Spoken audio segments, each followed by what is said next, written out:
Hey, you're alive. When I dragged you out of the river, I thought you were never gonna wake up. I checked your pockets for ID, a phone, maybe. I hope you don't mind. But all I found was some loose change. So, wanna tell me who you are?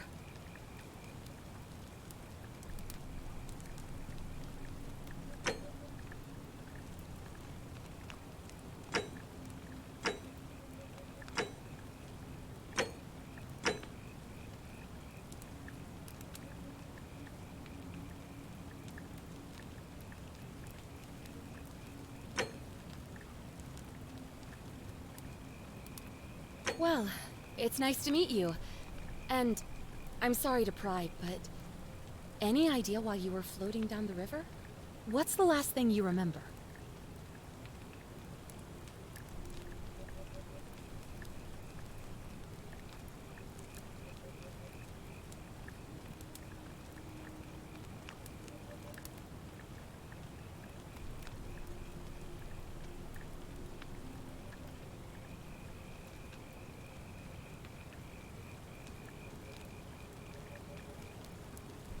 Oh, you're an archaeologist? Then you'll definitely want to hear this.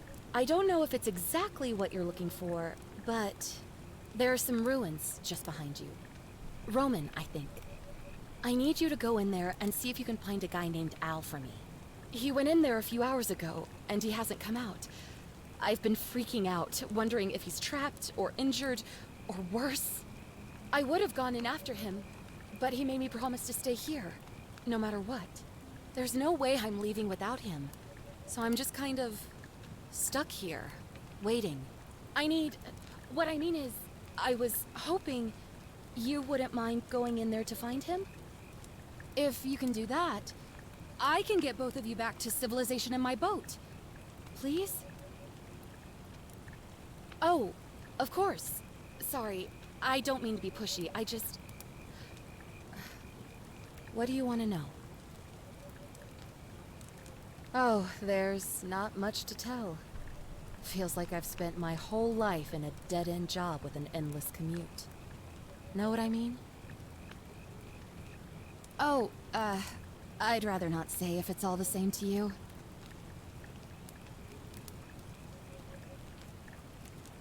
All right, fine. Sorry if I sounded cagey, it's just that I don't always get the best reactions when I introduce myself. My name's Karen.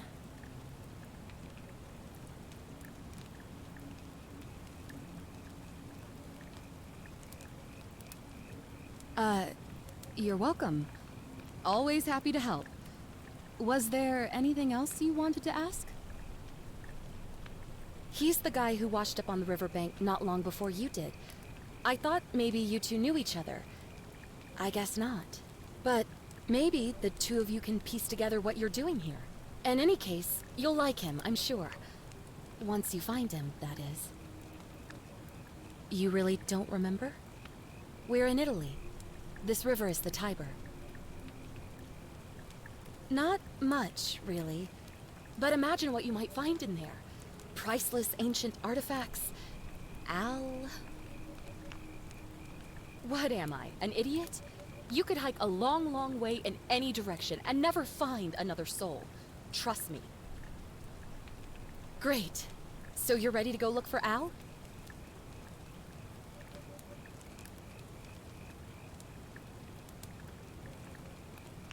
Thank you.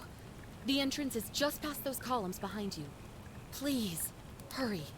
Oh, and he left this here. But I think you'll need it more than I will.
The ruins are just beyond those... Back already? What's up? Oh. Oh. Oh. All right. Look, if you really want to know all the tragic details, perhaps I can fill you in. Great. Thanks again.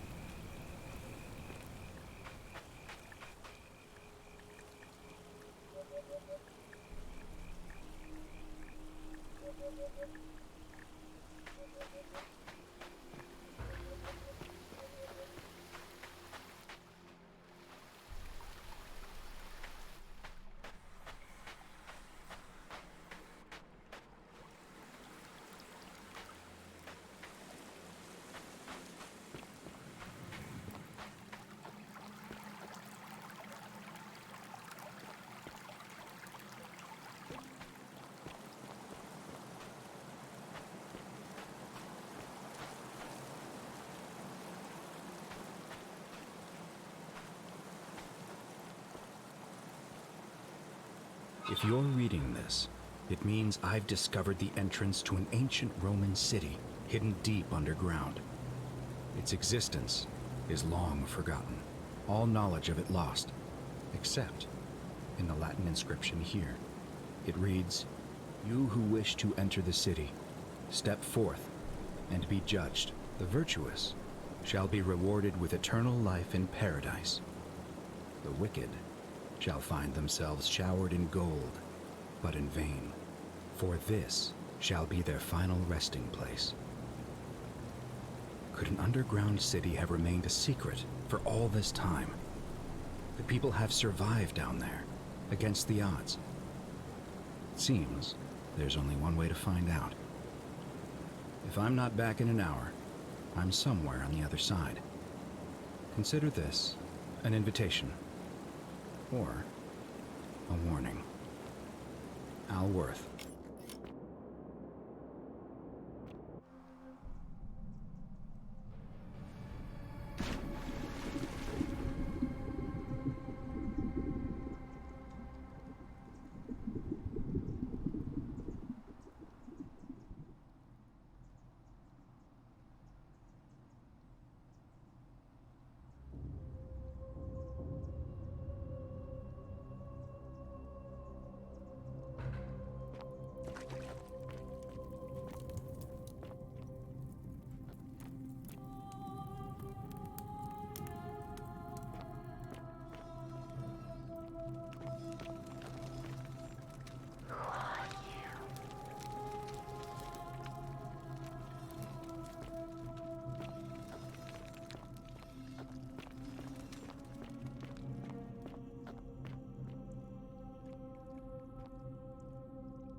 rephrase this. I'm sorry you had to find me like this. And worse, you'll suffer the same fate I did. I've spent a lifetime in this place, going around and around in circles, searching for a way out. The inscription was right. There is no way back. And here there are only two options.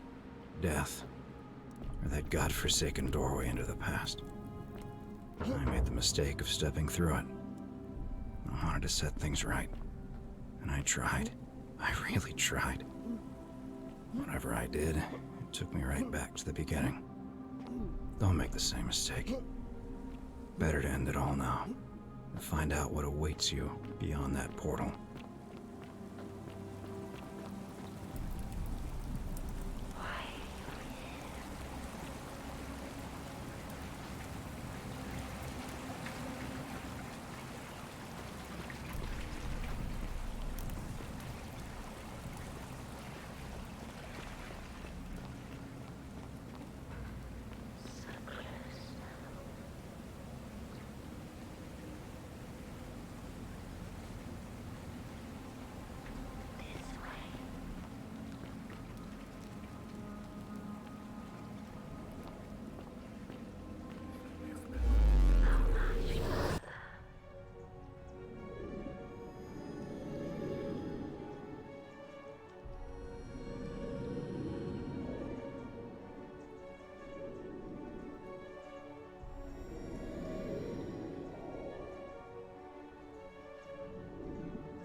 Salve, friend.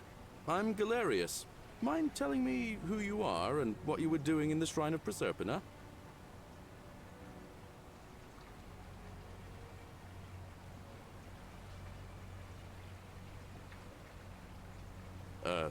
What? I'm speaking Latin. You are too, although your accent's a little strange. Oh, I see what you did there. Changing the subject like that. Nice try. But I'll ask again. Who are you, and what were you doing in the shrine? Yeah, you know, agricultural goddess of springtime? You're not from around here, are you? And you've just done it again. You're a sly one, aren't you? One more time. Who?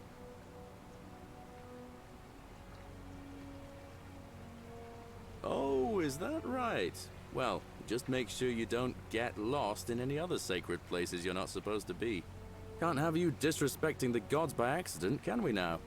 But listen, most folks seem a bit confused when they get here, but you seem very lost, and in more ways than one. So let me make this nice and simple for you. Live by our law here, and we'll all get along just fine. Not laws, law. There's just one, the golden rule, and the punishment for breaking it's, well, it's kind of horrific. But our magistrate insists we take all newcomers to see him, so I guess I'll let him fill you in. So then, you coming? Follow me. When I first arrived, I couldn't believe there were people living down here. But, as you can see, we've got a nice little community now. Only 23 of us at the moment, if you count the 3 who are missing. No idea how, since nobody knows a way out. But it's just big and dark enough to get lost in, if you're not careful. Aren't you going to introduce me to your handsome new friend, Galerius? Keep it in your loincloth, Aurelia. I'm taking him to see the magistrate. That pompous old bore won't be magistrate for much longer. Anyone who helps vote him out today drinks at my bar for free tonight.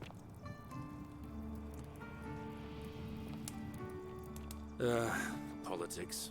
I'd stay clear of it and her if I were you. She's... it's not my place to say. Down on your right is our farm, where I grow all the food you'll ever want. As long as all you want is leek, cabbage, and wheat. Huh. That one usually gets a chuckle. The bloodless shadows wander without flesh or bone. Don't mind Livia. She means well. She's just been in a bad place since... Well, you know, I don't know what happened to her.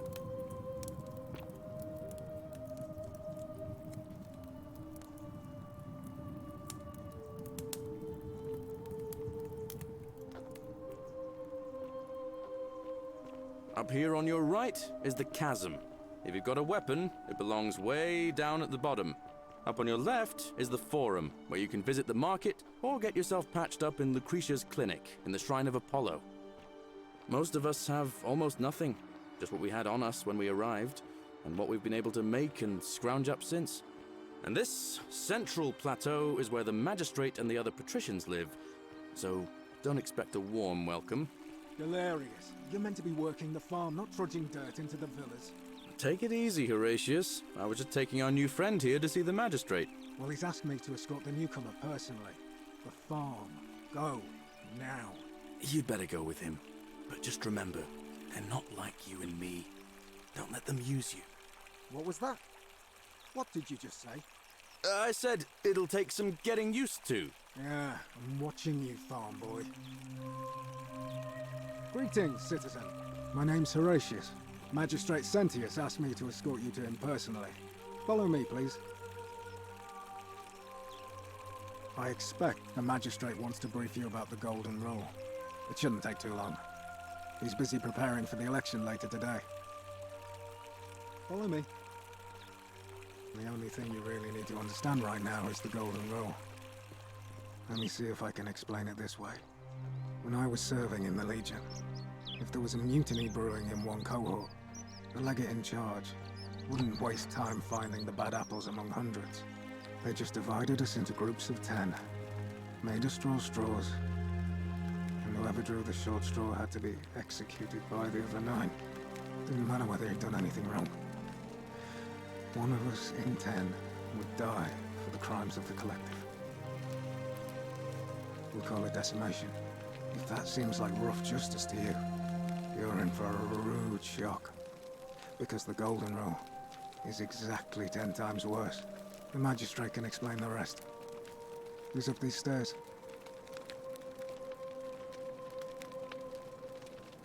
What now? I'm a legionary of the 1st Italica, but there's not a lot of fighting down here. So the magistrate has assigned me other duties. I act as the magistrate's right-hand man, keeping an eye on his daughters. Daughter, I should say. And the others, and making sure they're all behaving. I also keep a register of new arrivals. I'm from Liguria, up north originally. I was doing all right for myself. 12 years into my service. Had a nice girl lined up for when it was all over. Not anymore. She's probably figured I'm long gone and moved on by now. I try not to think about it. My commander sent me to deliver a message to Rome. While I was there, I thought I'd do something nice for my girl, and pick up a little pendant from a silversmith. That's when the crowd started flooding through the streets, shouting fire. People screaming, trampling each other. Then some Genetricum Fugitor tried to take advantage of the chaos and pinch my pendant. I remember chasing him through the crowds, down towards the river. And then, nothing. Blacked out and woke up near here. No idea how I ended up floating so far downriver. But I'm fortunate to be alive, I suppose. Ah, don't be. As Seneca the Younger said, difficulty strengthens the mind, as labor does the body. That said, Sentilla's disappearance has been more difficult than I'd care to admit.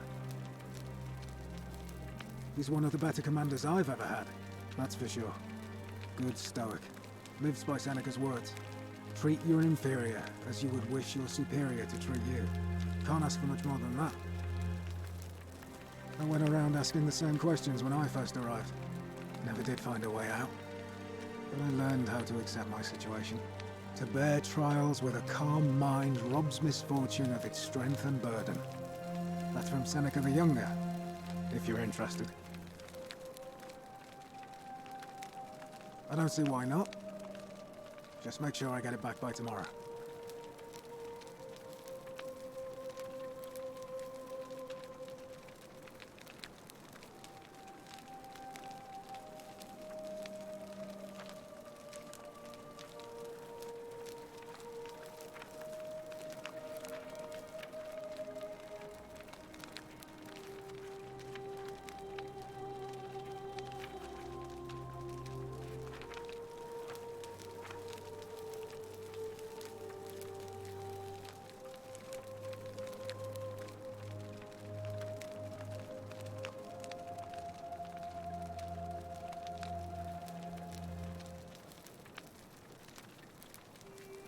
Of course.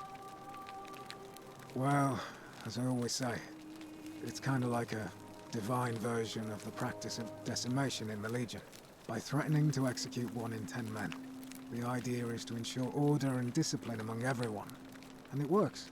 If you knew you could be executed because your brother-in-arms is planning a mutiny, well, you'd bloody well watch him like hundred-eyed Argus, wouldn't you? Because your only chance of saving yourself is to stop bad things before they happen. Makes us all responsible for keeping each other in check. It's brutal, of course, but effective. The Legion wouldn't be the most formidable force in the world without it.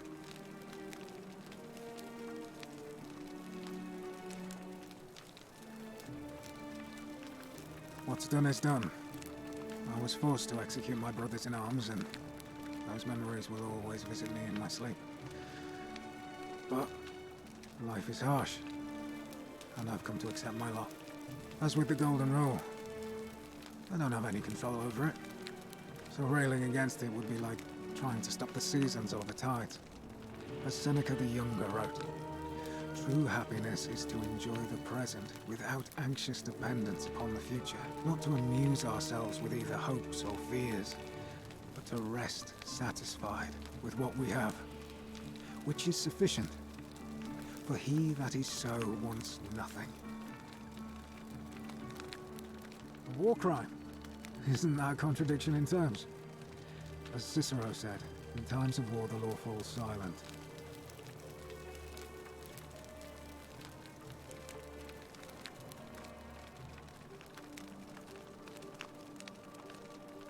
Seems that way. War crimes. Ridiculous. If you like. Not that it's any of your business, but my loyalty is and always will be with Sentius. Unfortunately, I don't think my vote is going to make any difference today. See, Domitius has been going around town, shoring up votes for Malleolus with lies, bribery and intimidation. The man's a savage, but he's a gladiator, so people fear and respect him more than they should. Sentius knows about it, of course, but he doesn't have the same rat cunning as Malleolus. This place will be different with that sleaze at the helm. But I try not to worry about things I can't change.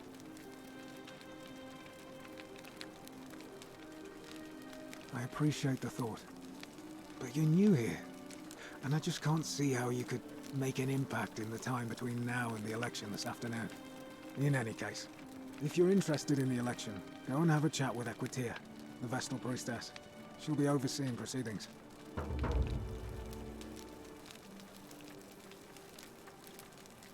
Not that it's this. Hey, if you think you can do better, in any case. All right? Oh, another one fresh out of the baths, I take it.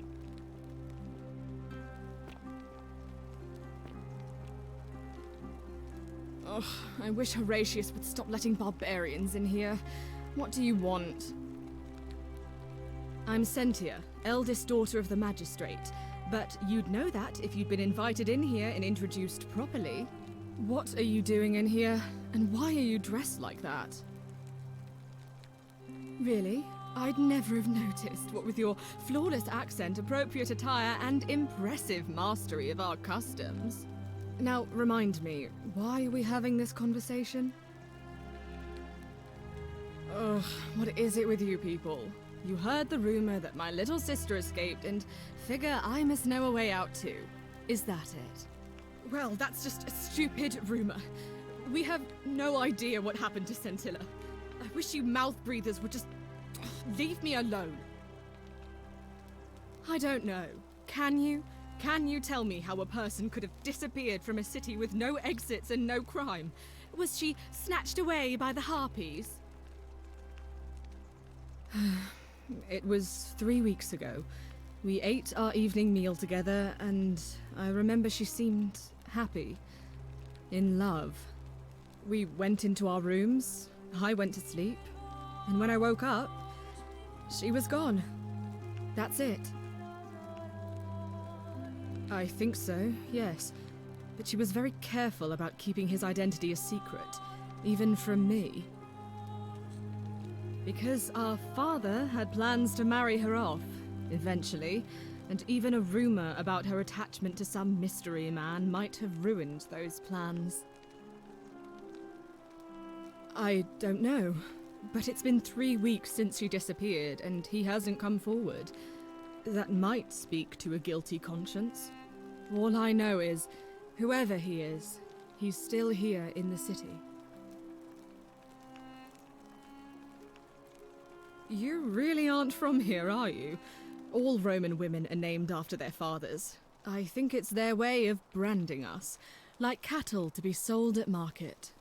His family name is Sentius, so I'm Sentia because I'm the eldest, and my little sister is formerly Sentia Minor, but she is affectionately known as Scintilla.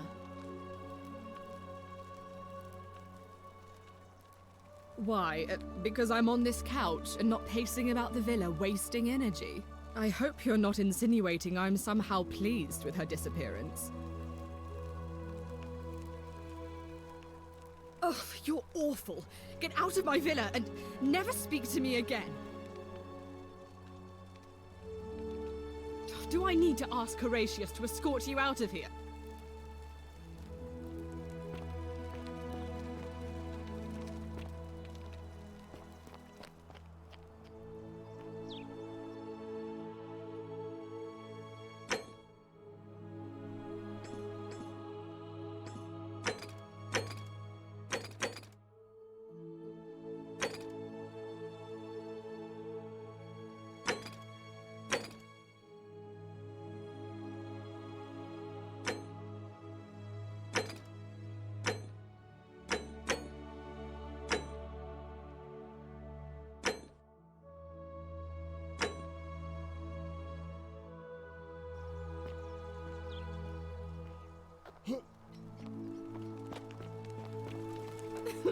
Whatever are you wearing?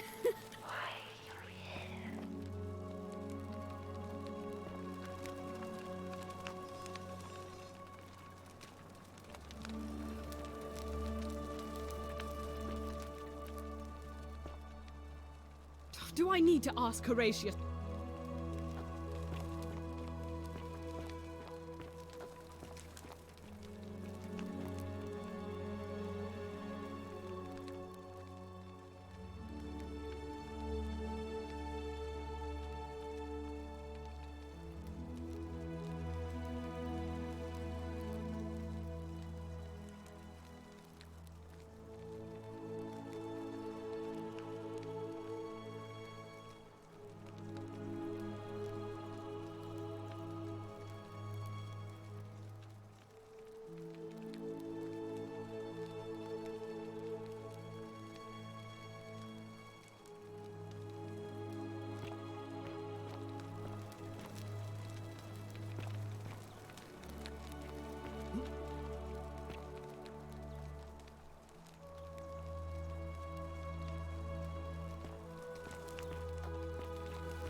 We're finally alone. I assume you already know who I am. May I know your name? A curious name to match a curious accent. But I digress. I see you have the piercing and astute eyes of a man of great learning. We're always happy to welcome another scholar to our little community. Equitia will be delighted to meet you, I'm sure. Now, you're probably wondering why I summoned you, and I'll get to that. But first, take a look at this wondrous place, would you? A secret city built deep in the mountains many hundreds of years ago. Indeed. More importantly, consider the miraculous community we've built here over the last 7 months. 22 complete strangers brought together by the fates, living and working together in our own little paradise. And in all that time, not a single sin has been committed. No fights, no theft, nothing. Have you ever witnessed something so extraordinary as a city without sin?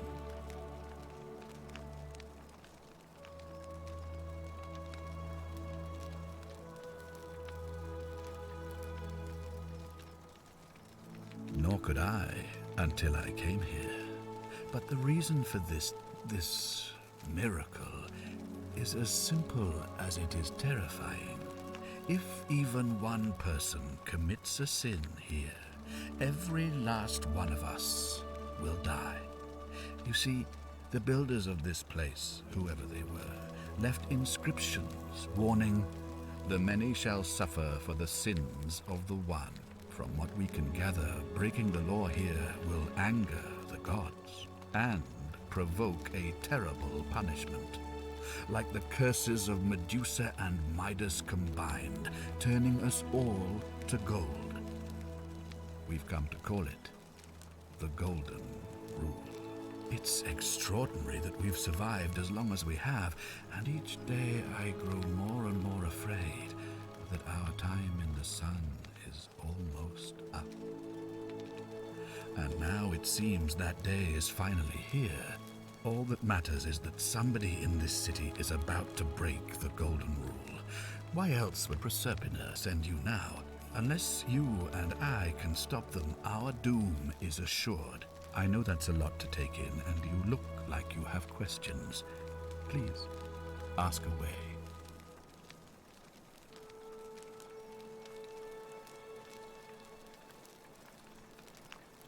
An intelligent question. There was a good deal of debate about that in our first weeks here. Does it refer to crimes or to some other ill-defined wrong?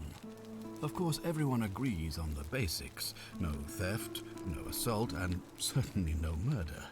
But beyond that, it was more difficult to reach a consensus.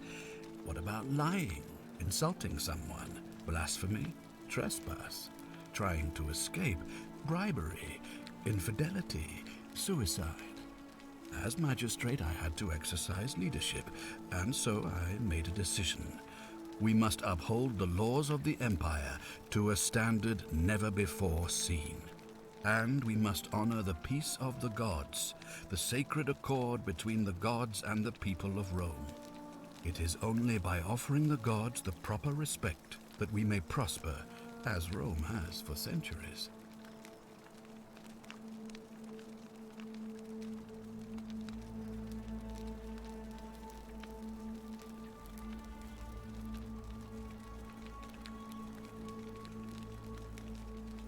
Barbaric? Barbaric? What are you talking about? The Empire is the most civilizing force in the known world. Rome is a beacon of light in the darkness. For 800 years she has borne great statesmen, philosophers, poets, artists, and engineers. We have comprehensive laws protecting the rights of our citizens, which have unified countless warring tribes all across the Mediterranean and beyond, from Gallia to Judea. All our citizens are treated the same, regardless of the color of their skin or their sexual preference. Can you say the same? When our people are starving, they are given food rations, and when they are wronged, they have the right to bring the guilty party before the magistrate. Our laws forbid treason, murder, assault, and rape, as well as theft and arson, and so on. No other civilization in the world is so advanced, and you have the hubris to call us barbaric?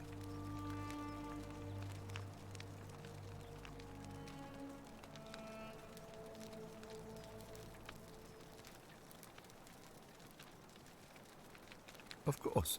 What else would we do with those prisoners of war who would otherwise have been executed? And besides, there are laws for their protection as well. On occasion, but our gladiators are almost all volunteers seeking glory, or condemned prisoners who would have been executed anyway. I do not see the harm. Of course, but with fewer rights come fewer responsibilities, and the right to be protected by their fathers and husbands. You mean the blasphemous cult responsible for burning down half of Rome last year? It's hard to blame the people for being angry about that. Are you talking about our practice of decimation? Of course.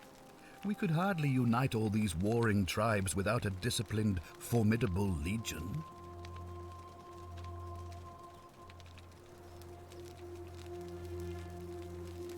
I have made my pronouncement on the subject. Unfortunately, there are still those here who resist, whispering blasphemous and treasonous lies in the shadows. I would be keeping a close eye on them if I were you.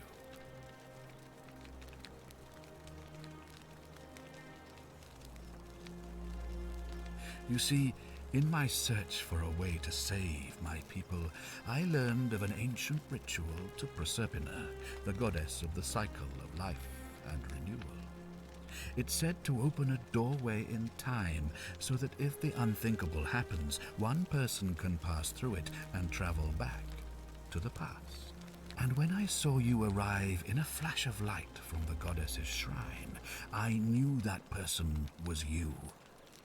You don't belong in our time, do you? 2,000 years? That is unfathomable. Please tell me, in your time, what did you see? What had become of us, of this city?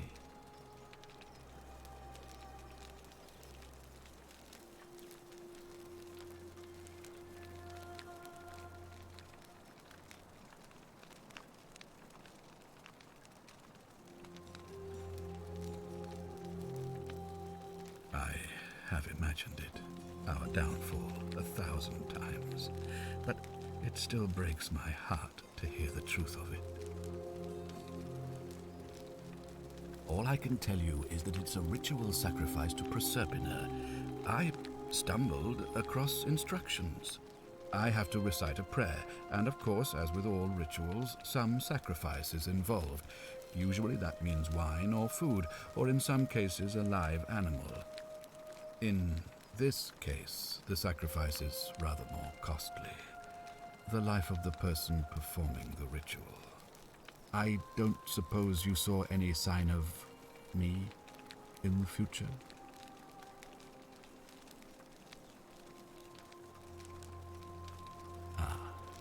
I assume that was me. If I'm forced to perform the ritual, it's going to cost me everything. You'll try to make sure I don't need to use it, won't you? Well, I suppose that's all I can ask for. Well, I believe you're in the best position to go around asking people questions. You're new here, and it'll seem perfectly normal. As for me, well, it pains me to say my attempts to impose order have not earned me many friends. I fear I may not even remain magistrate after today's election. The people here would only treat my curiosity with suspicion. You shouldn't have that problem, though, unless, of course, you get off on the wrong foot. Do you ever stare at a problem for so long that you can't see it for what it is anymore? What's needed here is a fresh pair of eyes. The less I prejudice the independence of your investigation, the better.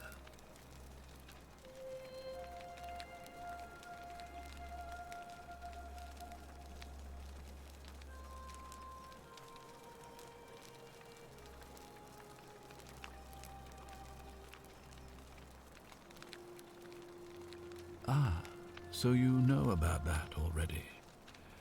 It's a devastating loss, of course, but that was over 3 weeks ago, and whatever happened to her, it didn't break the Golden Rule, so I don't think it's connected with our imminent demise. Still, if you happen to find her and return her to me, I would be eternally grateful. Me? Why would you suspect me? I've just told you, I'm about to sacrifice my own life to ensure these people have a second chance. What reason could you possibly have to suspect me, of all people? I'm glad you think so. Without trust, without each other, we won't be able to prevent what is about to happen. Well, all right. There are those who wish to vote me out of office so that they can pursue their own misguided political agenda. Frankly, their selfishness and recklessness risk destabilizing the entire city. I would be looking very carefully at them if I were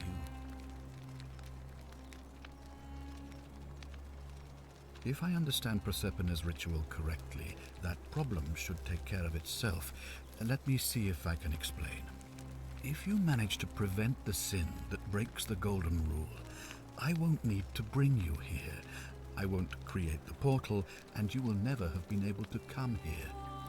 Thus, you'll have created a paradox. If this occurs, you should be flung back to your own time, having changed the past for all of us. Make sense?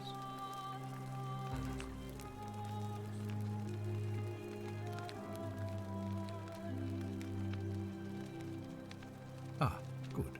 So, are you with me? Can I count on you to figure out who's about to break the Golden Rule? Wonderful. Now, I need you to investigate the city, talk to everyone, help them if it'll win their trust. I authorize you to enter private homes and inspect possessions and documents, unless, of course, you're asked to leave. Figure out who the culprit is, and as soon as you have a name, come back and tell me immediately.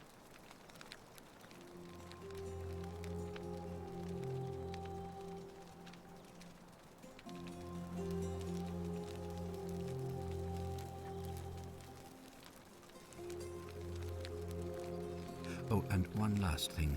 If I were you, I'd start my investigation by visiting Lucretia at the Shrine of Apollo in the Forum. I heard wailing from there not long ago. Seems like something's not right.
Do I need to ask Horatio?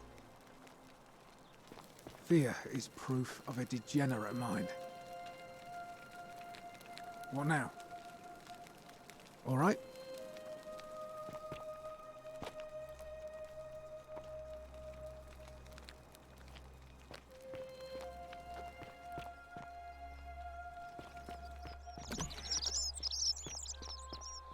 Are they?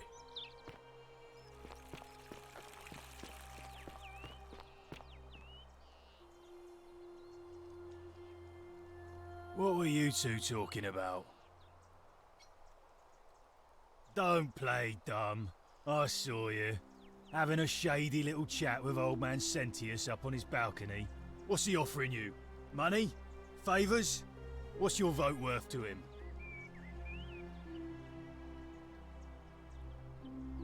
A spit of a fauna career. We've lined up all the votes we need already. Mark my words, Malleolus is going to be magistrate by the end of the day. And if I tell him you sided with that feeble old has-been, that you've been trying to undermine his hard-won victory, you'll have picked the wrong patron. Got it?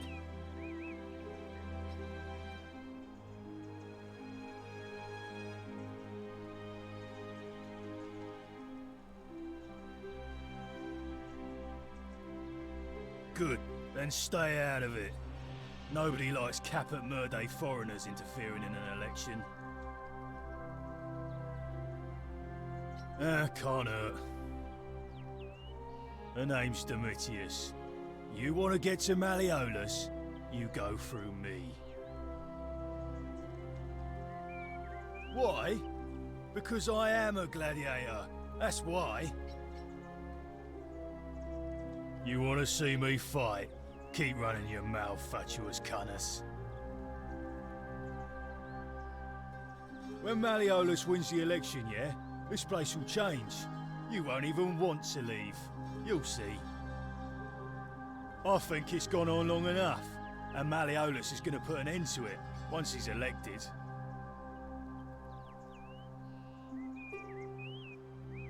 He's going to announce it in his victory speech. Just you wait and see.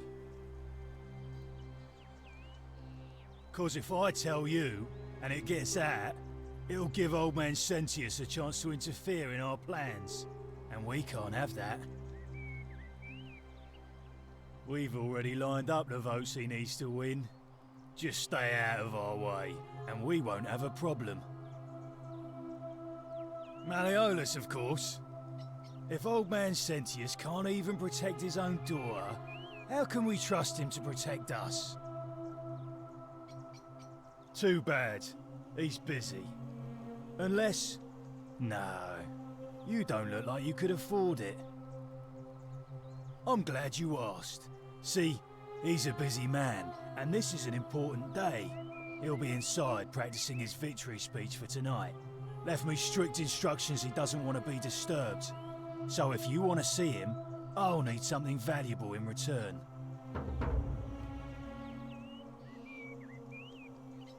Dunno. Something good.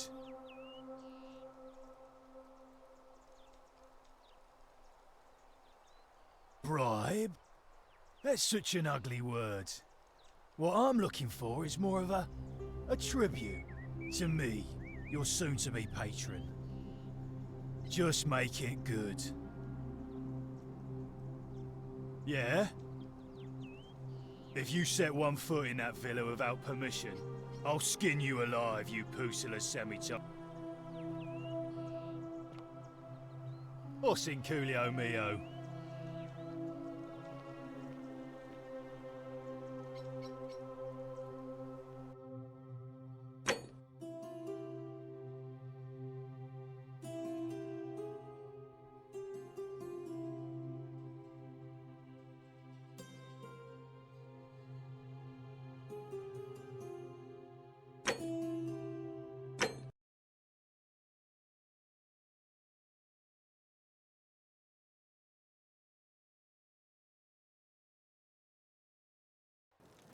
Citizen.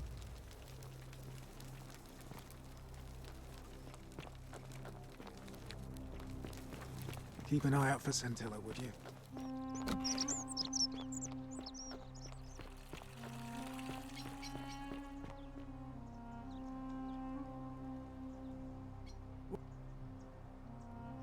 Oh.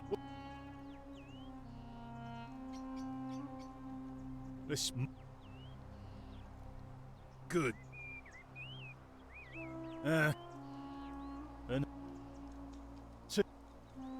Left me. Bro. Just. When Malleolus. I think it's gone on long enough, and Malleolus is going to put an end to it once he's elected. He's going to announce it in his victory speech. 'Cause if we... Whatever.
A new face. Ave, and may Vesta watch over you. I'm Equitia. To what do I owe the pleasure of this visit? Oh my. I take it people are quite direct where you're from. I suppose it's quite charming in its own way. Usually, however, you wouldn't simply march up to a Vestal priestess and without due formality or courtesy ask, "What is your story?" The proper approach would be to arrange an introduction through a mutual acquaintance in high office, by which time you would already know how to address me. And then you would find a way to satisfy your curiosity rather more indirectly. But to be honest, I've often thought what an unnecessarily formal way to communicate that is. So, let's do it your way. You just keep being yourself and ask whatever you like. It'll be a refreshing change. You know, I'm not entirely sure. But what about you? How did you end up here?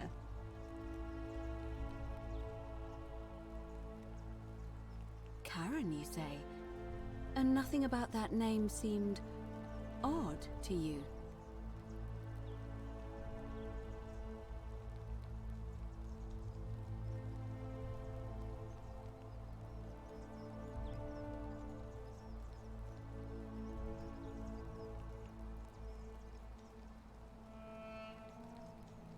Why is that?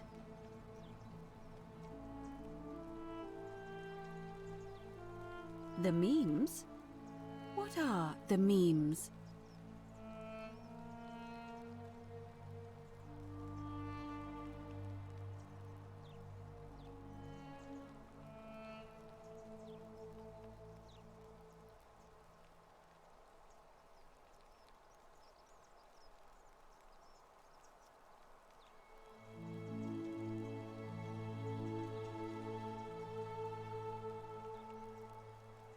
So, a bit like Egyptian hieroglyphs, then?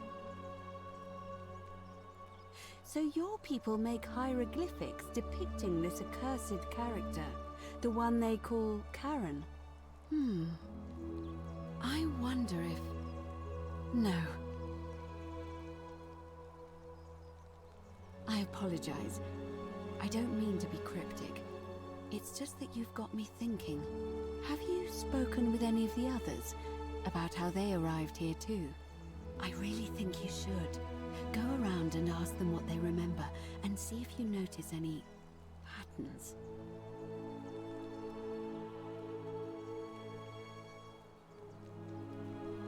I know. I just don't want to see what happened to Livia happen to you too.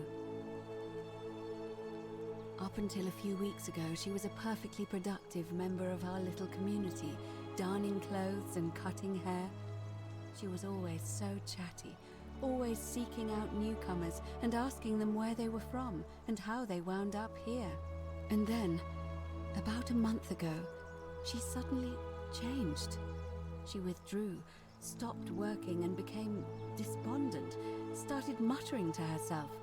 Galerius and I visited her to see how we could help, but she just looked at us with this haunted stare, called us bloodless shadows, and told us we were ignorant of some pattern. Look, it could be unrelated. Perhaps she simply fell ill. Or, as Galerius suggested, the weight of the golden rule was too much for her. But there is a small chance that she learned something, saw a pattern nobody else saw, and that it broke her. I just don't want to see that happen to you. So be careful, will you? Thank you. Now, go and follow the thread of truth through this labyrinth, and come back to me if you discover any patterns.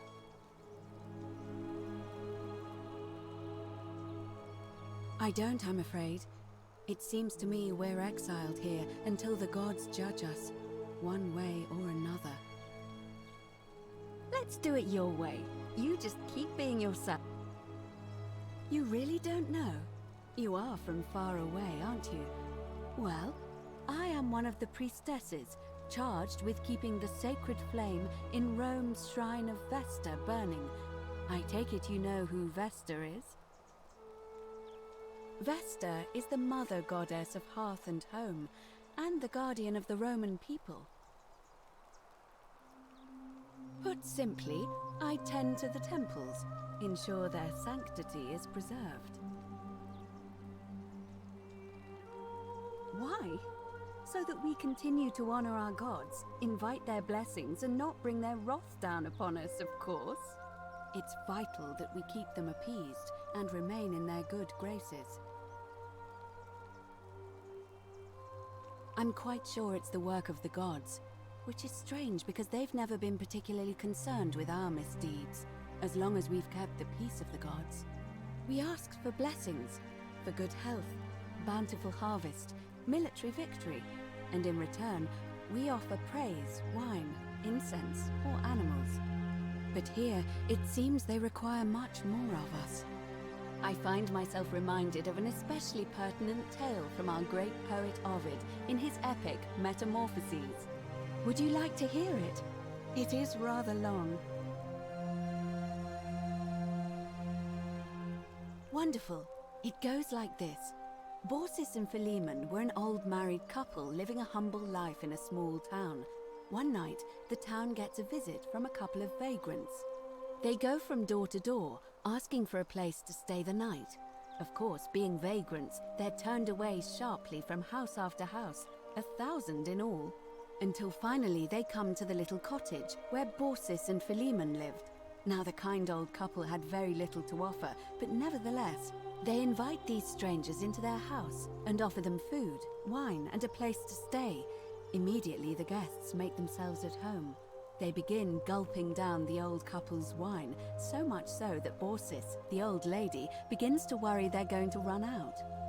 And then she notices something strange. Her wine pitcher keeps refilling itself, as if by magic. Realizing only a select few possess such powers, says to her husband, Philemon, "I think these men are gods in disguise." Immediately the couple begins apologizing for offering such coarse wine, and the vagrants metamorphosize and reveal themselves to be Jupiter, the king of the gods, and Mercury, the trickster god. They confide they didn't mind the meager offerings. They were just pleased that someone in the town offered them hospitality. Then Jupiter says to them, "You have passed our test. But everyone else in this city failed, so we are going to destroy this place and everyone in it, except you, who we will grant a wish. So old Borsis and Philemon escape up into the mountains safely, and they receive their wish, which is for eternity together. Meanwhile, Jupiter carries through with his threat and wipes that city off the map. Some say the moral of that story is that we must all honor the sacred rituals of guest friendship, the reciprocal obligations owed between hosts and guests. But I like to think it's that we should always show compassion for those less fortunate than ourselves.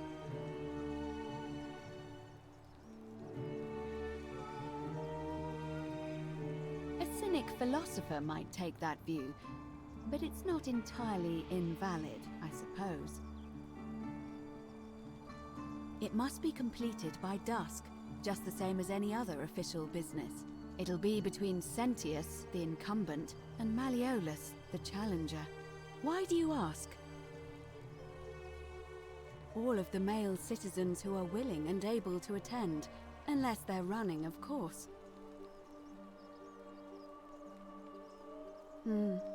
That's just the way it's always been, I'm afraid. It never sat right with me, either. There are some women who can vote, Vestal priestesses like myself, but in this case, given my role overseeing the election, I've decided to abstain. I can't allow the perception that I'm being anything but fair and independent, but if it's any consolation, there are other ways to influence the outcome of an election. By using whatever gifts the gods gave you. Nothing untoward, of course. I'm responsible for announcing it and making sure the procedures are followed. You can, assuming they're eligible and willing to accept the nomination.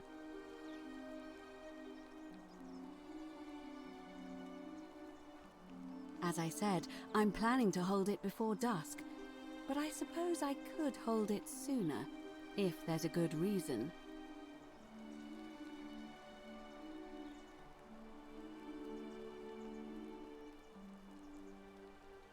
As you wish. Certainly. And did you notice anything? A pattern? Oh, well then. Keep asking people how they wound up here. I don't want us to rush to any conclusions yet. Livia's fate weighs heavily on my mind, and dictates we should be sure. Yes, you should ask the others first. Come back to me once you've acquainted yourself with the rest of our neighbors.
Name's Rufius.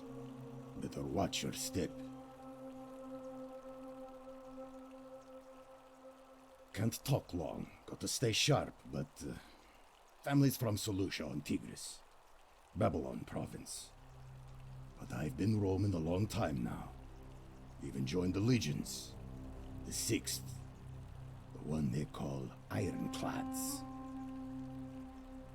Same way as everyone else. Because we're all in grave danger. Is it not obvious? Magistrate made me toss it in the chasm. Stupid. Going to have to improvise now. If you were dealing with what I am, you wouldn't be either. None of your business. In Troite ipsum commensula. If we have to.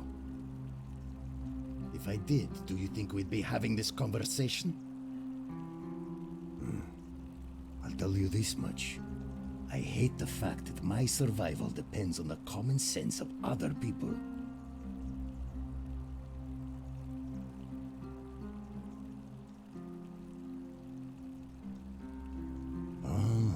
Then you know what I'm talking about. I mean, all these people just bumble along like nothing's wrong. While we're one bad decision away from being wiped out. Like the last lot of people who lived here. Seems like I'm the only one ready for what's coming. Whatever that is. And when it hits, it's everyone for themselves. You've been warned.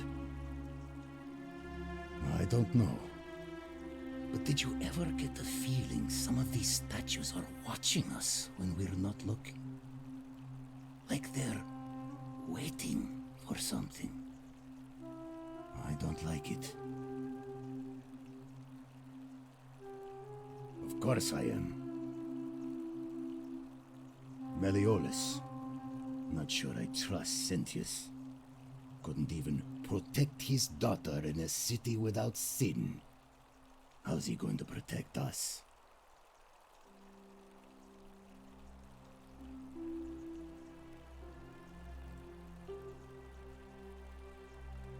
Fine. Meliodas. No. Whatever.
Isn't this temple imposing?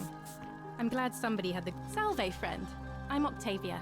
Welcome to life under the Golden Rule. It's a ghastly thing, is it not? How are you faring so far? That's good, in a sense. If you're not on edge, you've not been paying attention. But on the bright side, once you've been here a few months, well, it's slightly less terrifying anyway. We've all been where you are now. I remember when I first arrived. I used to lay awake at night contemplating the big questions. Why am I here? Is there a way out? What is the Golden Rule, and who or what is responsible for it? I still don't have any of the answers, I'm afraid. I don't think anybody does. But I'm happy to share with you what I've learned. Here, in this place, the magistrate has me earning my keep by cleaning and pruning the gardens. It's not quite how I expected my life to go. I used to live in a lovely villa on the banks of the Tiber. I was even betrothed to a handsome young man from a prominent family. But long hours of menial labor for the good of the community has its own charms too, I suppose. Oh, much the same way as many of the others. When the fires came to Rome 7 months ago, my family and I fled for the Tiber, hoping to escape on a barge. We were among the fortunate ones with enough coins for passage, but unfortunately, there were a lot of desperate people, and they boarded before we could depart. A scuffle broke out, and I was pushed overboard. The last thing I remember was the water, rising up to hit my cheekbone. I woke up by the river, near that shrine, and stumbled across this place. Oh, that's all right. I'm sure it's all part of God's plan for me.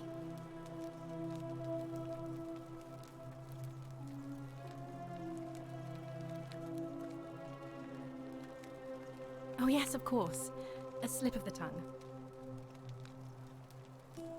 If you like. I'm afraid not. Although, I did once hear someone gossiping down at Aurelia's tavern about a possible way out. I don't put a lot of stock in such rumors, but if you're desperate and wealthy, you could look into it, I suppose. If that doesn't work, then I suppose we're all stuck here until the gods decide our fate. I hope it works out. The many shall suffer for the sins of the one. I think about those words a lot. I'd like to think that if we all love our neighbours as ourselves and do to them as we'd have them do to us, then we'll all be fine. But on the other hand, I was always taught the intent of man's heart is evil from his youth, and that all of us are born with a tendency towards sin.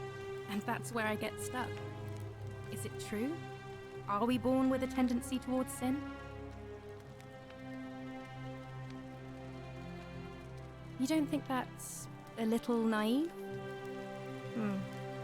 I suppose you've never seen what I've seen. Innocent men and women, torn apart in arenas while thousands of Romans look on and cheer.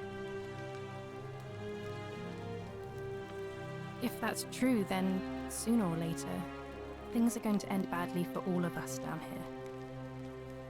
Unless, of course, there's some kind of divine intervention.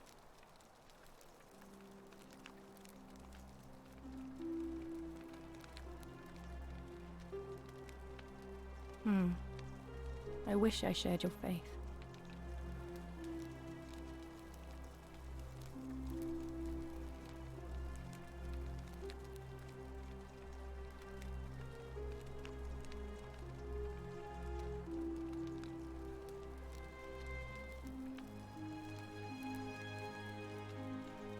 Please keep that to yourself.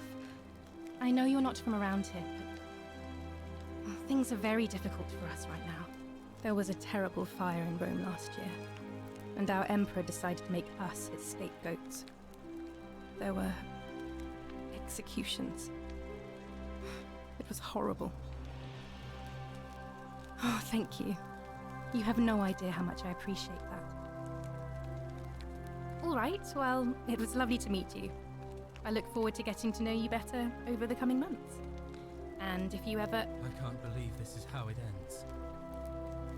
Oh no. No. Ulpius, what are you doing? Get back from there. If you lose your balance, you'll fall. That's the idea. What? Why? Why would you want that?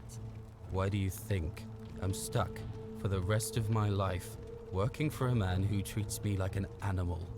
I know things are hard for you right now. They're hard for all of us. We're all in this together, Ulpius.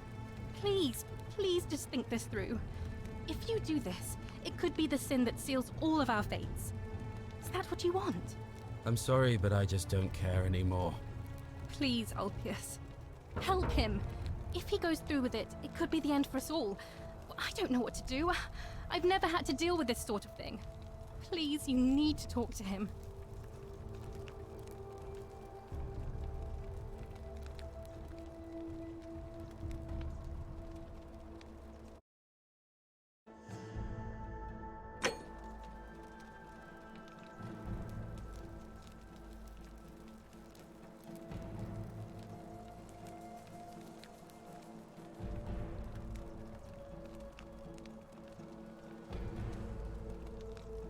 I don't know, but it's a crime for slaves to take their own lives. And a debt bondsman isn't far off. Thank you. And please, choose your words carefully.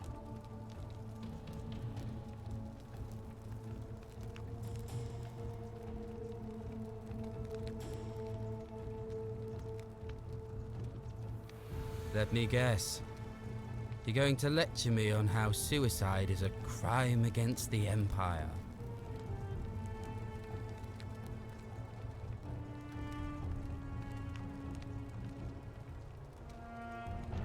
You're not going to trick me. I'm no coward. I intend to go through with it. Like what?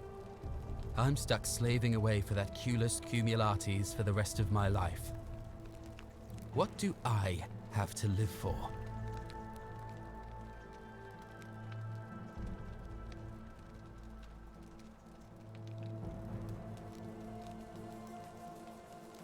You're just saying that to buy time. You must think I'm an idiot. I'm out. Wherever you are. Sentilla, my love. I'm sorry. Ulpius, no!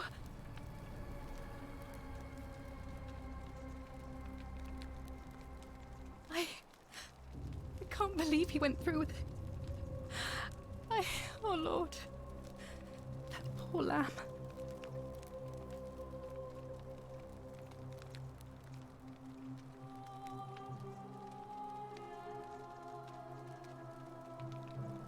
I'll have to let everyone know what's happened. And I guess Malleolus will have to clean up the mess in his villa. It's of his own making, after all. And I'd best pray for poor Ulpius.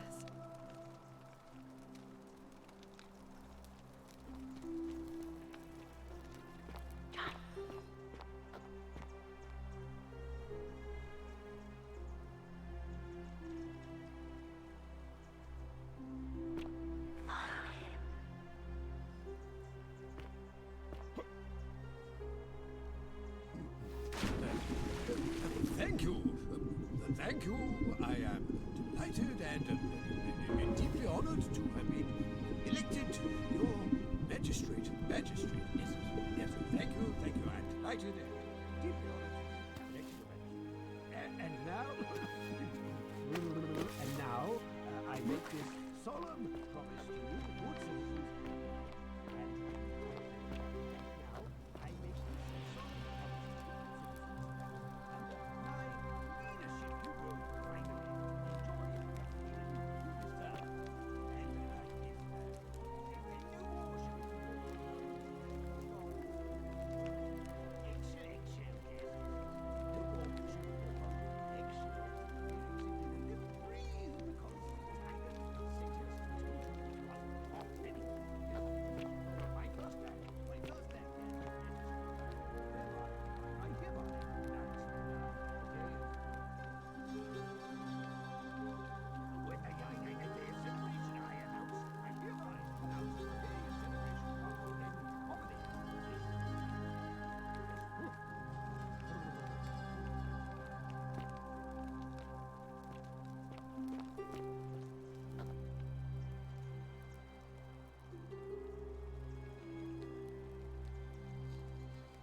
Did you just leap into my villa from the balcony 100 feet above? That was either extremely reckless or impressively clever. Well, why have you risked life and limb to see me?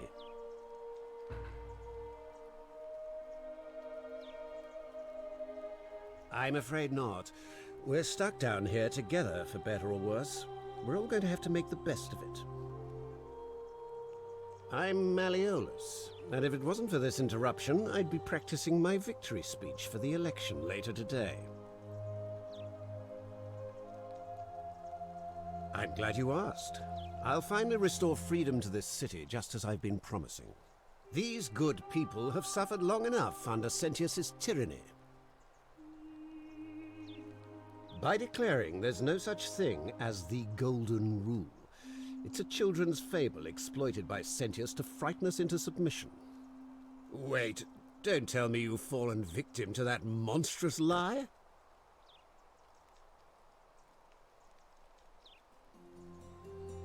The person making a claim bears the onus of proving that claim. Can you do that?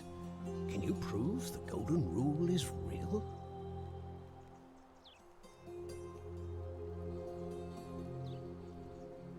Why?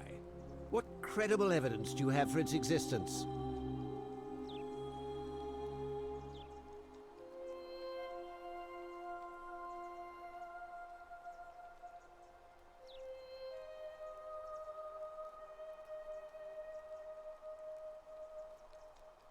Surely, you're not one of those people who believes everything you read, as if a lie could be transformed into the truth by the simple act of writing it down?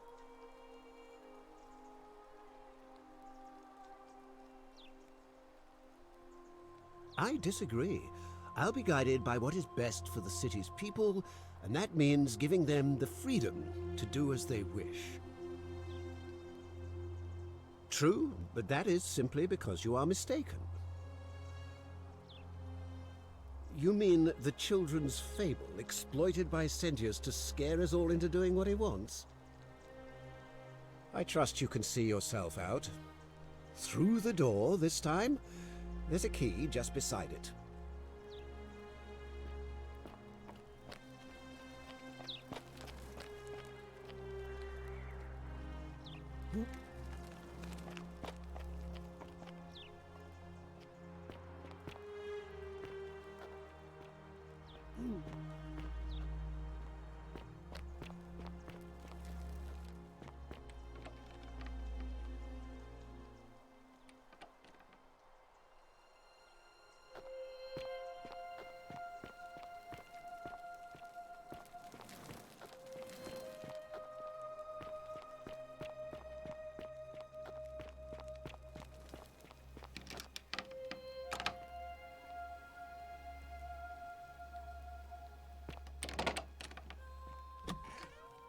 What are you doing here?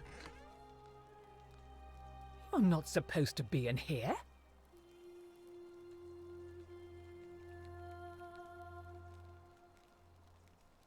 Talk. What business could you possibly have with me?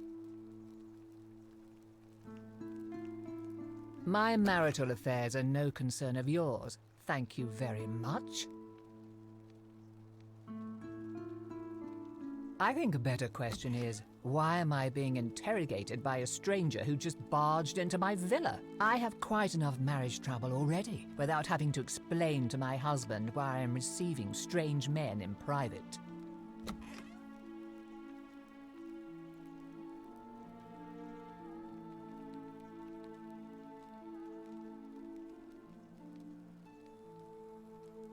Preferably the way you came in.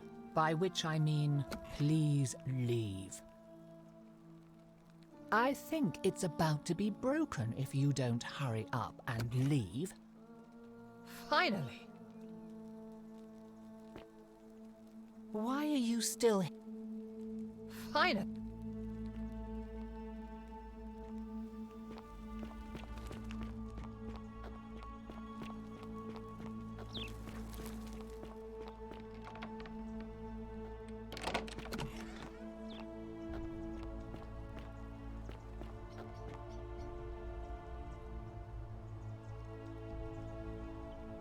What now? Whatever.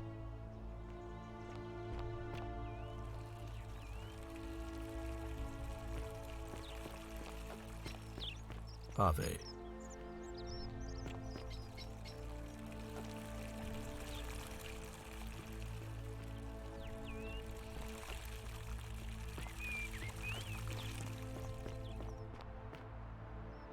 What now?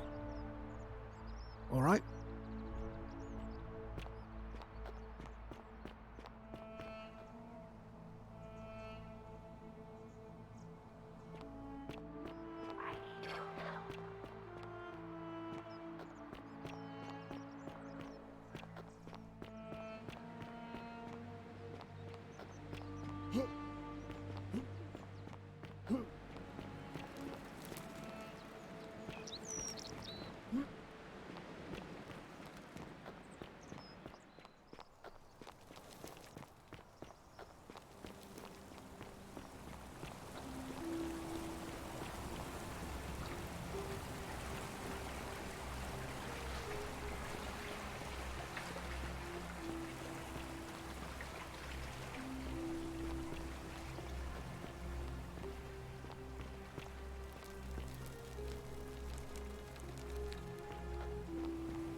Ave.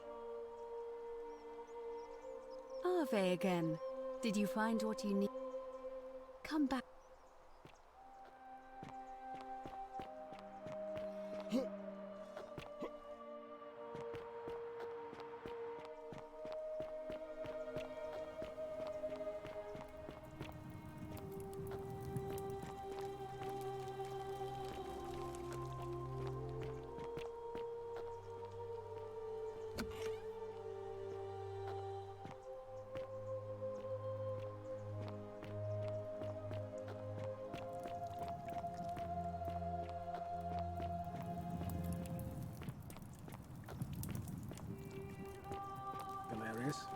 Horatius?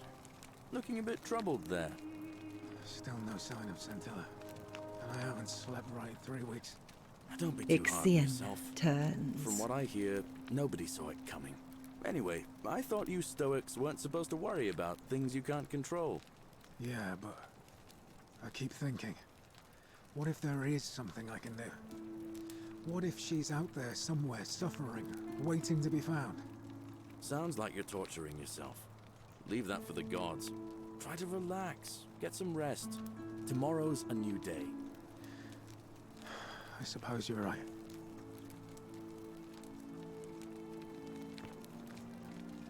Cerberus lifts his triple head and lets out his threefold braying. Livia, would you stop muttering like Medea over a cauldron? You'll scare away my customers. They follow their trades, imitating their previous lives, but they are ignorant. This again. You're in a world of your own, aren't you?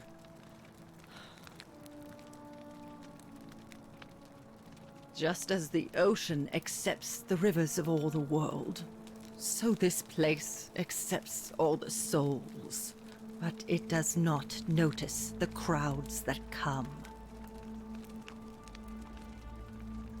The bloodless shadows wander without flesh or bone. Some crowd the forum, some the house of the ruler of the depths. Others follow their trades, imitating their previous lives. They never do. There is only a downward path, gloomy with fatal yew trees. It leads through dumb silence to the infernal regions. Help me? You cannot help me. I have seen things. A pattern, a terrible pattern. It is better for you if you remain ignorant. Pandora's box must stay closed. I'll say no more. The bloodless shadows. This is their punishment. You think you wish to know, but you do not. It is better for you if you remain ignorant. Pandora's box must stay closed. I'll say no more. The newly arrived are ignorant of the road before them.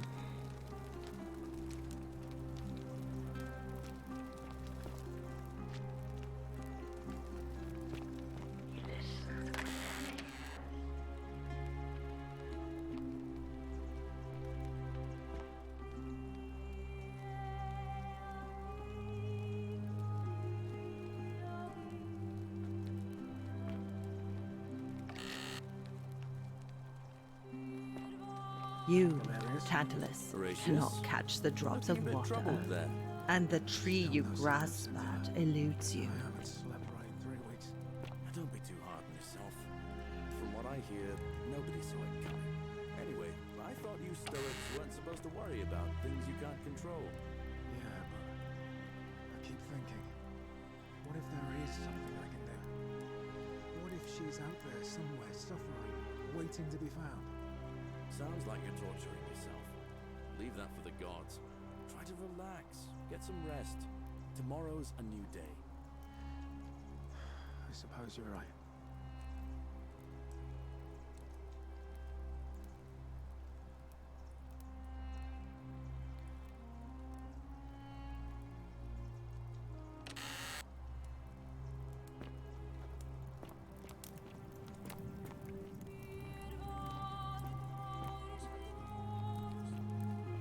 Galerius.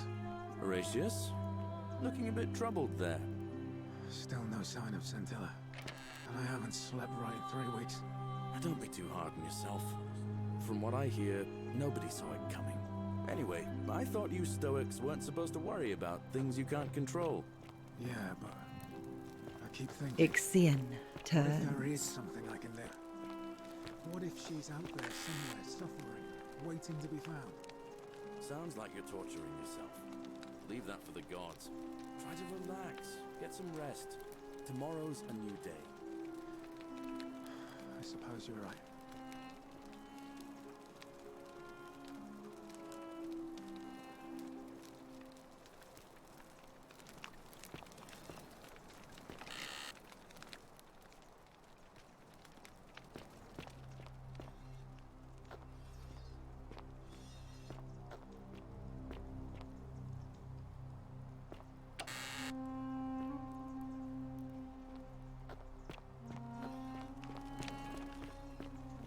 Galerius? You, Horatius? Tantalus, cannot Looking a bit catch the troubled drops there. of water. Still no And the sign of tree you grasp I haven't slept right in 3 weeks. Don't be too hard on yourself. From what I hear, nobody saw it coming. Anyway, I thought you Stoics weren't supposed to worry about things you can't control. Yeah, but I keep thinking, what if there is something I can do?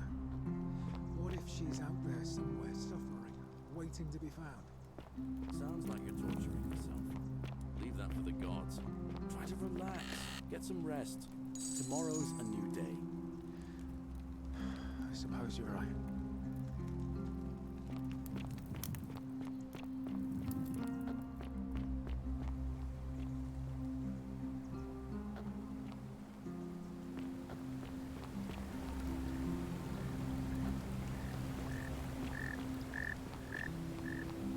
Ah, a fellow traveler from a faraway land.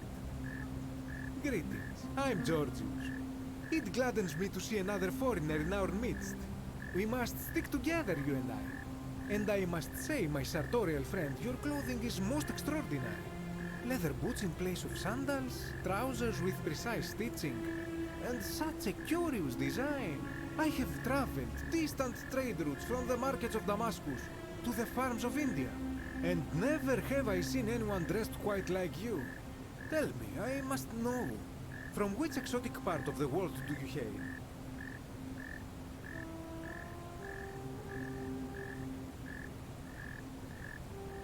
Then you are an explorer, like me. Wonderful. You must have many stories to share. I cannot wait to hear them. We will have much time here to get to know one another. But for now, do you require assistance? I know you do not require clothing, so information perhaps? My story? How kind of you to ask. I am a tailor and I run the humble shop in the forum. You mean to say, with all the turmoil and terror of the Golden Rule, and so few customers, why bother setting shop at all? I'll tell you, it is precisely because of the Golden Rule that I wish to remind my friends of the importance of looking one's best.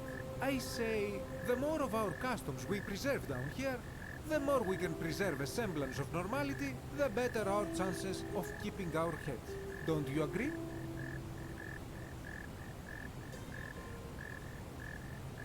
Oh, and there is another reason too. If we all end up as golden statues for future generations to marvel at, I don't know about you, but I would like to look my best. A good question. A very good question indeed. And I would be happy to tell you if only I could remember it clearly myself.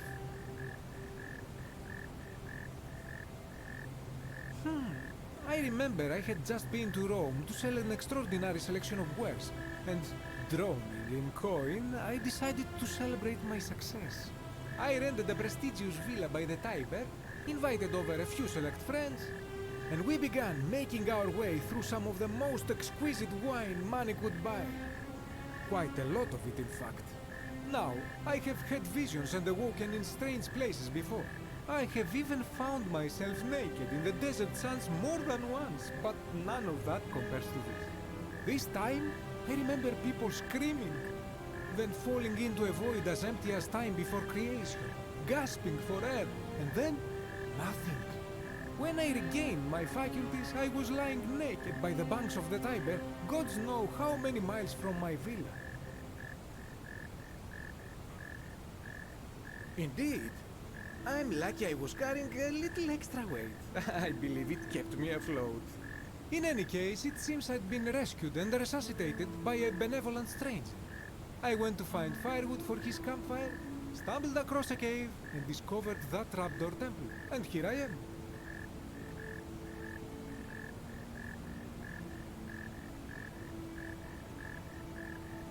Anything you like. Shh! Not so loud! What are you playing at? Have you not been told about the last attempt? Oh, then I suppose this duty falls to me. It is a long story. Of course, the first question any of us asks when we first arrive is, how do I escape? It is only natural after all. And scaling the chasm wall is out of the question, for it is simply too steep and too far. But as they say, if the wind fails, use the oars. And here the second option is to leave the way we came in, through the shaft above the bathhouse. See, the shaft is quite high, but if one gathered up enough wood, one could make a series of ladders and climb one's way out.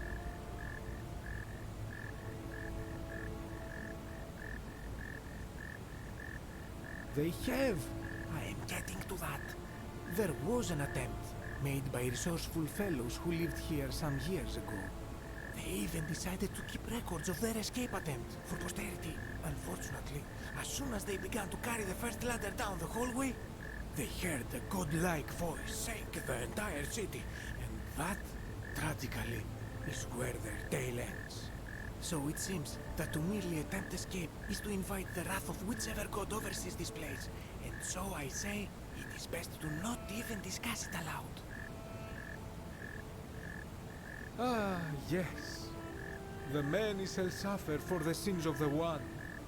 As a Greek, this is nothing new to me. It is how our gods operate. Have you not heard the tale of the god Hades? He was the first to learn this dreadful lesson when he abducted Persephone and imprisoned her in the underworld. When Demeter, the mother of Persephone, learned of this, she did not punish Hades, the guilty one. Instead, she changed the climate of Earth so that it became hot and dry. Nothing grew. The grain turned to empty husks and the rivers dried up. Innocent people died by the tens of thousands until at last the other gods were forced to act, lest they have no worshippers left. So yes, we know this rule. This has always been the case. The Golden Rule has merely brought it into focus. If we are to survive, I say we must each heed the simple wisdom of Thales of Miletus, first of the 7 sages of Greece, who said, "Avoid doing what you would blame others for doing." Regrettably, I think you are correct, my friend. For even if 99% of us adopt this principle, that will never be enough. Sadly, no matter how well we protect ourselves, the life's work of many good people can be undone in the blink of an eye by a single selfish act. Ah, the voice of experience. I am sorry for your loss, my friend. But on a lighter note, I will say one thing for the Golden Rule. For all their grim and haunting poses, these golden statues do make magnificent models for my clothing, do they not? That, my friend, is quite the dilemma. But after some reflection, I'm leaning toward voting for Malleolus. I do not enjoy the thought of another visit from Domitius if I voted the wrong way.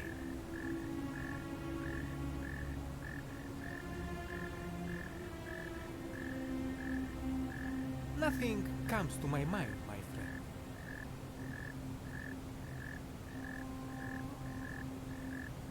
I hope that our paths cross again soon, my friend.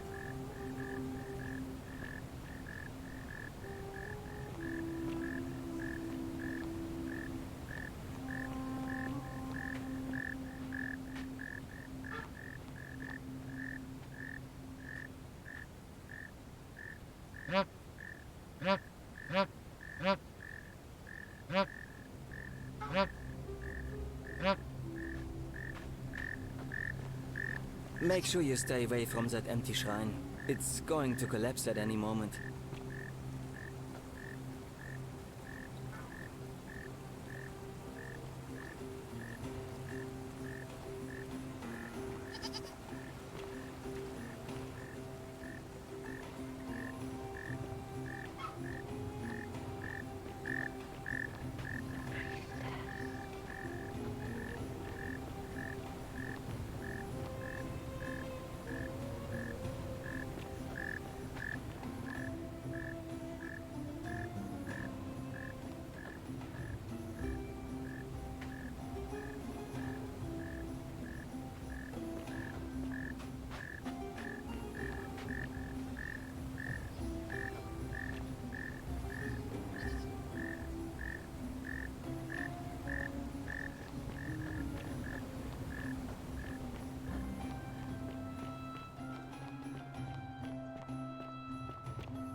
The many shall suffer for the sins of the one.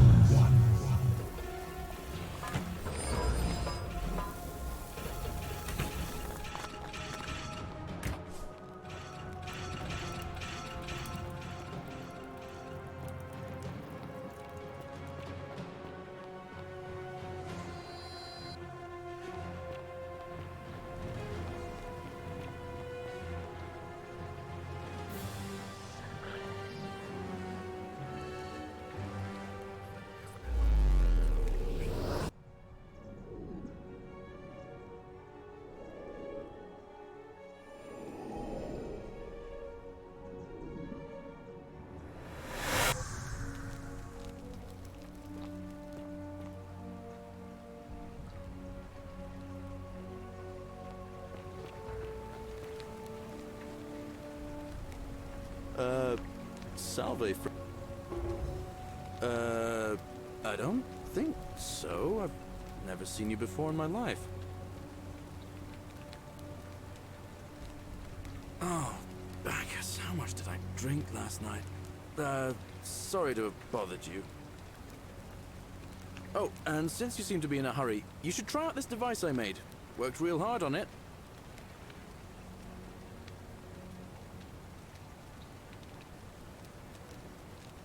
Just attach the pulley to the rope over the lake and hang on to the handles. If it works, it'll be faster than walking. And if it doesn't work, worst thing that can happen is you'll take a swim in the lake. I haven't quite summoned the courage to test it myself. But don't worry, it's completely safe. Probably. All right, see you around. Ah, it's you again. Oh, now. Well, it's a long one and kind of sad, but I don't mind telling it.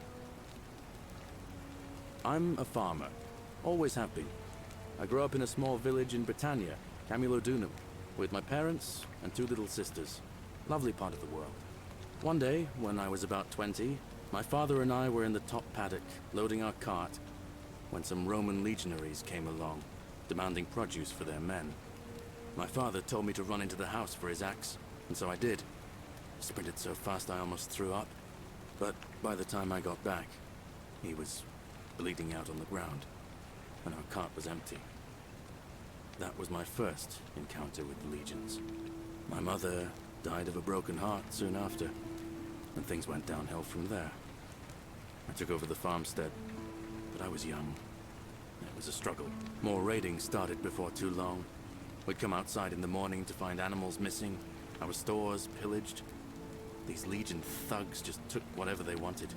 One night, when my sisters and I had nothing left to steal, there was a knock at the door. I knew who they were, and what they wanted. I got my father's old axe, pulled the door open real quick, and before that soldier knew it, split his face right down the middle. But there were more of them.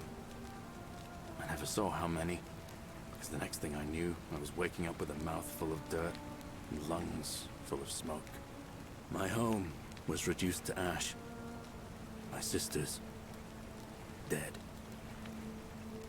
And they left me alive to see what they'd done. It still burns whenever I think about it. Yeah, well, I wasn't the only one this happened to. It wasn't long before Boudica led thousands of Britons in a rebellion against the Romans. Unfortunately, there were just too many of them. And those of us who survived, they enslaved. So, then I found myself being transported all the way to Rome to be sold to the highest bidder.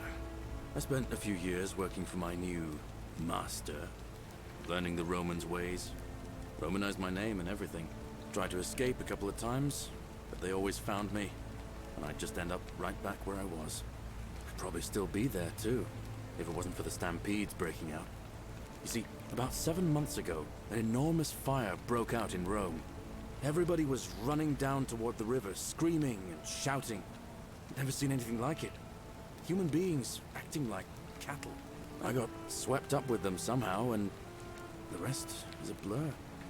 Next thing I knew, some stranger was dragging me out of a river.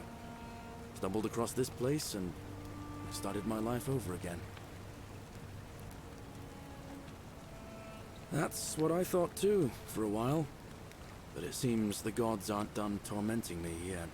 See, I finally had my own farm again, safe from the grasping hands of the Romans. Or so I thought. Until Sentius the Decurion demanded I hand over all my produce. It's for the good of us all, he says. Only he takes the best bits for himself, of course. He even told me if I refuse his demands, I'll break the golden rule. I'm not sure I believe him, but then, what if he's right? So, it turns out our dear old magistrate is no better than the Legion thugs who took everything from me. I'm right back where I began. But don't you worry, Nemesis is waiting. And he'll get his, one day. He'll get his. Forget I said that last part, will you? I get carried away sometimes.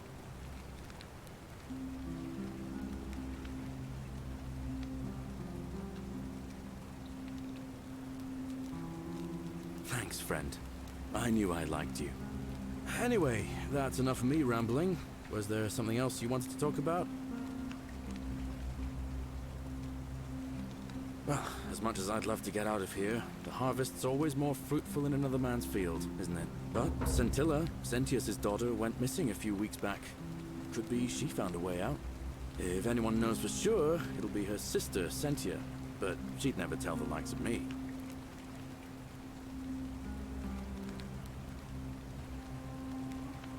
Oh, I don't give it much thought these days. I mean, everybody here's got their own view about what we need to do to survive. But I say, let's spend less time arguing about what it means to be good and just get on with it, you know? I can't see how I could vote for either candidate. I don't like Sentius much, but Malleolus is almost as bad. Even I could do a better job. Me, a farmer. And I've never given a speech or put on a toga in my life. All right, see you around.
Cerberus lifts his triple head and lets out his threefold braying.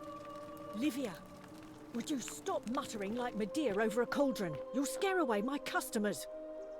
They follow their trades, imitating their previous lives, but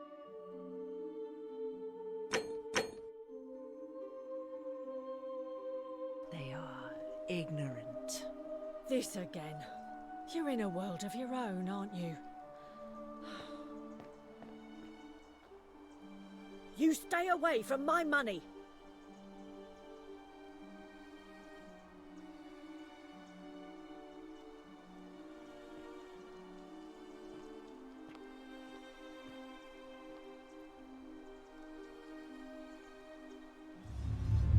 The many shall suffer for the sins of the one.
Salve.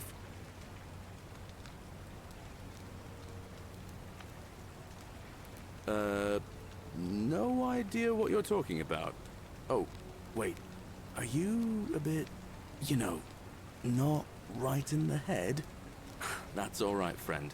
Everyone's welcome here. We sort of lose track of the date down here, but it feels like the beginning of spring to me, so I'd say early March? It's 817 AUC. Sorry, you look confused. 817 years since the founding of Rome. Which part of the Empire are you from, exactly?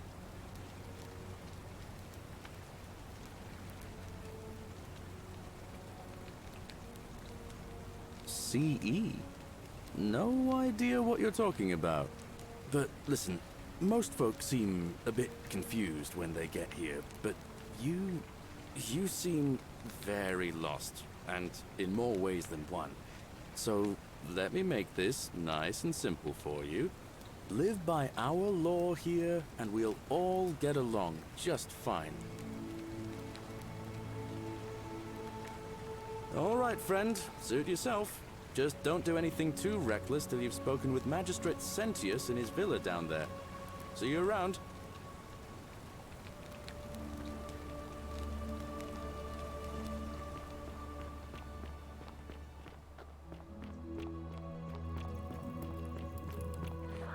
Handsome. You stay away from my money.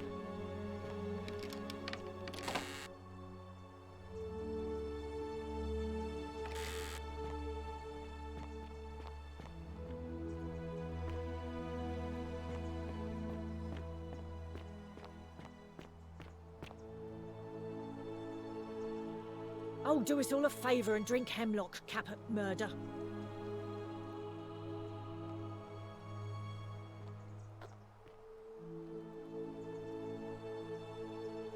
Oh, do us all a favour and drink hemlock, Caput Murder. Cerberus lifts his triple head and lets out his threefold praying. Olivia, would you stop muttering like the deer over a cauldron? You'll scare away my customers.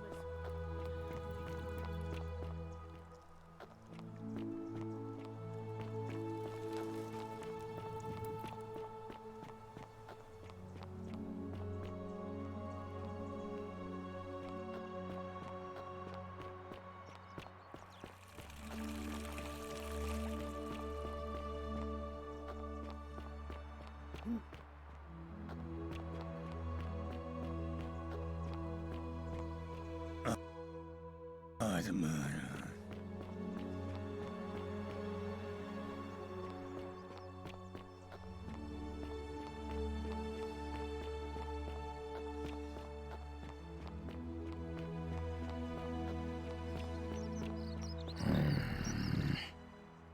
Name's Rufius.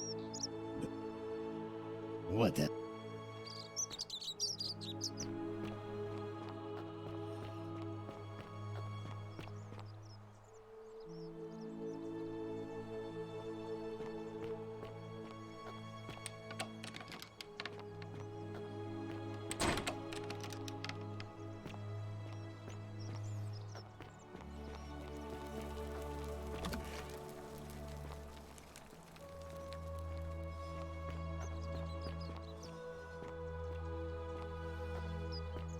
Whatever's in that great temple up there on the bluff, I bet it's worth a fortune. Salve, stranger, and welcome to our idyllic little slice of the Empire. I'm Dacius. You mean, how did I end up here? That is a lengthy tale.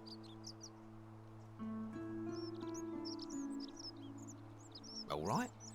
Well, you see, I'm in the business of procuring rare and precious objects liberated from the enemies of Rome. Mostly sculptures, vases, the occasional slave, fetch a magnificent price in Roman high society. Had myself a nice little shop in Rome just off the Forum. Lots of foot traffic and close to the docks. Good place to be when the fires broke out. See, about 7 months ago, half of Rome caught on fire. Everyone who couldn't get to an outer gate was running for the river, open to escape by barge. So I gathered my coins and some priceless vases into a cart and had my most loyal slave girl, pretty young thing named Acantha, push it for me. All the way down to the river, I'm elbowing through a stampede of people, turning back now and then to make sure she hasn't legged it with my valuables. But, to my surprise, we make it, and I see this barge loading up, and it's so full it's almost sinking. But the captain's happy to take my coin, so I start boarding, and then he puts his hand on my chest and he says, "No, too heavy. The cart or the girl." So I did what anyone would have done. Of course I chose the cart. I mean, I can always buy a new slave girl if I still have my money. So I put my hand on the cart, and I guess she realised what was happening because those pretty black eyes of hers go all wide. And in one swift motion, she topples the whole bloody thing into the Tiber.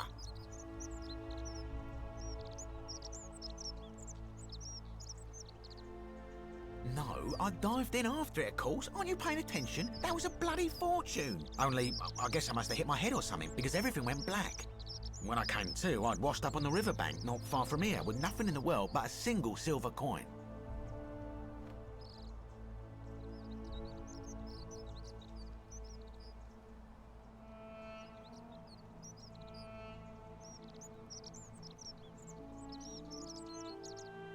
Thank you, friend. But it turns out it might have been a stroke of good fortune, because this place is a veritable treasure trove. Look around you, there must be more gold in here than in the treasury of Rome. If I can just figure out how to get it out of here. I'm afraid not. If you're desperate, I did hear that Aurelia down at the tavern claims to know of a way out, but I'm not sure I trust her. Some people here are a little shady for my liking.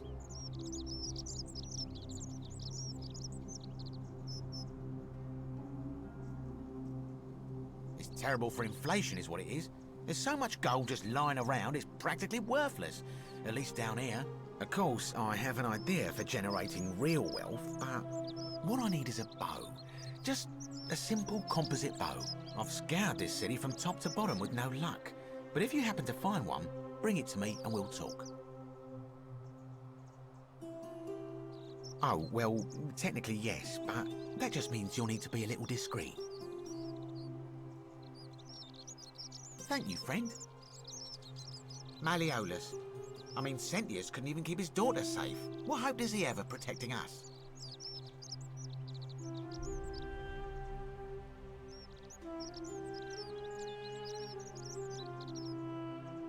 Certainly.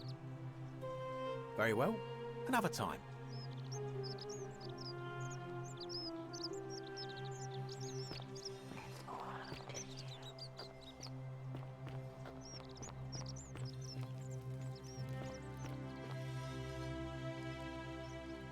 Hey, Virgil, how much would you want to make me a bow? For the last time, Dacius, I'm not making you a bow. But why? You know why. But how am I going to defend myself against someone else with a weapon? There are no other weapons in the city. We all went along with the magistrate's weapons plan, so it won't be an issue. That's why I've got to get in first before someone else beats me to it.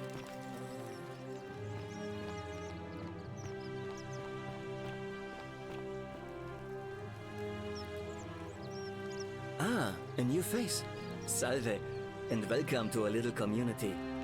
My name's impossible to pronounce for most people, so you can just call me Virgil.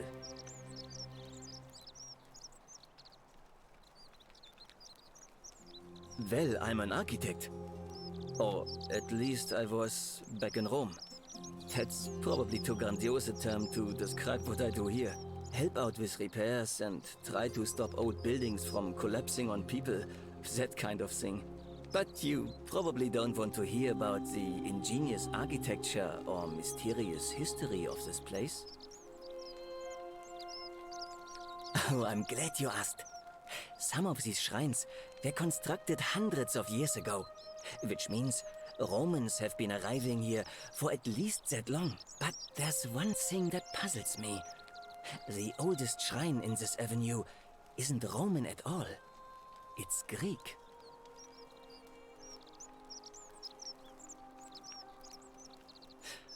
Well, yes, that could be the reason. Or it could mean that there were Greeks living and worshipping here before the Romans arrived. Which begs the interesting question, who really built this place? And could it be far older than any of us imagine? If only there was a way we could talk to the people who came here before us. The stories they could tell. Gladly. Personally, my favorite thing about this place is the aqueducts. Those series of adjoining arches. They're an ingenious feat of Roman engineering with a very practical purpose.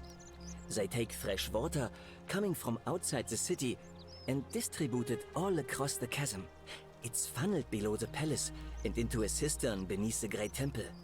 Some of it flows down into another cistern beneath the villas, and the rest is funneled to the shrine of Proserpina, where it fills the lake and allows us to fish and farm.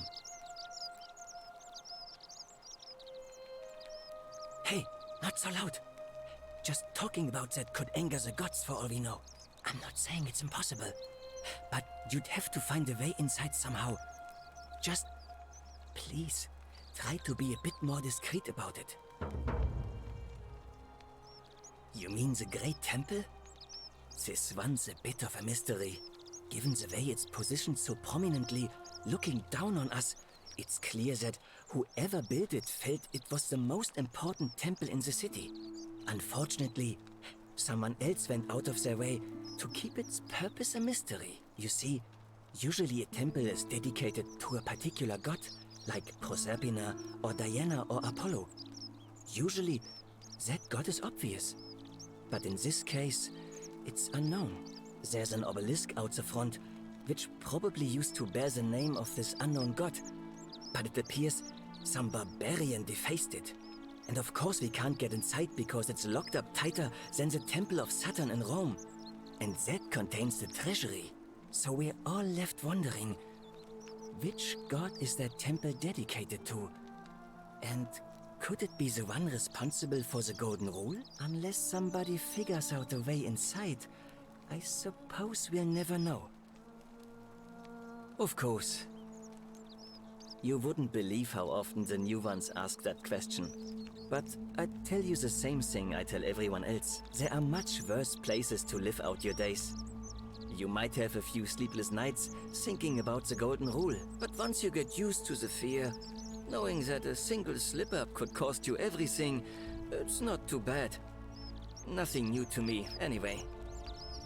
Oh, I just mean I grew up in the Batavi tribe, far to the north in Novio Magus, and learned to expect a bit of hostility. They weren't nearly as tolerant as the Romans. Some people say it's divine, the work of a god, but I'm not so sure. It just seems so flawed to me. Like it's distinctly human. I mean, once you've been here long enough, you'll notice people doing things that just seem so wrong to you. But this so-called god doesn't seem to care, which means one of two things. Either you don't know the difference between right and wrong, or this unknown god doesn't. And I'm pretty sure I know the difference. Do you? Good. Then I hope you'll agree that there are only two ways of dealing with unfair rulers. The first is to leave. The second is to remove the ruler from power. And it seems leaving may not be an option.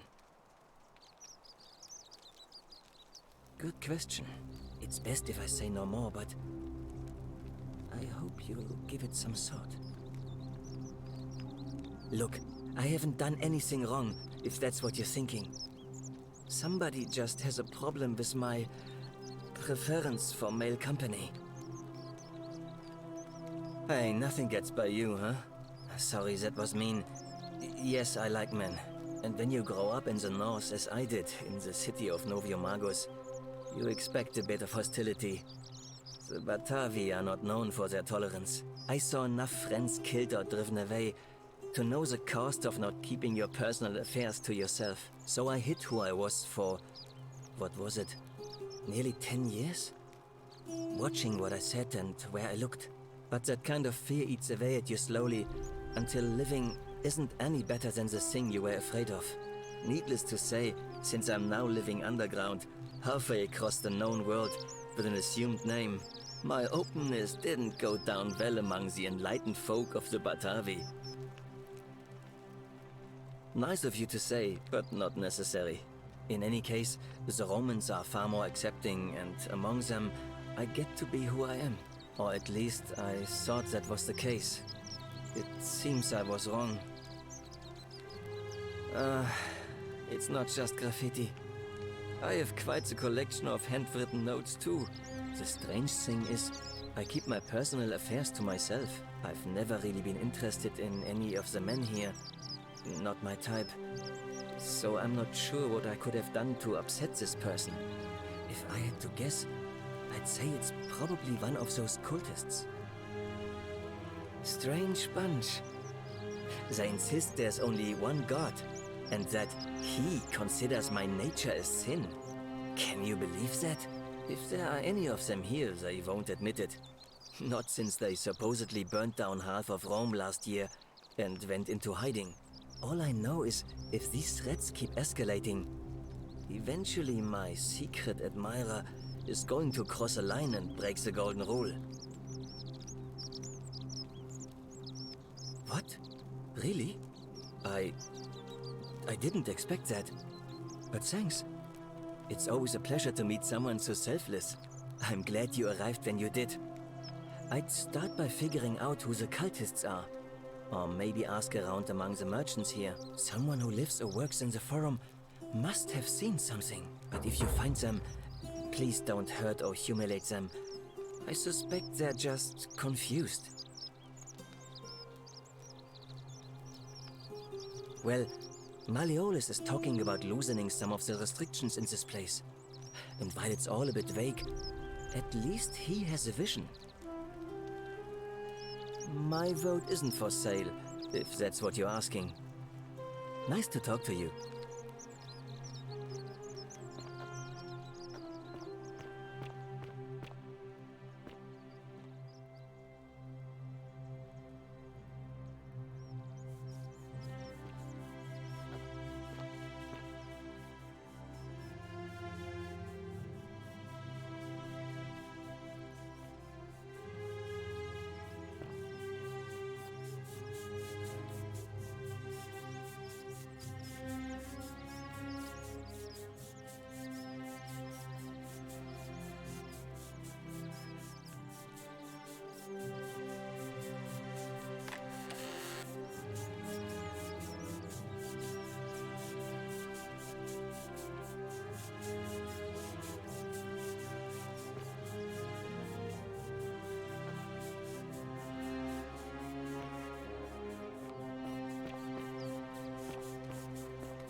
Greetings and salutations. Greetings. I'm Joe. My friend, your words intrigue me more and more. But yes, very well. Ask me what you wish. This is troubling, is it not? I am afraid I have no idea. It is ridiculous, though. Virgil is a fine man. But my young friend Fabia confided in me that she saw someone leaving graffiti on his shop front last night. Perhaps you should ask her about it. I hope that our paths...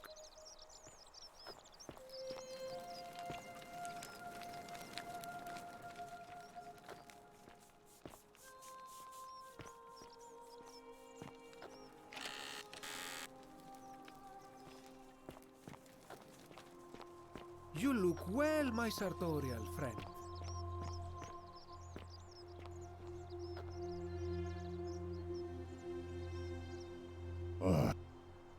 What a...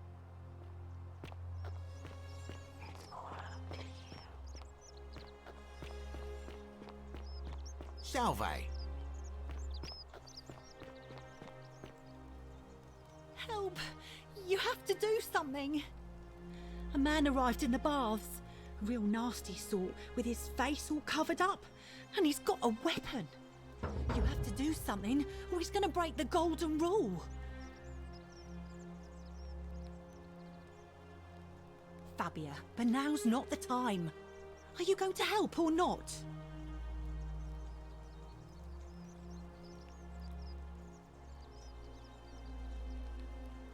Thank you. He's still in there, somewhere. I have to hide. Find me in this empty shrine when it's over.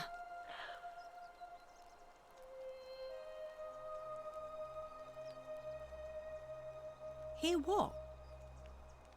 What? We don't have time for this. I have to go. What? Why? All right, fine. Come and find me in my bakery instead. Please be careful.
Come and join me by the fire. Welcome, welcome. May I ask your name? It's a sincere pleasure to meet you. Tell me, what brings you all the way down here? Then perhaps the fates brought you here to learn the secrets of this place. I will tell you everything I know, but first, a request. I've been living down here alone for many years, with nobody to talk to but myself. The one thing I long for above all else before I die is a good philosophical argument with somebody astute. I'm hoping that person is you. Let us find out with this simple question. Have you deduced the name of the god responsible for the Golden Rule? You have much to learn. It's best if you figure it out on your own. Come back once you've made progress.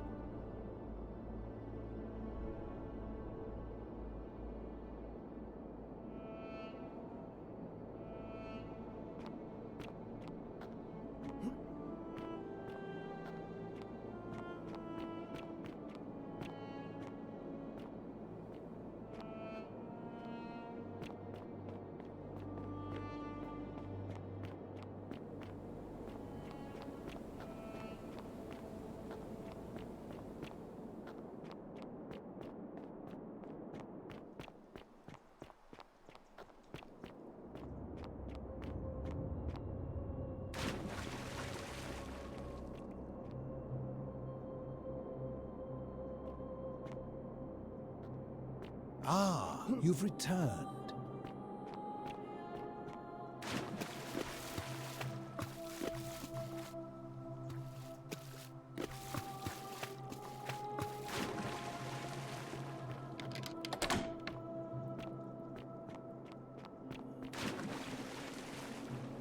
Ah, you've returned.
Any news about...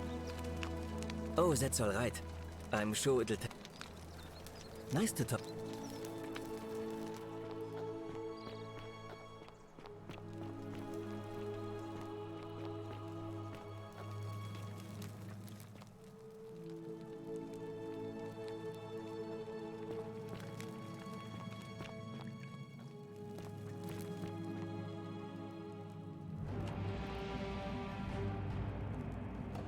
Stop right there. I'm looking for Tiberius Quinctius Crispus, otherwise known as Quinctius. Do you know where he is?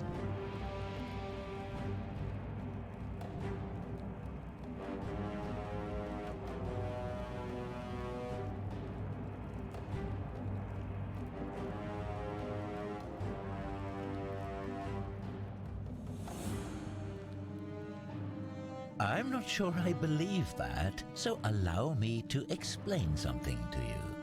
I am here with orders from Emperor Nero himself to find and execute the cultist Quinctius for terrible crimes against the Empire.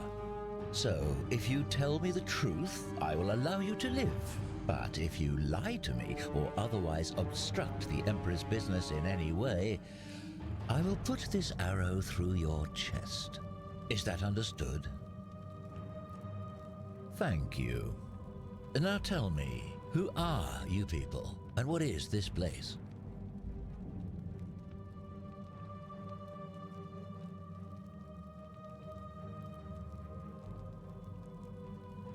A small community. I was told Quintius was a cultist, but I never thought he'd be foolish enough to lead me right to the heart of his mystery cult.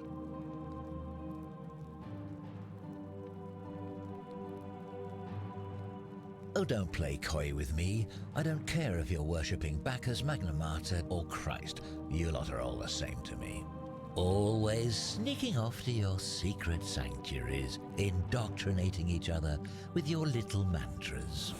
The Emperor may have tolerated your activities up until now, but after what Quintius did, those days are numbered.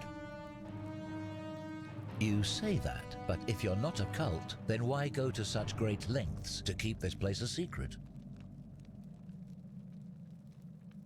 So you admit you're not allowed to leave.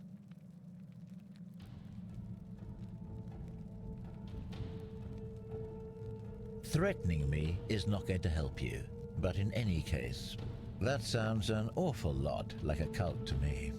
And I saw the inscription saying, "The many shall suffer for the sins of the one."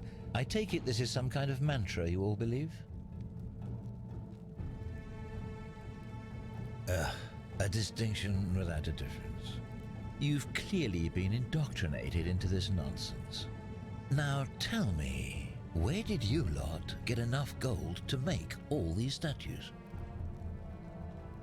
You lot are practicing human sacrifice too. You people disgust me.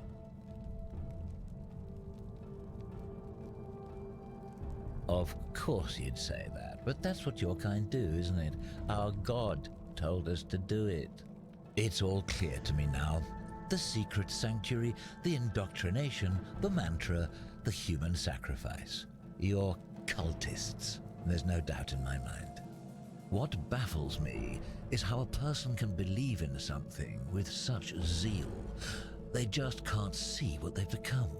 However, you still have a chance to redeem yourself by telling me where Quintius is.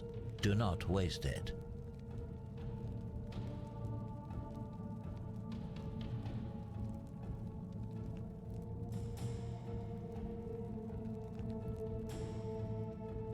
Very well, here's what I know. He's a 40 to 50-year-old man with distinctive eyes, one green and one blue. He's also known to have delusions of grandeur. The Emperor says he and his cult, your cult, are responsible for starting the fire which burnt half of Rome to the ground and killed thousands in the process.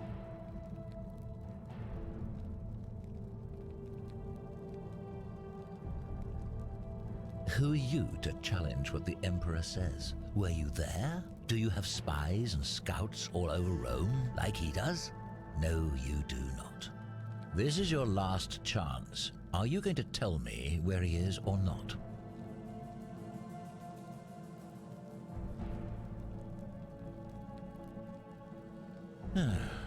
Then you're of no use to me. Do you have any last words?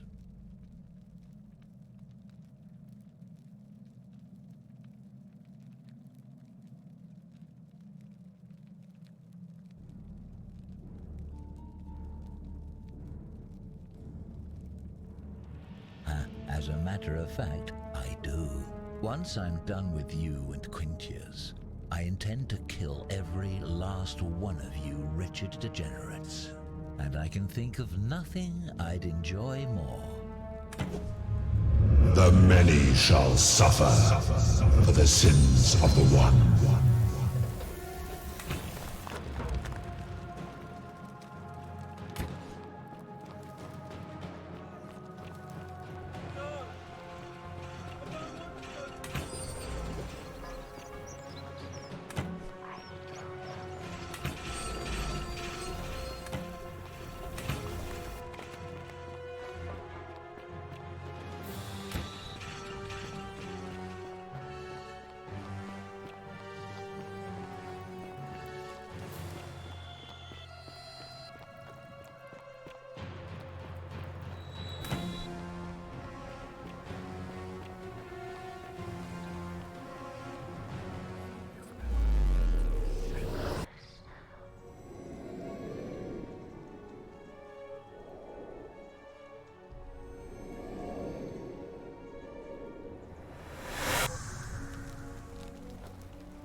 Salve, friend.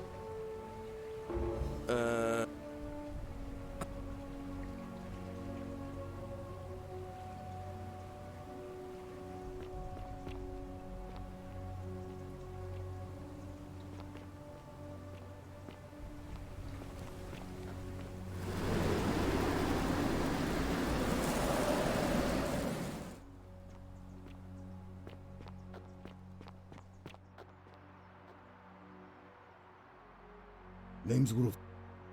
What up?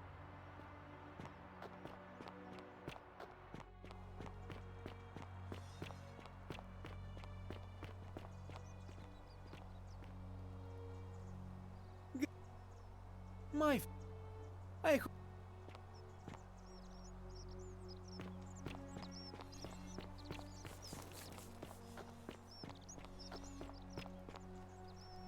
Help! You have to do something. You have.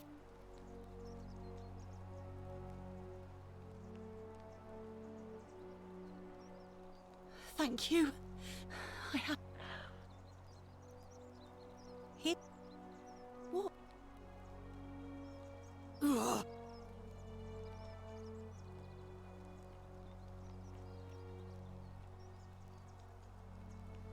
The shrine is collapsing.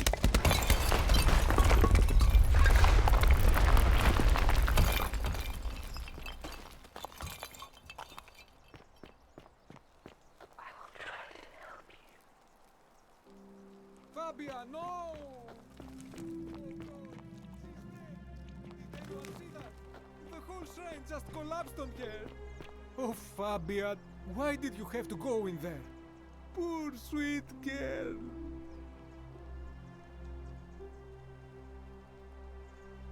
I can't believe she is dead. Fabia, I mean. She walked into that empty shrine, and the next moment she is lying dead under a pile of rubble. The gods are cruel and unjust. She was like a daughter to me. I'm sorry, friend. It's not right for me to lay my burden upon you.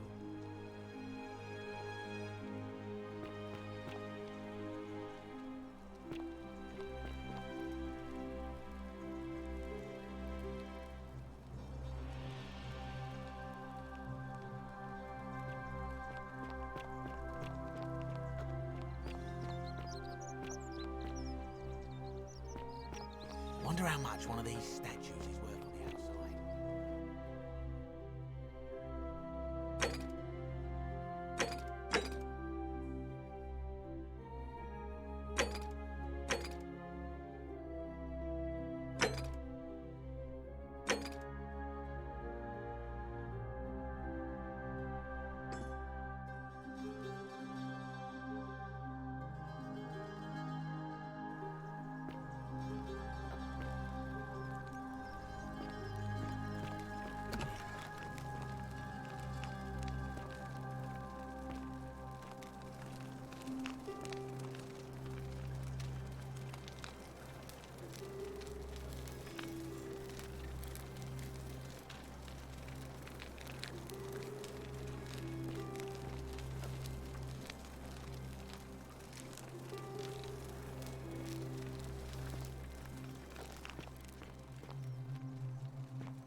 What are you doing in here?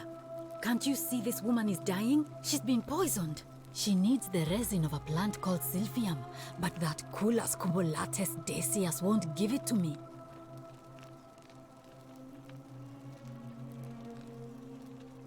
It's too late. She just slipped away. She was poisoned. She came in here frothing at the mouth.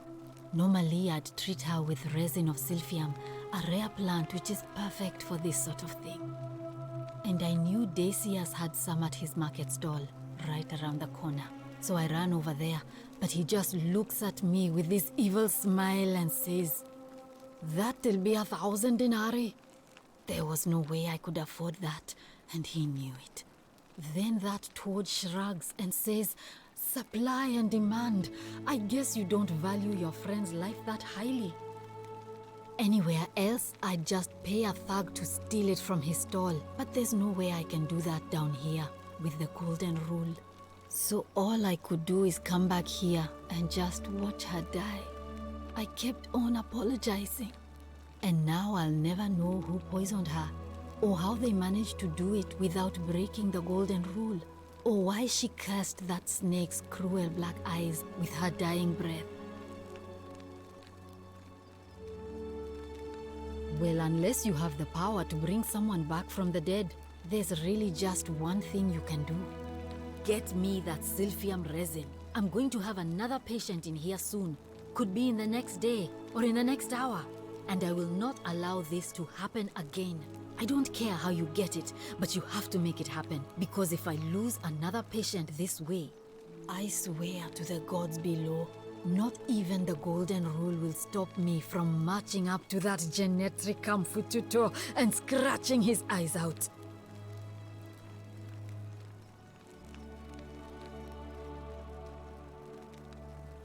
I'm Lucretia, and I'm going to be straight with you.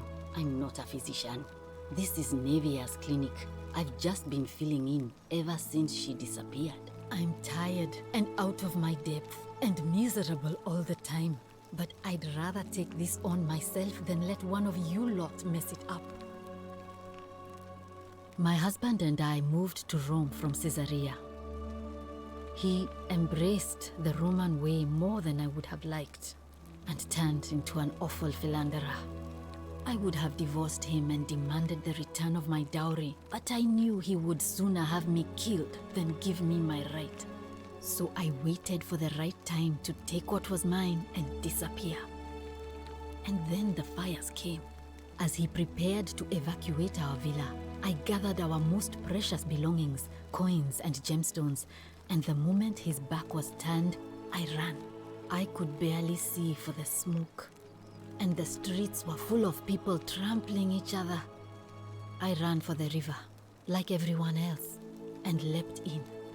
The next thing I remember, I was waking up on a riverbank, not far from here. It's all right.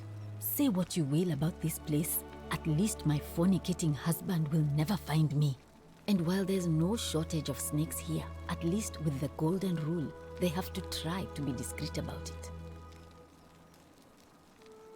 Oh, this shrine was in use as a clinic long before any of us arrived here.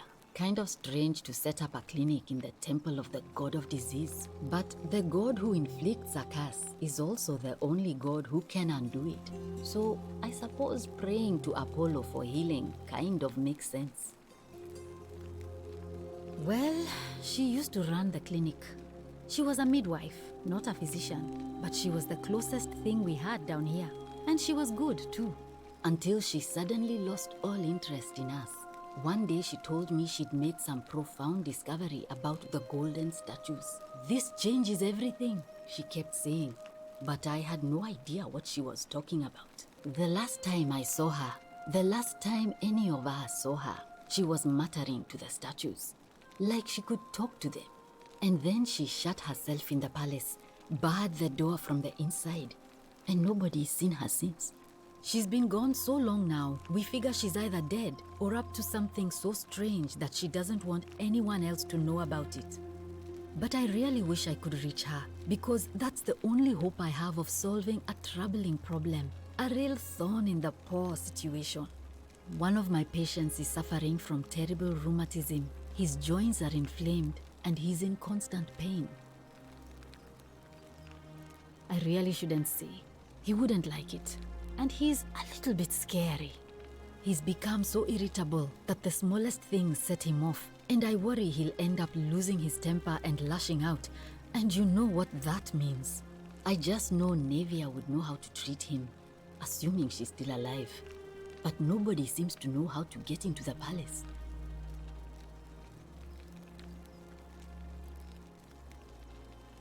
Really? That would be wonderful. Thank you. Let me know how you go.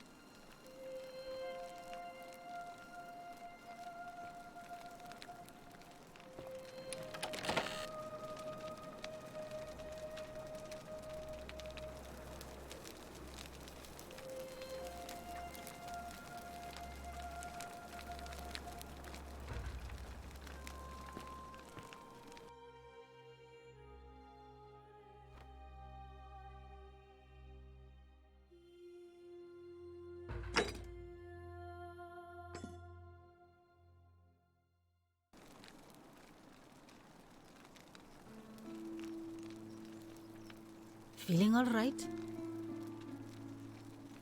I wish. Some people here need proper medical care, not the half-baked, hanging by a thread excuse for treatment I'm giving them. Just don't get sick or injured here. I'll do my best to treat you, but I'm out of my depth and dangerously short on everything you can imagine.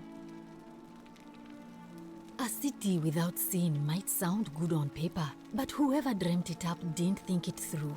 Maybe it was an attempt to create some kind of utopia. But snakes like Decius will always find loopholes to exploit. And what can we do about it? Absolutely nothing. In some ways, we are worse off because we can't take the law into our own hands. Oh no. Sorry, I don't mean to worry you, but no, that is definitely not normal.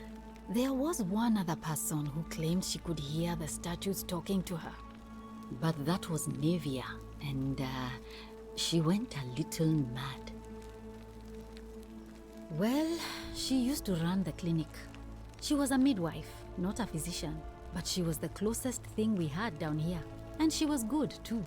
Until she suddenly lost all interest in us. One day she told me she'd made some... This changes everything. The last time I saw her, the last time any of us saw her, she was muttering to the statues. And then she shut herself in the palace, barred the door from the inside, and nobody's seen her since. She's been gone so long now, we figure she's either dead or up to something so strange that she doesn't want anyone else to know about it. But I really wish I could reach her, because that's the only hope I have of solving a troubling problem. A real thorn in the paw. One of my patients is... He's become so... You did? That's unexpected. But tell me, what is it? Willowback. I should have known. It was under my nose the whole time. That's very helpful. Thank you. If this works, it should settle Rufius down some. I have some right here. Could you do me a favor and give him some of this? He'll just need to swallow a pinch of it. I'm hoping it will avert disaster.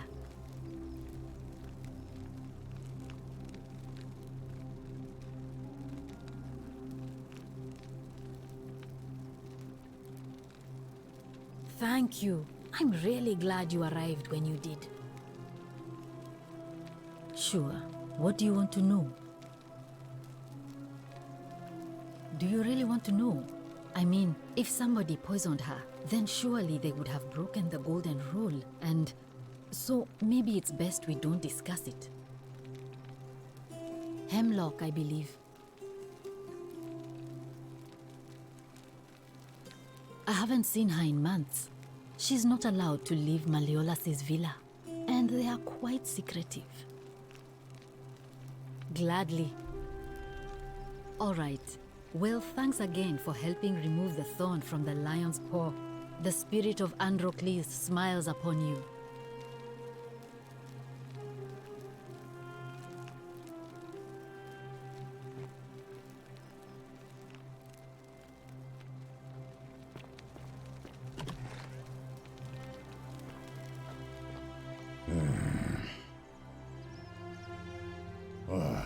You again.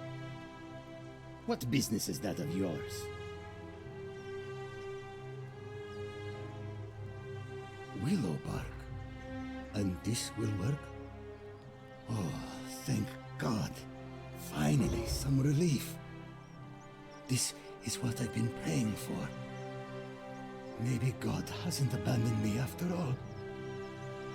Thank you. I've been in a lot of pain lately. The rheumatism, these cursed statues always watching in the crisis of faith. It was too much. Started messing with my head. This is exactly what I needed to set it straight again. I owe you one. Malleolus. Not sure I trust Sentius. Couldn't even... No.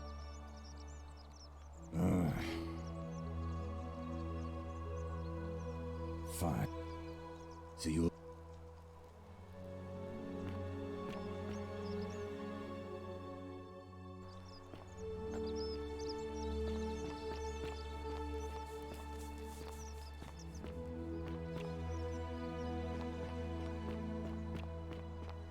Are they?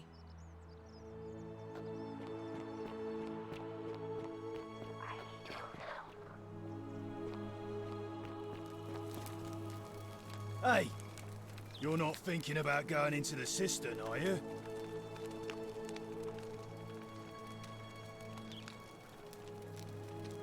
Nobody's told you about Hannibal? Ugh, why do I have to do everything round here? So, there was this guy called Hannibal, right? Funny accent.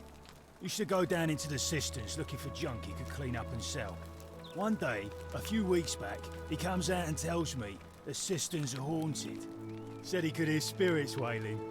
Of course, nobody believed him, because who trusts a Carthaginian, right? Anyway, a few days later, he goes back in. And hours go by, and he hasn't come back out, yeah? So I go down after him, and it's dark. But in the distance, I can just make out his body, sprawled out on the ground, and hunched over him was something that made my blood run cold. No word of a lie. I saw a creature. Like the corpse of a man who'd been flayed. And it was eating Hannibal.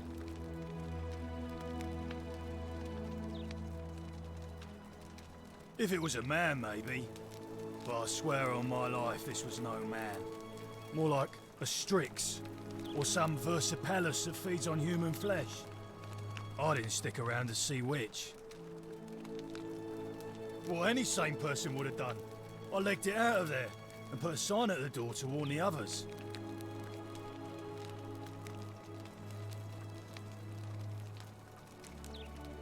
Good idea.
Malleolus isn't receiving visitors at the...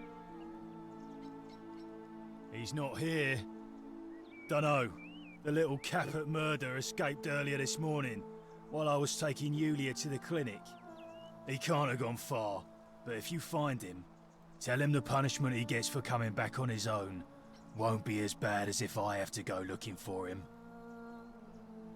Whatever.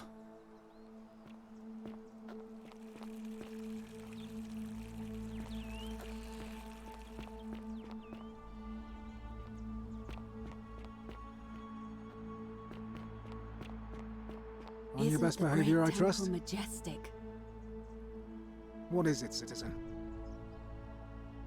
What business is that of yours? A lot of people have been looking for her. But it's been 3 weeks, and we've found nothing. What makes you think you can do better?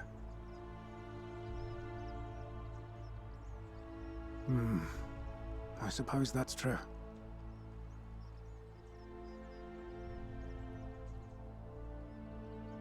Sentilla was always a kind, well-behaved young woman. I admit, her disappearance really caught me off guard. If anyone knows something, I'd expect it to be Sentia, Malleolus, Claudia, or Domitius. But none of them will tell me anything. You might fare better though, I suppose. If you're accusing me of a crime... worth a try, I suppose. Fine. All right. A new face. Ave, and may Vesta watch over you. I'm Equitia. To what do I owe the pleasure of this visit? See you again soon,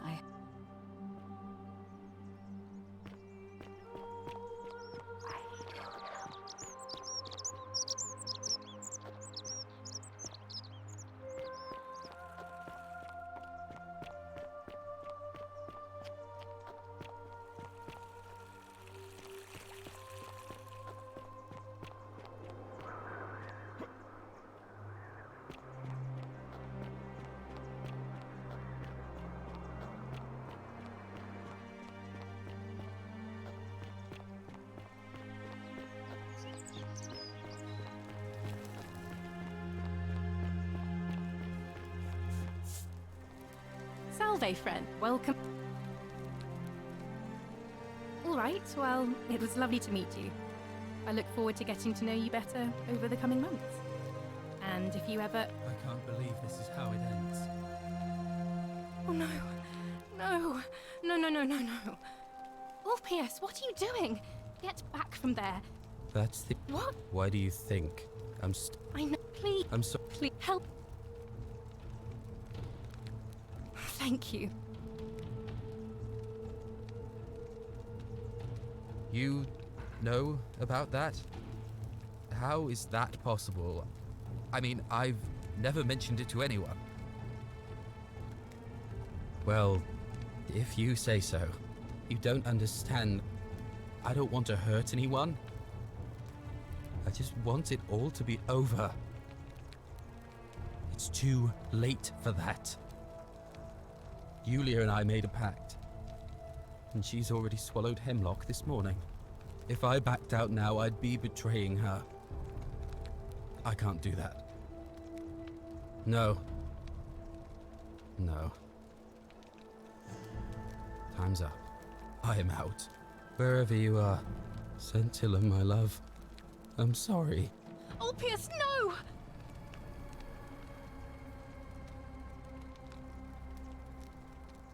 I can't believe he went through with it. Well, I suppose it means suicide isn't a sin under the Golden Rule. So I guess that means whichever god is responsible for it, it isn't mine. That was not your fault.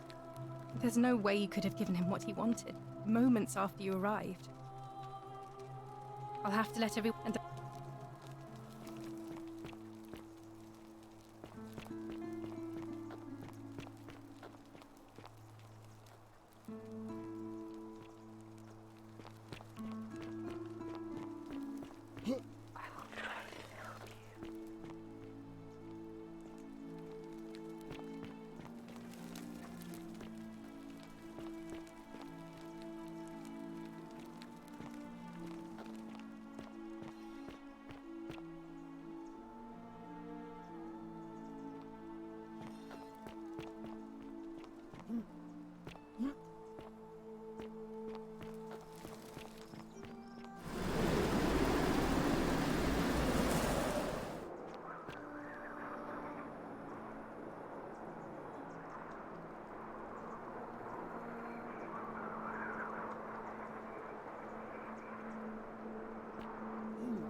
You see.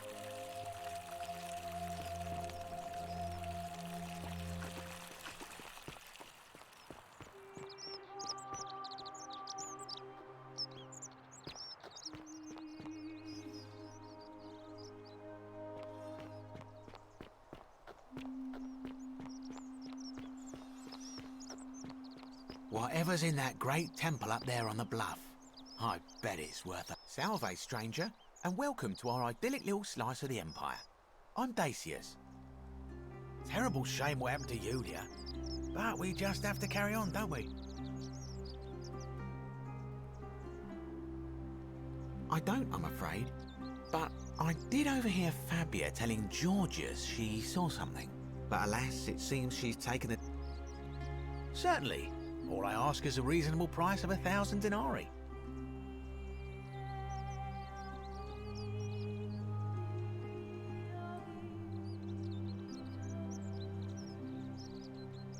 That's hardly my concern. But if you get a job, work hard and save your coins, you should be able to afford it within, say, 5 years? Oh, it's perfectly legal. Simply a question of supply and demand, I'm afraid. Take it or leave it. Hear what? You sure you're feeling all right? If you're hearing things, perhaps you should pay a visit to Lucretia's clinic. We don't want another Navia on our hands. She claimed the statues were whispering to her. Nobody else could hear it. Then she shut herself in the palace and we never heard from her again. But I digress.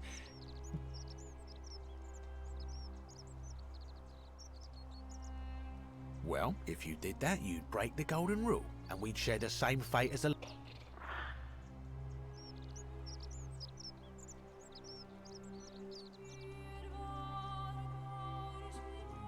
Do you think I don't know a bluff when I see one?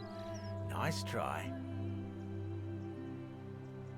Well, if you...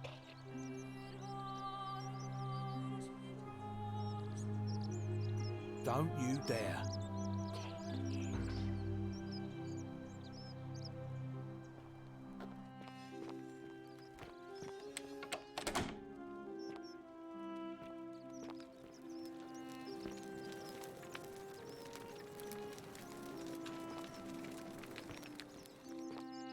Wonder how much one of these statues is worth on the outside.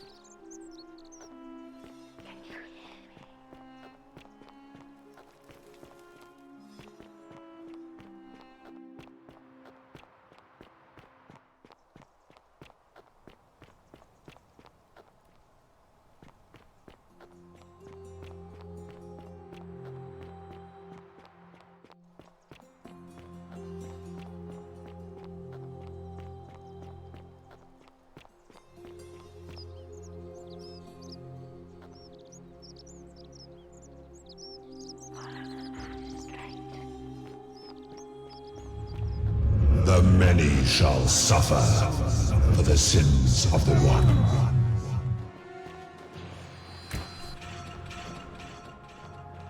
Hide!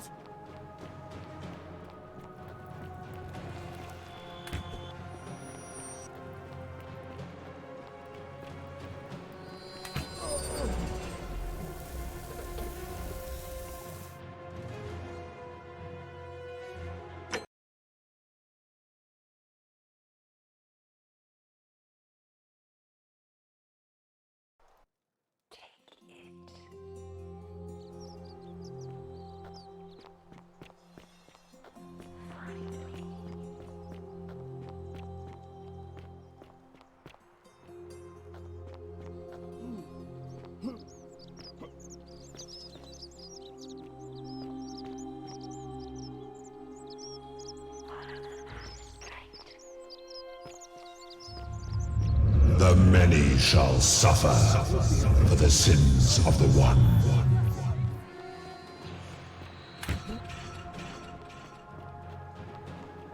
Everybody run!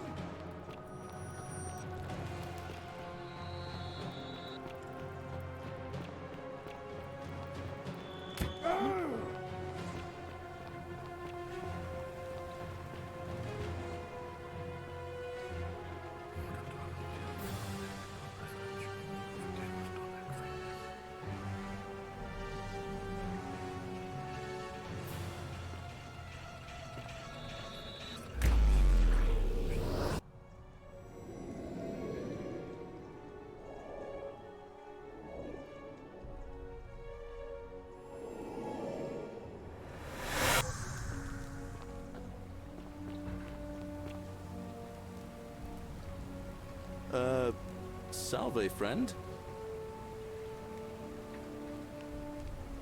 Oh.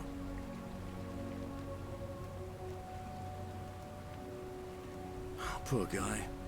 My uncle was a victim at rheumatism's altar, and he ended up killing himself. Alright, got it. I'll go, but once I'm done, I'll need you to tell me how you...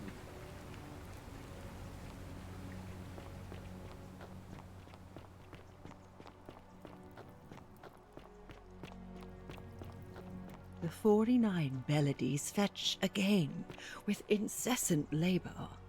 The water they have just as the ocean accepts the rivers of all the world, so this place accepts all the souls, but it does not notice the... It is the new...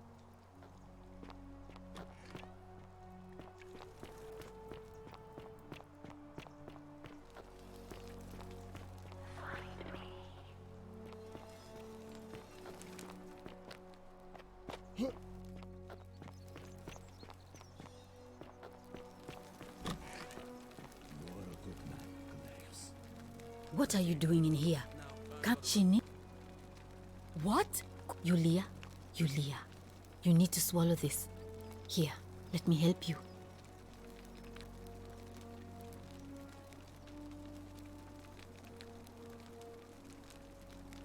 Hopefully, in a moment, she should be able to breathe normally. That was extraordinary. How did you know she needed this exact thing, and at this exact moment? Are you some kind of oracle?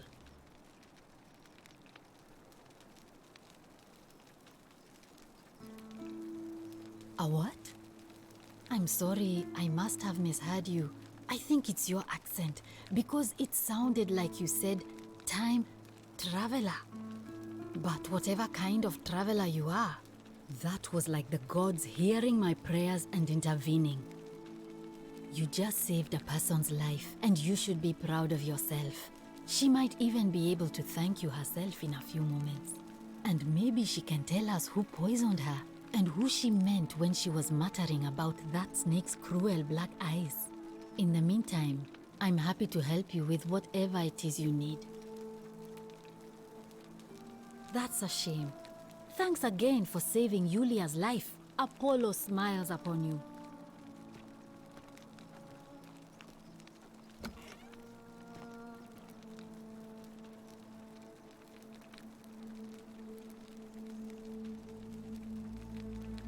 Oh, it's you. Sorry, I'm still a bit out of it. But thanks for trying to help me, I suppose. Was there something you wanted? Lucretia says I'm supposed to rest. As much as I'm grateful that you tried to help me, it's just not safe for me to talk about it. Please, no more questions.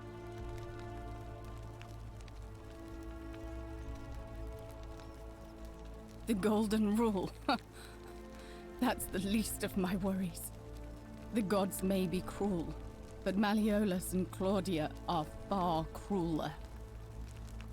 Please, just leave me alone.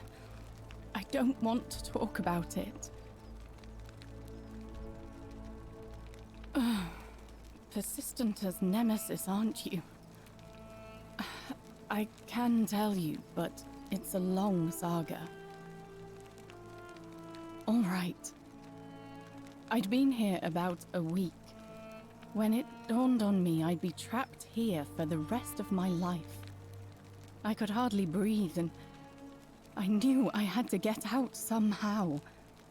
So when my new friend Aurelia offered me a secret way out, I would have done anything. And then I learned her asking price. 1,000 denarii. She was supposed to be my friend. I told her it would take me years to save up that much. So she suggested I take out a loan from Malleolus. And I did.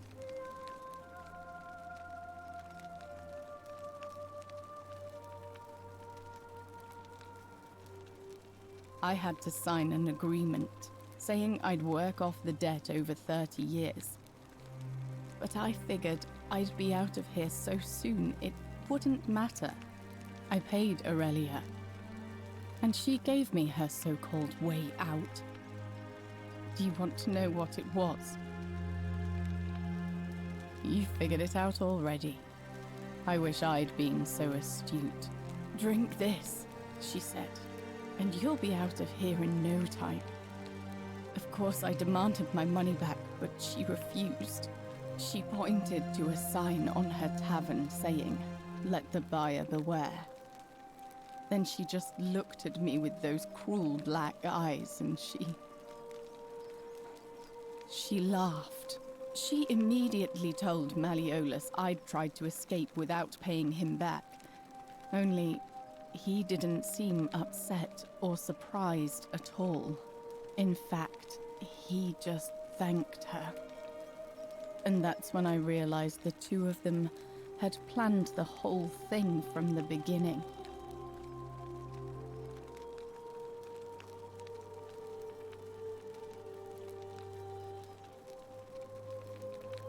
Of course, I went to Sentius and begged for help, but he said the law was clear. I'd signed over my labor for 30 years and there was nothing he could do.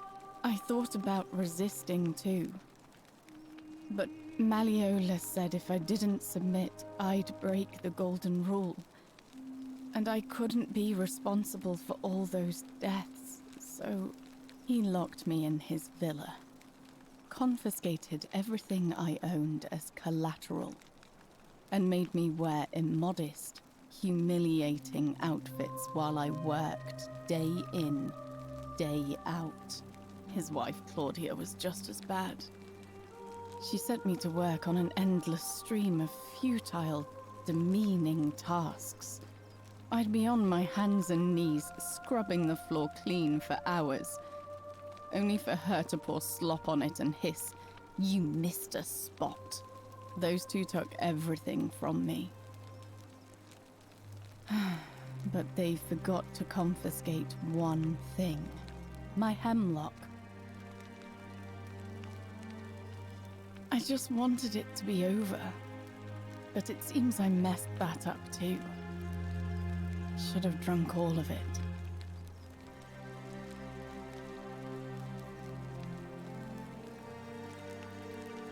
I brought it on myself.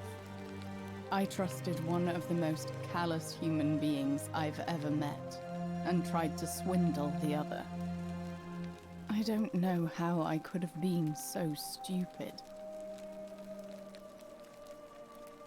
When I've recovered, I expect their thug Domitius will come for me. He'll escort me back to their villa, and I'll be right back where I started. Only this time, I won't be able to lull myself to sleep at night with the thought of a permanent solution. Honestly, it would have been better if the poison had been allowed to run its course. I doubt it. It seems this is the fate the gods have chosen for me, for trying to escape. At least until someone breaks the golden rule. Maybe it wouldn't be so bad.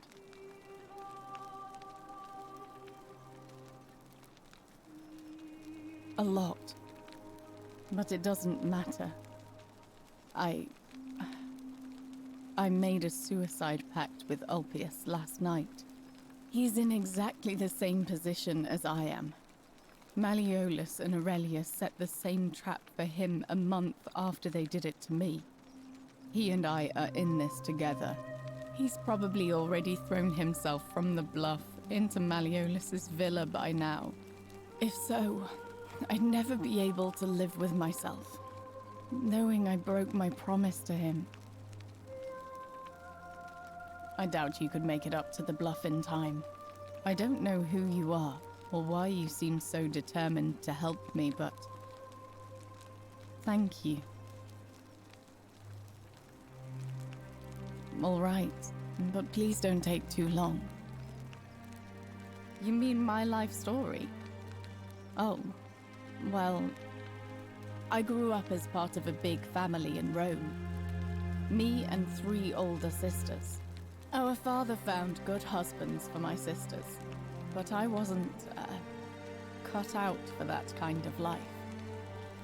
So he found me a job as a scribe for a prominent merchant. It was a good life for a while, until 7 months ago when the fires came.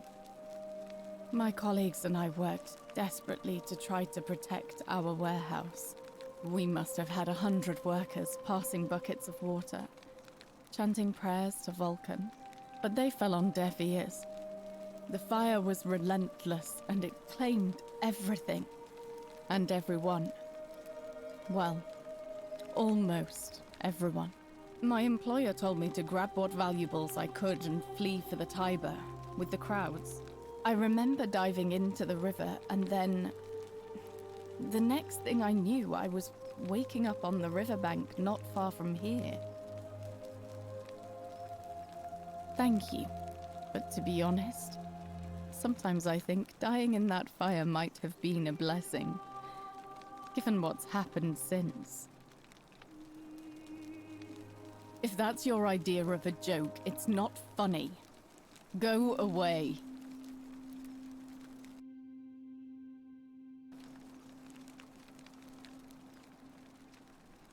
I know what kind of person you are.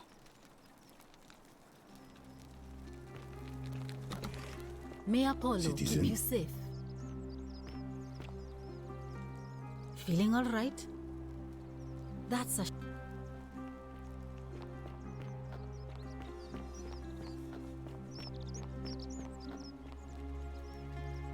Help!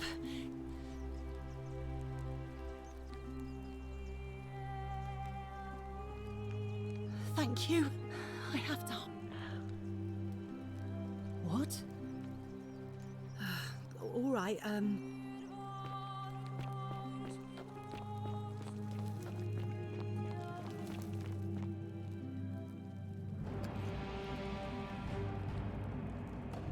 Stop right there.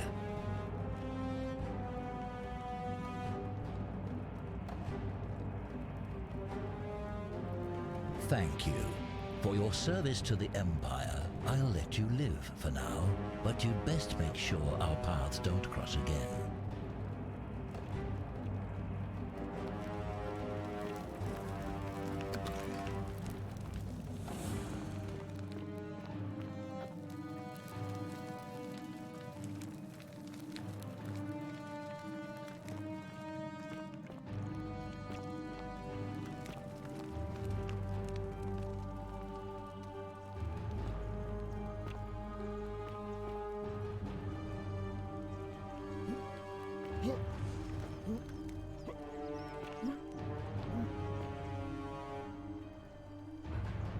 Curse you, cultist!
Hello? Hello? My name's Dooley. I live here now because I got in trouble and they said they had to lock me up. I don't know. I don't remember things so good.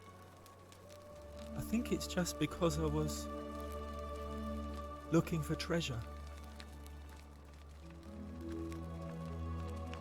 Yes, but I wasn't. I was just looking. They said I did it more than once, but I can't remember things so good. Then they called me mean names. They called me a liar, Billy. Yes. They said I have to live here now, and gave me this letter. But I'm not good with words. Do you think you could read it for me?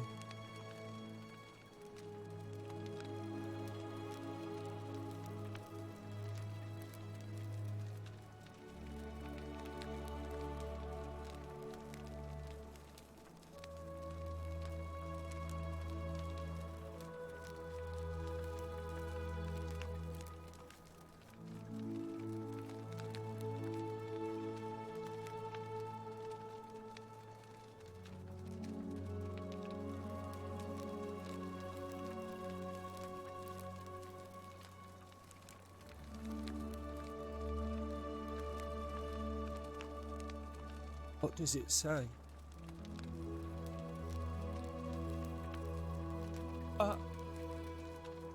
My treasure! My friend Hannibal used to look after me. He said he always would. But then, he died. It was very sad. He said, if anything ever happened to him, I had to find something very precious hidden away. He gave me this key and made me promise to keep it safe until I found the treasure.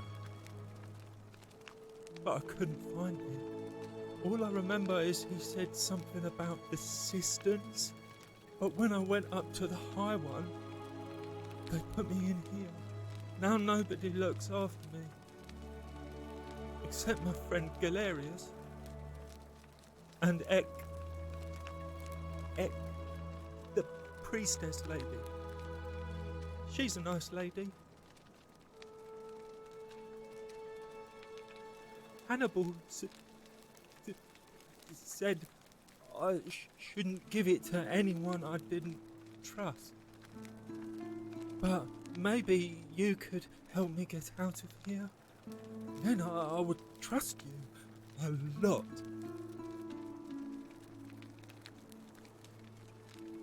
Galerius already tried that. He said the magistrate wouldn't listen, no matter what. What about the rules? I don't want everyone to get in trouble because I was bad. Like Galerius. He's nice. I like Galerius. He made me a doll and everything. If you help make him magistrate, he can get me out of here, and I can give you the key to my treasure. Hannibal said it was in the cisterns. I can't remember what it was, just that it was way up high and very precious. You're going to let me out of here?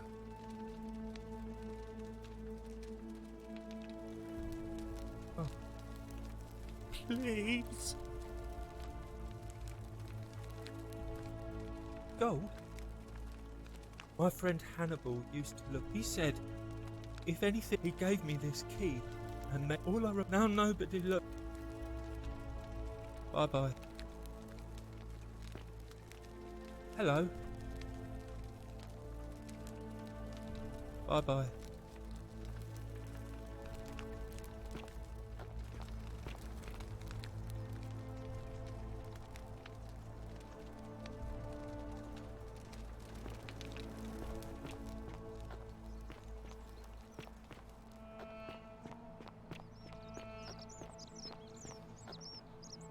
You there! I'm sorry to trouble you, but I couldn't help but notice that fine bow you're carrying.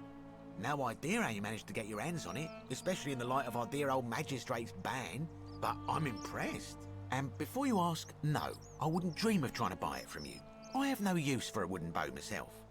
But I would like to propose a joint business venture of sorts. Tell me, do you have any idea how people here end up as golden statues?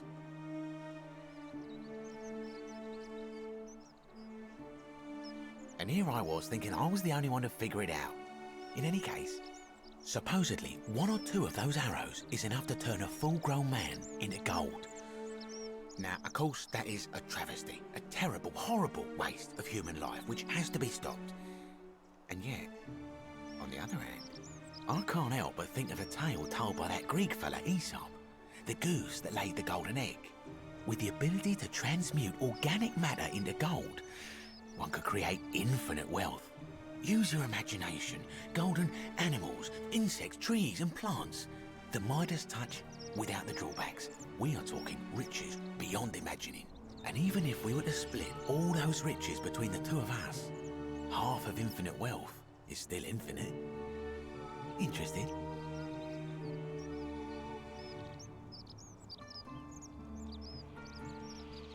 Excellent. So the first question is, how do we get our hands on one of those golden bows? Now, I have a plan, but first, tell me, are you familiar with the story of the goddess Diana? No problem. Allow me to explain. Diana is our goddess of the hunt, the moon, and the underworld, depending on who you ask. The one thing priests and poets agree on is that she carried with her a golden bow and a quiver of golden arrows. And it just so happens that there is a shrine of Diana in this very forum, with a prominent statue of the goddess herself.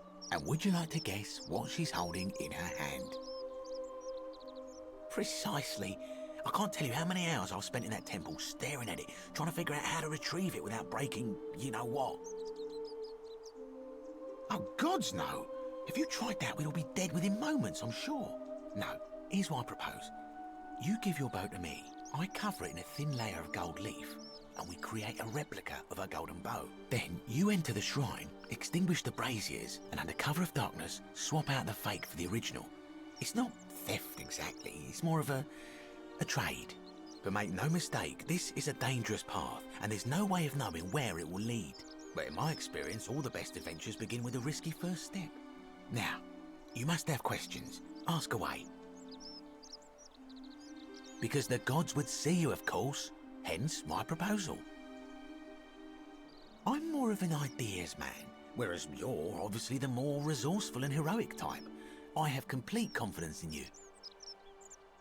When Prometheus stole fire from the gods and became a hero to all mankind, do you think he was worried about the danger?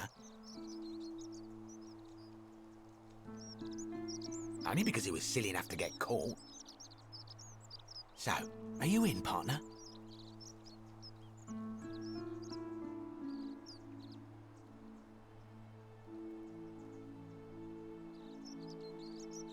Wonderful.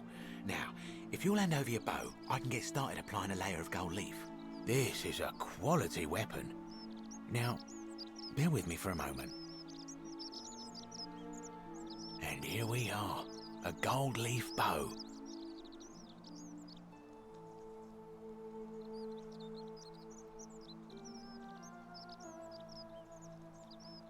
Now I've gone and unlocked the Shrine of Diana for you, so as quick as you can, head on inside.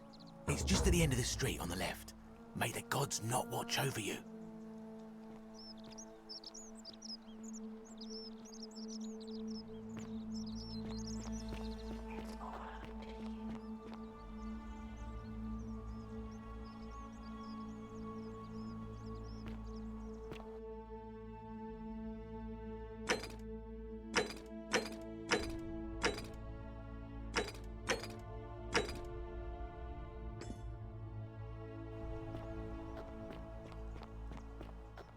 Isn't Fear the great is proof temple of a majestic? degenerate mind.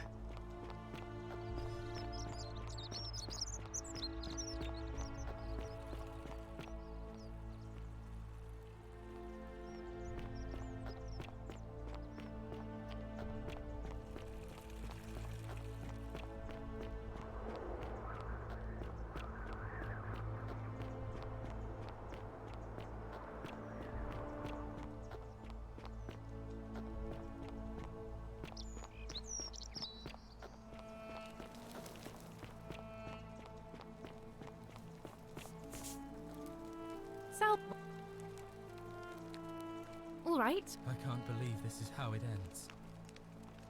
Oh no. No. No, no, no, no, no. Ulpius, what are you doing? Get... That's... I'm... Thank...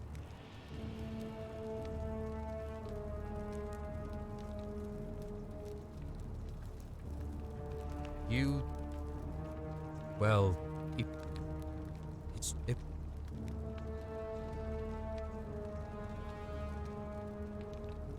Oh, really? That changes things a little. But we're still in debt bondage to that monster. Unless you happen to have 2,000 denarii to pay off both of our debts. Yulia and I are in debt bondage to Malleolus. We might as well be slaves. And that's how much it will take to buy our freedom back. Oh, so it's my fault. Is that it? You know what? Forget it. I am out. Wherever you are, Sentilla, my love. I'm sorry. Ulpius, no!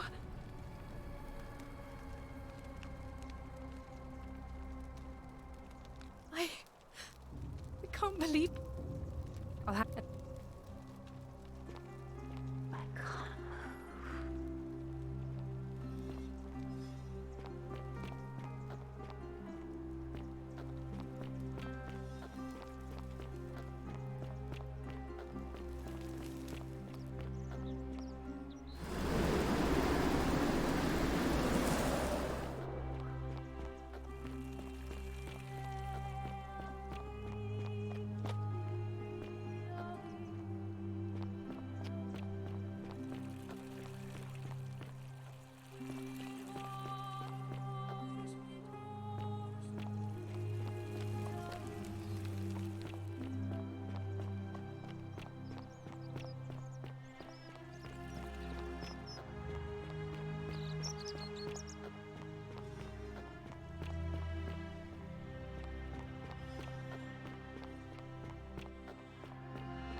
I love your clothes. So exotic.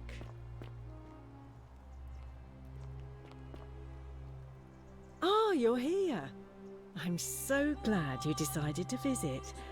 I'm Aurelia, and I hope I'm not being too forward, but the moment I laid eyes on you, I was intrigued. There's a light in your eyes I've never seen before. A certain learning and sophistication.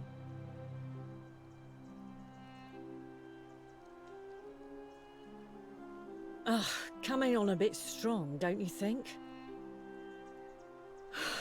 I take back what I said. Suddenly, I don't find you so intriguing anymore. Let's just forget that ever happened, so we can at least do business. So, what brings you to my tavern? Ugh, let it go. Nothing's going to happen between us. You know, normally, I'd expect you to buy me a drink before asking if I want to get out of here. Straight to business, huh? I can work with that. As a matter of fact, I do know a way out. I'm happy to tell you all about it, but this is valuable information we're talking about, and I don't just give it out like some cheap oracle. So, how badly do you want it? Is it worth, say, 1,000 denarii to you? Well, I can't tell you too much, or you'd figure it out for yourself. But I promise you, you'll never have to spend another hour in this city ever again. Simple. It's a one-way trip, and I'm not ready to go just yet. I like my life here. One day, maybe, but not now. I think of it this way. I have something of value, and I'm willing to share it for a price. That's not unethical. That's just good business. Now, do you want it or not? Ha! It's hardly my fault if people misunderstand the terms of a deal. I mean, it does say, "Let the buyer beware," right outside my tavern. I just try not to think about it. Drink helps with that. As the saying goes, to drink is human, so we drink. Certainly, for 10 denarii. Have you met Livia? She used to do my hair, until one day she just snapped. This place has that effect on people. Now she just stands around, caked in filth, muttering nonsense to herself. It's a real shame. Now I have to do my own hair. I hear that if Malleolus is elected, he's gonna throw a small festival to celebrate. Whatever you... All right. Cerberus lifts his triple head and lets out his threefold strain.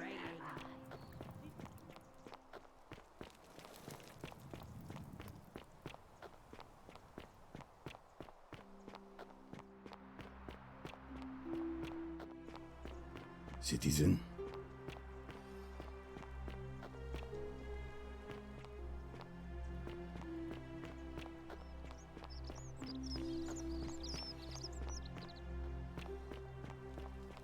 Salve, Dooley. How are you doing today? I'm sad. I don't think so, my friend. It's election day today. Perhaps our new magistrate will be kinder than Sentius and let you out. I hope so. Galerius, what happens when you die? You're not going to die anytime soon, Dooley. My mother told me, when you die, a ferryman helps you cross a river and your spirit lives on in the underworld. Is that true? Well, yes, but... Is it true that if you were good, you get to go to Elysium, but if you were bad, you get punished forever and ever in Tartarus? Something like that, but... If I die and go to Tartarus, because they say I've been bad. I'm not going to let that happen to you, Dooley. I promise. Thank you, Galerius. Thank you. Now, I have more work to do, but I'll visit you again soon, alright? Alright, Galerius. See you then. Salve again, friend.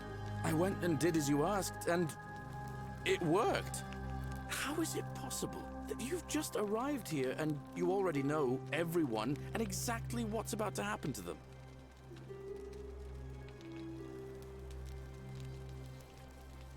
Oh, come on. I just did as you asked. The least you can do is level with me. I'll keep it between us. I promise. You're toying with me, right? Wait, you're not kidding, are you? That's the only way you could have known. You're a bit like... Oh, what was his name? Sisyphus. Yeah, that's the one. Old King Sisyphus. Sisyphus was a Greek king a long time ago. For daring to think he could outsmart the gods, he was given a terrible punishment. He was forced to push a great boulder up to the top of a hill. Only, just as it reached the top, it would roll all the way back down to the bottom, forcing him to start over and over and over again, for all eternity. Just like you. Actually, now that I think about it, there are a bunch of old stories about the gods punishing people by making them do the same futile task over and over. Tantalus was made to grasp at fruit on a tree he could never quite reach.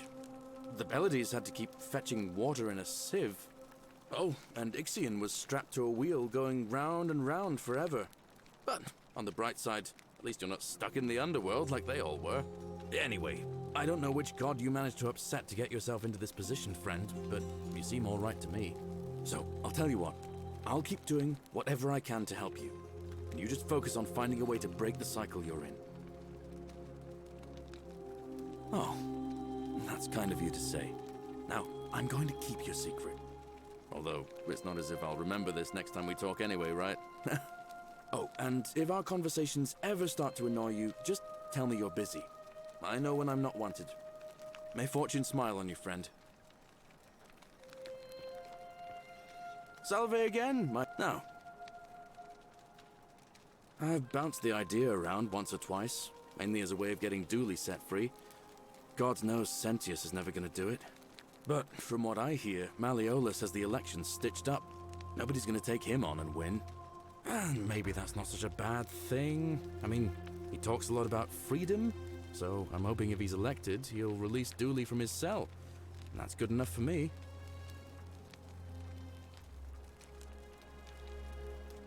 Because Sentius put him there. Poor Dooley was just wandering around looking for some imaginary treasure. Now a magistrate accused him of being a thief. That's nonsense, of course. Dooley's the most harmless man you'll ever meet. But Sentius really has it in for him, for some reason. And how could you... Oh, wait. You've seen it in another time loop, haven't you? Well, in that case, we need to find a way to make sure Malleolus loses. Better yet, get him to withdraw altogether. If you can do that, and Sentius is the only candidate left, I'll run against him. Deal? All right, friend. Hope you find a way to break that cycle you're in.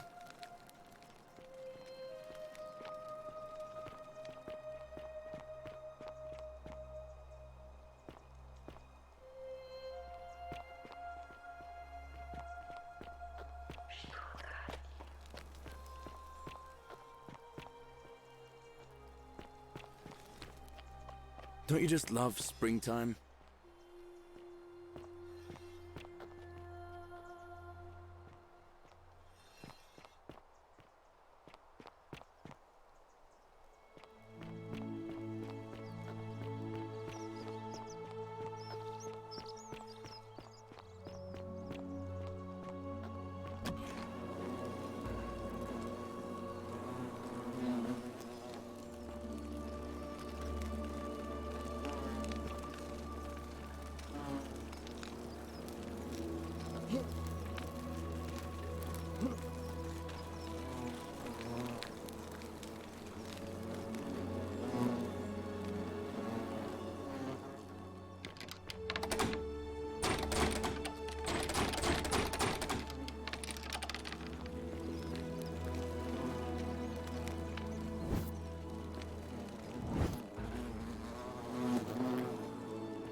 Is that you, partner? Do you have the bow? Wonderful. Just go ahead and slide it under the door for me and I'll unlock it for you. And yet you did. And now, here we are. With me out here and you in there.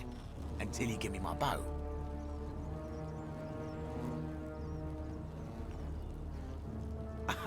No, technically, I never said that. I said, if we were to split all those riches between the two of us, infinite wealth is still infinite. It's hardly my fault if you can't tell the difference between a hypothetical and a promise, now is it? Oh, I do love a good loophole.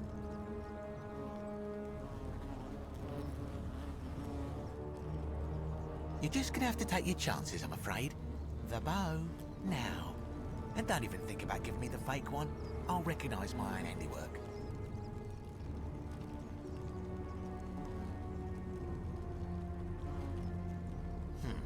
I would reconsider my position quickly if I were you. I'm not sure if you noticed, but you're stuck in there with a hornet's nest, and they can be rather aggressive toward intruders. You know, some say it takes 27 hornet stings to kill a man, but I always wondered how anyone could have known that. Let's find out if they were right, shall we?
You're not supposed to be here.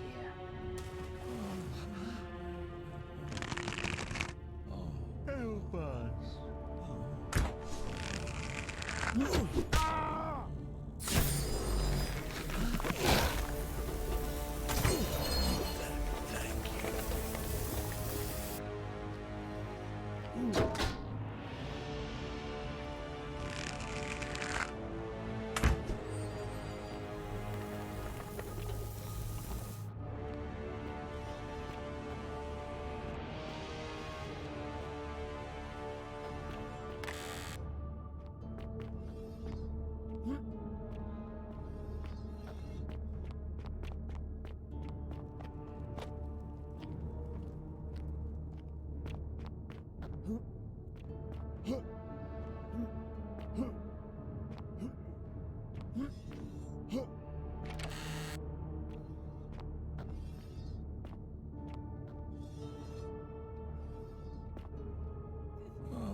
Me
die.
My beloved Galatea, after I learned the terrible truth about the golden statues, I wandered the city as if in a nightmare. What must life be like for these poor souls, entombed in gold, but kept alive somehow? Trapped in their own personal Tartarus, consigned to eternal torment, too horrific for any sane mind to comprehend. I tried to offer them what small mercies I could. I began to talk to them, to keep them company. I'd imagine backstories for them, give them names, and tell them of the world, of the histories and stories I'd learned as a child. As the others became more concerned by my charity, I sought solitude from them, preferring the company of my tormented charges. Discovering a way into the abandoned palace, I began to spend my days walking its halls and sharing with its occupants ancient tales, my mind turning to those of Apollo and Daphne, Perseus and Medusa, and Pygmalion and Galatea. Pygmalion, the sculptor who fell in love with a beautiful statue, and who, praying to Aphrodite for aid, discovered that his beloved Galatea had come to life. It was then that I heard you whisper to me, Galatea. Forgive me. I know that is not your real name, just one I have borrowed from a story. But when I turned to look at you, I saw the most exquisitely beautiful woman I have ever known. Your face, forever frozen in a look of haunting sadness. Our meeting gave me new purpose, to free you from your golden prison, so that I might one day hear you speak, not just whisper your true name to me. So I gathered tools for the long and difficult task ahead, barred the doors to this place, and set to work.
Huh.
And you must be the wretched snake who broke into my palace and disturbed my experiments.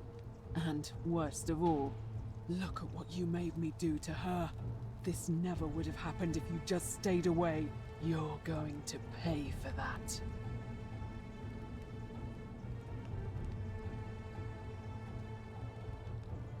And do you think I care about that?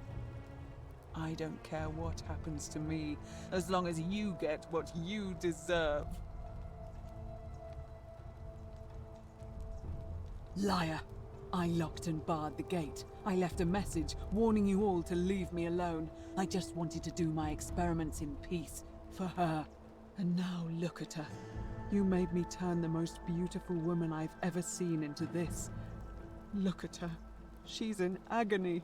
All I wanted was to spend my last moments with her, to see her beautiful face, to hear her speak freely, instead of in those cryptic whispers.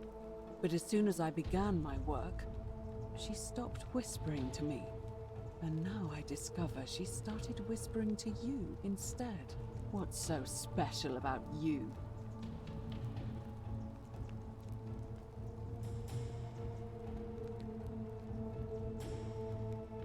What do you mean, the same voice?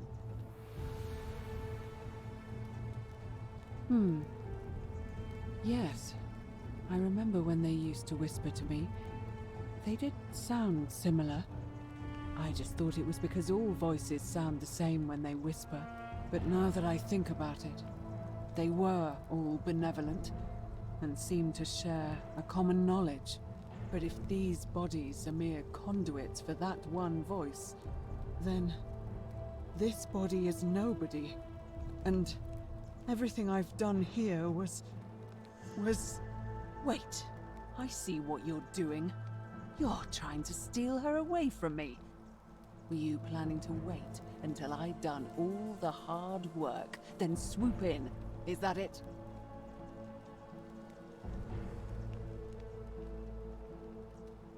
Liar! You tried to steal her away from me, and now look what you made me do. Give me one good reason why I shouldn't peel you, too.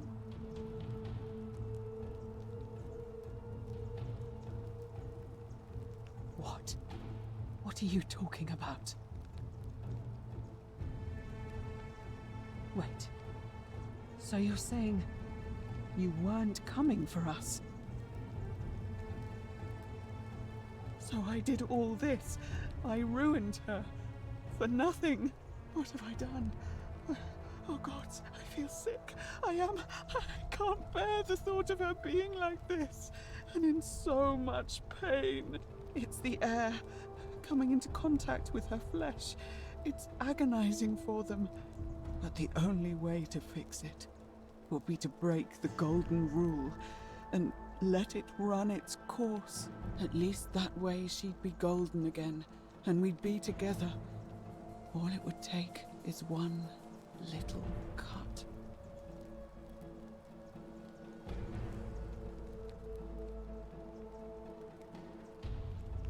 It's too late. There's nothing you can do. I have to do this. I'm sorry. What?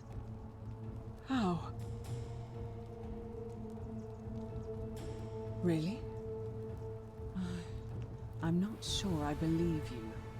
But if you can undo this mess, I'll give you the key to my old medical chest in the Shrine of Apollo. I imagine it would help Lucretia ease the suffering of those still in the city. But if you're lying to me, I'll break the golden rule and kill you and everyone else in this city. Understood?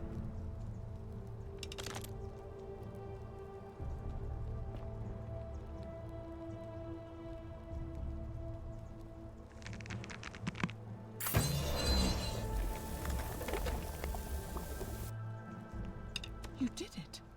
You took away her pain. I don't know what to say. Thank you, thank you. I swear I will never harm her again.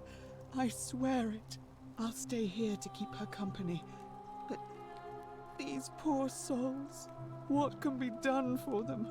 I've tried everything I can. I fear the only one capable of releasing them properly is whichever god doomed them in the first place. In any case, I must honor our bargain. Here's the key I promised you. It opens a chest in the Shrine of Apollo. I believe there are a few things in there.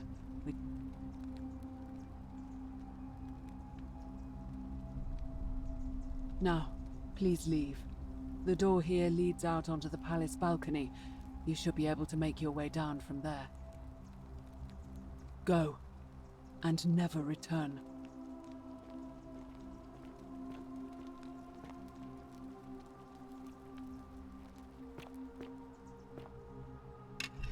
At least we'll all be golden together.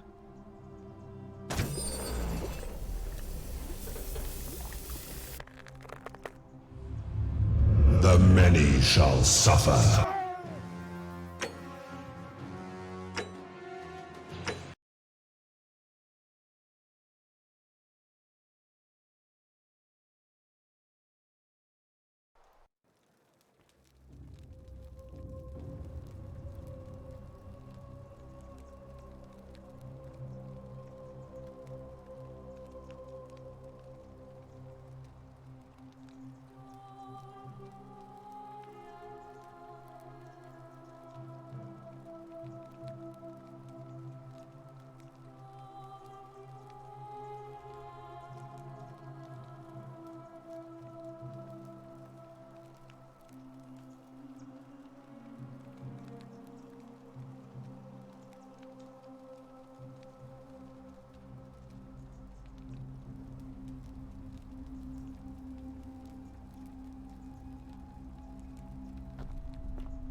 What? Are you still here?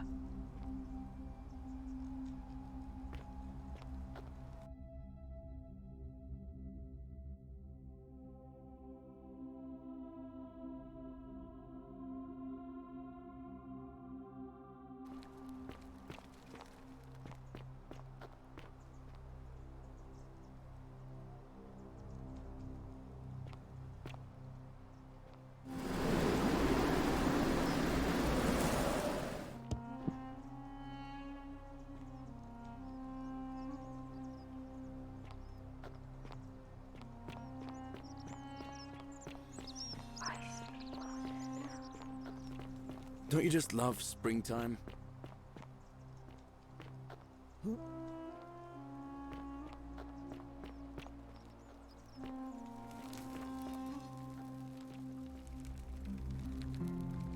A new face, Ave.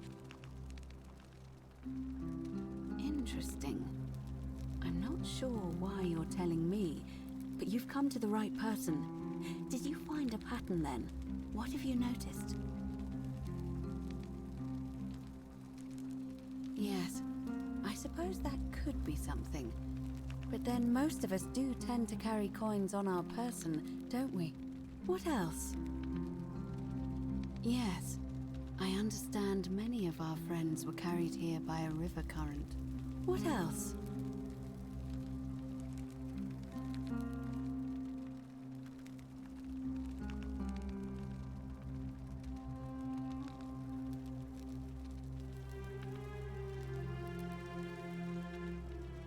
That's true. I know I wasn't entirely sure how I wound up here. It's as I feared. I think I understand what poor Livia has been going through. Let me ask you this. Did you happen to encounter a stranger in the forest before you arrived here? And did you happen to catch her name? I see. And was this Karen by any chance wearing a hood? Because I've seen her before. There's something I think you should see. I think you'd better follow me to the baths. But don't follow too closely. We can't have people thinking we're bathing together.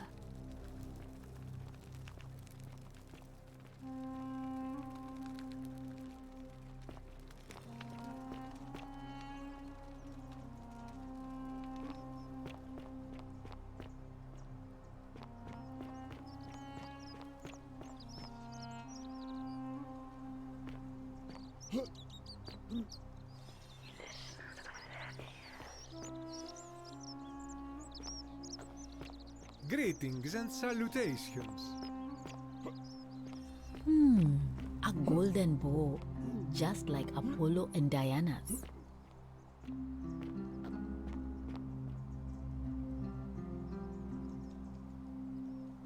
We'll talk in the baths.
You're here.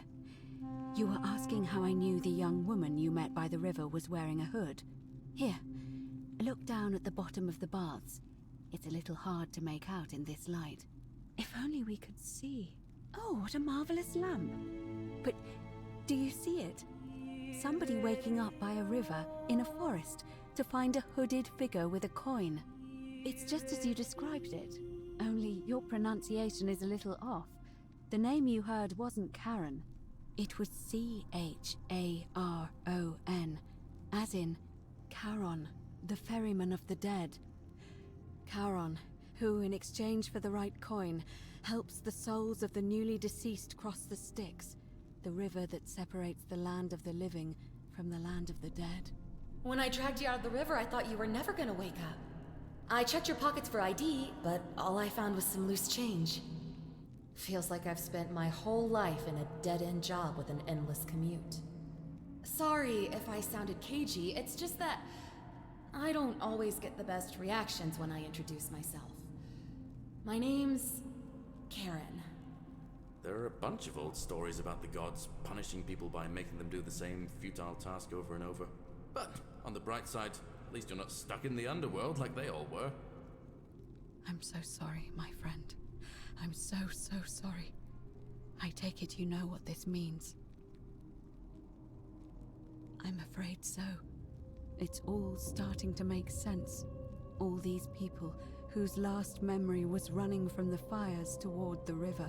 It seems none of them escaped with their lives after all.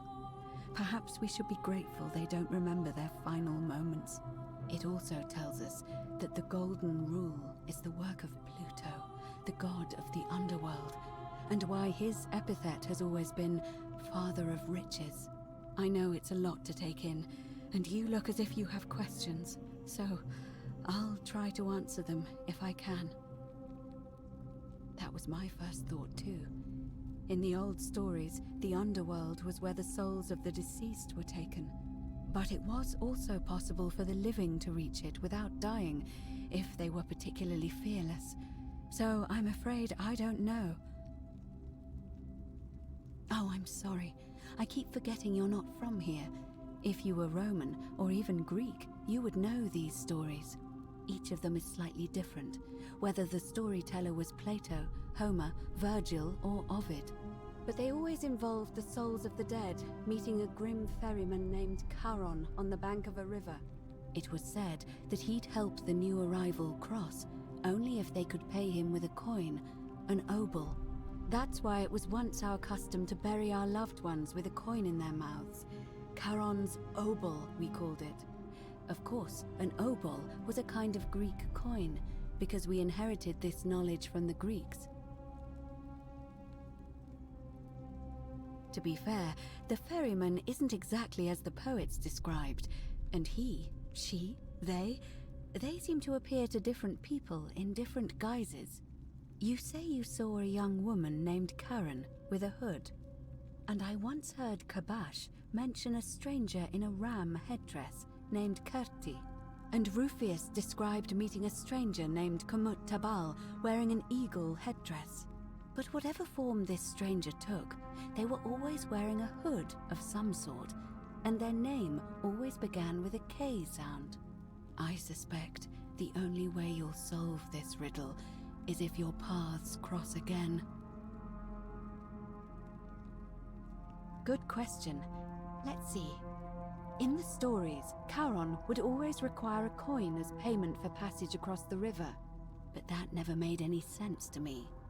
What does an ancient immortal being need with coins?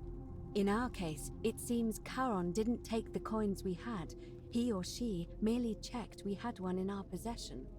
So, maybe there's something special about the coins each of us had on us. That might explain why we wound up here, but so many others did not.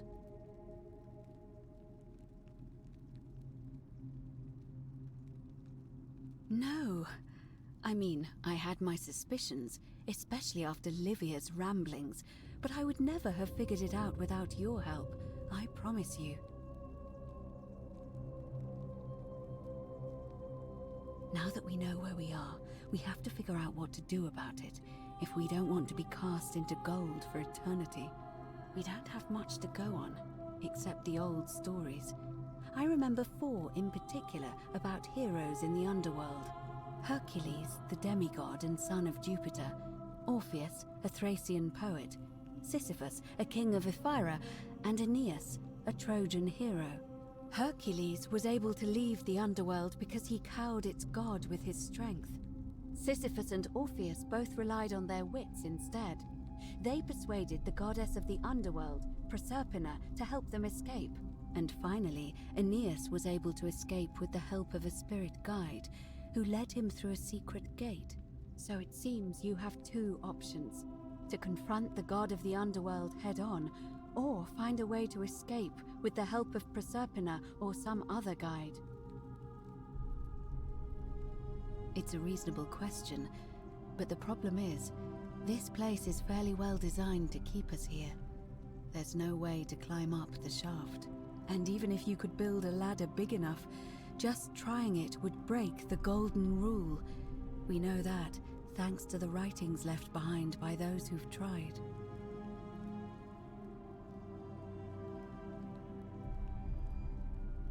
All Romans try to avoid saying it, and the reason is quite simple. He might hear us. You may refer to him as Pluto, if you wish, but you'll only be calling attention to yourself. Do so at your own peril. Shh! Is everyone so blunt where you're from? Oh. That option would be the boldest, but also the only way to learn the truth about the Golden Rule, and maybe even put an end to it. As I said, Hercules managed to overpower the god of the underworld, but he was a demigod. Forgive my candor, but you are no Hercules.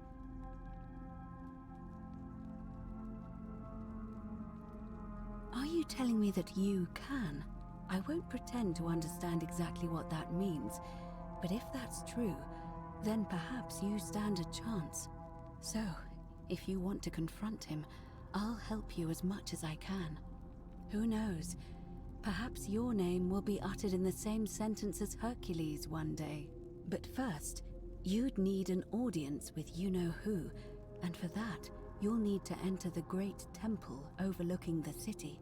The problem is, the door has been sealed shut for as long as I've lived here, and there doesn't even seem to be a keyhole.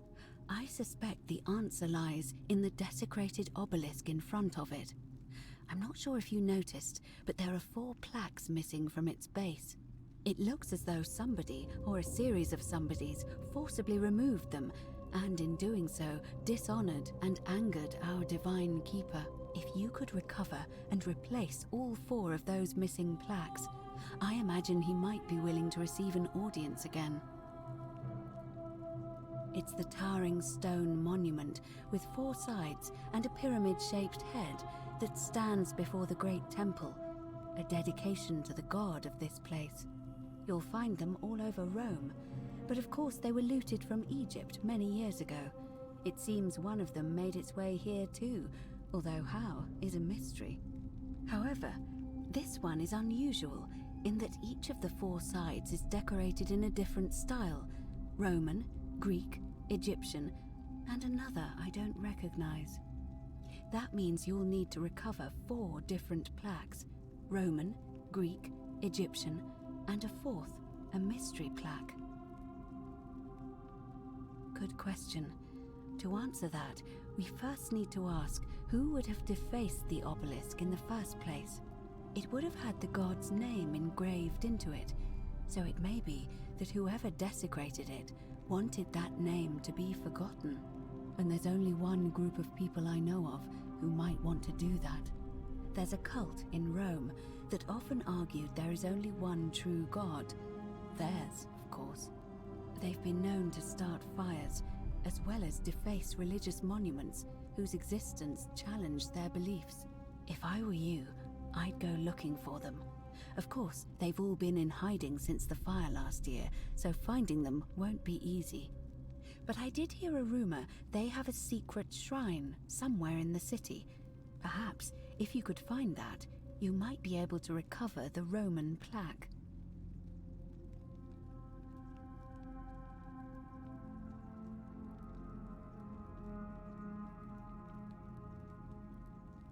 I don't know. But perhaps you should begin your search with the local Greek fellow, Georgius. His store is in the forum. Perhaps Kabash, our Egyptian resident, will be able to tell us.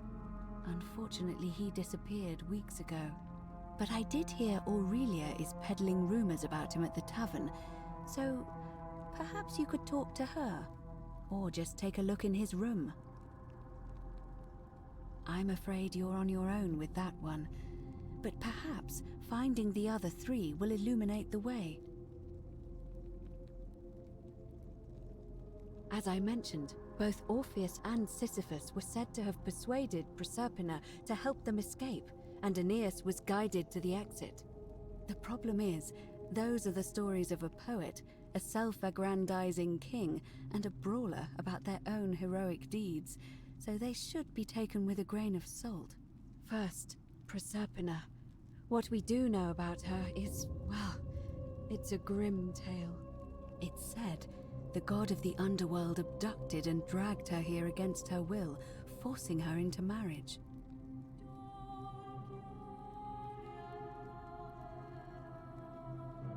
If the stories are true, then I suppose so. The problem is, how do we communicate with her without being noticed by her captor? Leaving that aside for a moment, there is also the possibility of a spirit guide. I don't suppose you've come across one of those in your travels? Truly? And you're only bringing this up now? Then again, I suppose you were worried I'd think you were as mad as Navia. Can you tell me more? Is it the same voice? What kinds of thing does it say? Fascinating. Perhaps she is a benevolent spirit. Or perhaps... Perhaps you're hearing the voice of Proserpina herself. If she has indeed been abducted, it would make sense for her to speak in cryptic whispers to avoid detection. Tell me, has she told you anything that might lead you to the way out? Oh, I see. Well, let me know if you hear anything that might be a thread through this labyrinth. All right. I would suggest not discussing this with anyone. The best we can do for them is to let them remain oblivious for as long as possible. As for Livia, it seems she's been shouldering the weight of this terrible secret all this time. Perhaps it would comfort her to know she's not alone.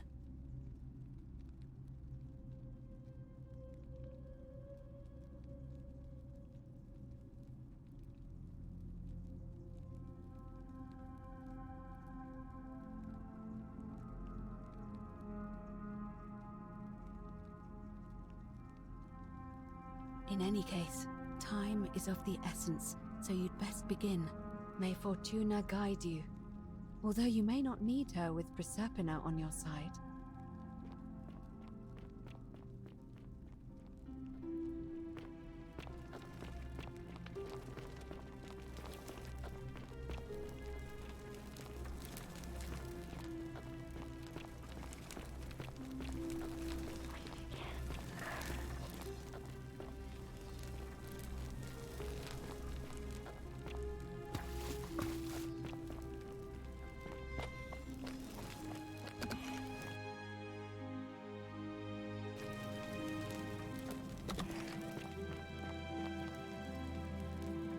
Isn't the great temple majestic?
Shiny.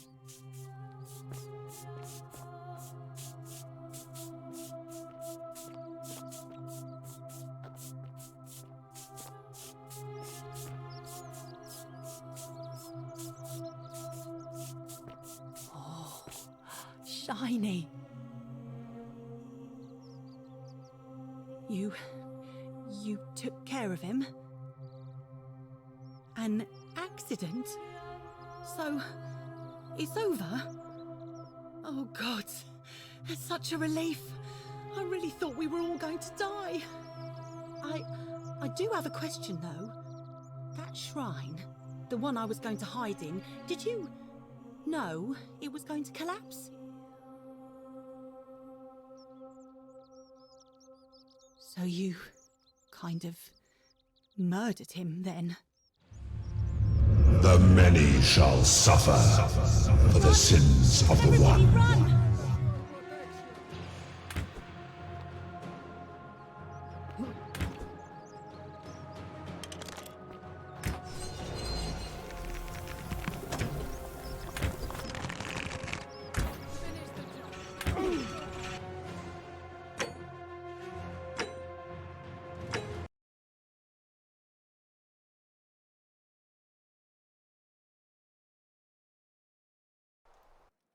Oh, shiny.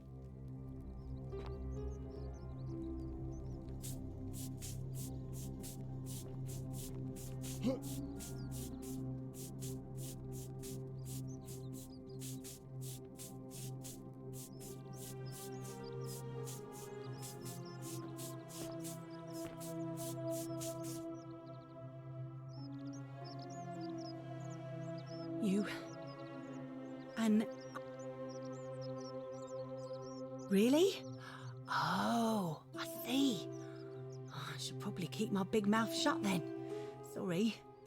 I promise, nobody else will ever know what you did. But I know. That was really clever. Thank you. I'm glad you're here. Oh, speaking of which, welcome. I'm Fabia. Sorry I was a bit frantic before. Need anything? Oh, there's not much to tell. I mostly just bake bread and try to help out where I can. I suppose it all started about 8 months ago. I was living in Rome with my family when I got sick. Terrible timing. My pa had just arranged a husband for me, a fisherman's son. I was about to meet him for the first time when I came down with an awful fever. I spent the next week in bed. Pa paid priests to make offerings to Asclepius, a white rooster, then a goat.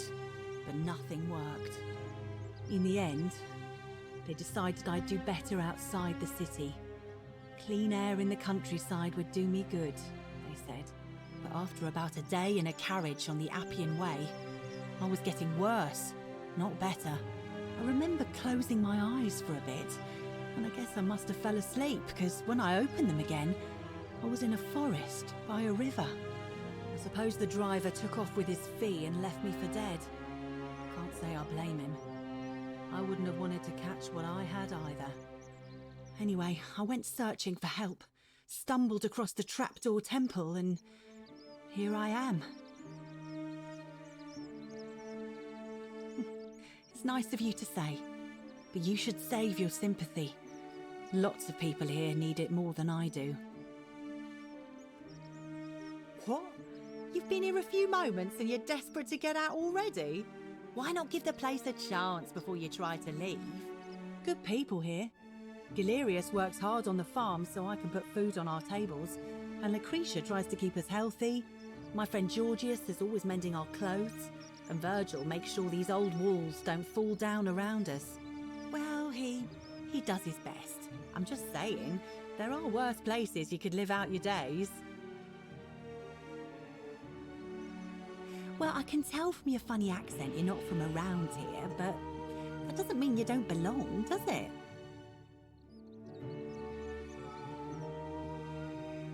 Oh, I try not to worry about it. I mean, if people are nice to each other, we won't have anything to worry about, will we?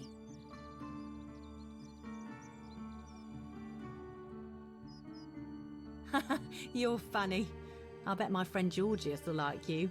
And those interesting clothes of yours. And I'm sure he'd love to chatter about the Golden Rule with you too. He'll be just across the forum in his shop. Terrible shame, that is. Maybe this'll help. Late last night, I was cleaning my oven when I heard some noises outside. The forum's usually dead quiet at that hour, so I came out to see what was going on. To be honest, I thought maybe poor old Dooley had got out of his cell and was snooping around again. So I put my head out and saw someone in front of Virgil's shop. I couldn't tell who, it was too dark. I called out to them, but they just turned and ran off without a word. All I remember is they ran past a lit torch and the light glinted off something metallic. Armour, I think. So I suppose it could only be one of 3 people, Horatius, Domitius or Rufius. I hope that helps.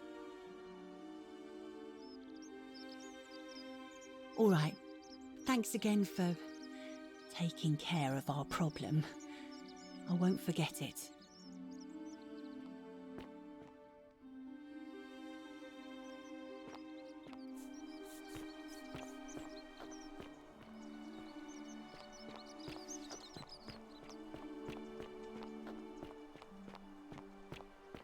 Isn't the great temple majestic? Ave again. Did you... Certainly. May fortune... Ave again.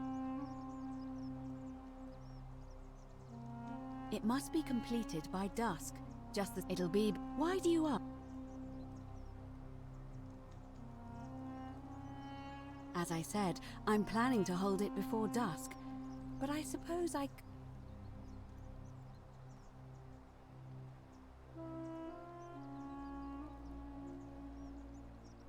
Well, I wouldn't describe him...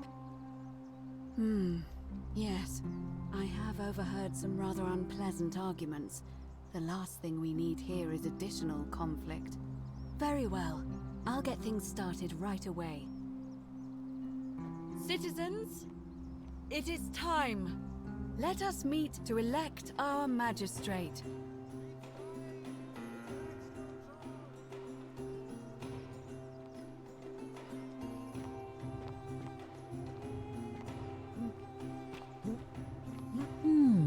A golden bow, just like Apollo and Diana's. Feeling all right? That's a...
Citizens, we have a quorate body of voters gathered here to elect the city's magistrate. The candidates are Sextus Sentius Imperiosus and Marcus Malleolus Gurges. As agreed, we shall dispense with ballots and candidates will abstain from voting. Let's make this quick. As I say your name, call your vote. I'll start with you, Horatius. Sentius, of course. Georgius. Malleolus. Dacius. Malleolus. Galerius. I abstain. I'm just here to observe. Virgil. Malleolus. Rufius. Malleolus. And finally, Domitius. Malleolus. Who else? Citizens, you have made your decision. Your new magistrate is Marcus Malleolus Gurges. Hail, Magistrate Malleolus. I said, hail, Magistrate Malleolus. That's more like it. Thank you. Thank you. I am delighted and deeply honored to have been elected your magistrate. And now, I make this solemn promise to you, good citizens. Under my leadership, you will finally enjoy the freedom you deserve. No more shall you walk on eggshells, fearing simply to live and breathe, because the tyrant Sentius told you it was forbidden. For my first act as magistrate, I hereby announce a day of celebration to mark the end of an era. The myth of the Golden Rule is no more. The Golden Rule is real, you idiot. For his attempt to deceive us all, Sentius is hereby found guilty of treason against the Empire. What? I have committed no crimes. This is madness. his sentence: to fight for his life in gladiatorial combat against Domitius. Here and now for your entertainment. You have no idea what you're doing. You're going to get us all killed. Wait, I exercise my right as a Vestal priestess to pardon him. I will not allow you to do this. You're showing your true colors now, priestess. Your corruption sickens me. Domitius, ignore her. Proceed. This is insanity. You'll doom us all. Lies! It is time the Golden Rule was exposed for what it is. A children's fable, exploited by a treacherous leader to instill fear in all of us. This is why he's in his gladiator gear. They've been planning this all along. Shut up, all of you. The magistrate has spoken. I'm going to enjoy killing you, old man. It's real! The many shall suffer for the sins of the one.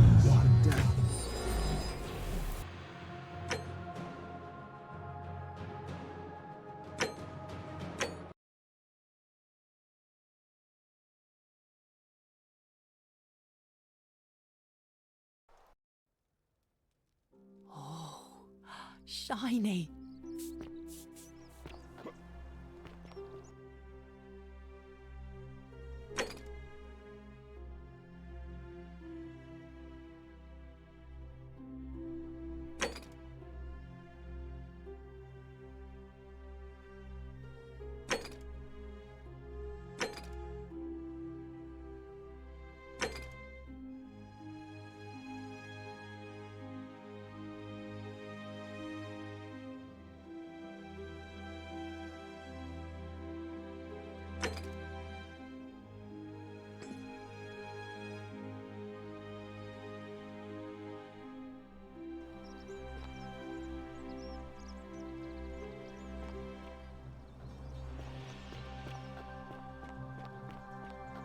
Are they?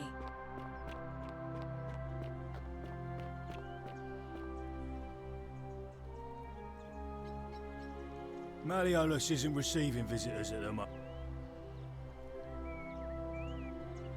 Listen, I don't abduct women. They come to me. And they keep coming back, if you know what I mean.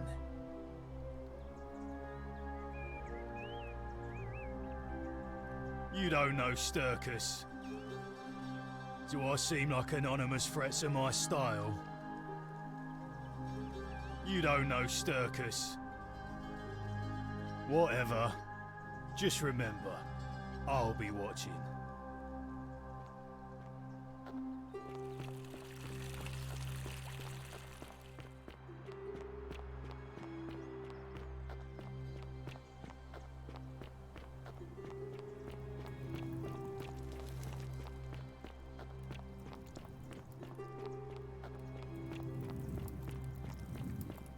Galerius? Horatius?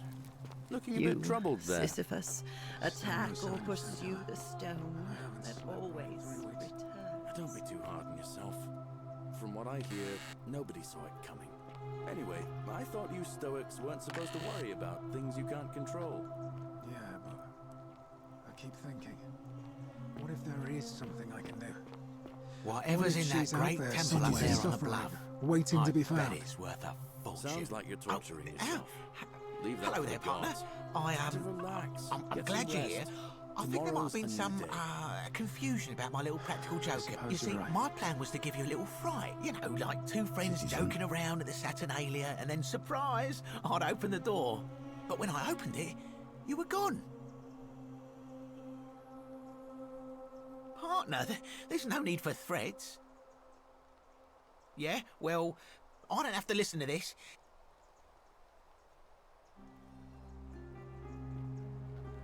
Keep an eye out for Vote for Sentius, would you? Malleolus for a free drink at my tavern. Back again.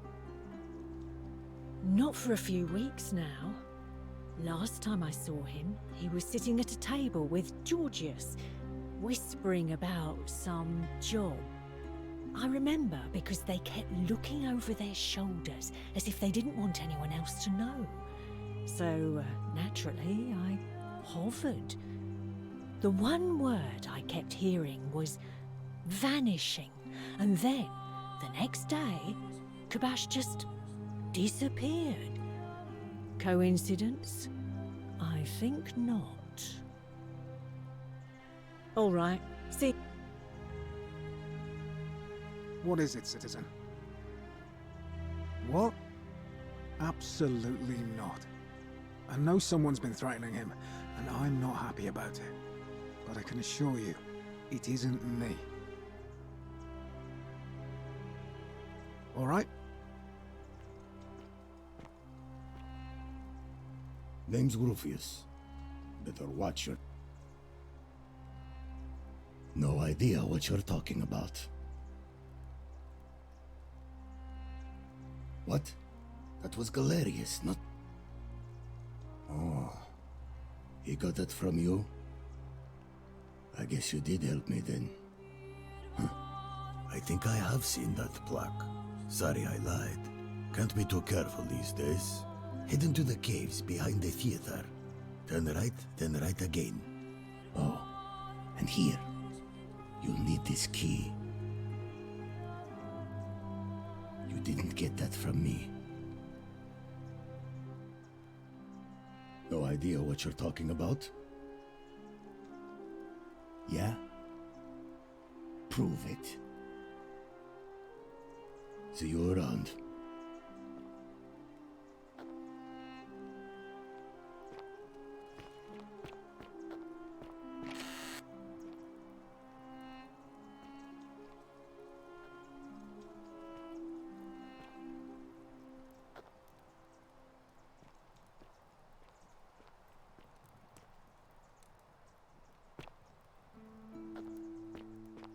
Galerius? Horatius? Looking Wonder a how bit much troubled one of there. these statues is worth on Still the no outside. sign of Scintilla. And I haven't slept right in 3 weeks. Don't be too hard on Ixion yourself. turns. From what I hear, nobody saw it coming. Anyway, I thought you Stoics weren't supposed to worry about things you can't control. Yeah, but I keep thinking, what if there is something I can do? What if she's out there somewhere suffering, waiting to be found? Sounds like you're torturing yourself. Leave that for the gods. Try to relax, get some rest. Tomorrow's a new day. I suppose you're right.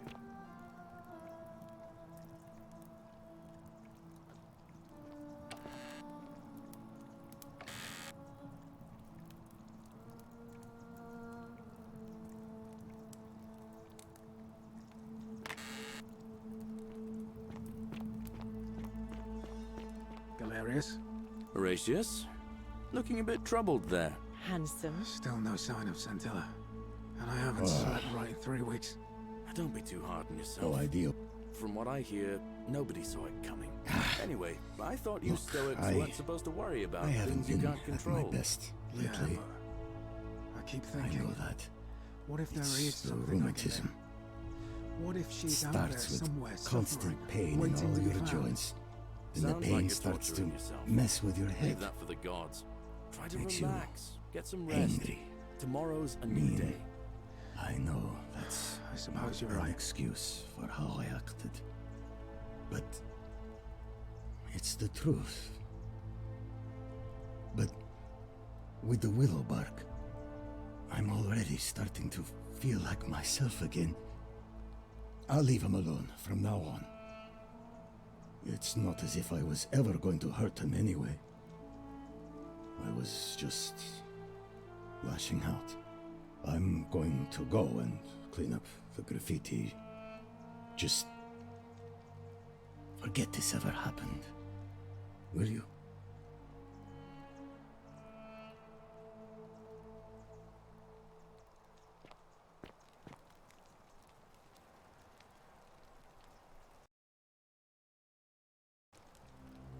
You, Tantalus, cannot catch the drops of water, and the tree you grasp at eludes you. Just as the oath, but it doesn't. Say it. Then it is true. I was right. I thought I saw it, but when the rest of them could not, I kept thinking I must have gone insane. I had to tell myself it was true over and over again. until I wasn't sure if I was deceiving myself. I must apologize if my words seem cryptic. I'd found comfort in reciting the Metamorphoses by our great poet Ovid. He gives such an uncanny description of this place. I cannot help but wonder if he himself came here. Would you like to hear it? I will do my best to remember the relevant verse. There is a downward path, gloomy with fatal yew trees. It leads through dumb silence to the infernal regions. The sluggish Styx exhales vapor, and by that way, the shadows of the newly dead descend, entombed with full rites, and the ghosts of those, at last, given proper burial. The wide, thorny waste is cold and pallid, and the newly arrived shades are ignorant of the road that leads to the Stygian city, where Black Dis has his cruel palace. As the ocean accepts the rivers of all the world, so this place accepts all the souls, and is never too small for any populace, nor notices the crowds that come. There the bloodless shadows wander without flesh or bone. Some crowd the forum, some the house of the ruler of the depths. Others follow their trades, imitating their previous lives, and still others incur punishment. I hope I have done it justice, and now we share a secret. It's as if you've lifted a great burden from my shoulders. Thank you, friend. I think I should rest.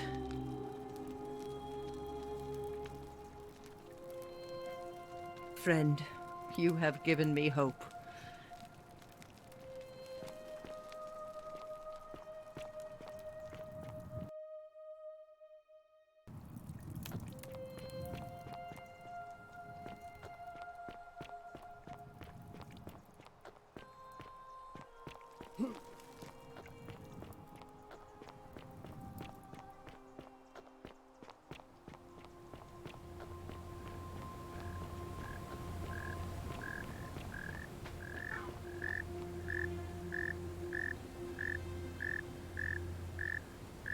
Ah, a new face. Salve, and welcome to our little community. I hear we have you to thank for saving Julia's life. I'm glad you arrived when you did.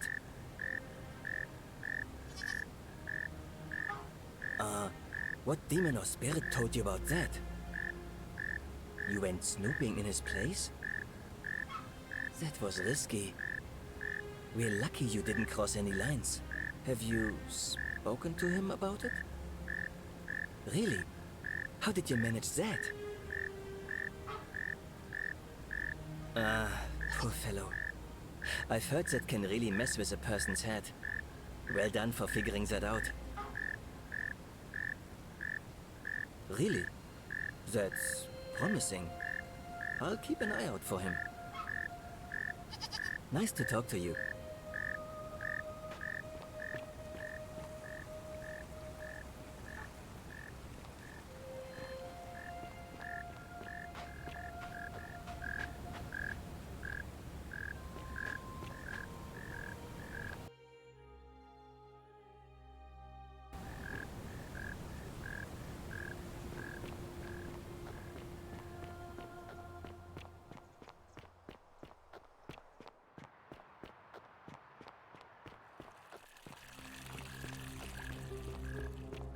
How come you're allowed a weapon and I'm not?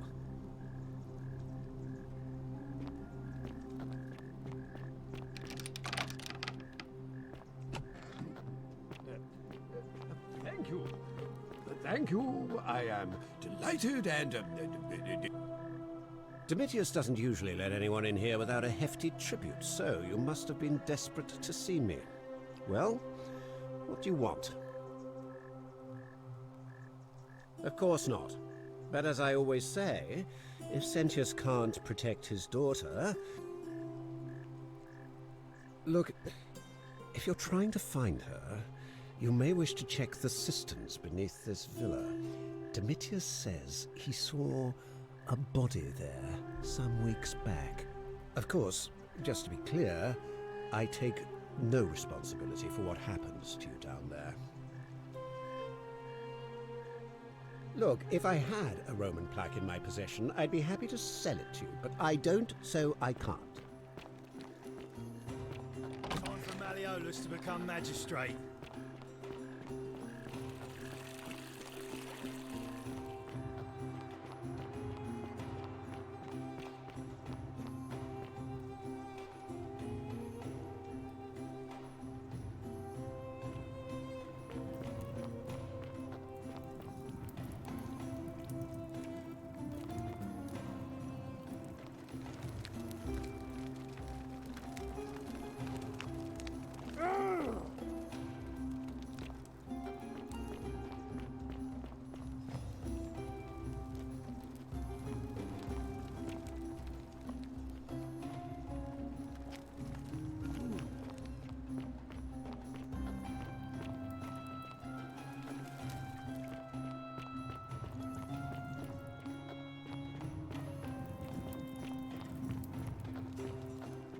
Vote for Malleolus for a free drink at my tavern.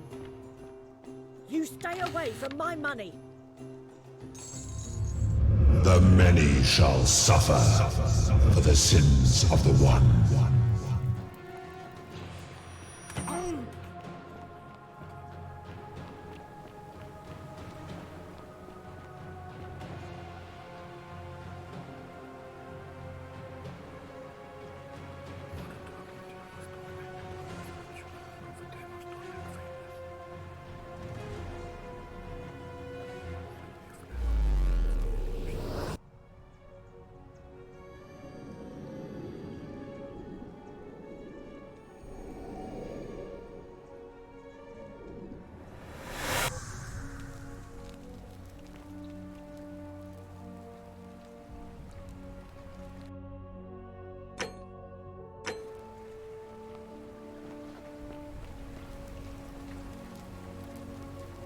Salve.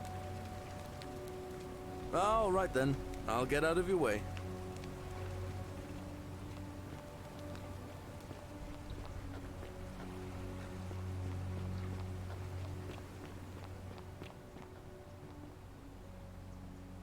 Ah, it's you again. Now.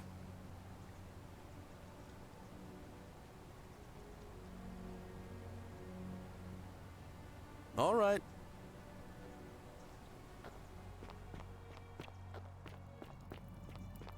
Ixion turns.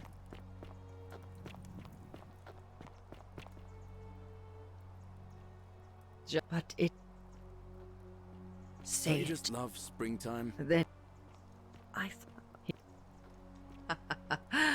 and now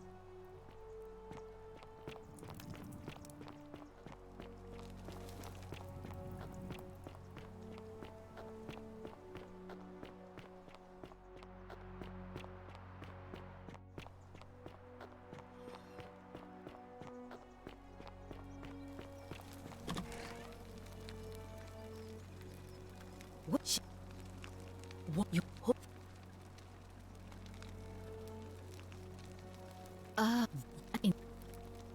That's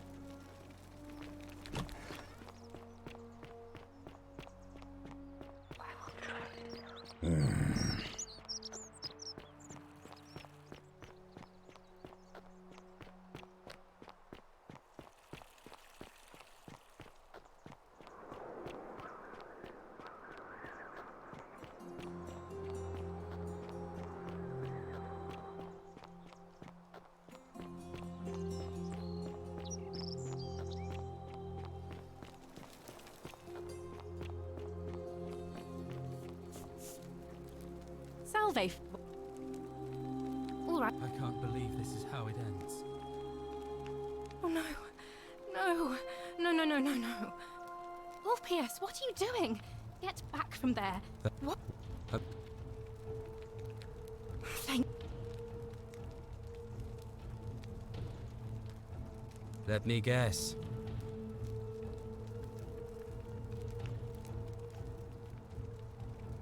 You... Well, if...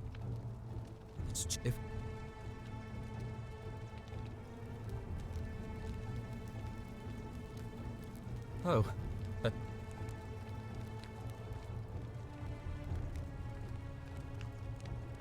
Really? Wait. So, I guess you'd want me to work for you then. You'd do that for us? A couple of complete strangers. It seems today we're both blessed. This did not turn out how I thought. Thank you, friend. I never thought people like you existed. Thank you. I'll go and pay off our debts immediately. I just wish there was some way I could repay you. But I have nothing but the tunic on my back. I'll go and take care of things with Malleolus and tell Yulia the good news. Thanks again, friend. I'll never forget what you did for us.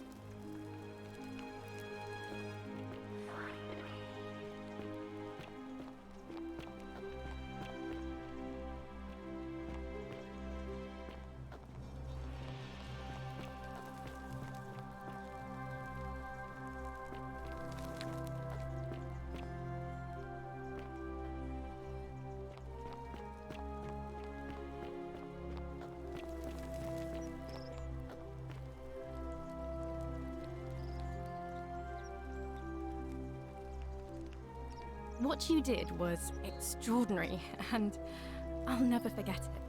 I'm thankful that you're... Even if I had seen it, and I'm not saying I have, I couldn't in good conscience give it to you. That's all I'll say. What you're doing is disgusting, and it's not going to work. Shame on you. Even if I had seen... Ah...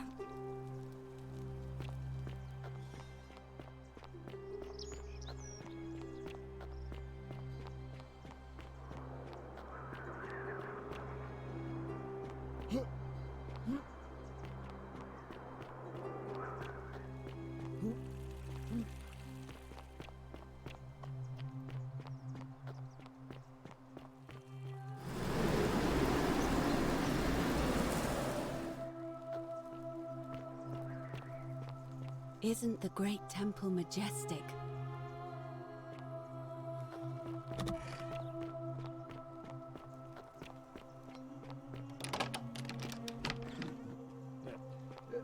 Thank you. Thank you. I am delighted and...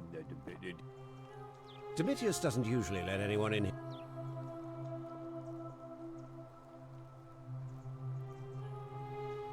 My name is Marcus Malleolus Gurgis. You seem to have confused me with someone else.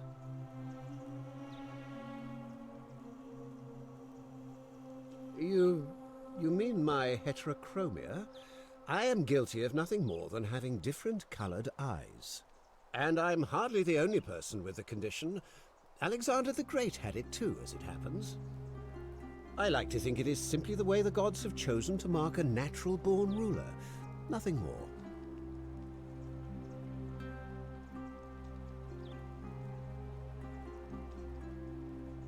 Well, I am not suffering from any delusions, as today's election will firmly establish. Unlikely, because it simply isn't true. Now, was there something else you wanted? Of course. Look, of course.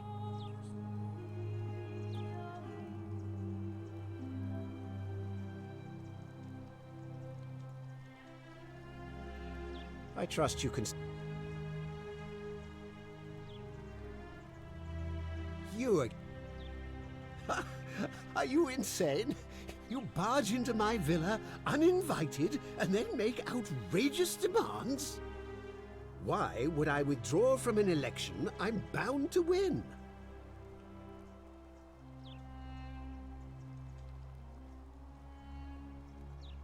Don't talk nonsense. There's no such thing as the Golden Rule. How could you possibly know that?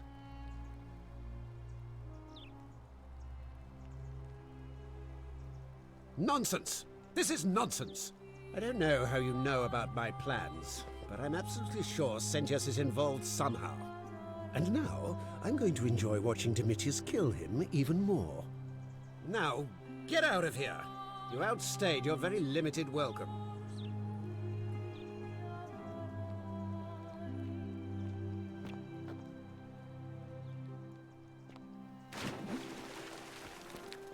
All right, now you've crossed the line. Get out of there.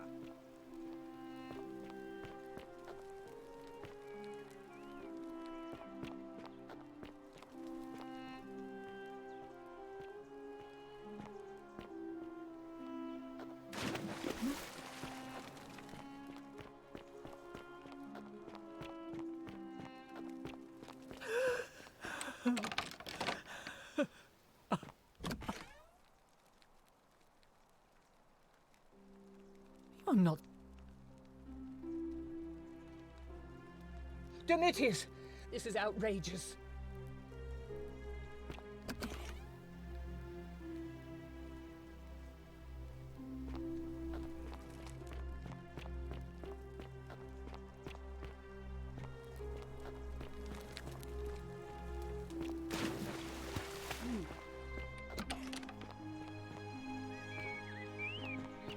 Hey, Horatius.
Blame everyone but yourself. If I find out you did something to that poor sweet girl, not even the Golden Rule is gonna protect you. Got it?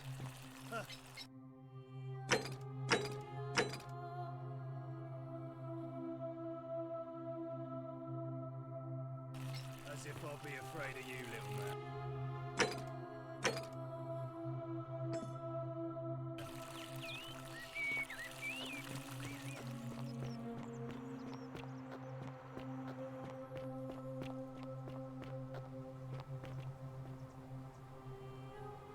Shalom. Scintilla and I were in love. And then, 22 days ago, she went missing. All right. One night a few months ago, when I was cleaning Malleolis's villa, I heard a young woman singing. It was the most beautiful thing I had ever heard. I wasn't allowed out, so once everyone else was asleep, I climbed up the inside of the villa and onto the roof, just to see where that sound was coming from. And that's when I saw her. Standing in the garden of the magistrate's villa, I just sat there on the roof, listening to her with my chin on my knees. And for the first time in a long time, I felt hopeful. And then she looked up and saw me and she smiled. I knew at that moment the fates had brought me to her. And from the moment she asked my name with this warmth and curiosity, I knew I'd have done anything for her.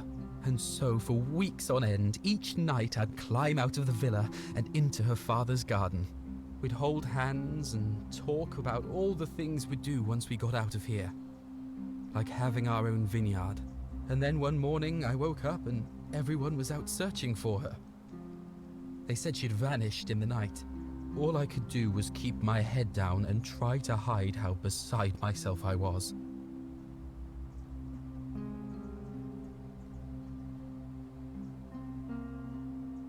All I know is she loved me. And if she had known a way out, she would have told me. She'd never have taken her own life. And there's no way anybody could have killed her under the Golden Rule. I can't prove it, but I just know she's still alive somehow. Even now, it's as if I can hear her voice in my head, crying out to me. That can only mean one thing. Somebody abducted her. I have no idea how, or who would want to do something like that to such a sweet, lovely girl. But what else could have happened? My guess? Malleolus had something to do with it. He is without doubt the most evil man I have ever known. I have no idea where he'd be keeping her, but there is one room in his villa, upstairs, which is always locked. I've never seen the inside of it, and I haven't been able to steal a key without breaking the Golden Rule. But I have a feeling that if you could get in there somehow, it would shed light on a great many things. Really? I was sure he was hiding something in there. I feel like I've looked everywhere. At least everywhere I could get to. There are still two places I've never been able to reach. First, the palace. If Navia managed to get in, then I suppose Scintilla could have too. The only other place she could be is somewhere in the cistern network. I remember hearing that Dooley had been poking around in the upper cistern before he was locked up. So you could ask him about it, I suppose.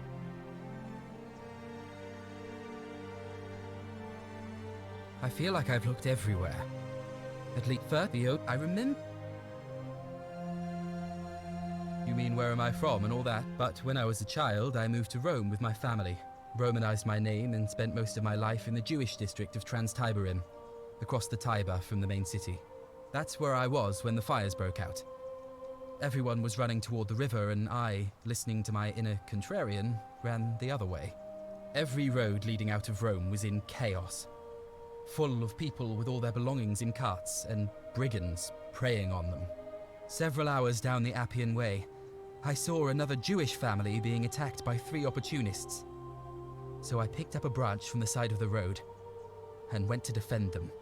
I can only assume they got the better of me because the next thing I knew, I was waking up in a forest, by a river not far from here, with no memory of how I got there. It's strange though, because I still had my purse on me. Why would a robber knock me unconscious and throw me in a river, but not take my coins? A lot of good it did me, and that family. I sometimes wonder what happened to them. I don't. But even if I did, I'm not going anywhere. I have unfinished business. Well, neither of us have a couple of hours to stand around talking about theology, law, and collective punishment, so I guess you're looking for a pithy summary? You remind me of an old story from my people about Hillel the Elder. He was approached by a Gentile and asked to explain the entire Torah while he stood on one foot. Obliging, he replied, "What is hateful to you, do not do to another. That is the whole Torah. The rest is commentary. Go and learn." Of course, what I want to know is, what kind of a god sees a young woman abducted and does nothing about it? Not my god, that's for sure.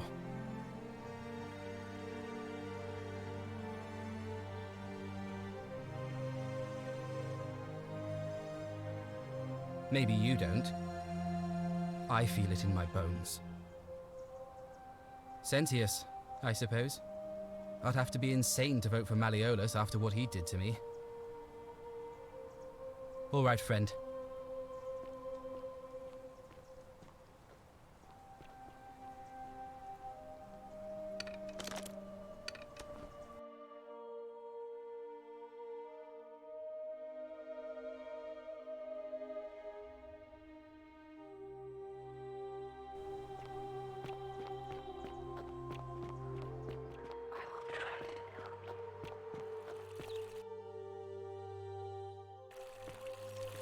Keep an eye out for Scintilla, would you? What is it, citizen? All right? Oi! How did you get in there, you cheeky little sturkus? If I cop an earful from Malleolus, I'll be coming for you.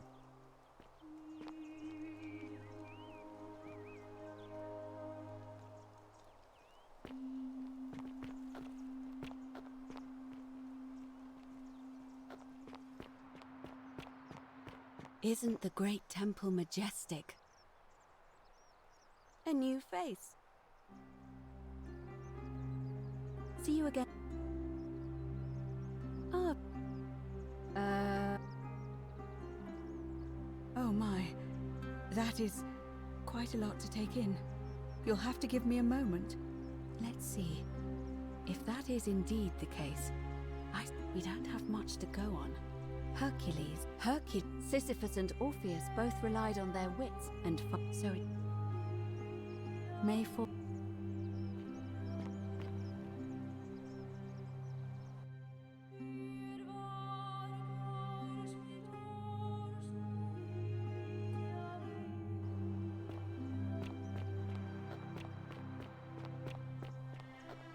How come you're allowed a weapon and I'm not?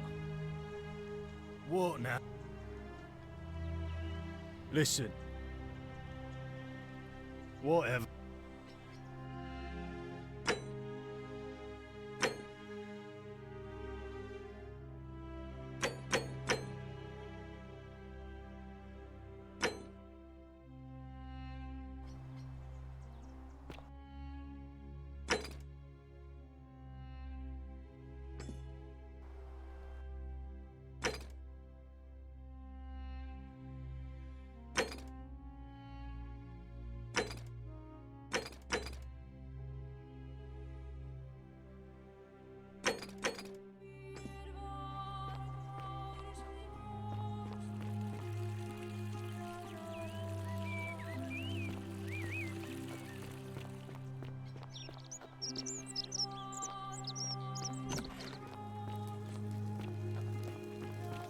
Ugh, this place has become a thoroughfare. Ugh, I wish Horatius...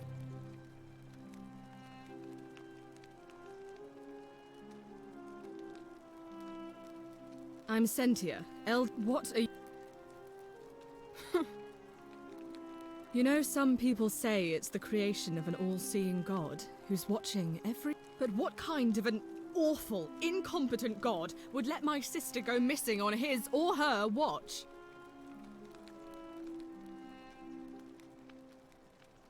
Did you hear that? Curse you, you coward! Where is my sister? What do you have to say for yourself? No response. Nothing. That's what I thought. I'm telling you, this mysterious god of ours has to be asleep on the job. Either that, or, like people are saying, it really is just a children's fable my father is exploiting to frighten us into behaving. Oh, and I suppose I'll just have to take the word of a know-nothing barbarian who just arrived, will I?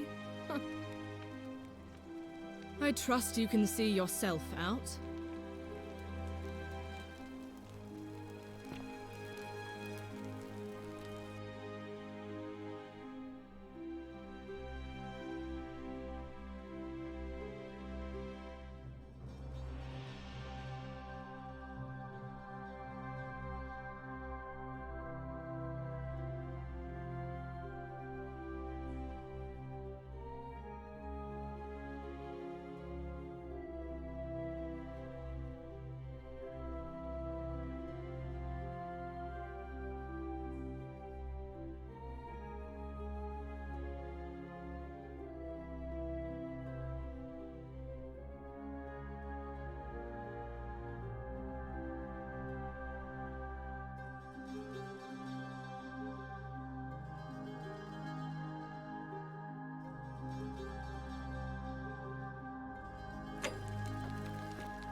We're finally alone. I assume you already know who I am. May I know your name?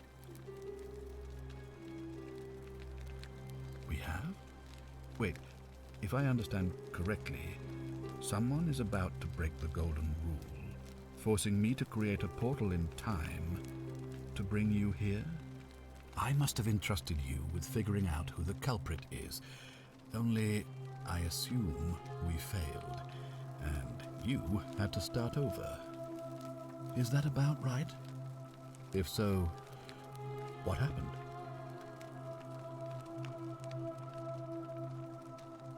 Ah, I see.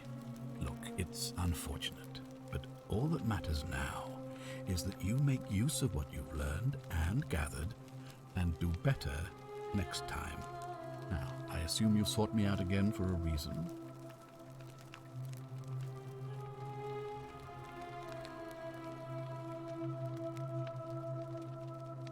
You mean Duilius? Releasing him is out of the question, I'm afraid. That man is a liability we simply cannot afford. Perhaps you're not aware he was caught multiple times sneaking around in places he should not have been. Look, I can see where you're going with this. You think me cruel.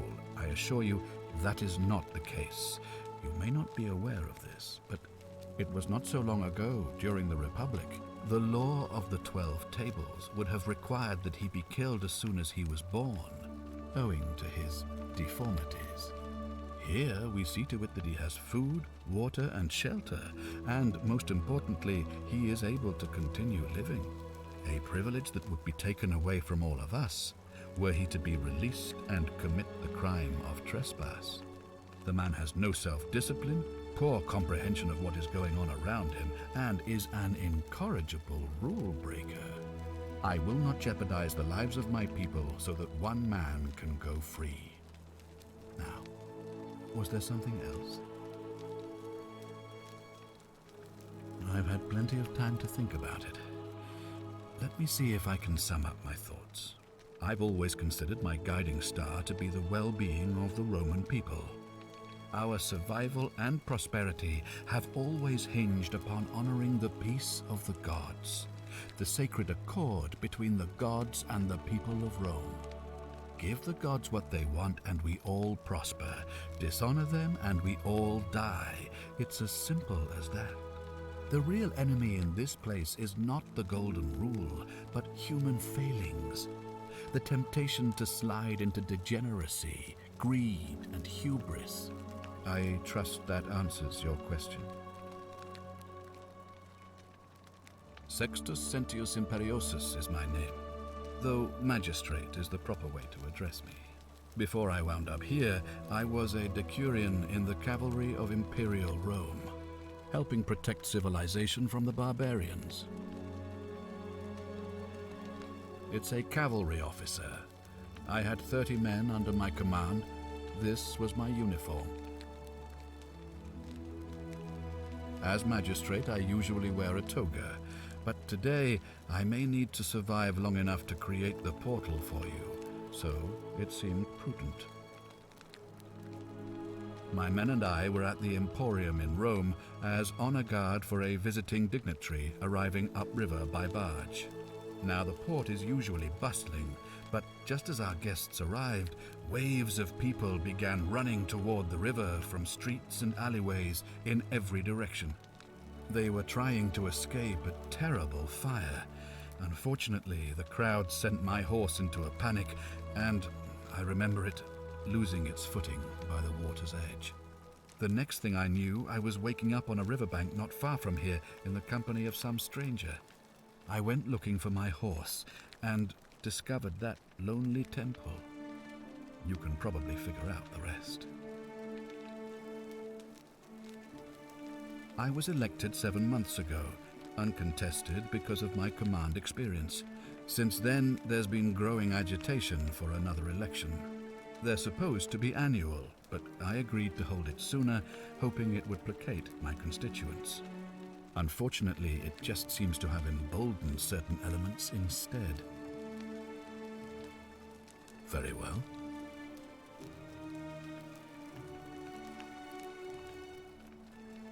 Ask then.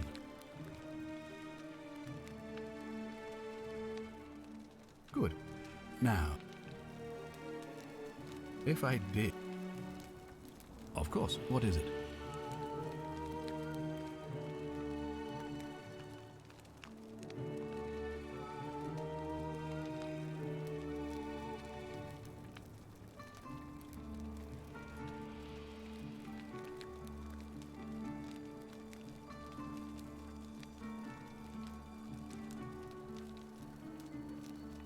Yes?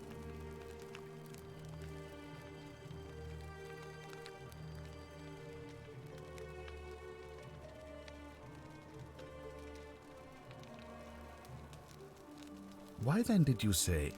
Oh, it doesn't matter. It looks like you'll have to continue your investigation. Now, was there any...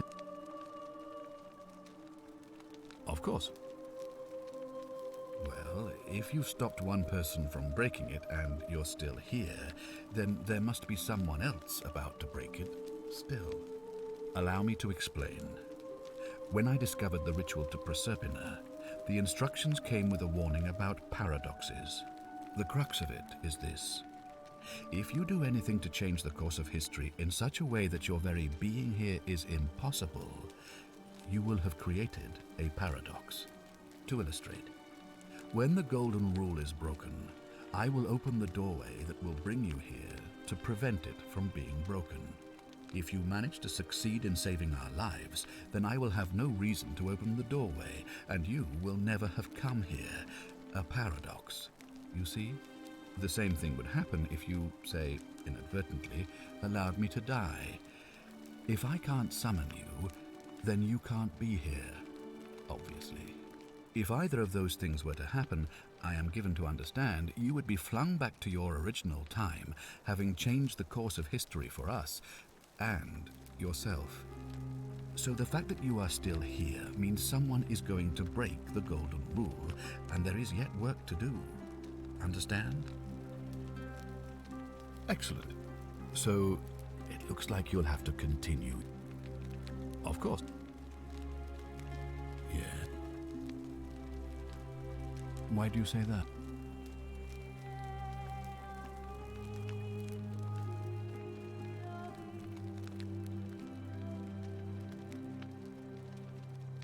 Why then did you... It looks like...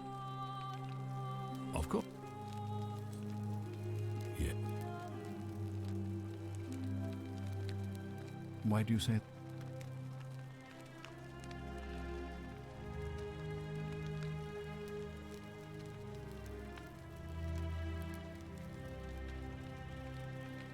So I'm told. But it looks like you'll have to continue. Of course. Yeah. Why do you say... Of course. Yeah. Why do you... What? Of... Yeah. Why... What? That's... I'm speechless. How do you know? Of course, this isn't your first loop, is it? Well then, you must stop him from winning the election. I expect you'll need some kind of leverage on him, but I can't be seen to be involved in this, of course, so you'll be on your own. You'd better not waste any time, and Meswada, goddess of persuasion, go with you.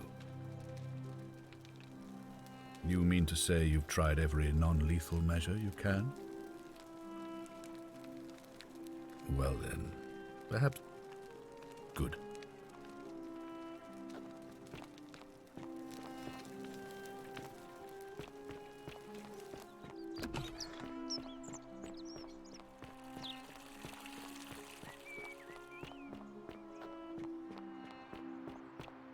Keep an Isn't eye it out for keeping an Scintilla, eye would you? on things, Horatius?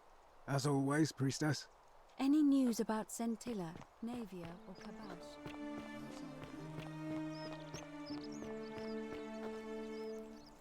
Help! You...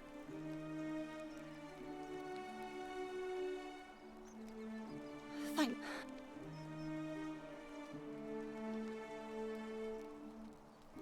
What? What?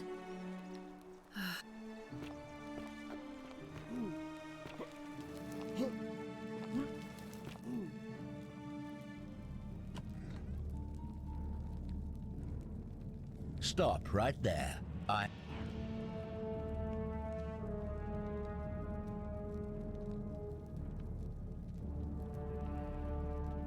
Thank you. For your service to the Empire, I'll let you live.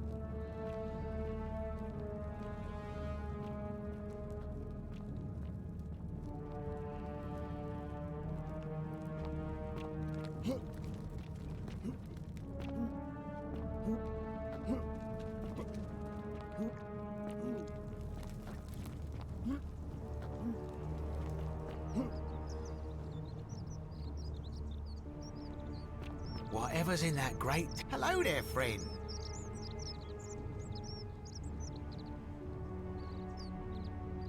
Are you well, stranger? Have you been out in the sun too long? You seem a little... confused? Very well.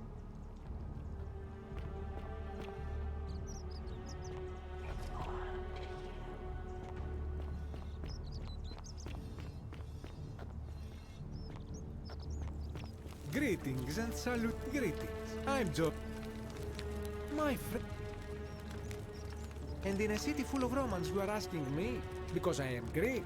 Let me tell you something about Greeks and Romans. My name is Georgios, yes. But the Romans, they do not care. They hear me say Georgios, and they think, ah, he must mean Georgius. Good Roman. They do this all the time. They see us worshipping Zeus, they copy us, but call him Jupiter. They take Hades and call him Pluto, Persephone, Proserpine. I am flattered that they copy our ideas, but why must they change the names? Do they... The many shall suffer.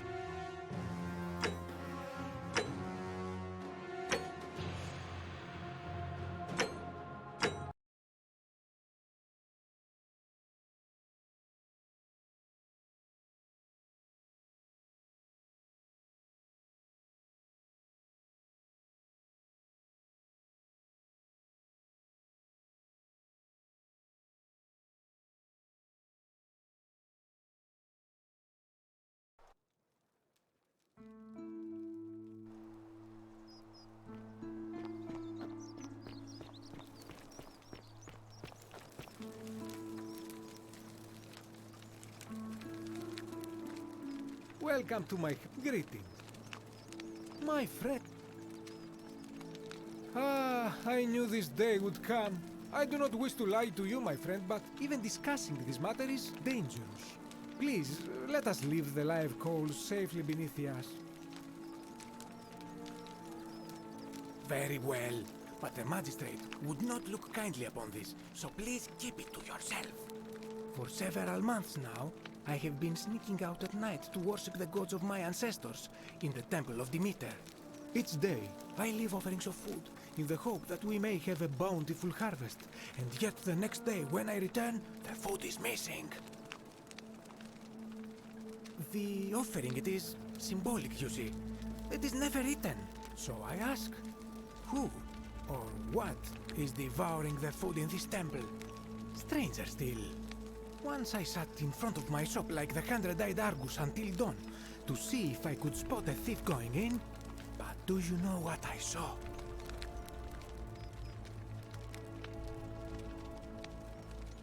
Nothing! Nobody entered. And yet when I went to take a look, my offering was gone. It is bizarre, is it not? When I told my friend Kabash of this at the tavern, he offered to help investigate. He went in, and to my dismay, he was never seen again. It is the only Greek temple in the city. Head towards the baths, and it is the last building on your right. I do not think you should pursue this, my friend. It would break my heart to be responsible for 2 people disappearing. But you do not strike me as a kind of person to be deterred by such warnings, so just be careful. I beg you. Hey, my friend. Ah, but... And in a city full of Romans you are asking me? My name is Georgi. They do this all the time. They see us worshipping Zeus, they copy us, but call him Jupiter. They take Hades and call him Pluto, Persephone, Proserpina. I am flattered that they copy our ideas, but why must they change the names? Do they want credit for making it all up? Do they want to forget where it came from? At first, I pull my hair out. After a while, I give up, and I become Georgius the Roman. I accept the world is Roman. Plus, I have no hair left to pull. But my point is this. If you want to know who stole an old Greek name, look no further than the sticky-fingered Romans. The plague you seek was pilfered from a collection of old Greek relics by none other than Dully. He cannot help it. Like a typical Roman, he likes shiny things, especially those that once belonged to my people. And besides, it makes him happy. So I say, let him keep it. I believe he still has it with him, in his cell, just opposite the Temple of Demeter. I hope that our paths cross again soon.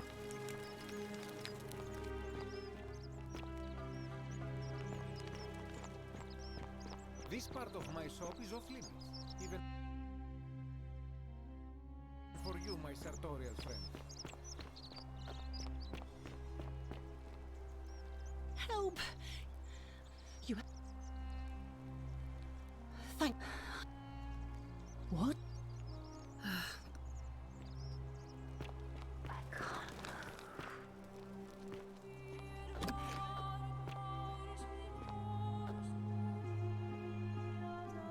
Greetings and salutations.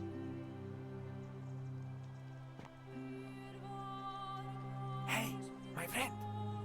Have you discovered anything about my vanishing offerings? Huh? Ah, that is all right. I hope...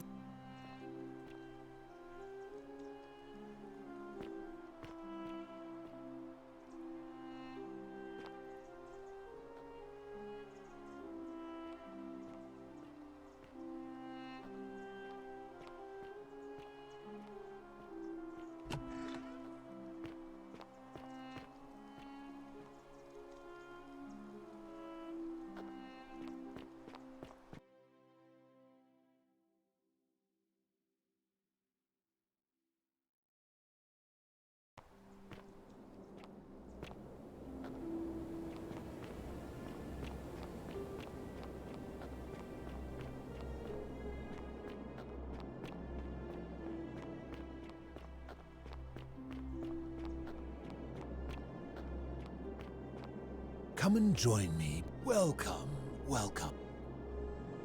It is best you do not know my name, for merely to speak of my existence in the city above could bring destruction on you all. Tell me, what brings you all the way down here? Ah, Kabash. I know this man. He came through here some weeks ago. I will tell you everything I know. But first, a request. I have been living down here alone for many years. The one thing I long for, let us... Excellent. I see you are indeed quite astute. Very few come to that realization before their time in the sun is over. Now, will you join me in a friendly Socratic dialogue? Wonderful. Then let me begin with a question. Would you say you know the difference between right and wrong?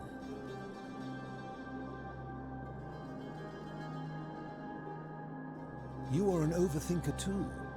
We're the same then. This is probably why I became a philosopher.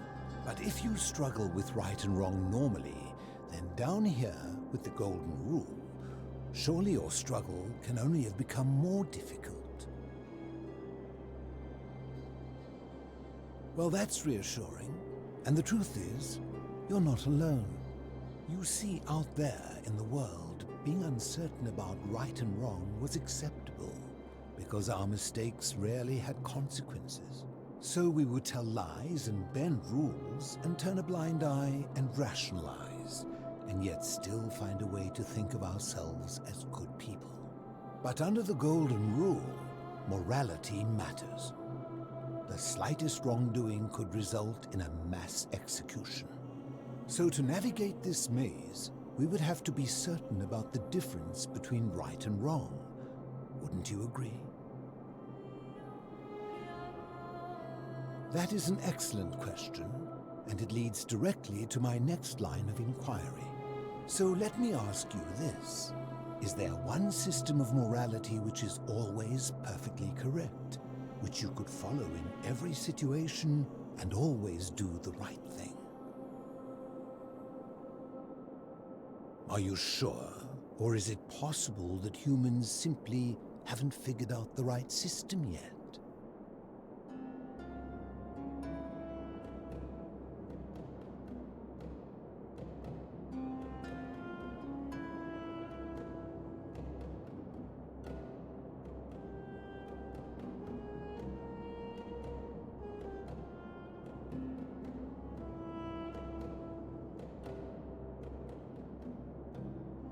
So is it up to each of us to decide what right and wrong mean to us individually?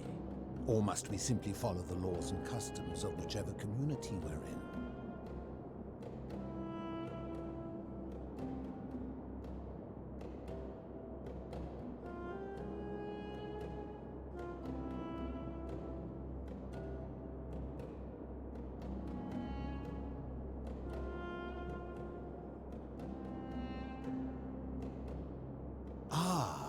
You know, I think you'd find an ally in Herodotus, a scribe from among my people who lived some 400 years ago. He told the story of a man named Darius, whose curiosity was piqued when he learned that a certain tribe had the practice of eating their dead.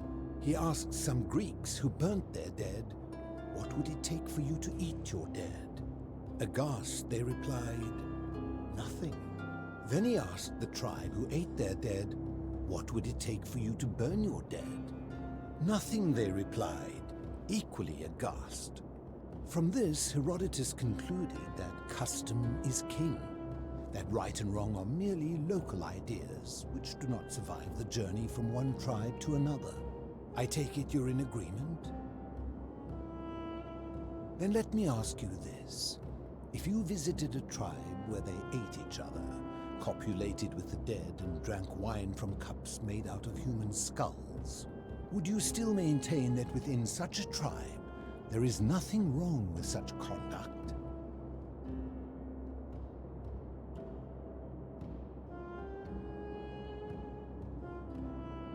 And that's a credit to you.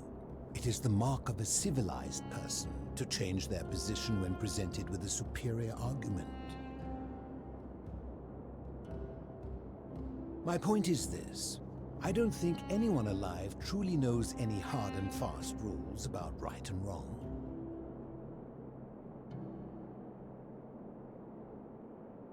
If there is one thing I have observed about rules, it is that virtuous people do not need them, and evil people will always find a way around them.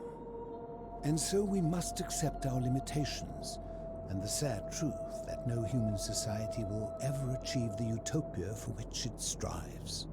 In mathematics, we would call it an asymptote, a line that can be approached but never reached.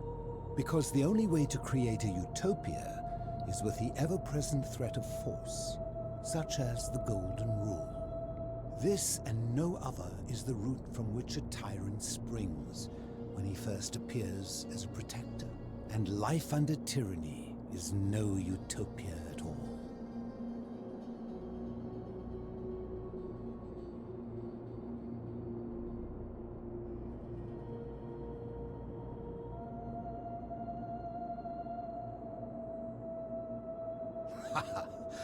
I admit, I am talking a lot. Forgive me. I'm just excited to have company. In any case, thank you for humoring an old man. I would be happy to answer your questions. You mean, how did I end up living alone in this cave with nothing but these relics of the past for company? It's a long story. I was a quarrelsome young man.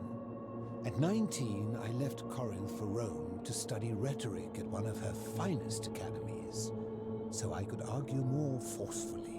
Back then, I used to enjoy verbally sparring with everyone I could, and I was good. One night I found myself in a tavern, in an argument with a drunk mercenary. It became heated, he drew a gladius, and I won the argument, but lost my life. I woke up on the banks of the Styx at a campfire opposite Karen. Of course, I tried to persuade her to let me return, but even with all my skill, I failed. I settled in, made friends, and learned what I could, quickly realizing our little community faced certain death under the Golden Rule. So I began looking for a place to hide underground. Fortunately, I found this place waiting for me. You see, I was not the first to take refuge here. I returned to my friends above, persuaded them to join me, and 12 of us descended for the last time to live out our days hidden from Hades' tyranny. They are one and the same. The Romans call him Pluto, but long before that, my people called him Hades. My generation was wiped out, turned to gold, many years ago. My friends and I were able to avoid the same fate by hiding down here. I think it's safest to assume that if I was to return, Hades would realize that his furies hadn't finished the job, and he'd send them after me again. I fear that if you were to utter my name in the city, even by mistake, that Hades would hear you and know I am still alive. I'm afraid I am the only one left. There were 12 of us in the beginning, but one by one, my friends passed away. Some from malnutrition, others from madness and despair. It has been lonely. Before my unexpected visit from Kabash some weeks ago, I'd not seen another person in many, many years. Living in darkness is not without its challenges. The first challenge is diet. Fortunately, I found that eating fresh fish provides most of the nutrients I need. And sometimes, when there are Greek people living up above, I surface at night and salvage the offerings they've left in the temple of Demeter. The greater challenge is the isolation, so I like to imagine arguments, where I argue both sides. But, like so many things in life, arguments are better with a partner. As you wish. Ha! If I did, would I be living like this? Did we not discuss it at length already? Oh, I see. You're toying with me. Ha! You seek the plaque bearing the Egyptian inscription. It is a cursed object, and I would be happy to give it to you, if Kabash had not already taken it. I will tell you, but you may find him hostile. To prepare for your encounter, there are certain things you must know. Very few know this, but before the Romans came to this city, it was once entirely Greek. The architecture, the temples, and the people. When the Romans came, in typical fashion, they claimed it as their own, built over everything that could be built over, and renamed the things that could not. Thus, the shrine of Persephone became the shrine of Proserpina. And when they found an obelisk bearing the name Hades, they tore it off and replaced it with Pluto instead. And the city's dwindling Greek residents, witnessing this compulsive Roman conquest, decided to preserve what they could of their heritage. They gathered their art and valuables, secreted them away through the Temple of Demeter, and hid them here, out of reach of the Romans. However, there was one thing that always seemed out of place to me, and it is the very thing you seek. An even older plaque bearing an Egyptian inscription.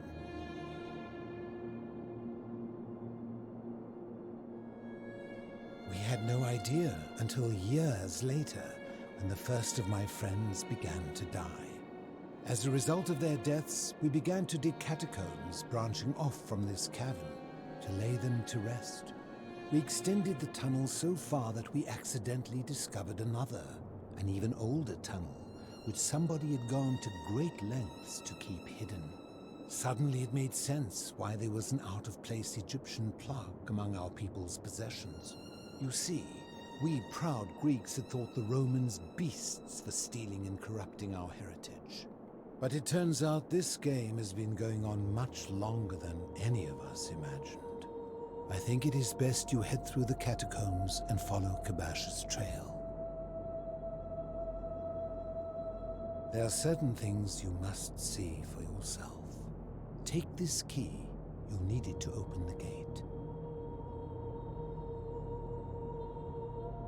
I enjoyed our chat, but please, keep my presence here a secret, yes?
Stop! Do not come any closer. Who are you? I am Kabash. And let me guess, another Greek or Roman come to loot and plunder the resting place of my ancestors,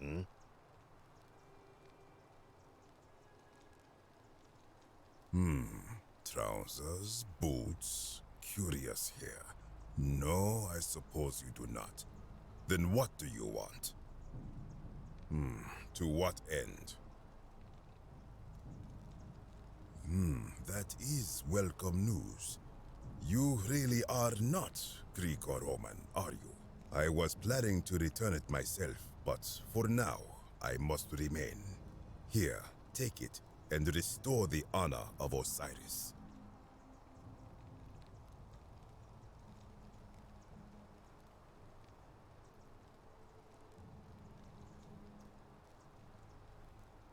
Now, as for the other plaque.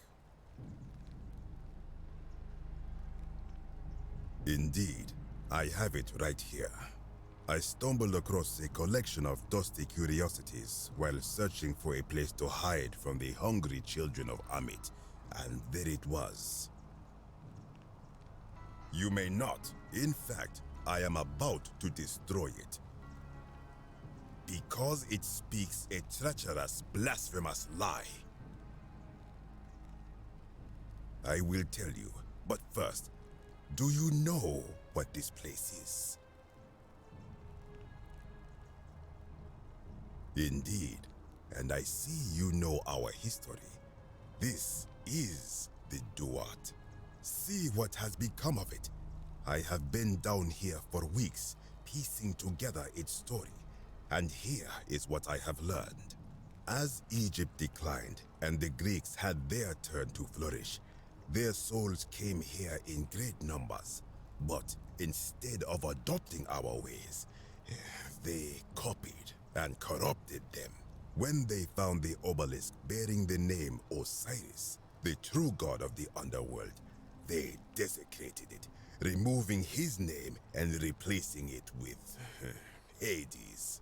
Even the ferryman of the dead, known to my people long before as Kerti, they renamed to Keron. As if that desecration was not enough, they built over this place, using it as the foundation for their own underworld, so that ours was forgotten.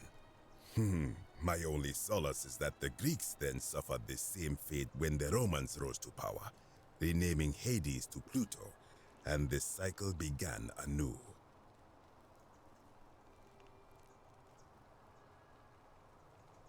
I am glad to hear it, which brings me to this other, fourth plaque. It is inscribed with a script I do not recognize, but it is ancient, almost as if it is older than the plaque bearing Osiris's name. But if that is so, it would imply the gods of Egypt are mere imitations too, copied and corrupted from an ancient people who prospered even before us, and that my people did to them what the Greeks and Romans did to us. But this, I cannot accept. I sense a deception. Perhaps it is the work of Set, the usurper, seeking to undermine Osiris once more. You will never know. This work of sacrilege must be destroyed, thrown into the black abyss below in Osiris's name.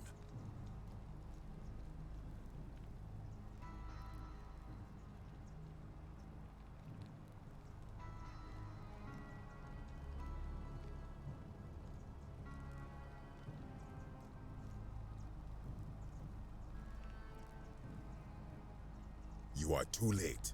It is done.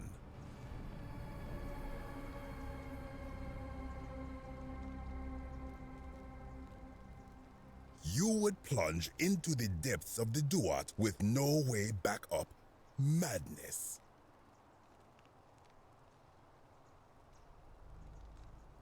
If it will help you to see reason, then ask. I am from Rakotis, which you may know as Alexandria, the name of the city the Greeks built over it. I was a fisherman, like my father before me. Since the Romans had taken over from the Greeks, I took the opportunity to learn Latin and eventually traveled to Rome. When the fires broke out last year, I tried to help. I gathered terrified locals into my boat and led many of them to safety farther along the Tiber. On my 7th trip, a passenger demanded I wait for his brother. but we were full to almost sinking, and smoke was all around us. I told him his brother would have to save himself, and he tried to bribe me by placing a coin into my hand. When I refused, he drew a dagger and thrust it between my ribs. I awoke on the banks of the river to a stranger wearing a ram headdress. He said his name was Kirti, and at the time, I simply thought him odd. It did not dawn on me until much later that he was the Kirti, the ram-headed ferryman described in the Book of the Dead.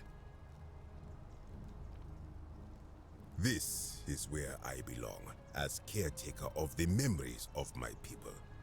If our ways are to be remembered, it falls to me. I think if someone is to break the golden rule, it will not be me, for I try to live as I always have by the command of the goddess Ma'at. Do to the doer to make him do. As for the punishment that will come from it, I finally understand why it has long been said among my people that gold is the skin of the gods. I do not know what could possibly lie beneath the underworld. Perhaps it is infinite darkness. Perhaps it is the lair of Amit, the devourer of souls. All I know is it would be unwise to venture down there. Is everyone so contrary where you are from? Do not even consider it. Good. Be gone from this place. Wait. You are planning to go down there. I see it in your eyes. You would plunge into the depths of the Duat with no way back up. Madness. We shall see.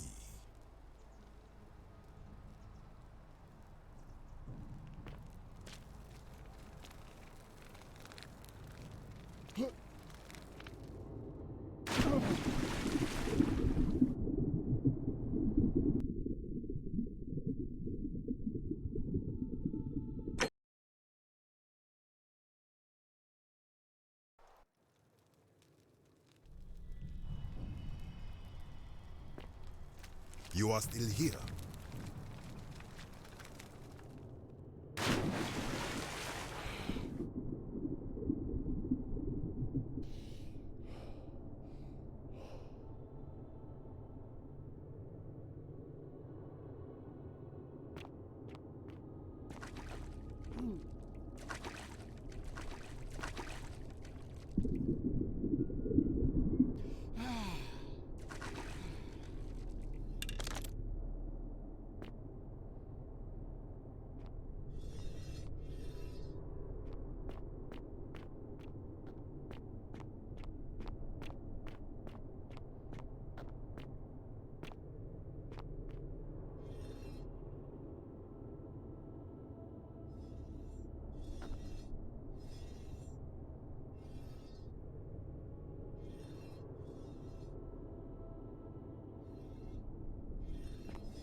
When I told you that you would not find a way back up, that was not a prediction. That was a promise. You will die here.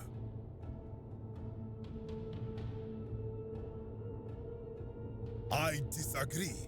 I warned you against coming down here, against perpetuating this sacrilege, but you persisted. You have undermined and dishonored the true God of the underworld.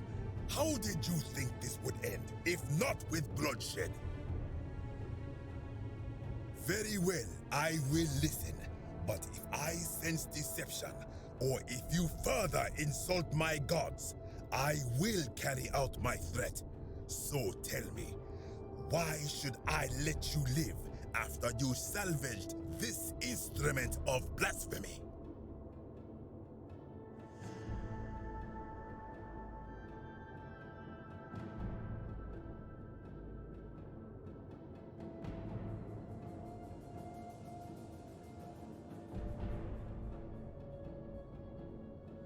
That may be true of many things, but this is different. If our gods were copied and corrupted from an older civilization, does that not mean they are false? Does that not mean our prayers to our gods all fell on deaf ears because we were not even addressing them by their true names?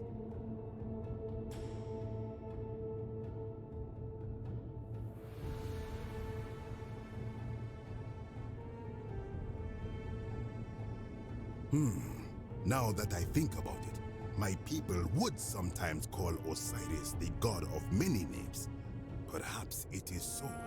But the underworld of my people is so different to this one, and so unlike the way it was described by our priests. Many of my ancestors endured great hardship to live good lives so that we may descend to the Duat in death and be judged accordingly. We prepared to have our hearts weighed on Anubis' scales and to swear ourselves innocent of sin before the 42 assessors of Ma'at. And yet, I arrive here to find the Book of the Dead contained only a seed of truth. And now I ask myself, did our priests steal and embellish the stories of an older people and feed us lies all our lives simply to trick us into obedience?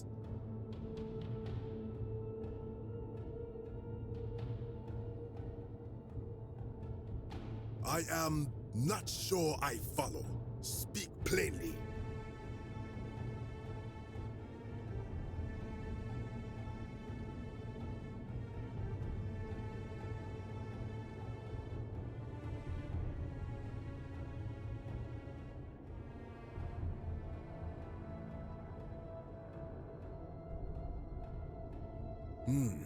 Perhaps there is some truth in that.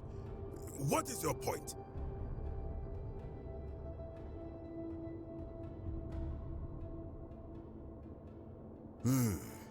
You are persuasive.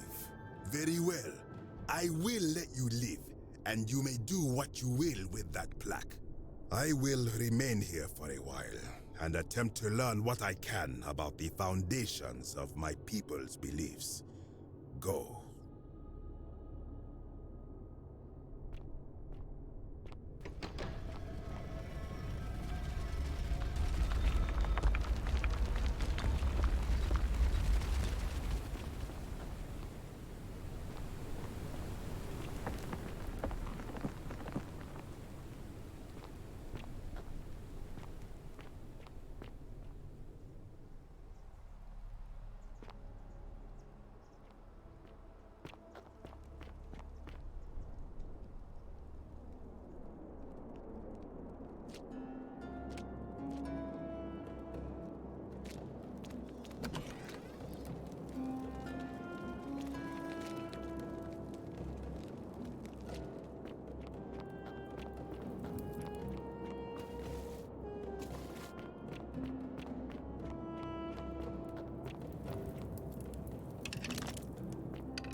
Ah, You've returned. Good to see you again, friend. Did you find what you need? I enjoyed our chat, but please, keep my presence here a secret, yes?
My friend, have you discovered anything about my vanishing offerings? Huh?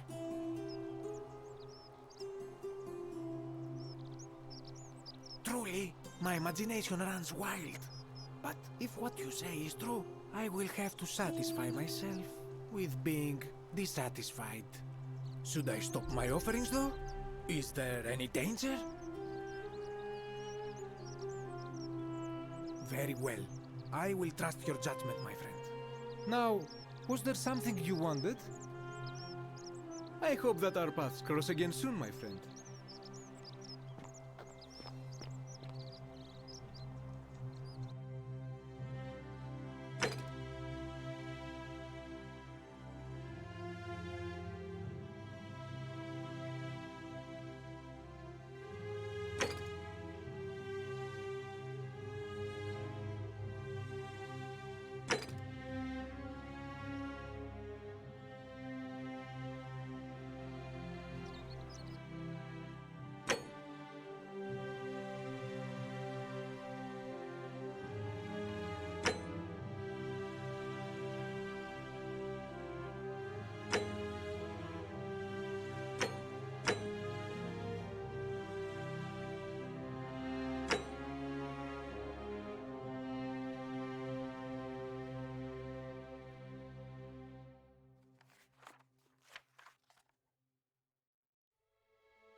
Isn't the great temple majestic?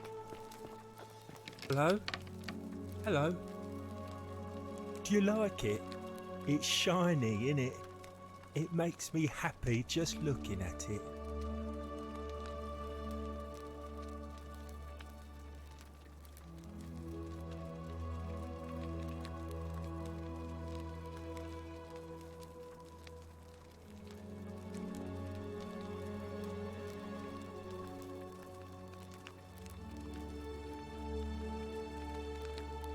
But if I gave it to you, then I wouldn't have it anymore, and I'd be sad.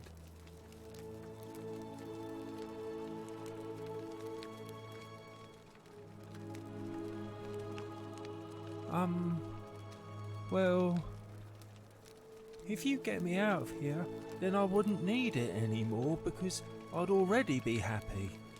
Then you could have it, and you'd be happy too. Like Galerius. He's nice.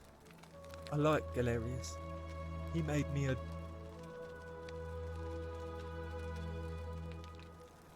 Yeah, Galerius will let me out.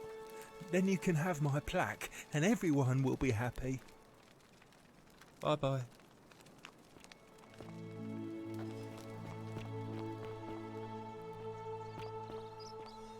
Sometimes I stare at the great temple on the bluff, and I think, and I hear... Well, my vote isn't for sale, if... Nice to talk.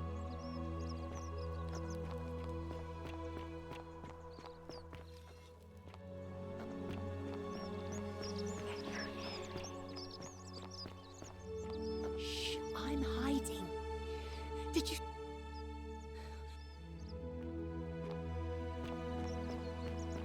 You look well, my son. Hey!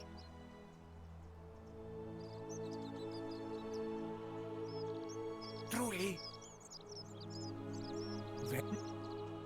That, my friend, is quite the dilemma. Nothing... I hope... A golden fish.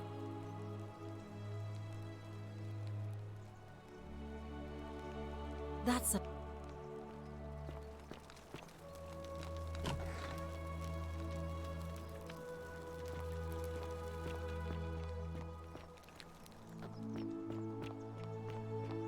Are they?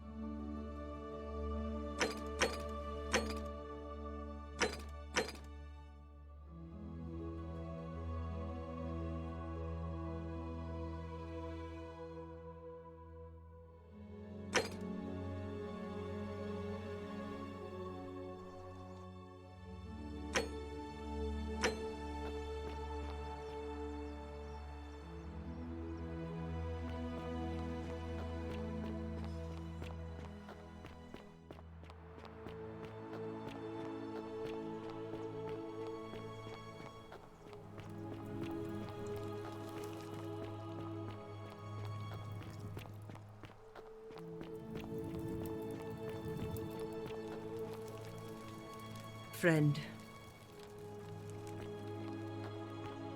Don't you just Close behave your from trust? Malleolus for a free drink at my tavern. Name's Malleolus. No. Whatever. What now? Not that it's unfortunate. See, Domitius has been going around town, shoring up votes for Malleolus with law. The man Sentius knows about this place. I appreciate the in any. All right? Fortune smile on you, brother. Oh, you're here. And, I hope I'm not... There's a...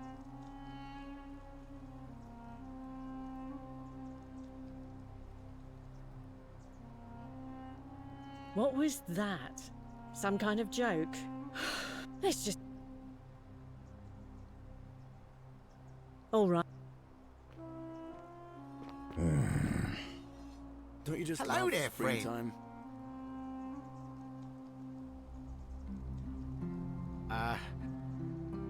Malleolus. I mean, Sentius couldn't even keep his daughter safe. What? Not. Very well.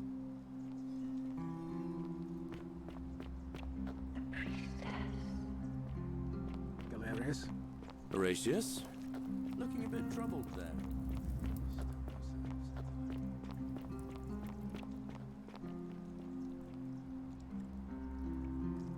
Shalom. Sentius. All right, friend.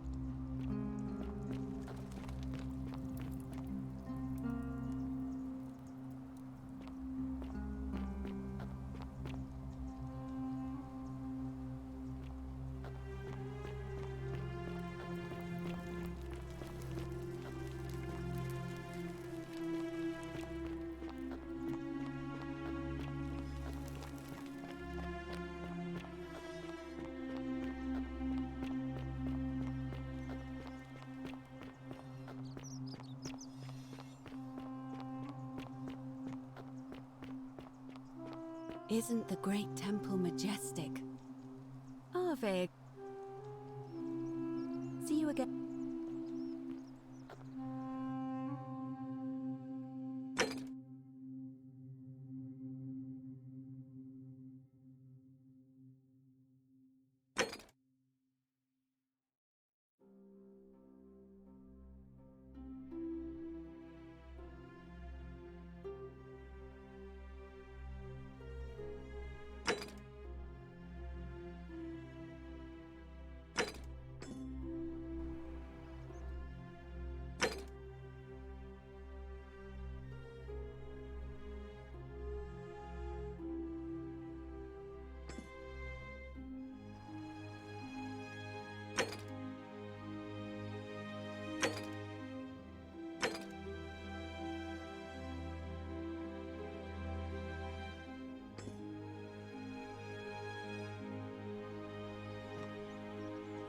Ave.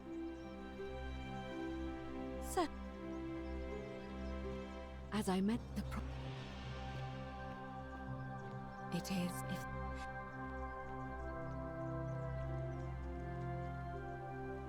truly, then can you tell me? Fascinating. Tell. That is strange. There are no rivers here. Let me think on that. Right, because the current flows into the city through the aqueduct and into the upper cistern. I vaguely recall wondering what was in there, but the door at the back of the great temple is locked up tight. You might be able to get a key from the magistrate, but if that doesn't work, perhaps you can find another way in. Let me know if you find anything in there. May Fortuna guide you.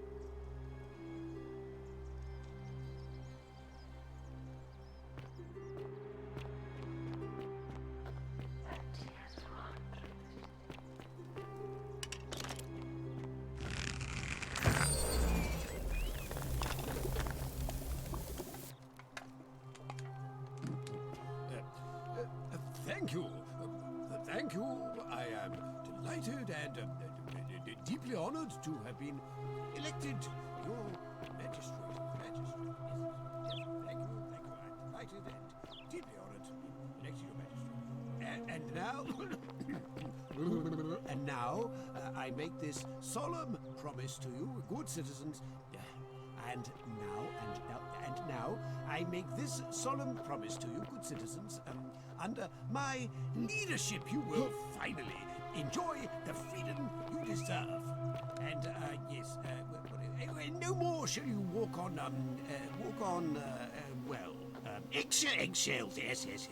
No more shall you walk on eggshells, fearing simply to live and breathe because the tyrant Sentius told you it was forbidden. Yes, my first act, yes, magistrate. I hereby announce a day of Do I need to call Domitius? Get out before I have Domitius throw you out.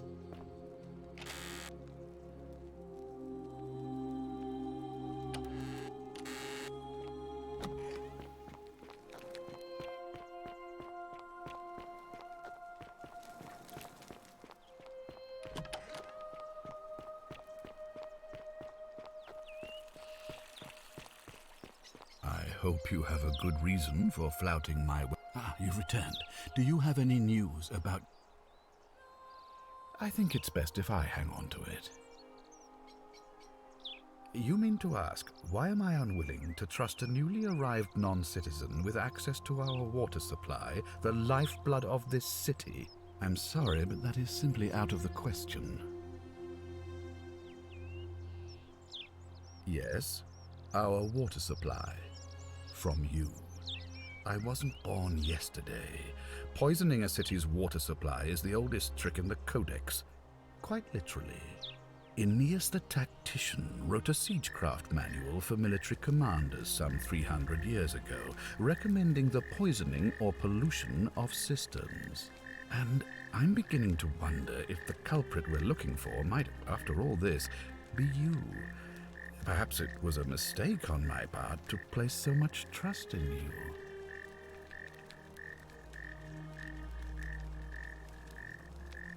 I'm glad to hear that.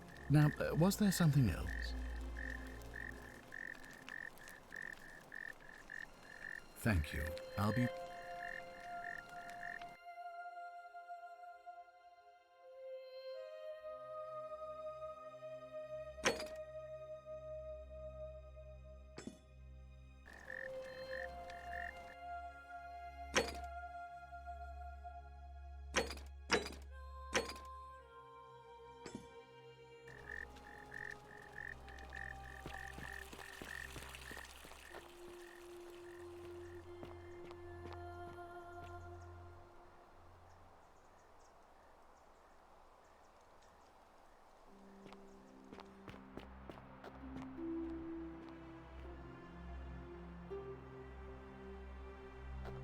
Ave.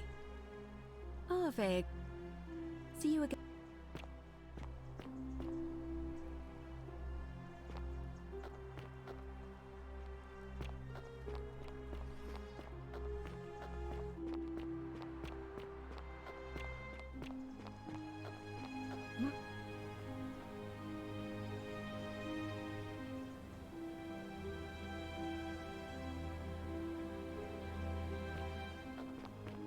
Greetings and salutations.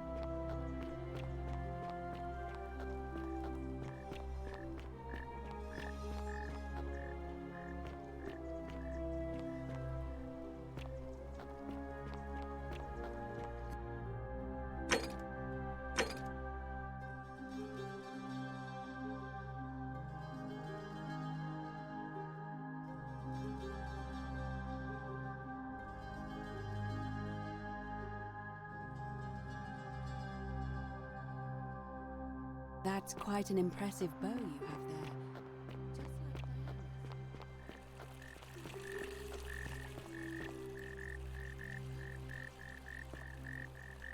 Such an extraordinary lamp. The future must be... Ah, you've returned. Of course. Yeah.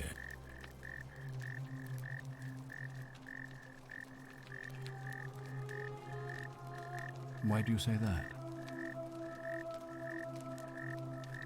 Why then? It looks like... Of... What? You suspect? I confess, I don't have a lot of sympathy for Ulpius, but you're going to need a lot more than... It looks like you'll have to Thank you.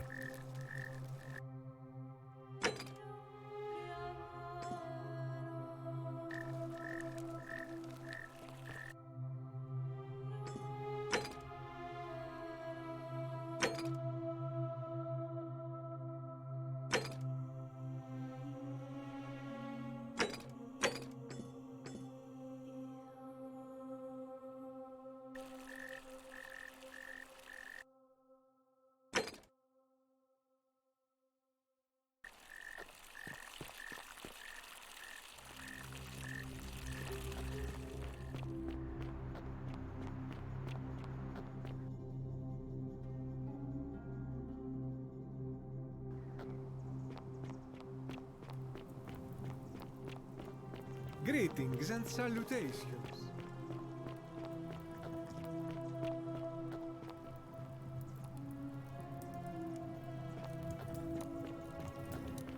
Galerius? Horatius? Looking a bit troubled there. Still no sign of Sentilla. And I haven't slept right in 3 weeks. Don't be too hard on yourself. From what I hear, nobody saw it coming. Anyway, I thought you stoics don't worry about things you can't control. Yeah, but I keep thinking, what if there is something I can do? What if she's out there somewhere?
Galerius?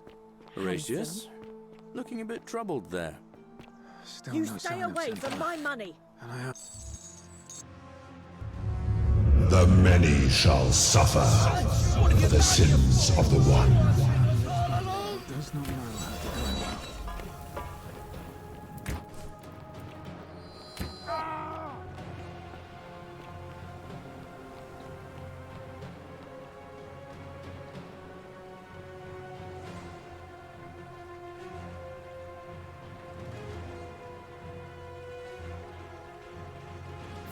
Must get to the shrine.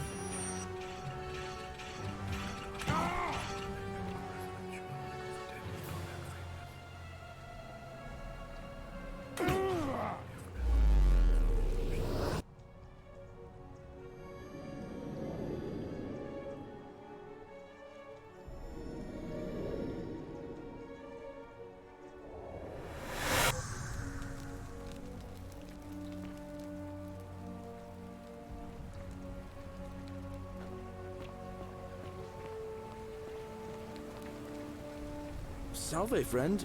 Mind?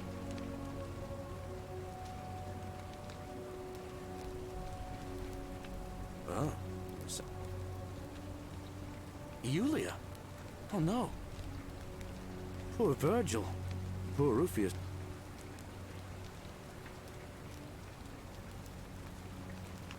Alright, let me see. Stop Fabia going in, but send the new arrival.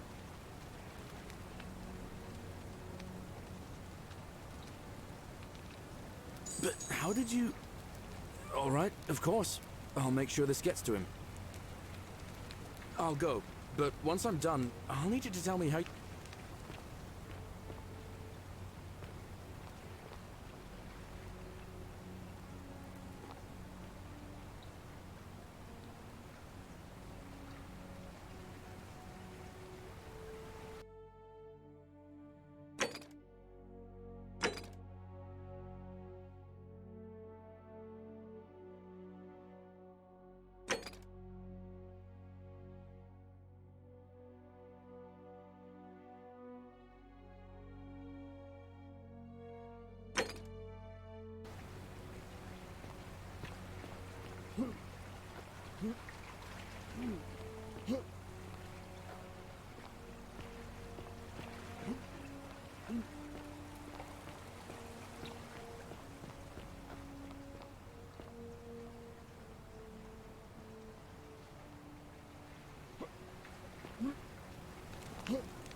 A new face.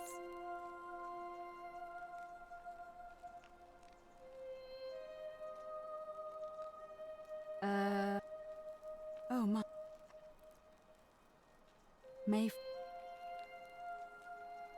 Ave again.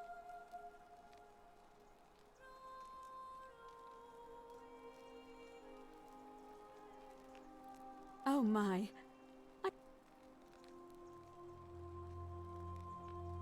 Oh.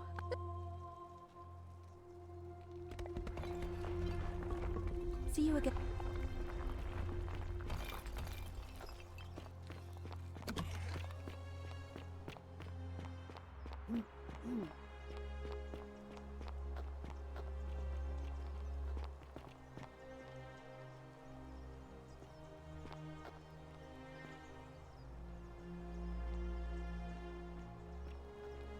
Salve, Ruffius. I hear your rheumatism has you so riled up you've been harassing Virgil. What? My condition is nobody's business but mine. There's no need for that. I just wanted to give you this willow bark to help you treat it. A treatment? Really? Thank God. Finally, some relief after all this time. Thank you, Galerius. You're a good man. And I'll be sure to leave Virgil alone. I know I haven't been at my best lately. Appreciate that. Now, I've got to run.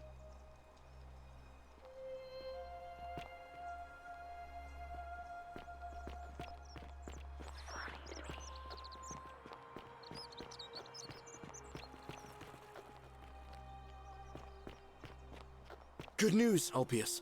Here's enough money to pay off your and Julia's debts to Malleolus. What?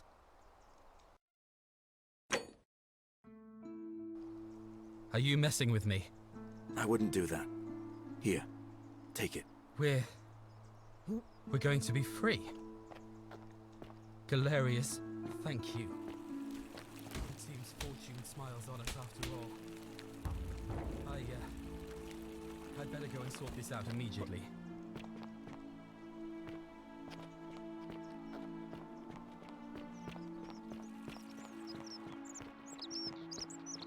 Citizen.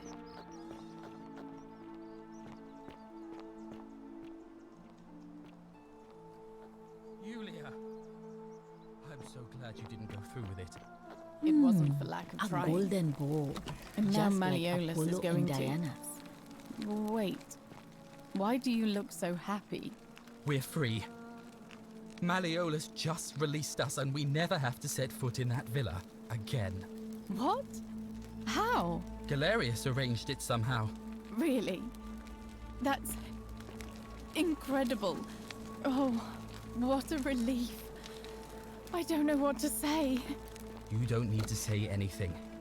Just rest up, get your strength back, and we'll celebrate properly when you're ready. I will. Thank you, Welcome. Ulpius. I will.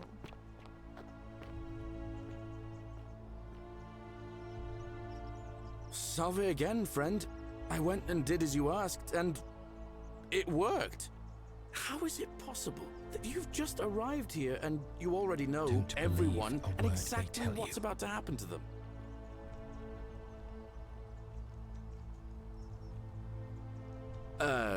You're toying with me, right? You're a bit Sisyphus. Sisyphus was a Greek king. He was forced. Oh.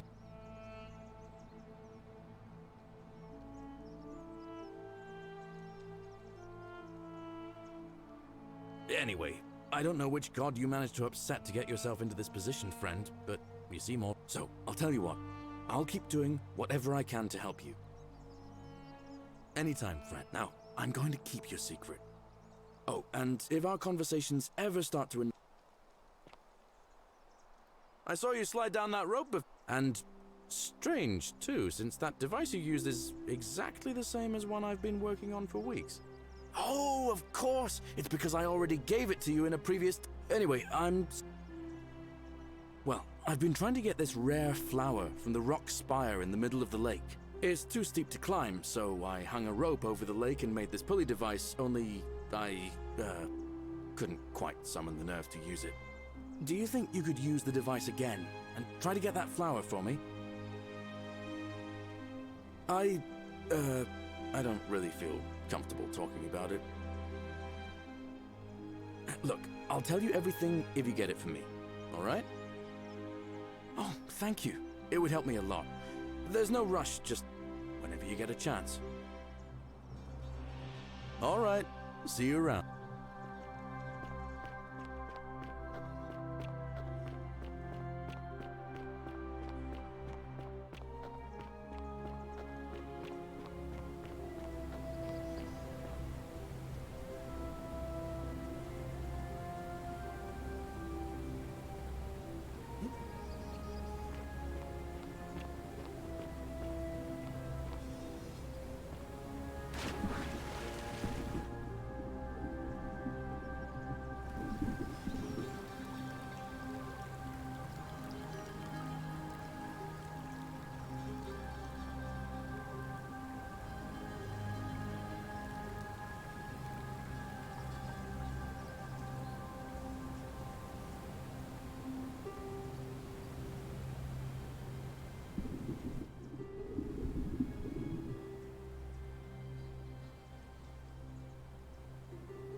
Don't believe a word they tell you.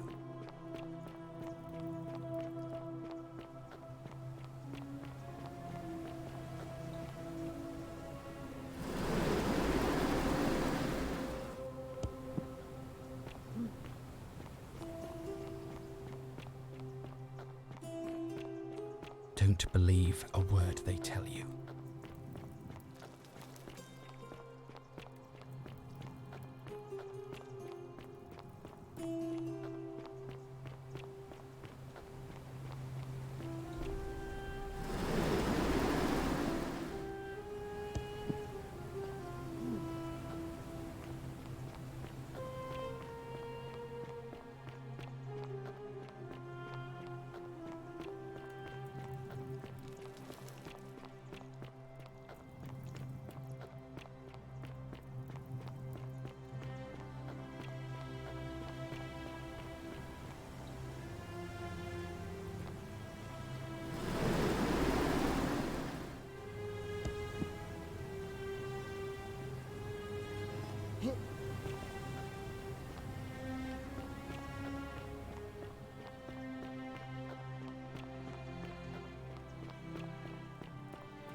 Don't believe a word they tell you.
Don't believe a word they tell you.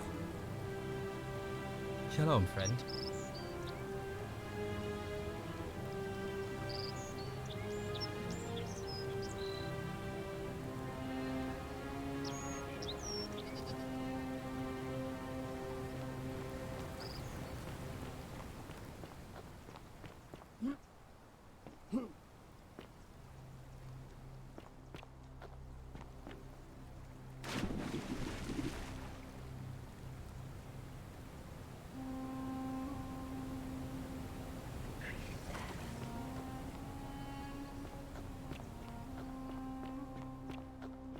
Don't believe a word they tell you.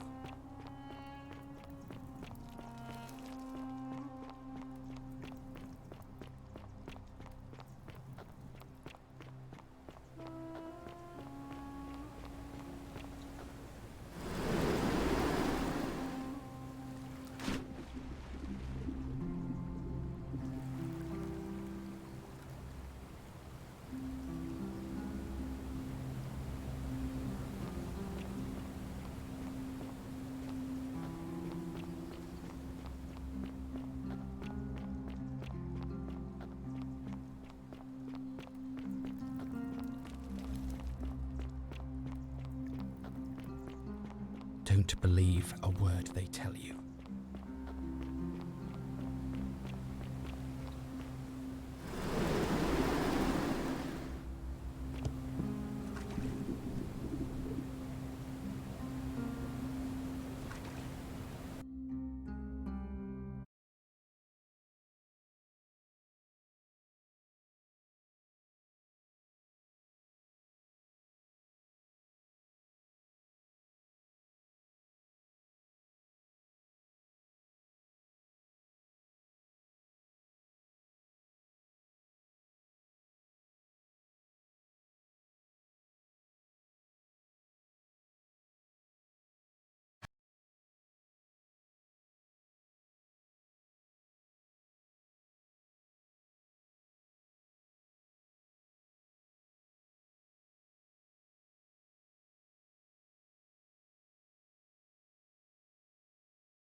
Don't believe a word they tell you.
Don't believe a word they tell you.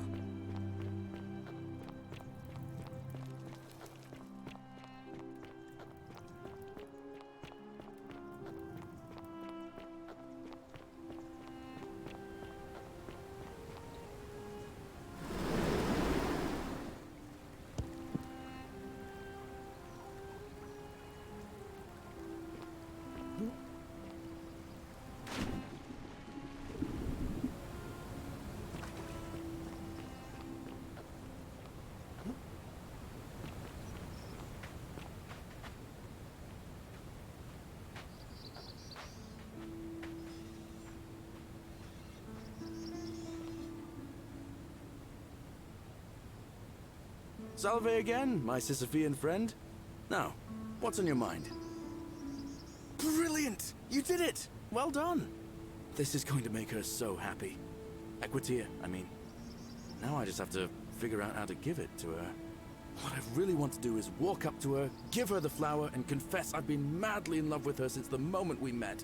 But on the other hand, I can't shake the feeling that the consequences could be terrible. You mean, aside from her execution? You see, Equitia is a Vestal priestess, meaning she's taken a vow of chastity, the breaking of which would be an extremely serious affront to the gods and a capital offense. Even if she was just suspected of being unchaste, it could lead to her execution. Unchaste Vestals get buried alive. Oh, and I'd get flogged to death for good measure. But at the same time, she's just so kind and graceful, and I feel so much love for her that if I don't tell her, it'll burn a hole in my chest. I don't know what to do. What do you think? What would you do?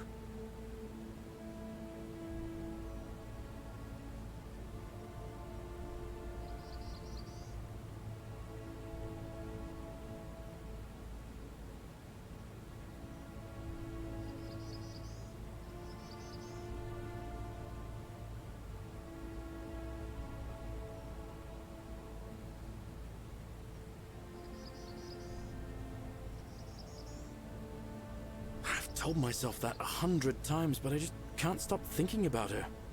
But you're right. I just hope I have the strength. I've bounced the idea around once or twice, mainly as a way of getting Dooley set free. God's no— But from what I hear, maybe that's not such a bad thing. I mean, he talks a lot about freedom, so I'm—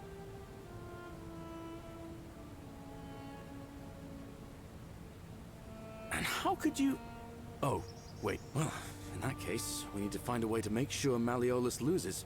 If you can do that, and Sentius is the only candidate left, I'll run against him. Deal?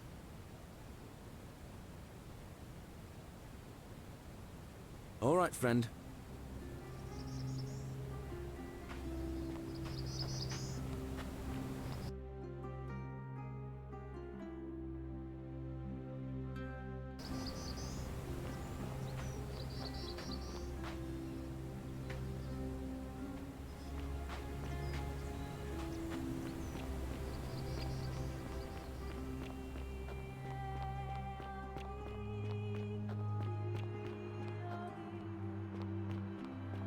Don't believe a word they tell you.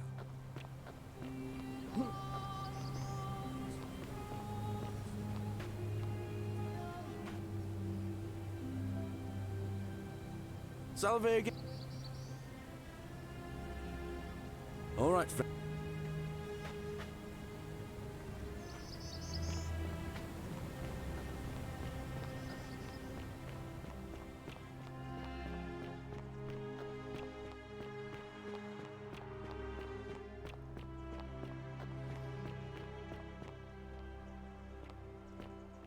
Keeping an eye on things, Horatius?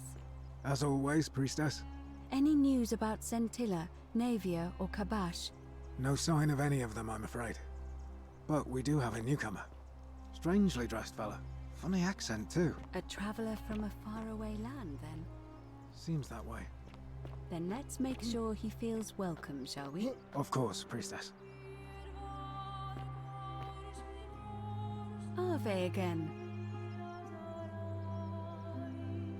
It must be completed, but it'll be between Sentius. Why do you up?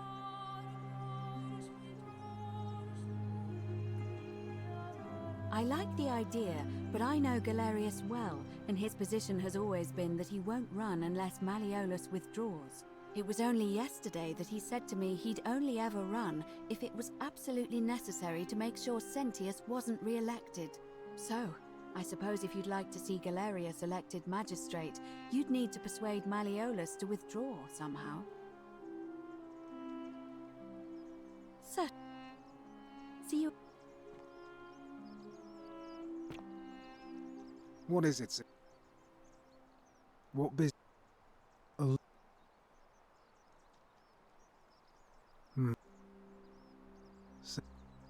Isn't the great temple majestic?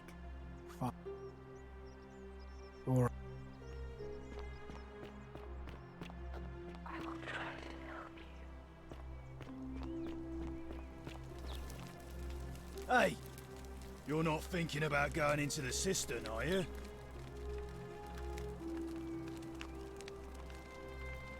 Well, it's your funeral.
found you.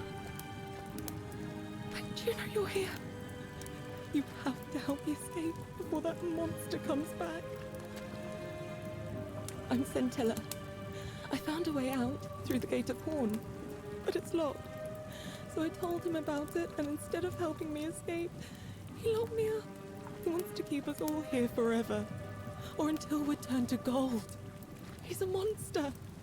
You have to let me go so we can kill him and take his key. Sentius, my adoptive father. Furies help me. I'll castrate and crucify him. I don't know. He said the gods are on his side because they don't want us to escape either. Behind me, there's an aqueduct tunnel bringing water from outside the city, so it should lead us outside. The only problem is it's barred by a heavy locked gate, and he has the only key. I'm going to take that key from around his neck, even if it means cutting his throat to get it. I'm done caring about the Golden Rule. I just want out. Help me, and we can escape together. There won't be enough time. Just you and me. What do you say?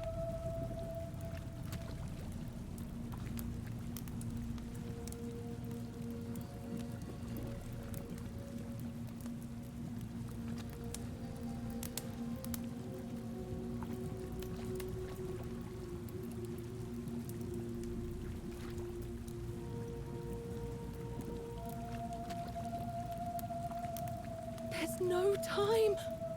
Wait, did you hear that? He's here. Quick, you have to let me go. It's now or never. Oh, thank you. Now follow. Wait, did you hear that? He's here. He must be coming in through the door behind me. You distract him. Stay right here and keep him talking while I look for something I can use.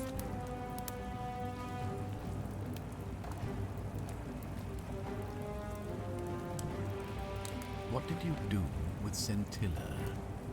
Where is she? So that is how it's going to be. Oh well, this doesn't change anything for me. It's a shame, really. If you'd just done what you were supposed to, you'd have been looping through time forever until you gave up and killed yourself. Just like that soft-hearted pleb.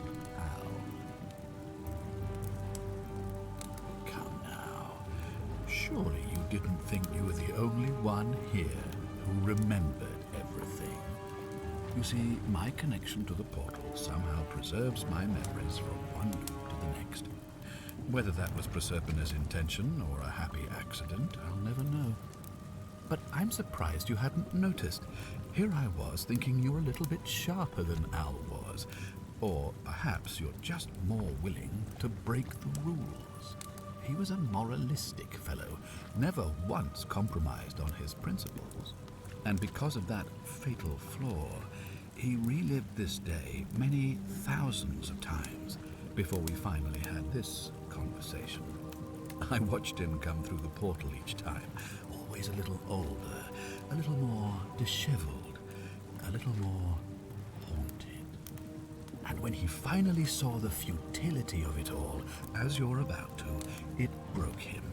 He drank a jug of wine, tied a noose around his neck, and took his own life, just before he was shot with a golden arrow. The next time I awoke, you showed up, but you've caught up to where he was so quickly.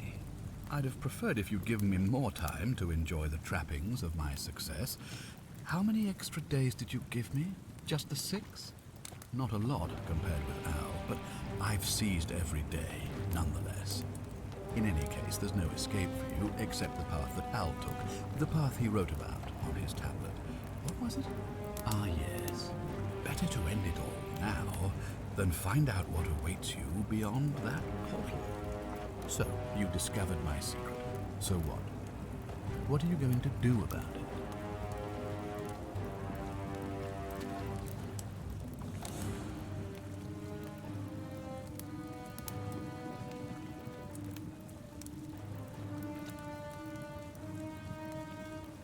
why? Isn't it obvious? Because I have grown attached to all this. My title, my beautiful villa, the sun on my face, the music of birds chirping. And as long as this day keeps repeating itself, I get to enjoy it all, over and over again, for eternity. Don't you see? I have found a way to prolong my life indefinitely, to cheat death. I have become, in effect, as immortal as the gods. Can you honestly say you would not wish the same for yourself?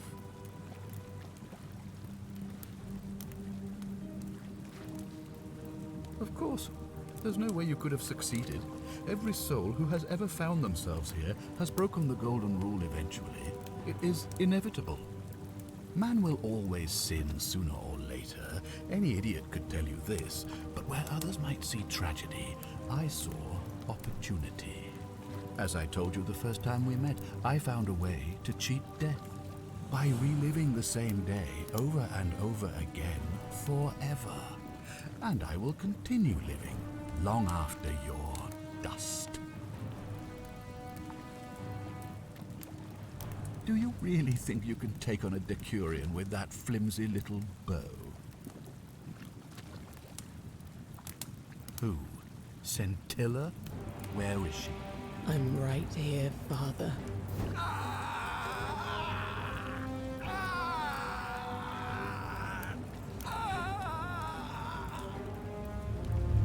The many shall suffer for the sins of the one. Come on, we have to go. Hey, what's happening to you? That light, it's so bright.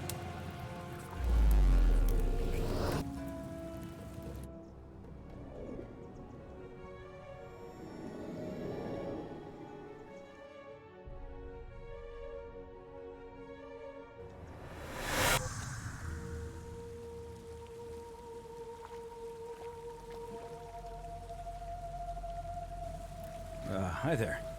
Gave me a bit of a fright. Thought I was in here alone. I'm Al. Well, here I am. I'm sorry, I didn't catch your name. Funny you should ask. I was just reading an old tablet I found here. Well, trying. My Latin is kinda rusty, but the last entry mentioned someone with the same name. It described an event about 2,000 years ago. Someone with your name appeared in the city out of the shrine of Proserpina. Freed an imprisoned woman named Sentilla, who then murdered her captor, breaking some kind of ancient law. It said the attack caused golden statues to come alive, hunting down everyone in the city and turning them into gold. Apparently, the only person to survive was Sentilla, while the stranger disappeared in a flash of light.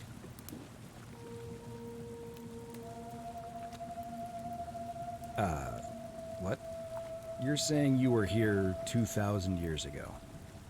I'm not sure I understand.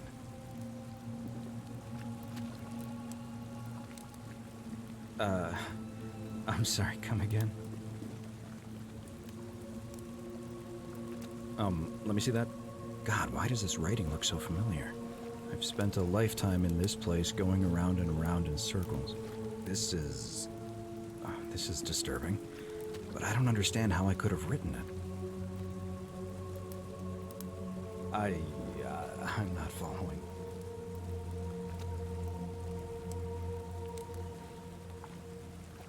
So you're saying, because a man from 2,000 years ago is dead, he never created a time portal, so I never went through it, and that's why I don't remember any of this. I guess you saved my life then, as well as helping that poor woman to escape. That's a lot to take in. Maybe we can escape through the same aqueduct Sentilla used, if we can find it.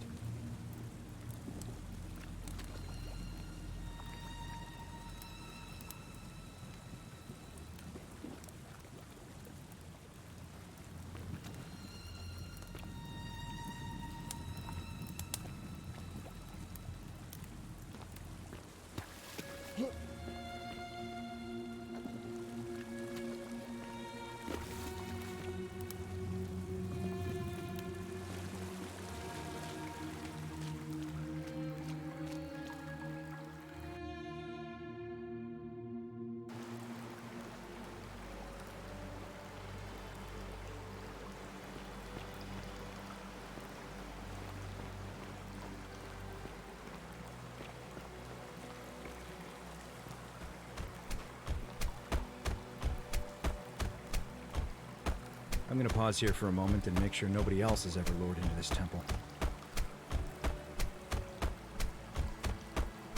You go on ahead. I'll be there soon.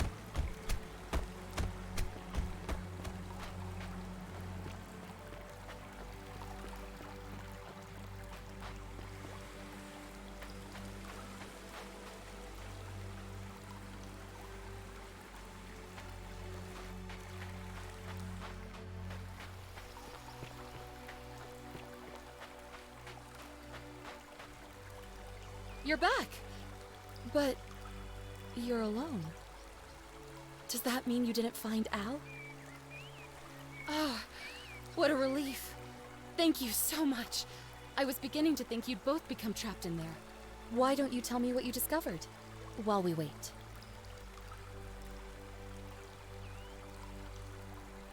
Ah, I see. I thought you might. Well, now you know. I suppose you have questions. You can just call me Charon, if you like. I am sorry I was not completely honest with you when we first met. I do not enjoy deceiving people. Believe me, I do not. But I have learned, from 5,000 years of experience, that most people find comfort in familiarity, in gradual change, and coming to see the truth in their own time. That you died, of course. You were dead when I brought you here. My role, as the servant of the god of the underworld, has always been to assist the chosen to cross the threshold from the land of the living to the land of the dead. Usually, when people do not remember how they died, it is because they suffered a terrible trauma. Most souls would rather not remember. Ask yourself honestly, do you really want to know? As you wish. You were murdered. You were exploring an old tomb when you discovered a cache of forgotten relics, including 2 silver coins of ancient origin. Unfortunately, as you emerged into daylight, you were set upon by 2 thieves. A nearby hiker saw the scuffle break out and leapt to your aid, trying to help you recover your bounty.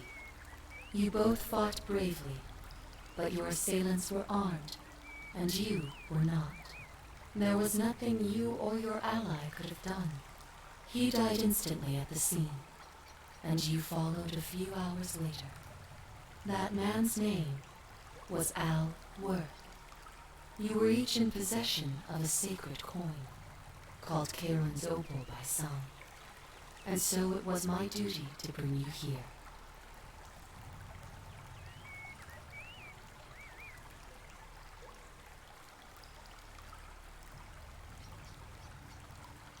Perhaps you have heard the tales of the Greeks and Romans burying their dead with a coin in their mouths to pay the ferryman for passage across the river. Well, those stories contained a seed of truth, but not any coin would do. A long time ago, my master created 1,000 silver coins and had me distribute them across the world. My orders were simple.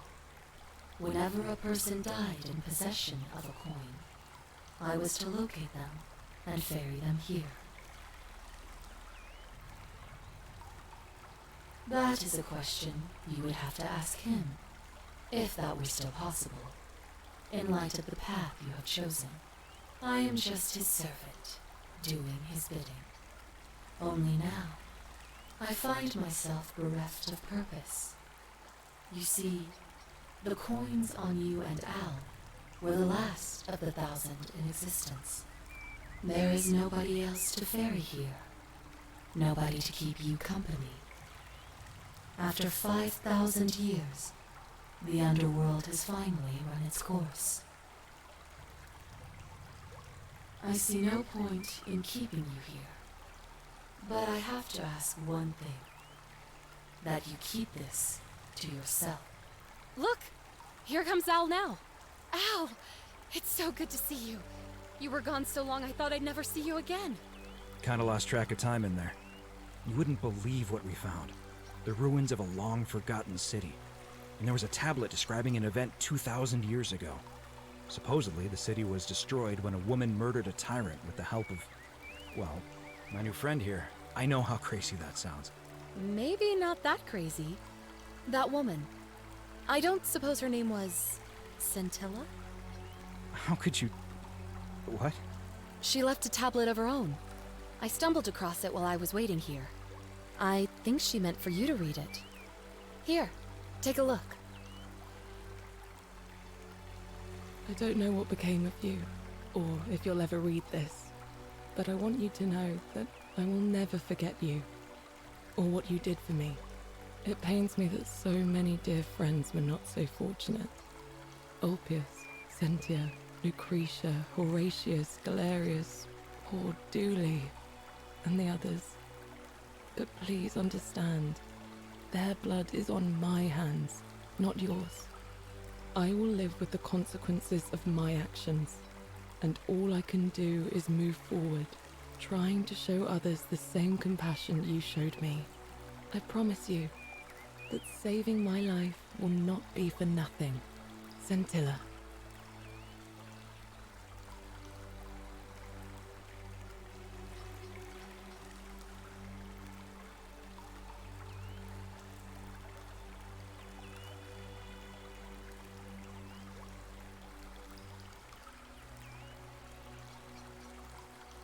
Sounds like you meant a lot to her. I'd love to hear your story, but first, you two look exhausted. Why don't you hop in my boat and rest while I ferry you back to civilization? Sounds good to me. And you? Are you ready to go home?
No. Behind me. The only... Sentius. I'm good. There would...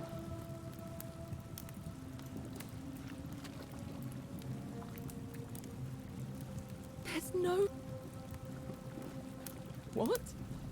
No.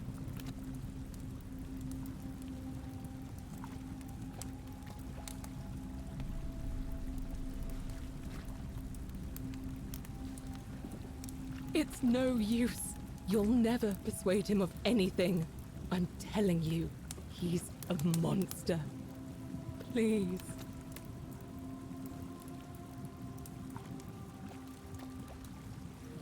You're making a mistake.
Citizen?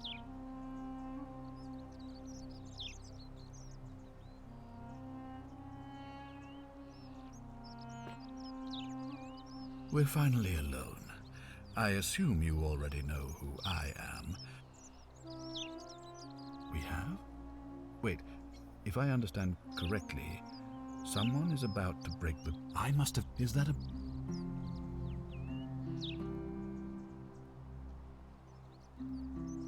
Seems rather brash, but... Me? What are you talking about?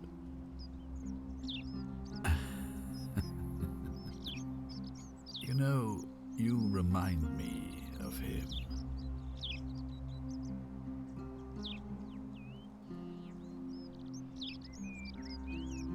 Al. Fear is Al proof Worth. of a degenerate The mind. fellow who came through the portal before you.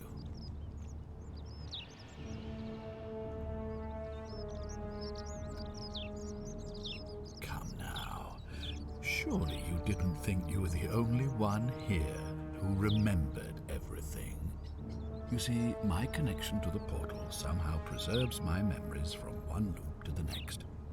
Whether that was Proserpina's intention or a happy accident, I'll never know. But I'm surprised you hadn't noticed. Here I was thinking you were a little bit sharper than Al was. Or perhaps you're just more willing to break the rules. He was a moralistic fellow, never once compromised on his principles. And because of that fatal flaw, he relived this day many thousands of times before we finally had this conversation. I watched him come through the portal each time, always a little older, a little more disheveled, a little more haunted. And when he finally saw the futility of it all, as you're about to, it broke him. He drank a jug of wine, tied a noose around his neck, and took his own life. Just before he was shot with... The next time I awoke, you showed up. I mean, you've lived through the day, what, 7 times? Most impressive. And yet everything you've done has been in vain, because there's no escape. Except the path that Al took, the path he wrote about on his tablet. What was it? Ah, yes. Best to take your own life now. So, you discovered my secret. So what? What are you going to do about it? Why? Isn't it obvious? Because I have grown attached to all this. And why would I agree?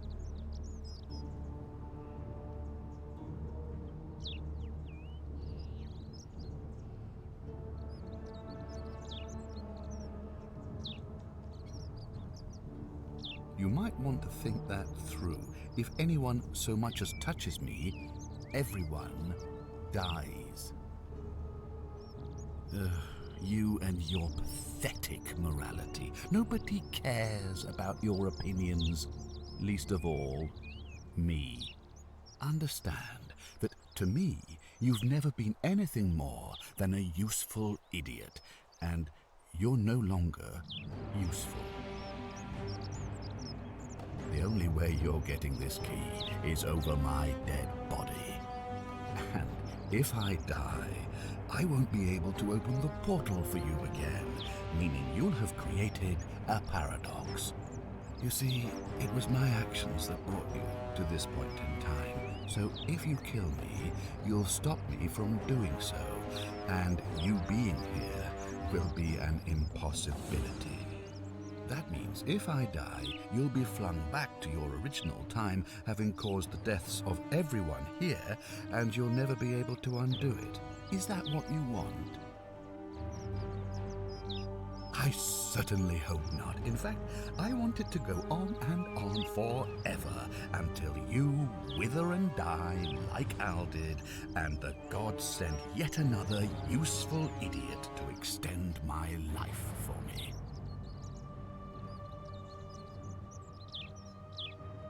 We both know you're not that stupid, so go on, make your empty threats and stomp your feet, and beg the gods for help if you like. But believe me when I tell you, the gods don't care about you. And neither do I.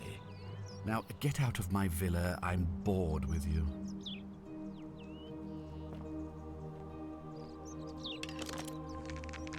Don't be so foolish. If you kill, and if I die, I won't be able to open the portal. You see, that now.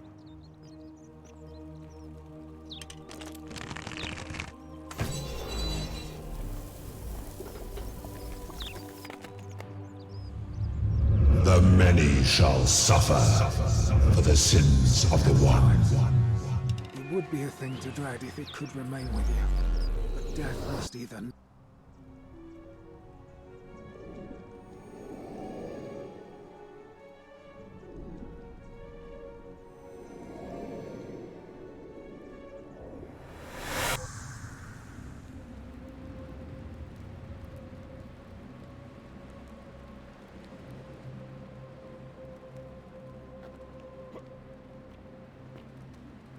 Oh. Hi there. Gave me a bit of a fright. Thought I was in here alone. Well, here I am.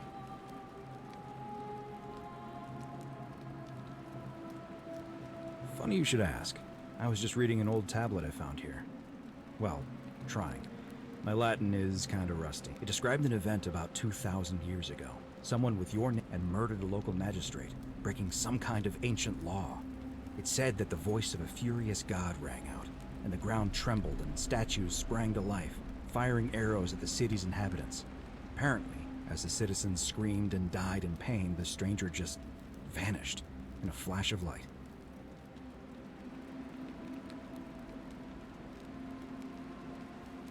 I didn't for one moment think it was, but the way you say that makes me wonder.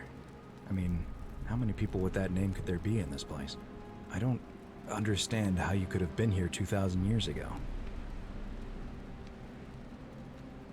I'm sorry, come again? Let me see that. God, why does this writing look so familiar? I've spent a lifetime in this I'm not following. So you're saying, because a man from 2,000 years ago is dead, he never created a time... I guess. So what you're really saying is, you brought me back from the dead to let me die all over again. You saw the tablet. I spent a lifetime searching for a way out, and never found one. I can't see how I could possibly find one now, so it seems like we're both gonna die here. A mistake? You murdered a man in cold blood, and now there's a city full of dead people. It's only a matter of time before we join them. I guess all those old Latin inscriptions were right. Pro peccata unius multis dolabunt. The many shall suffer for the sins of the one.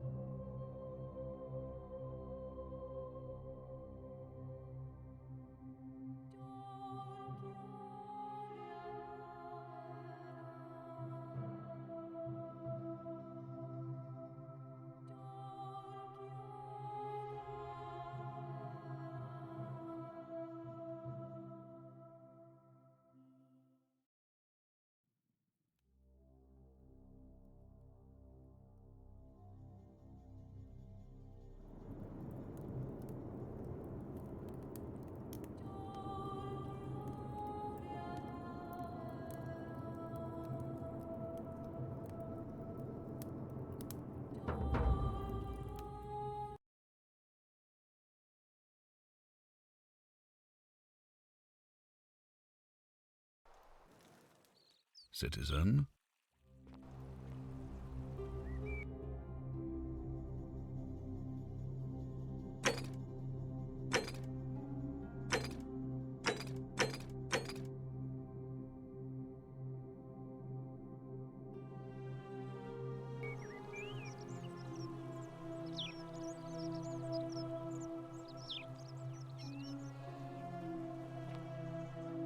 We're finally alone. See me?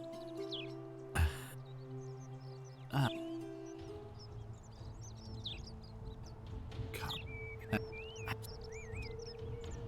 What? And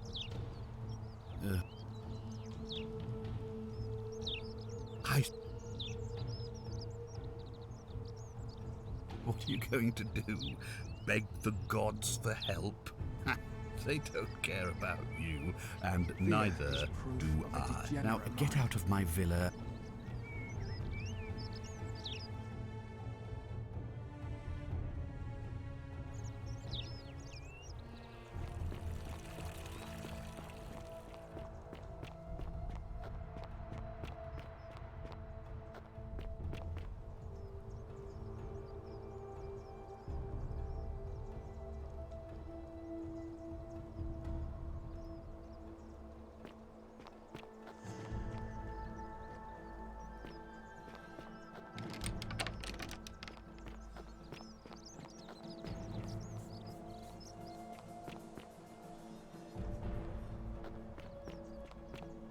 Fortune smile on you, brother.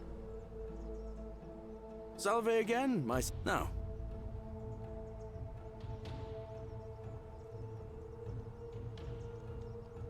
All right, friend.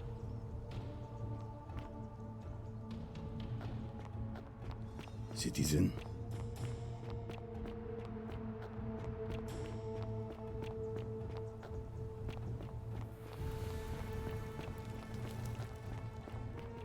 Don't believe a word they tell you. Cerberus lifts his dribble head and lets out his threefold praying. Livia! The many shall suffer for the sins of the one.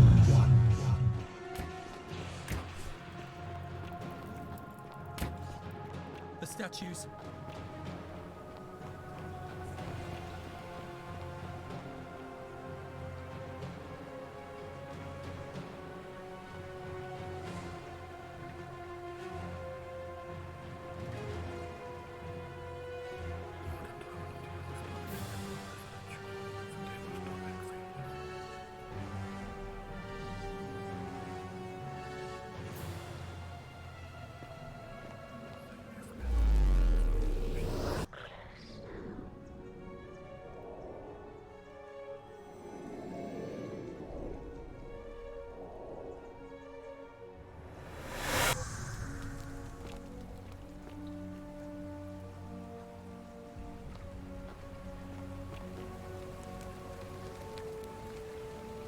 Salve, friend.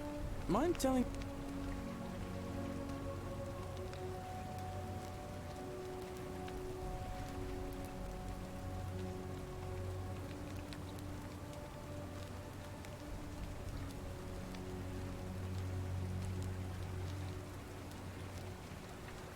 What?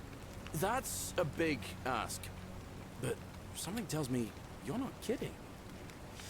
All right, I'm gonna stick my neck out and believe you. But I doubt I'll be able to gather more than a handful of people.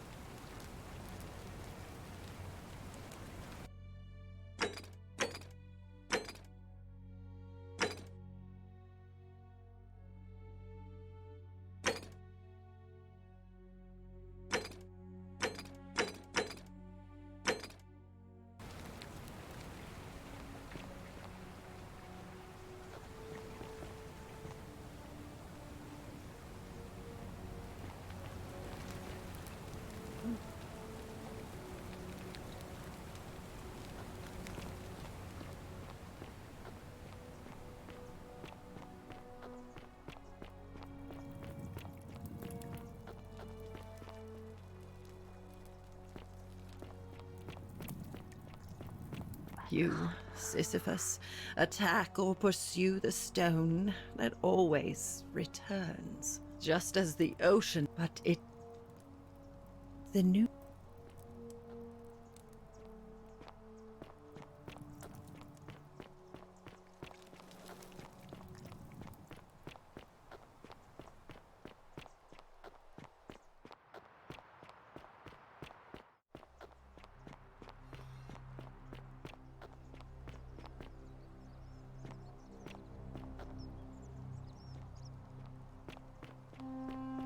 Salve.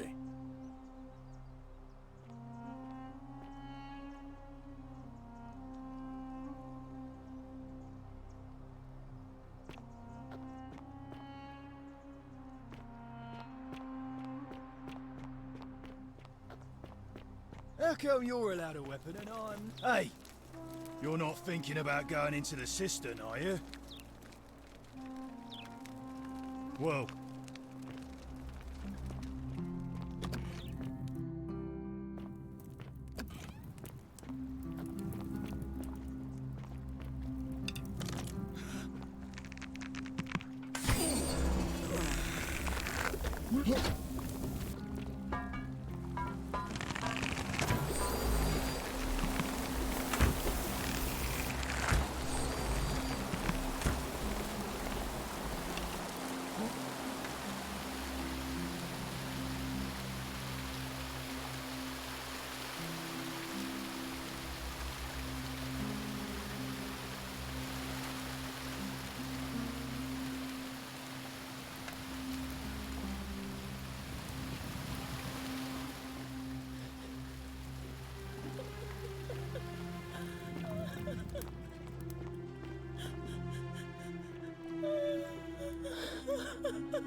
You... Wait, what? God, am I going out of my mind?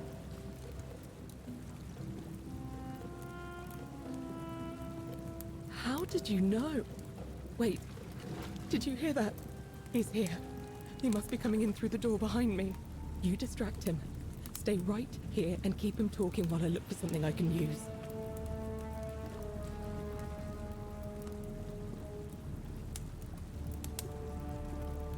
What did you do with Sentilla? Where is she? So that is how it's going to be. Oh well, this doesn't change anything for me. So, you discovered my secret. So what? What are you going to do about it?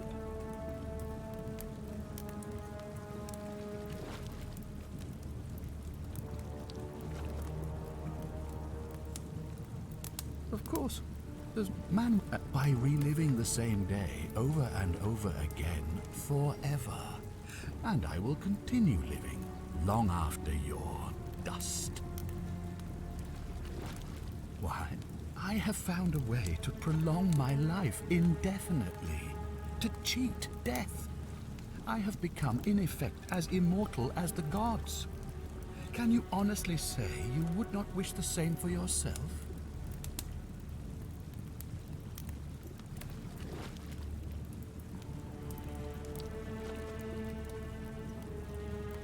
Do you really think you can take on a Decurion with that flimsy little bow? Who? Sentilla? Where is she? I'm right here, Father.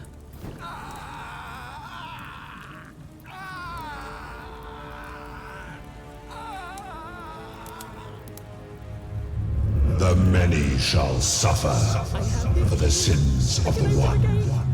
Come on, we have to go. The others should be right behind us. Hey, what's happening to you?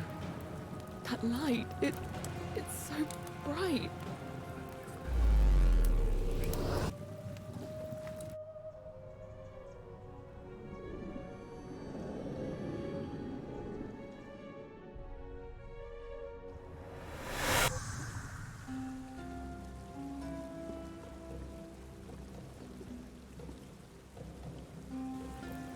Hi there. Gave me a bit of a fright. Thought I was in here alone.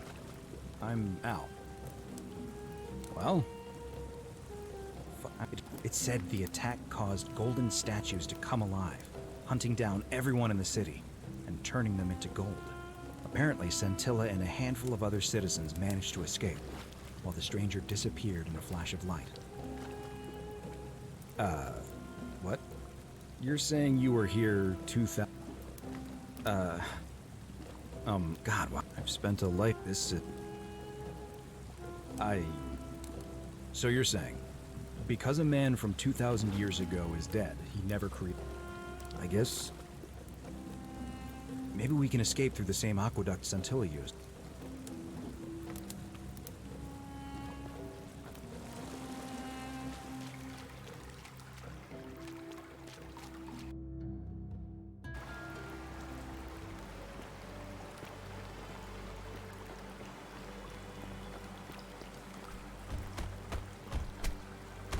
I'm gonna pause here for a moment.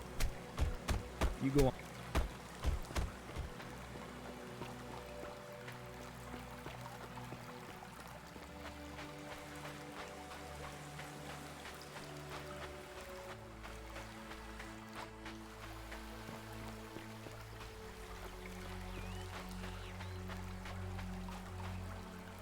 You're back! Oh. Really? Sounds amazing. Ow! It's so good to see you. You were gone so long I thought I'd never see you again. Kinda lost track of time in there. You wouldn't believe what we found. The ruins of a long-forgotten city. And there was a tablet describing an event 2,000 years ago. Supposedly, the city was destroyed when a woman murdered a tyrant with the help of... well, my new friend here. I know how crazy that sounds. Maybe not that crazy. That woman. I don't suppose her name was... Sentilla? How could you... What? She left a tablet of her own. I stumbled across it while I was waiting here. I think she meant for you to read it. Here, take a look. I don't know what became of you, or if you'll ever read this, but Octavia, Lucretia, Horatius, Equitia and I will never forget you, or what you did for us. It pains us that so many of our dear friends were not so fortunate, including Ulpius and Galerius, who heroically tried to rescue Dooley, but never made it back. But there is no point dwelling on what might have been. All we can do is take this gift you've given us and try to show others the same compassion you showed us. We promise you that saving our lives was not for nothing. Scintilla et al. Sounds like you meant a lot to her. I'd love to hear your story, but first, you two look exhausted. Why don't you hop in my boat and rest while I ferry you back to civilization? Sounds good to me. And you? Are you ready to go home?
You. We. How did you know? Wait. You distract him. Stay right here and keep him talking while I look for something I can use.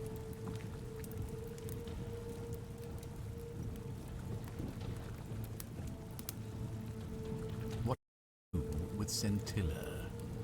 Where is she?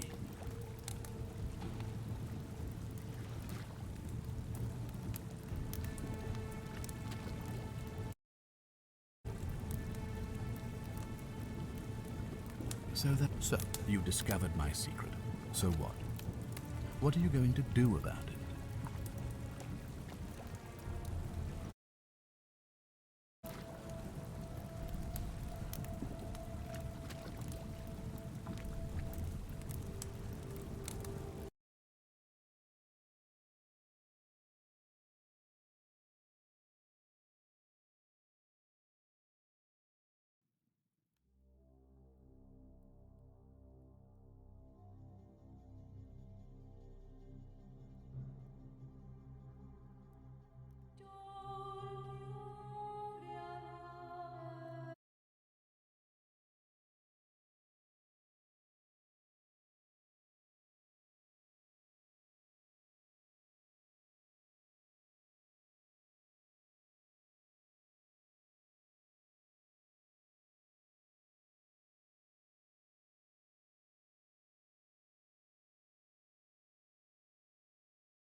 hope you have a good reason for flouting my weapons ban.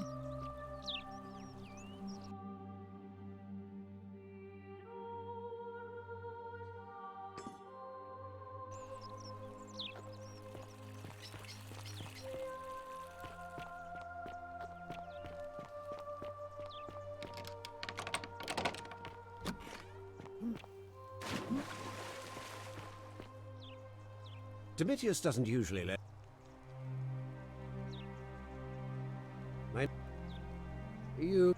I like... That's quite all... I try...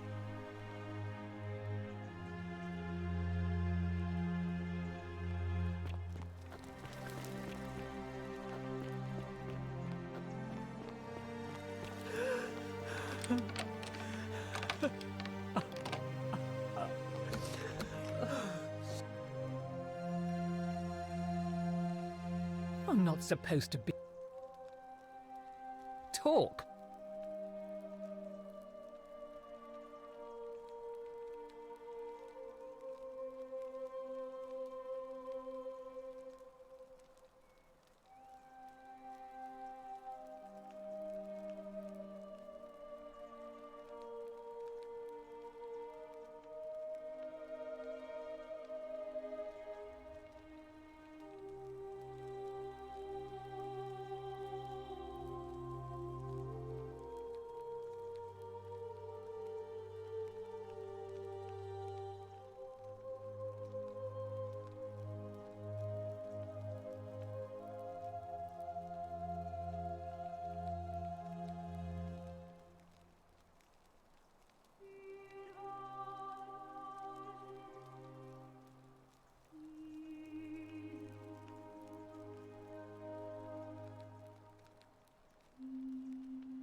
An intriguing proposition.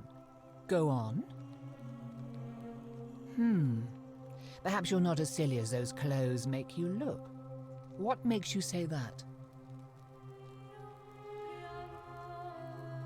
You know, I may have the very thing you're looking for. Some time ago, when he still cared for me, he wrote me a love letter. Only, he used the wrong name.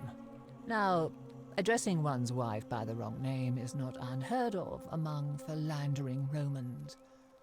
But in this case, the name he got wrong was his own. I confronted him about it, and he stammered through some incoherent response. I let it go, eventually, and yet questions have lingered in the back of my mind ever since. But wait a minute. Why exactly are you helping me?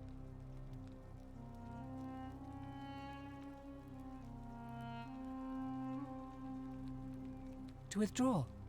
Listen, I may not be Penelope to his Ulysses, but to ruin his plans to become a magistrate? You must think me quite mad. I've heard enough. Get out of here at once. Domitius, come quickly. We're being robbed.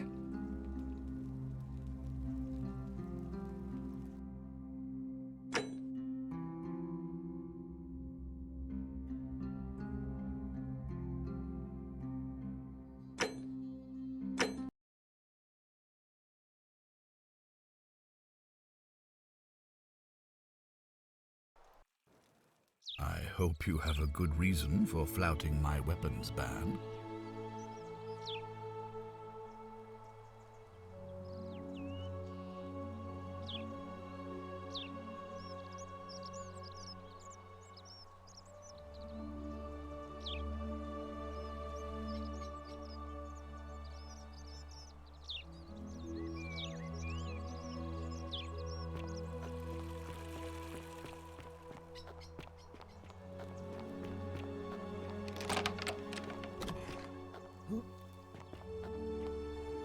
Domitius, I like that. I try.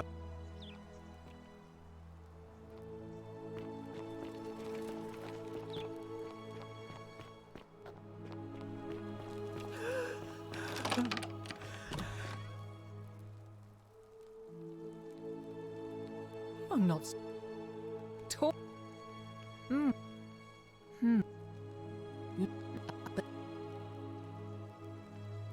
Oh, aren't you charming? I'm quite sure my husband would seethe with impotent rage if he overheard you say that. I love it. It seems our interests are aligned. I imagine knowing his true identity will give me the leverage I need to manage him appropriately. But first, I need you to do something for me.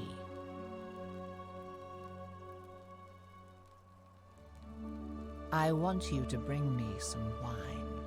Just one small urn should do it. Oh, don't look at me like that. I know this must be hard for you to wrap your sweet little pleb head around. So what do you need me to spell out?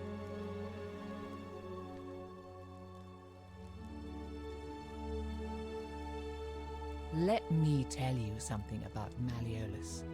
He talks a lot about freedom, but what he doesn't tell you is that he means freedom for men. After all I've done for him, counseling him through his entire election campaign, and he had the audacity to lock me in here. He said it was for my own good, and that my drinking was unbecoming of a lady, let alone the wife of a magistrate. I'll show him unbecoming. Tonight, at his victory party, I'm going to get good and merry, and if he tries to discipline me again, I'll threaten to expose his true identity in front of everyone. I am so looking forward to it.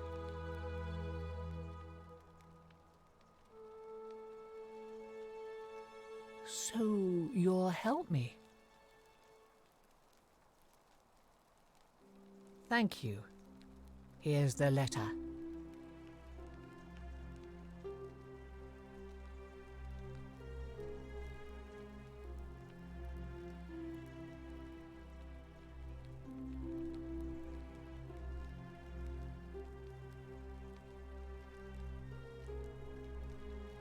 Now, Perhaps you can tell me who Quinctius really is.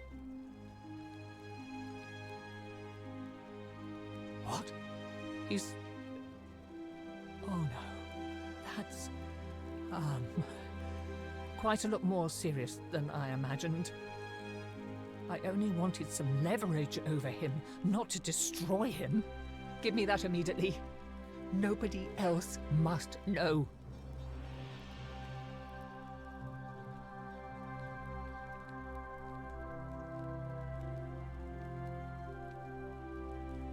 What?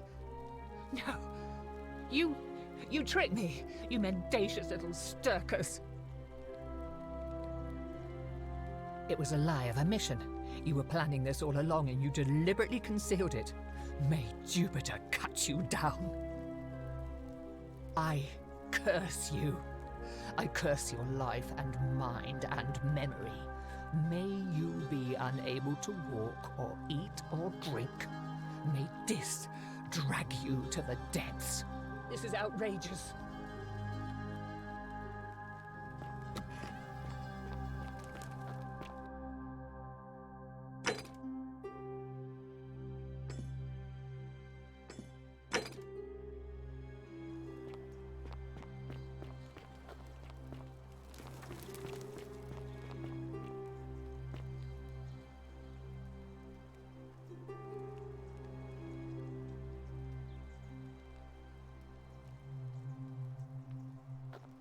Still here?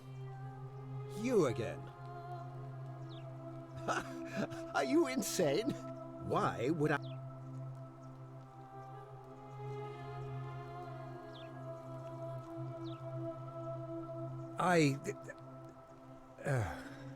So, it finally caught up with me. I suppose that makes you... what? One of Nero's assassins?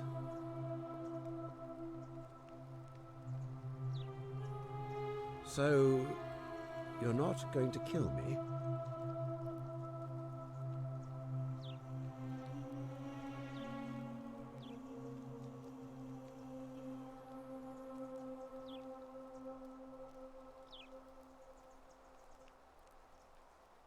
So much work for nothing.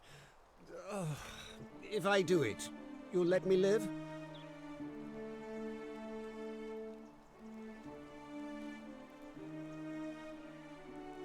Fine. Ruling this cesspit of a city would have been beneath me anyway. I'll have Domitius notify the priestess of my withdrawal. There. You got what you wanted. Now, please, leave my villa and never speak to me again.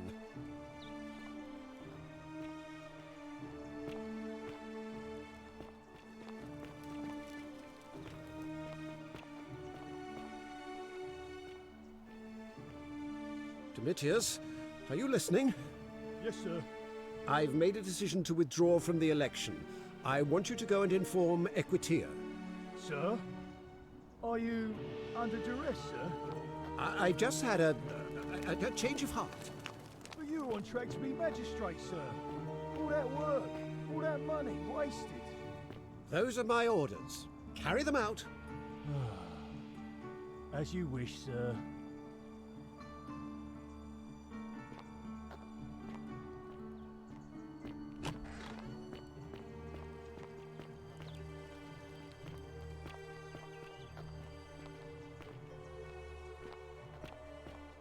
Priestess, Malleolus has decided to withdraw from the election.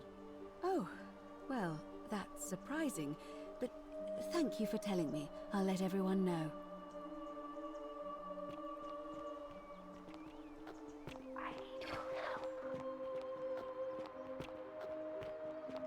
Citizens, I have an announcement.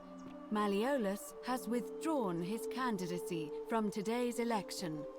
Unless any new challengers are nominated by nightfall, Sentius will be re-elected magistrate by default.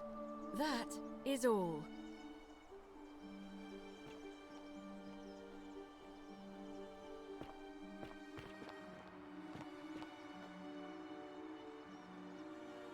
Ave again. Well, Malleolus has withdrawn for some unknown reason, so unless... Why do you... As I said... Yes. Very well.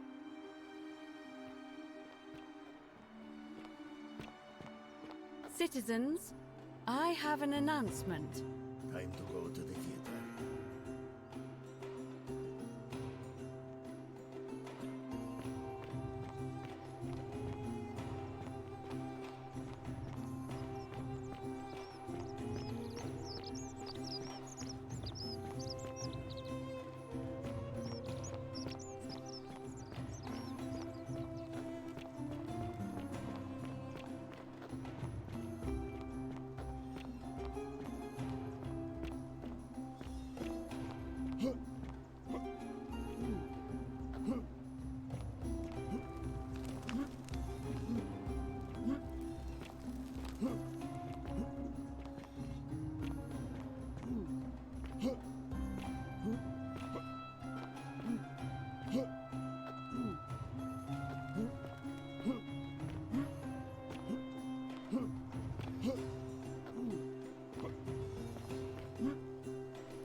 Malleolus has withdrawn from the election. Since no challenger has been nominated, Sextus Sentius Imperiosus will remain your magistrate for another term. My fellow citizens, you've placed your trust in me once again, and you won't regret it. I vow that each day henceforth will be just like this one, and I will deliver. You and your rival, whatever your name is, you're responsible for this, aren't you?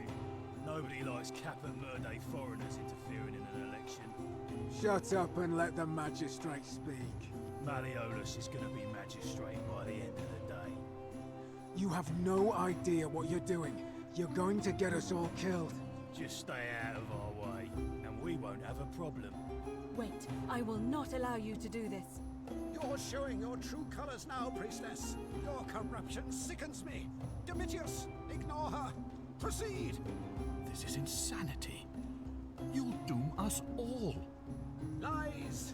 It is time the Golden Rule was exposed for what it is. A children's fable, exploited by a treacherous leader to instill fear in all.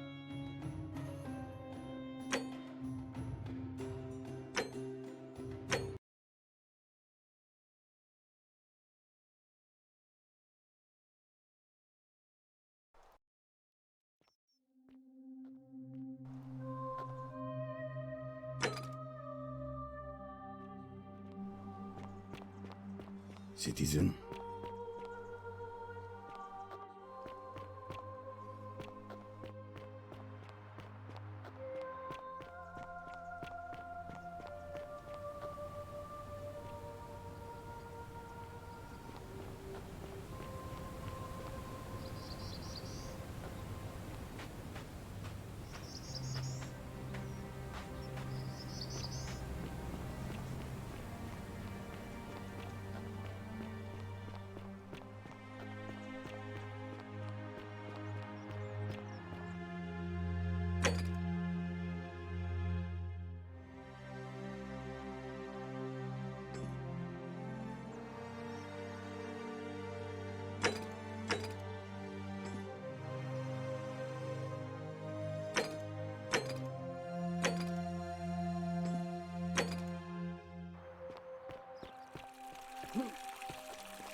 Name's Wolf. Sentius. Fine. See you.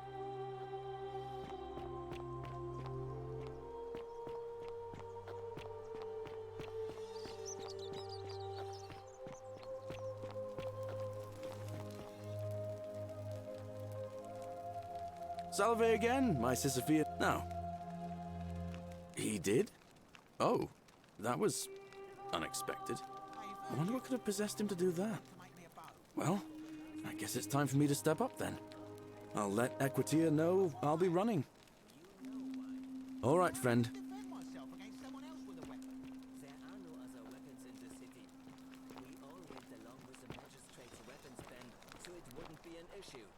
That's why I've got to get in first before someone else beats me to it.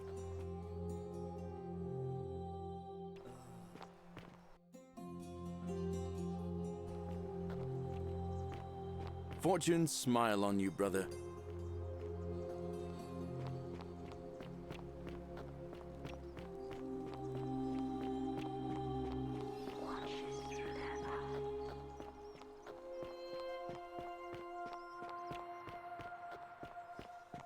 Don't believe a word they tell you.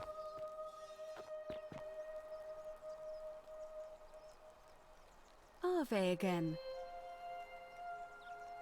It must be completed, but it'll be between Sentius, the incumbent. Why do you ask? All of the male citizens. Well, you're not a citizen, but if it's any consolation, there are other ways. Certain.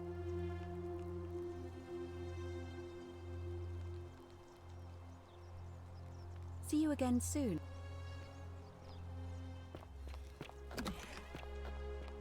Citizen. Ah. Galerius. Sorted out my rheumatism.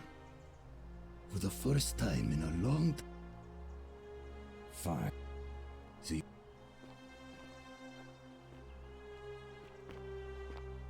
So you survived the system. What now? Whatever.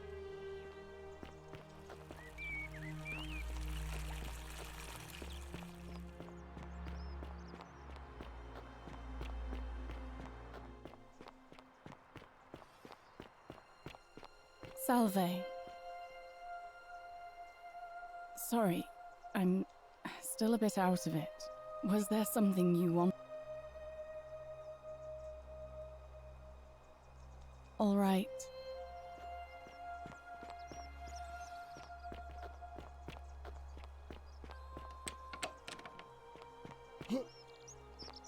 Ah, a fellow traveler. Great. My... Galerius. Did you know he saved the life of my young friend But... I...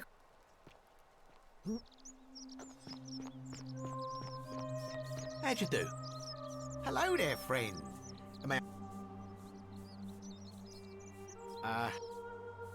Sentius, I suppose. Yeah? And what's he gonna do? Certainly.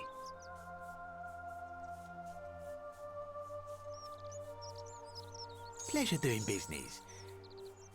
Very well.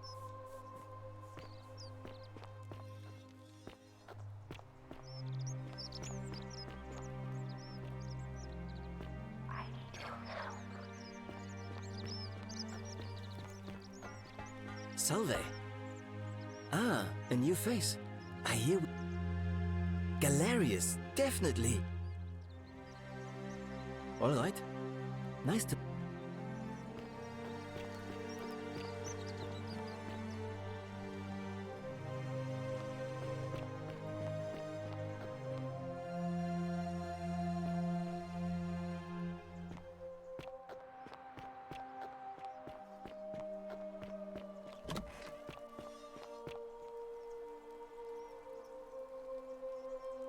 Ave again.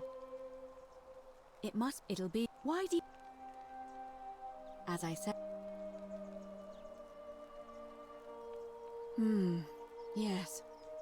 Very well.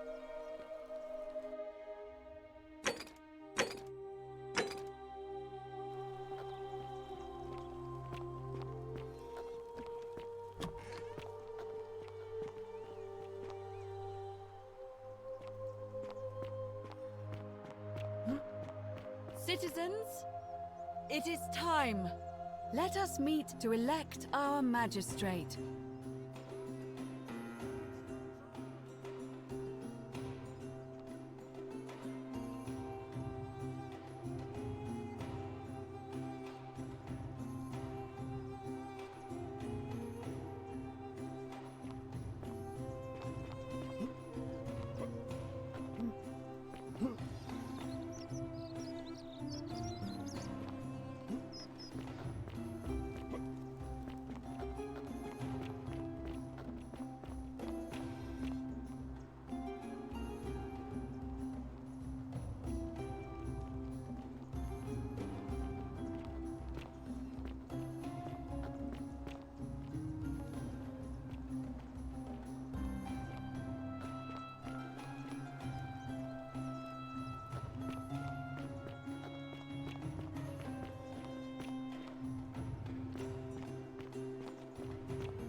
Citizens, we have a quorate body of voters gathered here to elect the city's magistrate.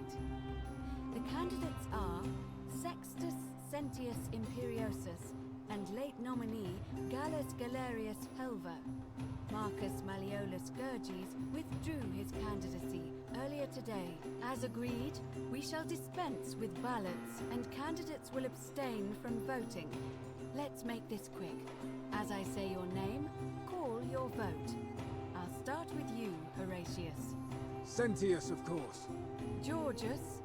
Galerius. He saved the life of my dear friend Fabia. Dacius. Galerius. Virgil. The man who put a stop to the threats I've been receiving. Galerius. Ulpius. Galerius, the man who saved my life. Rufius. The man who treated my rheumatism. Galerius.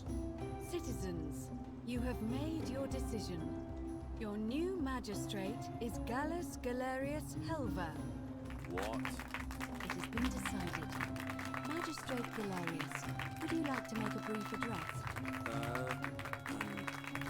I just want to say, this isn't something I ever wanted. Now that you've put your trust in me, I'm going to do everything I can not to let you down. I'll need some time to put together a list of the changes I want to make around here. But I promise you, there will be changes. My first order is that Dooley is to be freed. Horatius, release him from his cell immediately. Please. Wait, do I need to say please? I suppose not. That's it. You can all get on with your day. Nothing else to see here. Move along.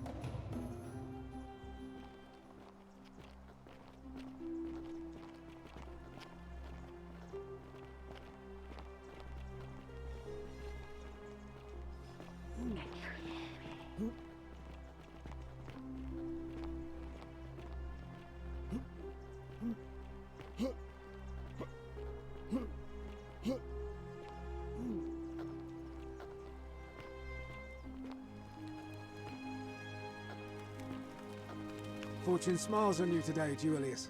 Magistrate Galerius here has ordered your release. You're going to let me out of here? I'm sorry it took so long, my friend. And it wouldn't have happened at all if it wasn't for a newcomer. So be sure to offer your thanks when you can. I will. I will. Thank you, Galerius.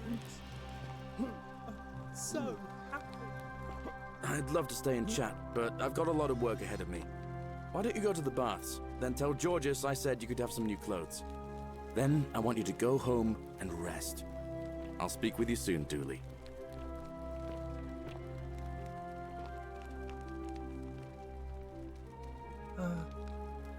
Hello?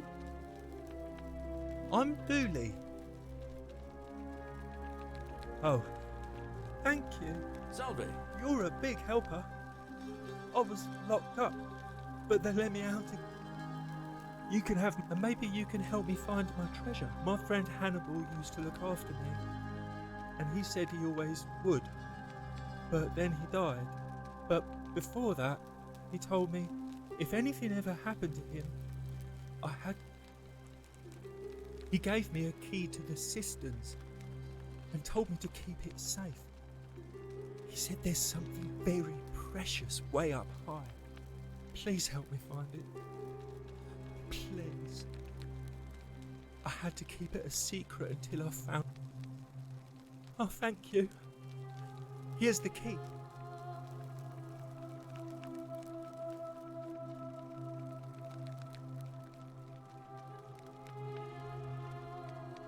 Hope you find it. In the cisterns, way up high, Hannibal said. Oh, look over there. Something shining. Is it treasure? Maybe it is treasure. I could see it for myself. So pretty. And it's just lying out here. Maybe nobody wants it.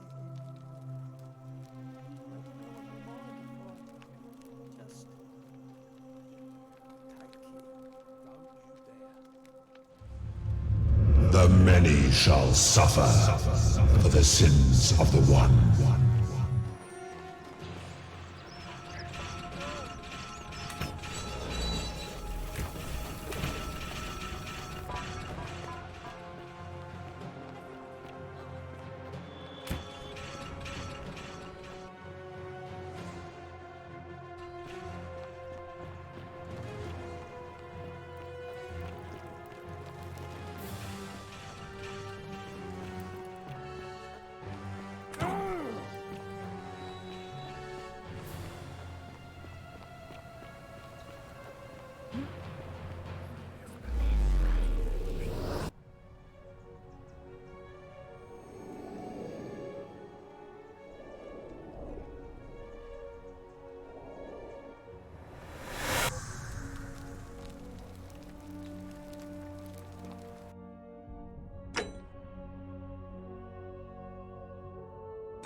Salve, friend. Mind telling me who you are and... Oh. Yulia.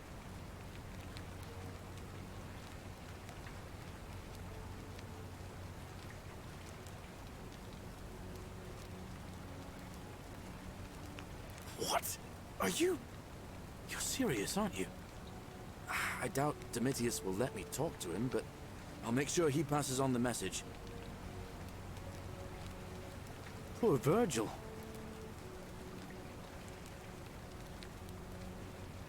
All right, let me see. I'll go.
And here you are.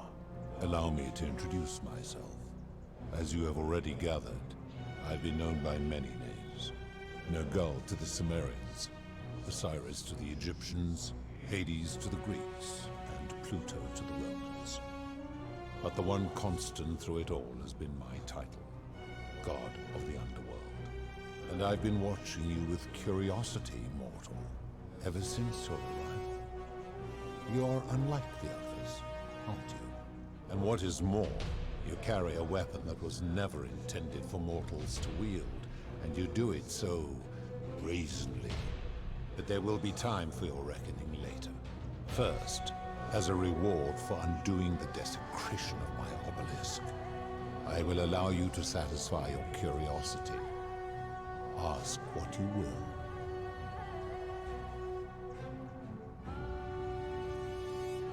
My story is many thousands of years long. You will need to be more specific. What do you wish to know?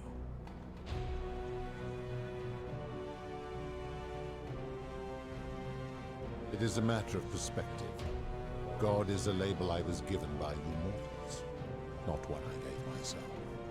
Your ancestors revered me because to them, my knowledge and technology made me incomprehensibly powerful, just as you might seem so to an insect.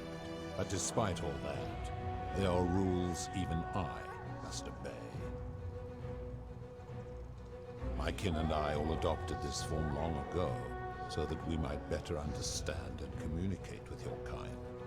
In time, we grew fond of the sensory delights it affords: desire, joy, ecstasy, even rage and sorrow, while an acquired taste can be addictive.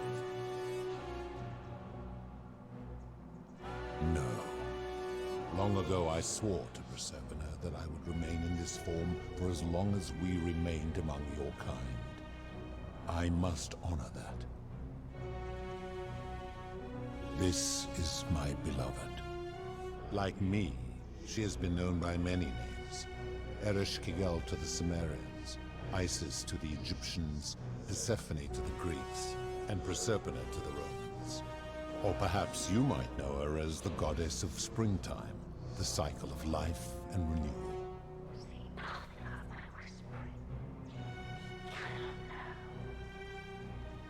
Your gaze lingers too long.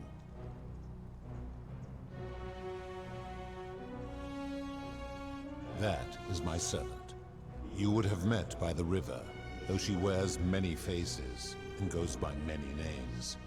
Kumutubal to the Sumerians, Kirti to the Egyptians, Charon to the Greeks, and Charon to the Romans.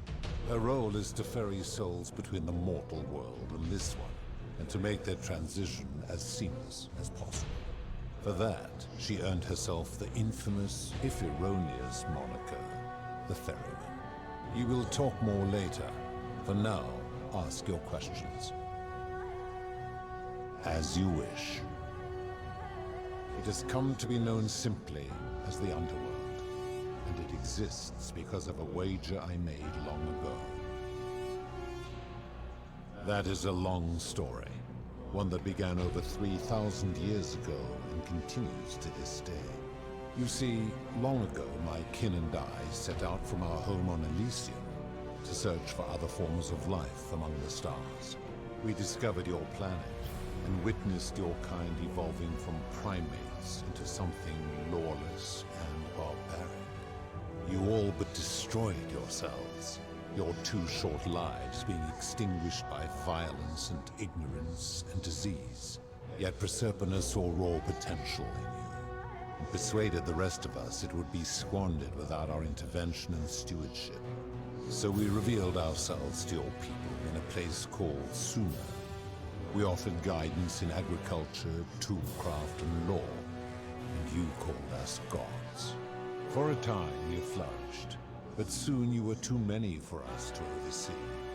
And as you spread from that cradle of civilization, we saw something disturbing.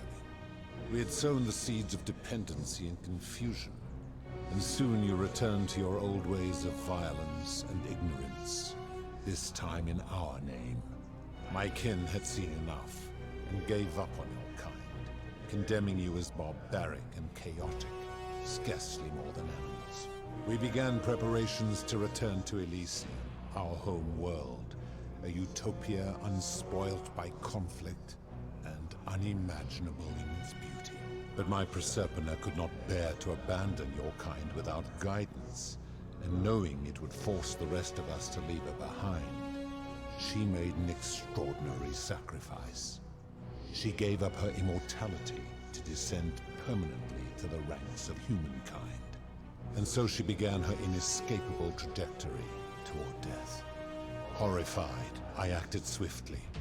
I placed her in suspended animation in a deep frozen sleep to prevent age and sickness from claiming her. And then I pleaded with Proserpina's father, who the Romans called Jupiter, to bring her with us to Elysium. It was and is my hope that once there, we might one day learn to undo what she has done to herself. But he refused. I did everything I could to persuade him, but he would not relent. He would rigidly uphold his final pronouncement.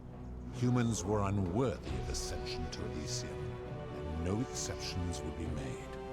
But seeing that I was aggrieved, he proposed a wager, the terms of which were as follows. If even one human city could prove itself capable of living without sin for a single year, then Proserpina and all of humanity would be permitted to join us in Elysium. My part would be to remain behind, the last of my kind, to watch over you, without interfering, and to sit in silent judgment. And so my reward has been to languish here, enduring a 3,000-year winter, waiting for the day your kind proves itself worthy of her faith in you, so that I might take her with me to Elysium and unthaw my goddess of springtime. And here I am, after all this time, still waiting. There were also gods who, like me, have been known by many names, but perhaps you knew them by their Roman names.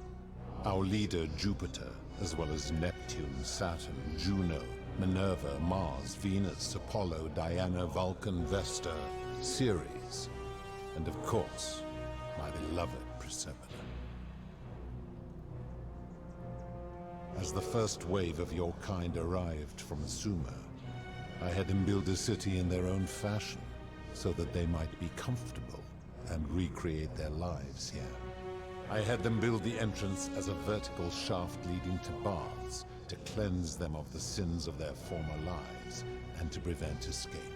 I watched wave after wave of Sumerians arrive, and as their civilization declined over the centuries, they were replaced by Egyptians. Of course, believing themselves to be the superior civilization, the Egyptians promptly built over what had been built before, and made all the same mistakes. After another 1,000 years, the Greeks began to arrive, and then the Romans, and they all did the same thing. They built upon the underworlds of their predecessors, renamed their gods, and ensured their foundations were forgotten.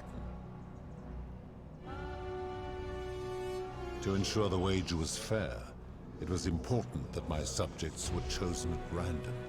To this end, I had my servant distribute 1,000 tokens fashioned from silver, a rare element at the time, across all of Sumer.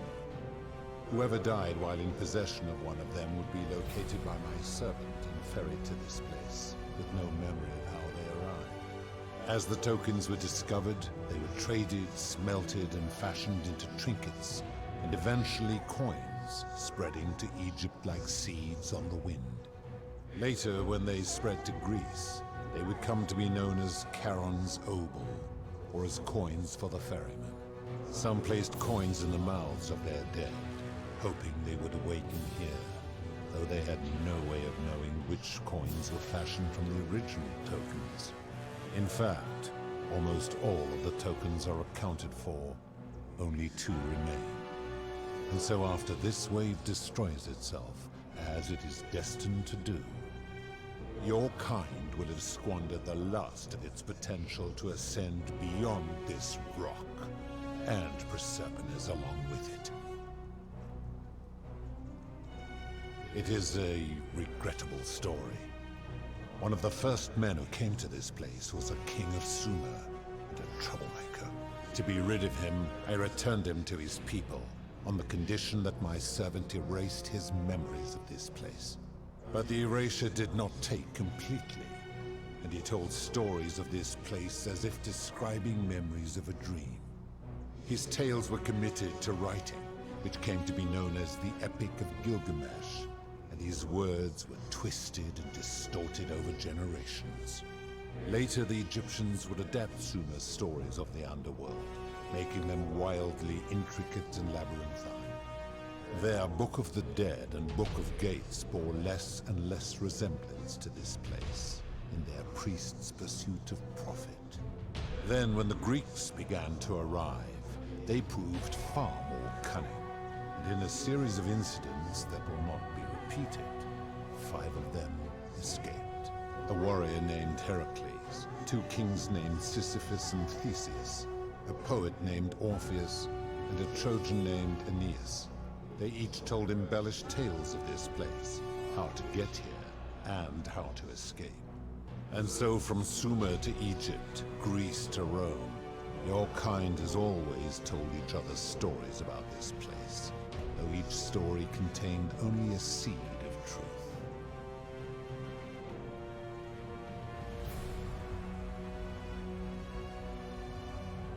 Of course. That is merely the name your people have given to it, but yes, it is my doing.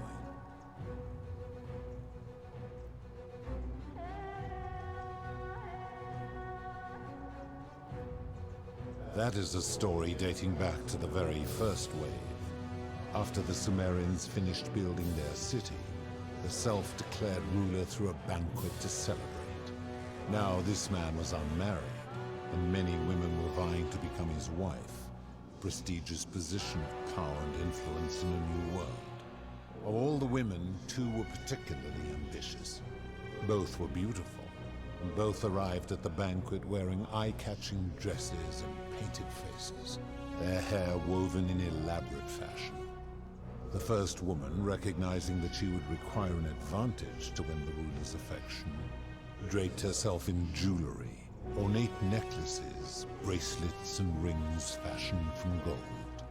Seeing this ostentatious display, the second woman grew envious, for she had no such jewelry at her disposal. She prayed aloud to any gods that would listen to cover her in gold, and when her prayer went unanswered, she took matters into her own hands. While the others indulged at the banquet, the second woman summoned the first for a discussion in a quiet place.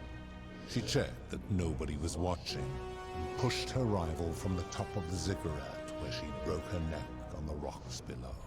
But I was watching, and I decided to answer her prayer. I took the golden bow left behind by Diana, and I shot that woman in the heart, covering her from head to toe in a layer of molten gold.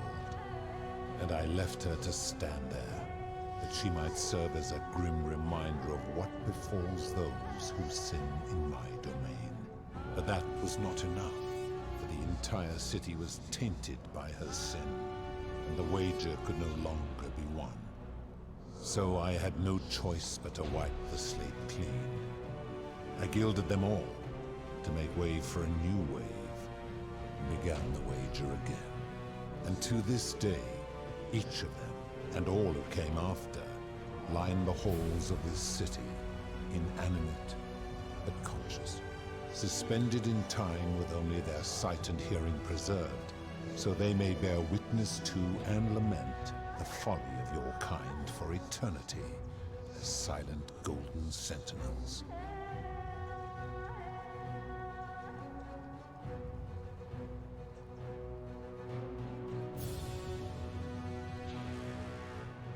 I give your kind a second chance of life, as well as ample warning about my law.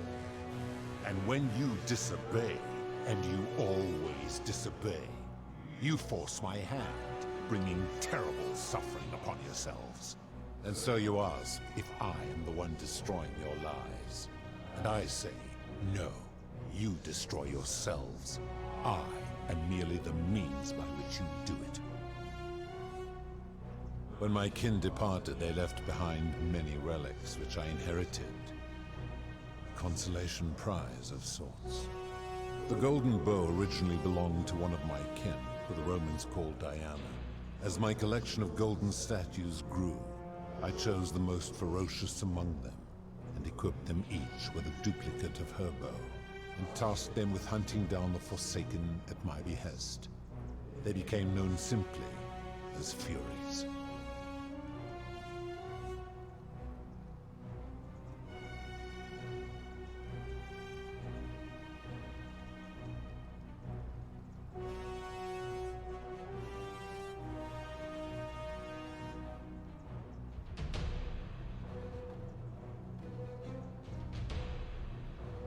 I've always considered that the cornerstone of morality is the ability to determine right from wrong on one's own.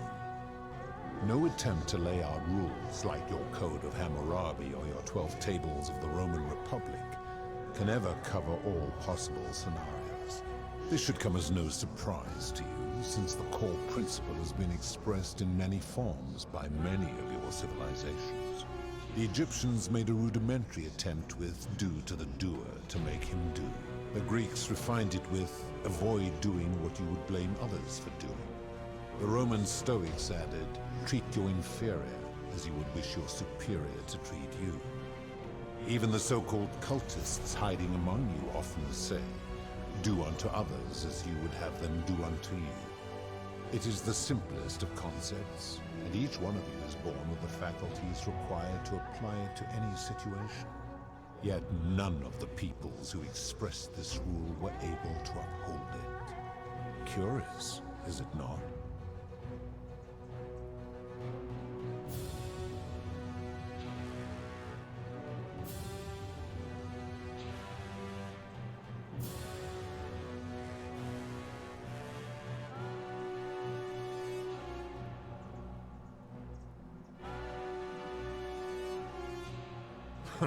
For you, perhaps.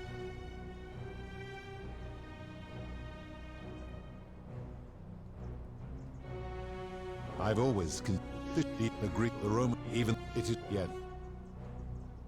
Enough. You. I'm able to commune with all of the statues in the city. Their ears are my ears, and their eyes are my eyes.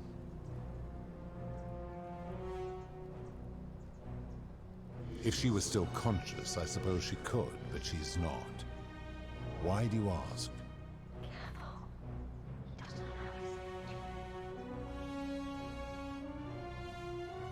Then what an odd question.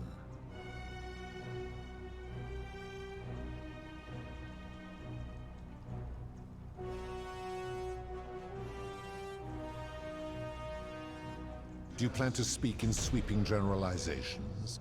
Or are you going to give me an example?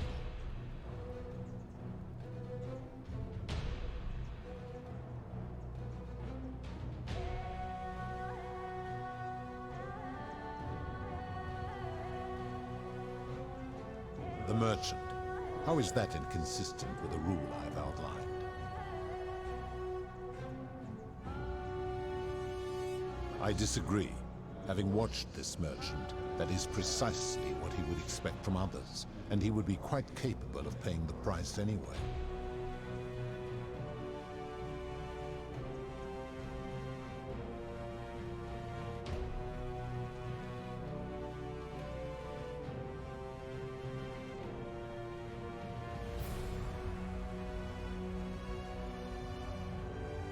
Applying this rule always requires speculation to some degree.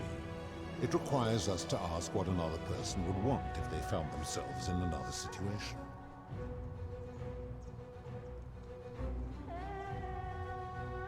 Not if we're wise enough to know the mind of man.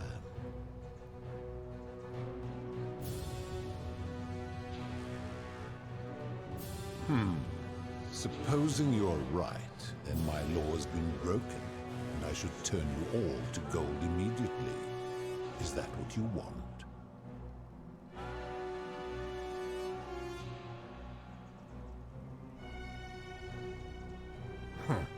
Now tell me, what other sins do you believe I have overlooked?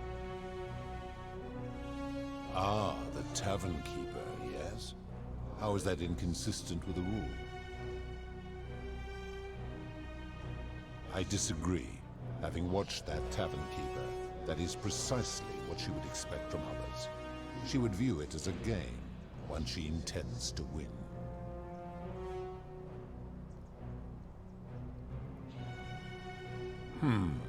Supposing you're right. Now tell... I've seen no such thing, but in any case, taking one's own life is a self-directed act.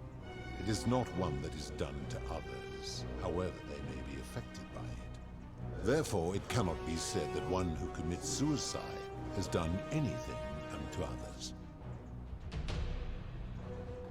Now tell me, what other sins do you... I've seen no taking... Applying this rule always requires us to interpret the meaning.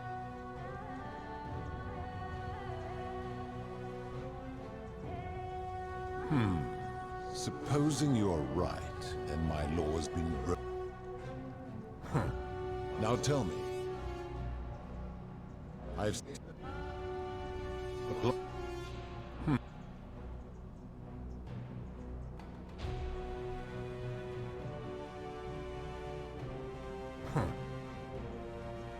You speak of the moneylender. How is that inconsistent with the rule?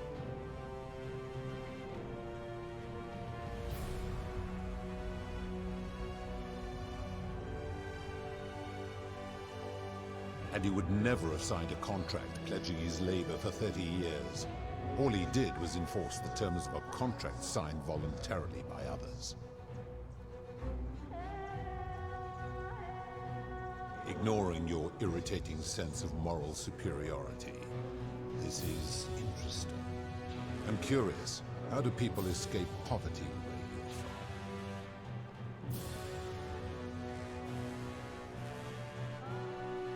from? I see. And how long might it take such a person to repay their debt? I fail to see how your system of loans is significantly different to a debt bondsman signing over his labor for 30 years.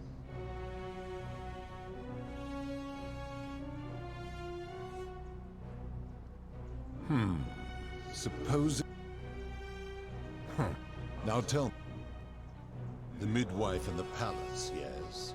How is that inconsistent with the rule? The rule is do unto others, meaning other people.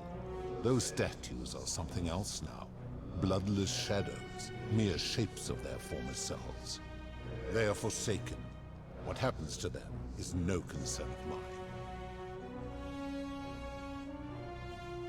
Now tell me, what other sins do you believe I have overlooked?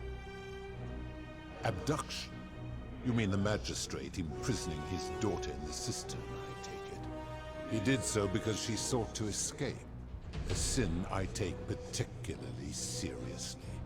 Better that he stops her from escaping, albeit brutishly, than I have to wipe out this entire city to punish her. Wouldn't you agree? Now tell me, what...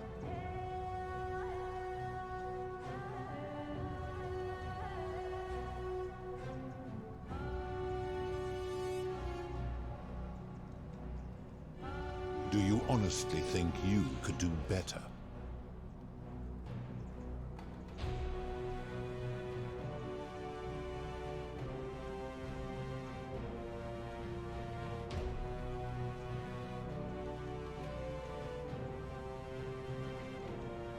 I should strike you down for that.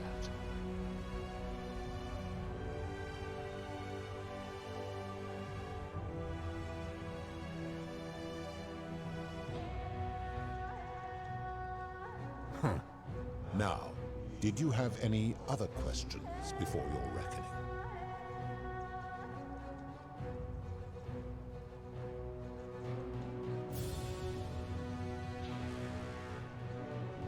Very well.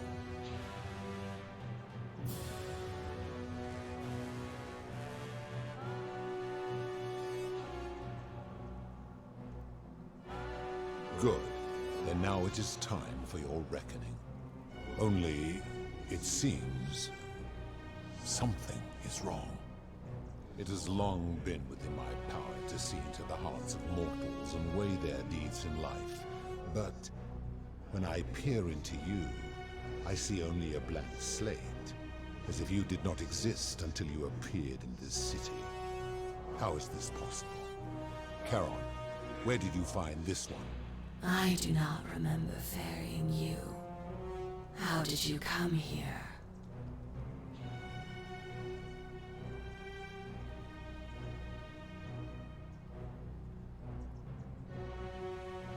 If that is true, then I sense the intervention of someone powerful. How did you come to be in this time, mortal? Who brought you here? He cannot know.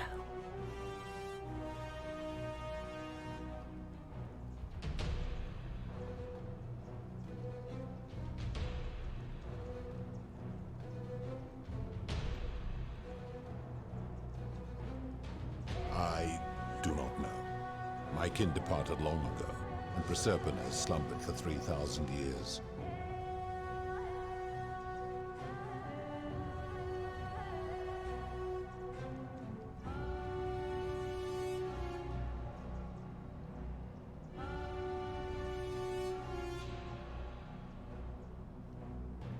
Tread lightly, mortal.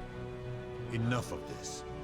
It seems I will need to put your reckoning on hold for now. But answer this. Why have you come here? What is it you seek?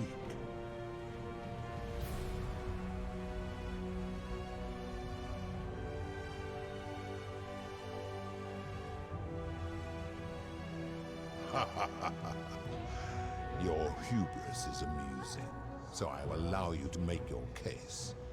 But I warn you, if you anger me or waste my time with lies or wrong-headed arguments, you face death here. So, tell me, why should I put an end to the so-called Golden Rule?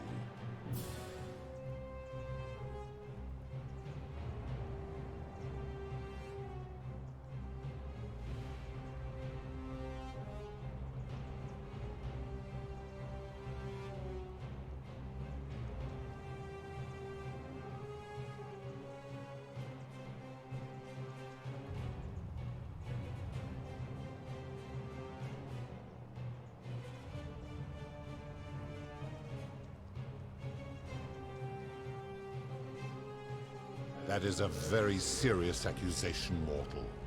What sin have I committed? What evidence do you have to support it?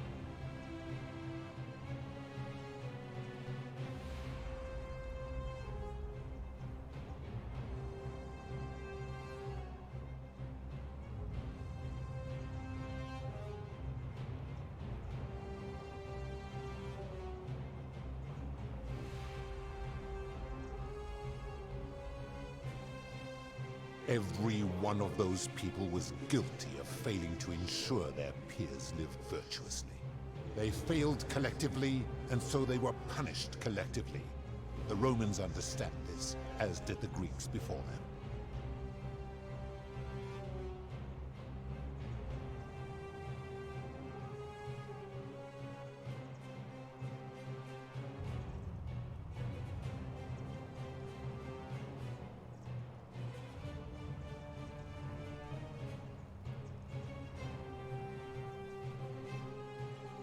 Ah, but I am a god, and you are a mortal. Why would you expect me to treat you as I treat my own kind? You are not a peer. You are not a respected equal. Let me ask you this. Do you treat insects as you wish to be treated? Do you care for their well-being as you would your fellow man? Do you ensure they have food and shelter and protection from predators? Do you give them rights?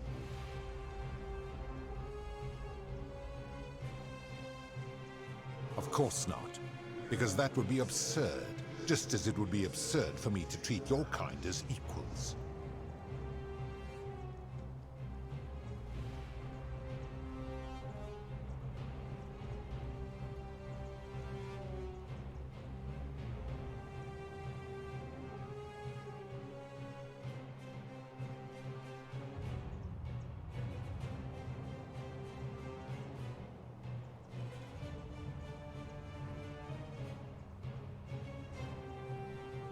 to begin?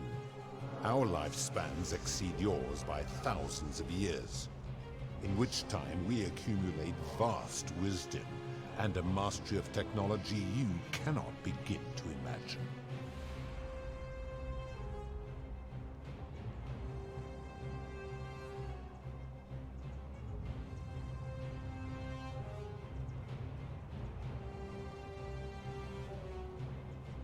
It would be most unwise to get ideas about attacking me. Because that is the source of our power over you.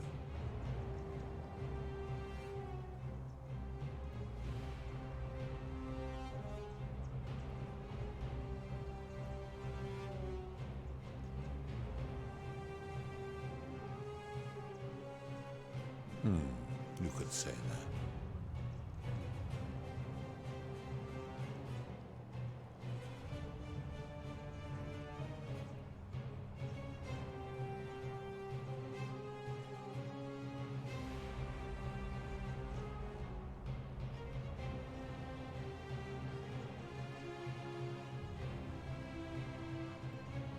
My kin have no superiors.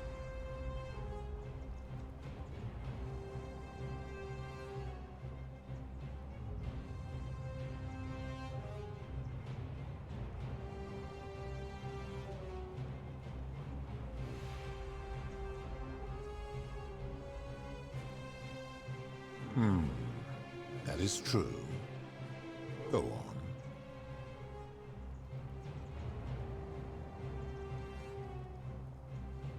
Make your point, mortal.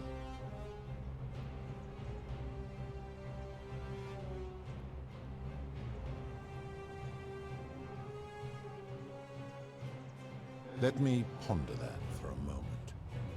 If you are right, then it would follow that all this time I have been in the wrong.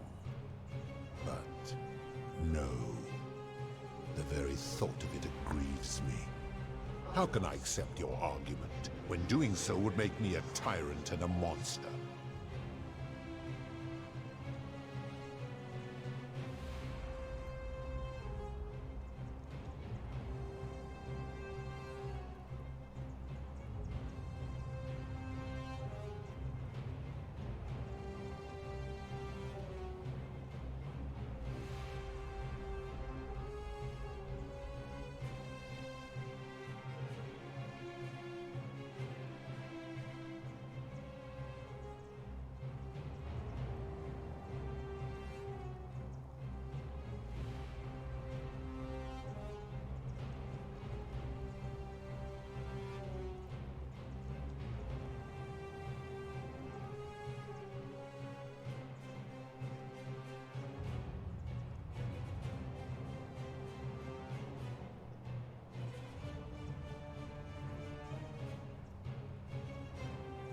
Your hubris grows tiresome. You will make a fine statue.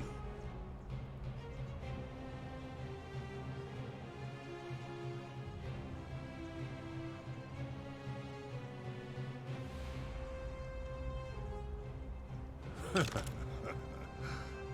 you really think you can wound me, a god, with that primitive weapon?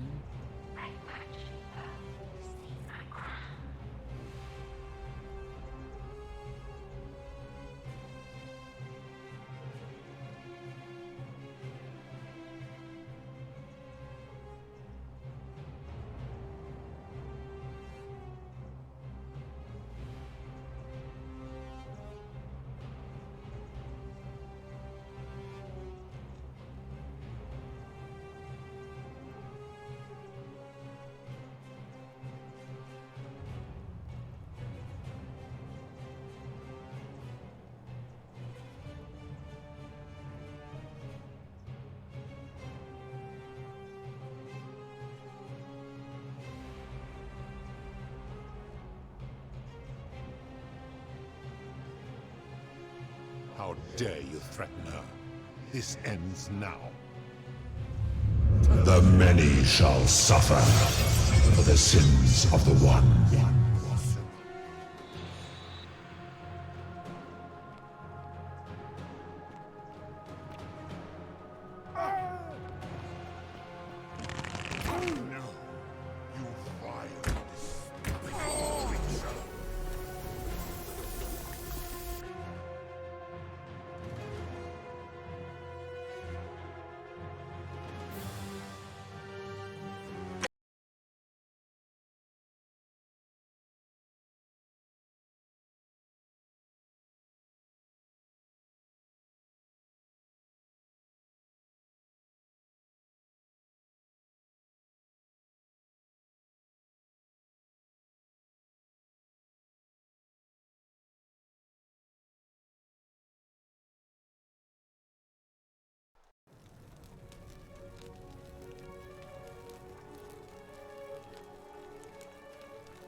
And here you...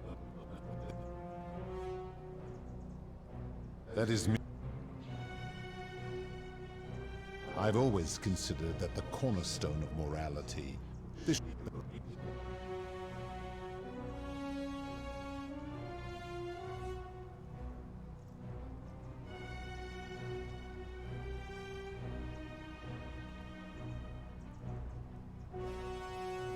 Enough.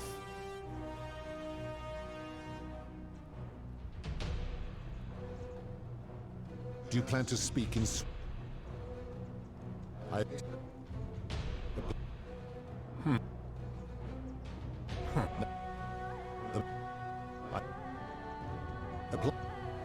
Now... I... Now...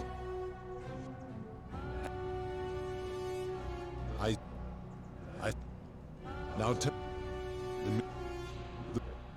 Applying this...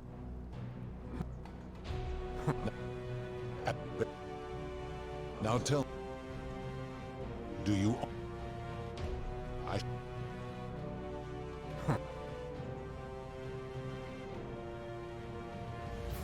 Very... Good.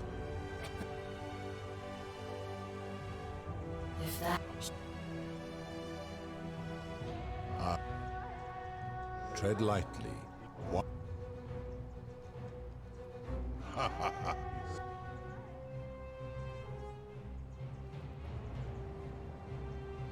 That is a...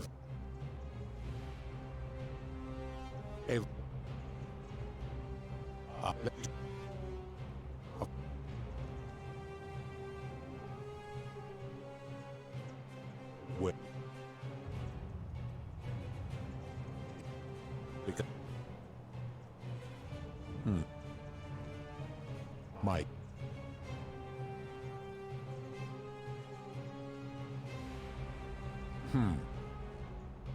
Make...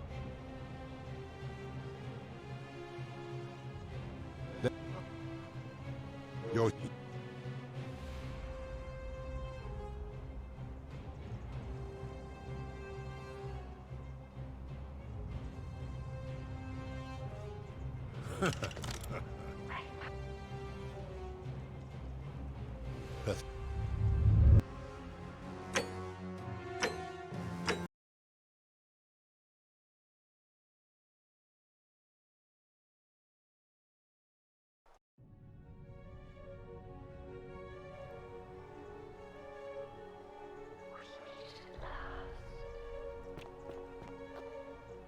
And here...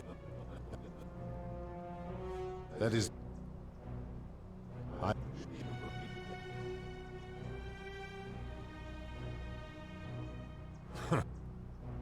Do you... Now... I did... Now... I... Now... Now...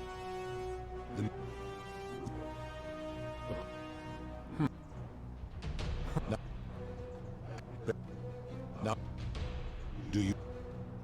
I...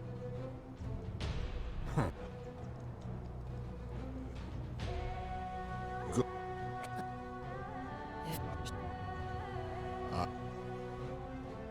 Tread lightly.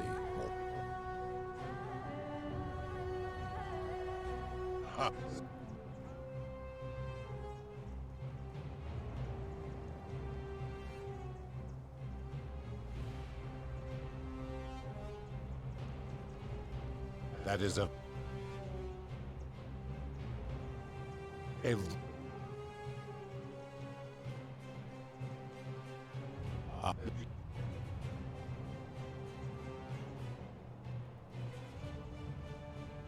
Of course.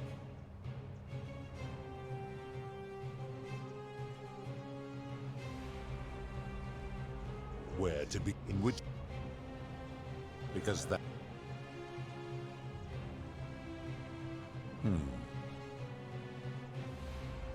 My kin.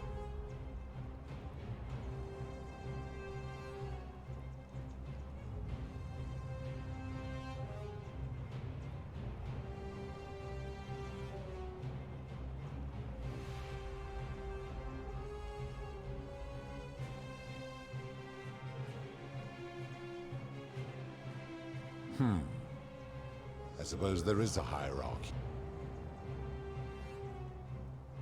Make your point.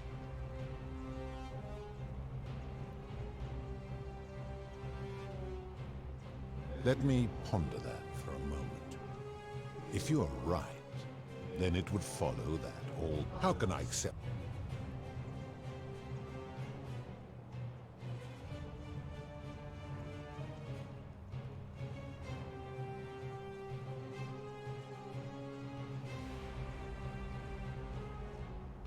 You're human.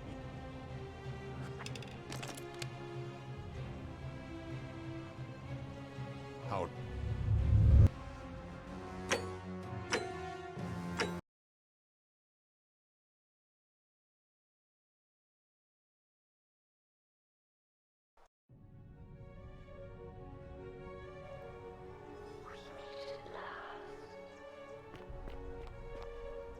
And here... My...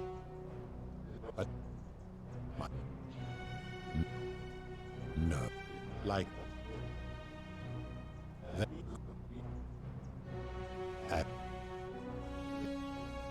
That... But he... As... To it... It... That is...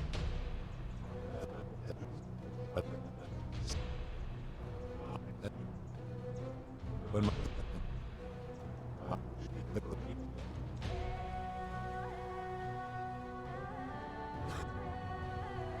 I've opened... Enough. If she... Then what an odd... Do you plan to speak? Now tell me.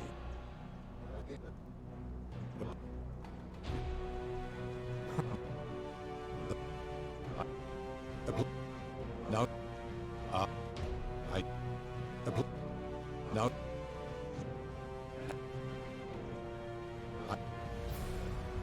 Now... Applying this... Now... Do you...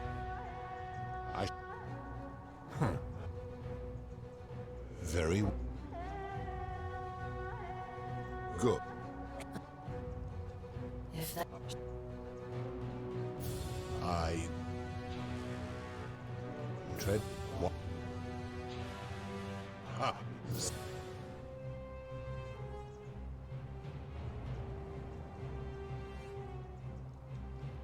That is a very serious...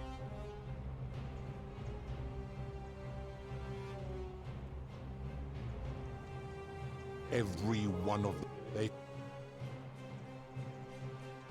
let me... Do you... Of course.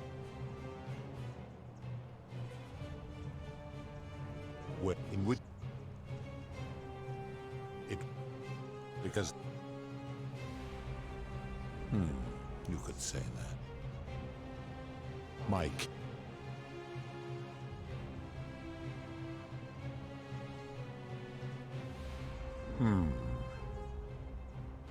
Make your point. Let me... If you're... How can I...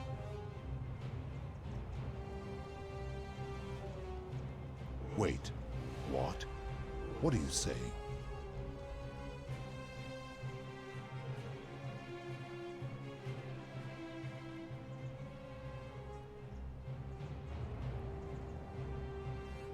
have spoken eloquently.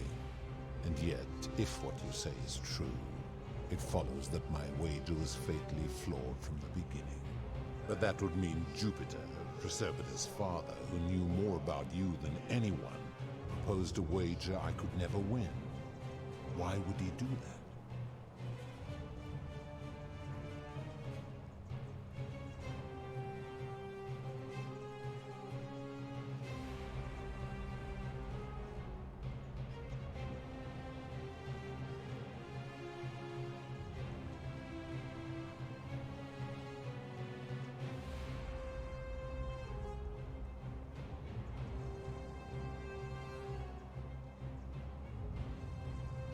A mistake?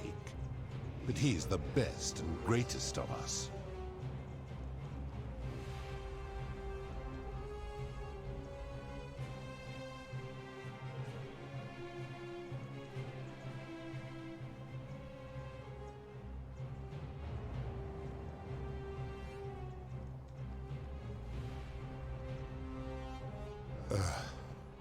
Your words sting me, mortal. But perhaps it is what I deserve. As difficult as this is to admit, I have suspected as much for a long time now. And I cannot deny it any longer. I've been so fixated on taking my beloved to Elysium that every time one of you sinned, it wore away my hope of being with her again. In time, I began to despise your kind for making her believe that you could ever be better than you are. But my rage was not born of malice. Quite the opposite. Everything I have done, I did because I loved her. Who knew this empathy of yours, which you celebrate so much, could have such a dark underside? This has gone on too long. It is time for me to let go of this form, of her, of all of you. But know this, if I abandon the wager and leave for Elysium, neither she nor your kind may ever ascend.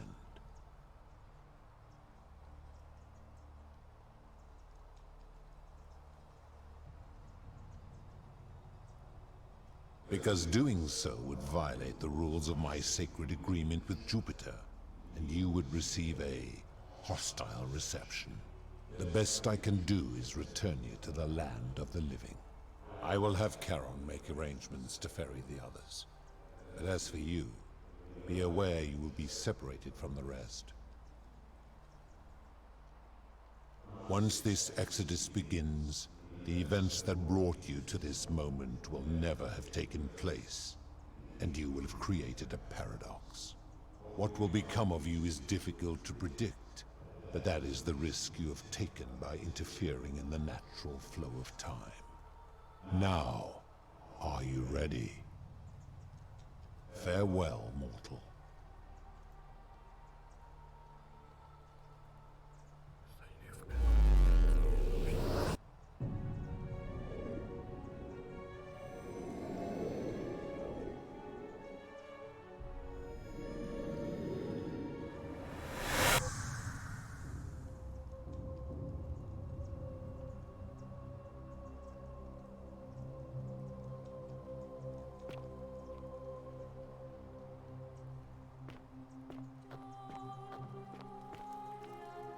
Oh. Hi there. Gave me a bit of a fright. Well, you know who... Oh, did that lady in the forest send you in here after me? I guess I lost track of time. I'm fairly certain you and I are the first people to set foot. Fortunately for us, the last person in here was a Roman man named Galerius, who inscribed an account into a tablet. Apparently, there was a community of 20-something people trapped in here, and living in fear of a curse they called the Golden Rule. They believed that if even one person sinned, an unknown god would cast them all into gold, like the 1,000 people who'd lived here before them.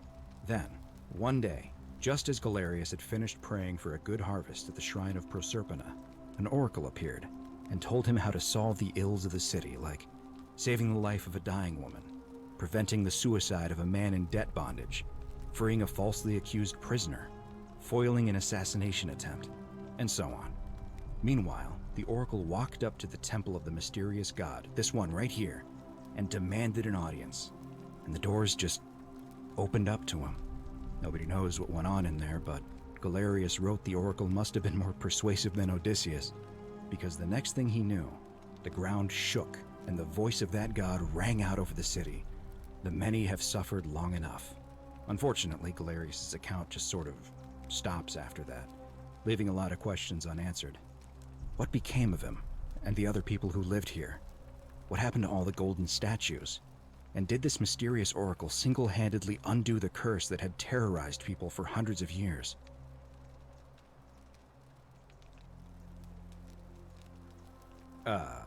What? Oh, I see. For a moment there I thought you were serious. Anyway, I think I found a way out through the aqueduct that brought water into the city. Follow me.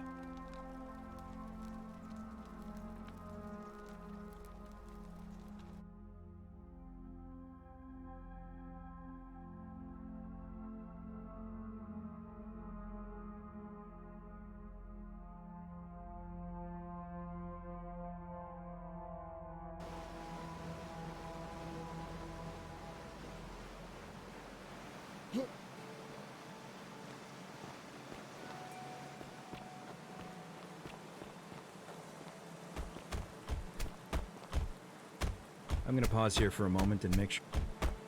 You go on ahead.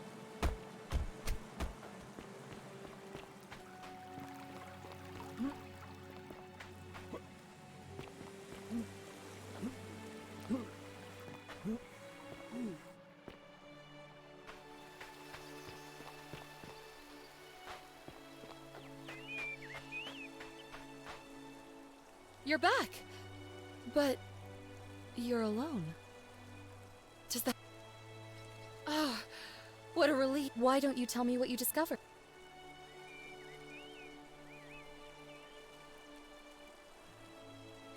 Ah, I see. I thought you might. Well, now you know. I suppose you have questions. You can just call me Charon. I do not enjoy deceiving people. Believe me, I do not. But I have learned, from 5,000 years of experience, that most people find comfort in familiarity, in gradual change, and coming to see the truth in their own time. That you died, of course, my role, as the servant of the god of the underworld, has always been to assist the chosen to cross the threshold from the land of the living. Most souls would rather ask your... As you wish. You were explored on a near... You both... There was... He died that man. You were each in possession.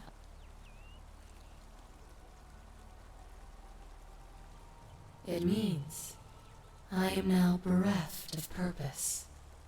There is nobody else to ferry here. Nobody to keep you company. After 5,000 years, the underworld has finally run its course.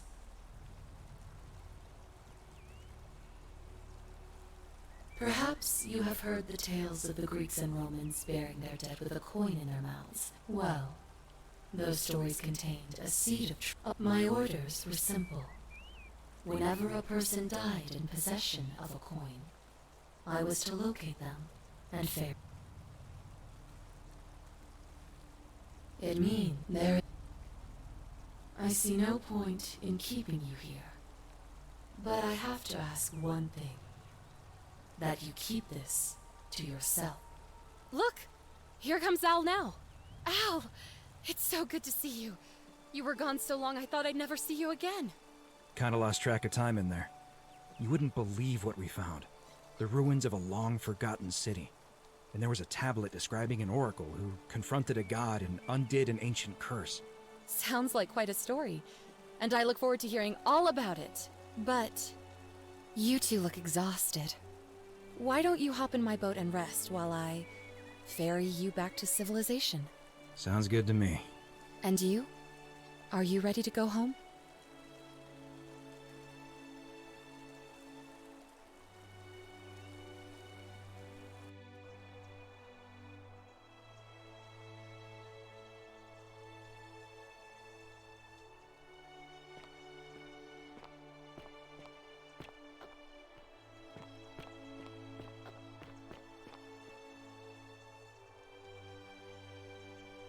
Hey, you made it. It's great to see you again. I read your book, and what the critics said about it. I guess they weren't ready for your theories about the underworld. Anyway, after everything you've been through, I thought you might appreciate some good news. So after we got back to the real world, I started doing some research into the people mentioned in Galerius' tablet, and I found something strange. I'm sorry I've been so cryptic. I've been dying to tell you, I just really wanted you to see this for yourself. Why don't you head on down there? I'll catch up with you at the other end.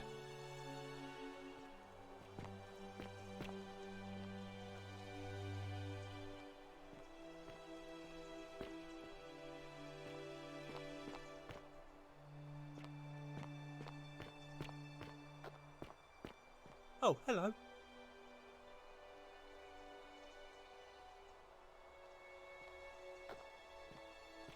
There he is!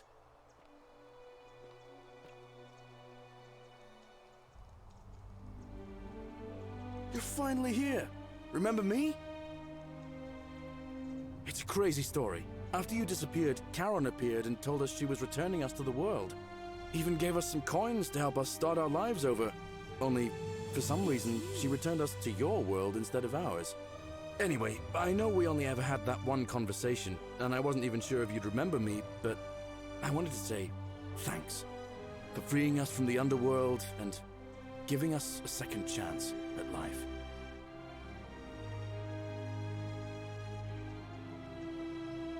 I know! I can't believe my luck either. But we're engaged and living together. We're planning to get married next spring. If you're gonna be around, we'd love to see you there.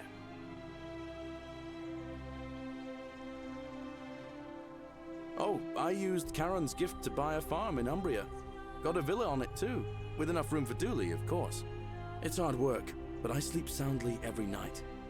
I'm finally my own man, and I wouldn't change it for the world. Of course, there's a whole museum full of people waiting for a chance to thank you, so you better keep moving. We'll speak again soon, my friend. You're here. It's lovely to finally meet you. Galerius told me all about you. So, you're the hero who somehow vanquished the last of the Roman gods. As I'm a priestess, you realize you've put me out of work. I'm just teasing. Actually, and it still feels a little sacrilegious to say this, I'm finding life after religion quite enjoyable. Galerius and I are engaged and expecting. We've just bought a lovely villa in the countryside with room for a large family, and Dooley too, of course. It feels like the world has just opened up for us. There's so much to learn, and so many more possibilities for our children than we ever imagined. We're just so thankful for what you did for us, for all of us. Oh, it's sweet of you to ask. She recovered nicely. In fact, she's here somewhere, if you'd like to ask her yourself. See you at the wedding, I hope. Hello, I'm Dooley. Galerius said you're very nice and a big helper. Thank you for getting us out of the bad place. I didn't like it. I live at Galerius and Equitia's house. They look after me now and help me remember when I forget things, like brushing my teeth. Treasure? Oh, I forgot about that. I like my box now. Galerius got me a box that tells stories. It's my favourite thing. Yeah, they're fun. Bye-bye. There he is!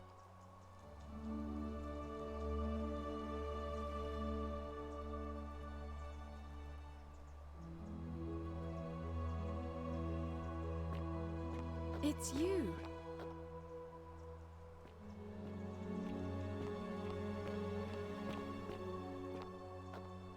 Hey. Hi there, I'm Horatius. I understand we have you to thank for giving us a second chance at life, and reuniting Sentilla with us as well. So, thank you.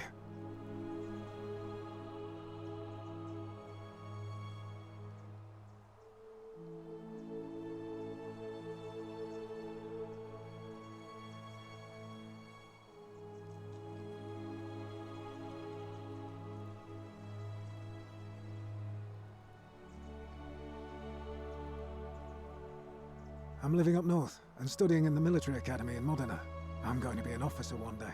The world's changed a lot, but some things stay the same. Would you believe we're still studying military tactics from my time? Alexander the Great, Caesar, Hannibal Barca. Still, I have to keep challenging myself to let go of old ways of thinking and embrace the new. As Seneca wrote, the ones who pioneered our paths aren't our masters, but our guides.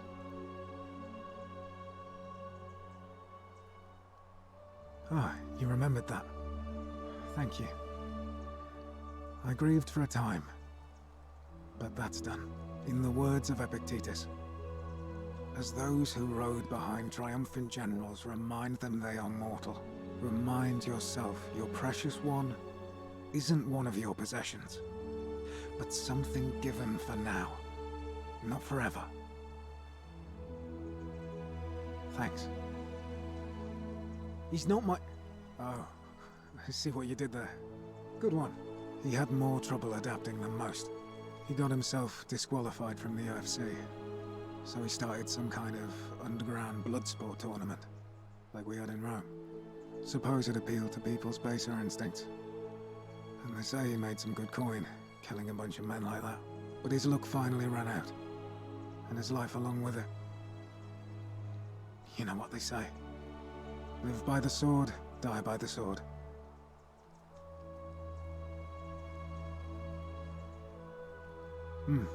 Perhaps. And you. Farewell. I take it you're the Oracle. Thanks for coming. Actually, I changed my name to Cynthia. I didn't want to be associated with Sentius after what happened. I'm not sure if you heard, but after you drove Pluto off, Proserpina emerged from the Great Temple. She knew right away what none of us had figured out about that psychopath. He'd been keeping my little sister locked up in the upper cistern all that time. But he's been dealt with. He's... you know what? The important thing is, we'll never see him again. Anything I want. I'm a woman of means in a vast new world. I can go wherever and do whatever I please. Of course, I mostly just stay in my villa and have my servant Alexa summon things for me, because it's just awful out there. Barbarians everywhere. He's still there, all alone. The last golden statue in the underworld. Trapped in a metal shell, slowly losing his mind until the end of time. Eternal torment. Just what he deserves, if you ask me. Meh, I try not to think about him at all.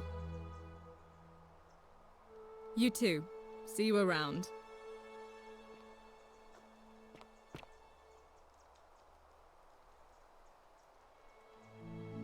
You're the Oracle? Oh, of course, sorry. And I never got a chance to thank you for telling Galerius how to save my life. And of course, getting me, and all of us, out of a terrible situation. Oh, I barely recognize myself. I'm living in a house share in London with my wonderful girlfriend. And I'm studying English at university. Eventually, I want to travel the world and write about it. Turns out, it's about 30 times bigger than the Roman Empire ever was. Did you know there are entire continents Rome never knew existed? And you can travel almost anywhere in an aircraft, which is rather like flying on a Pegasus, but much more comfortable. Oh, sorry, you already know all that, of course. I'm just so excited. There's so much to see and learn and write about. I have noticed people from your time have no idea how fortunate they are. I hope to change that. One day. Last I heard, Malleolus kept insisting he was the last rightful ruler of the Roman Empire, and wound up being committed to a psychiatric hospital. As for Claudia, she was always so viciously unhappy. Someone said she'd blown all her money on wine, trying to drink herself back to the underworld. After the horrific way they treated Ulpius and me, I can't help feeling a sense of... what's that German word? Schadenfreude?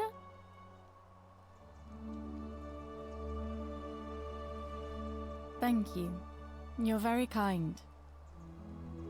Ugh, someone told me she was boasting about getting her claws into some rich prince, and how she was going to be living the high life from now on. Even in your time, life still isn't fair. Apparently, he'd proposed before they'd even met. And last I heard, she'd bought herself a first-class one-way ticket to join him in some exotic place called... what was it? Nigeria? Some people have all the luck.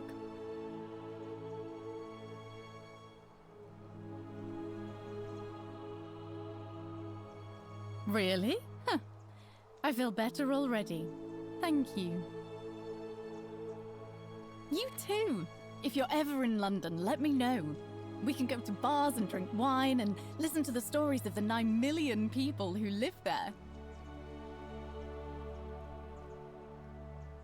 I hope so.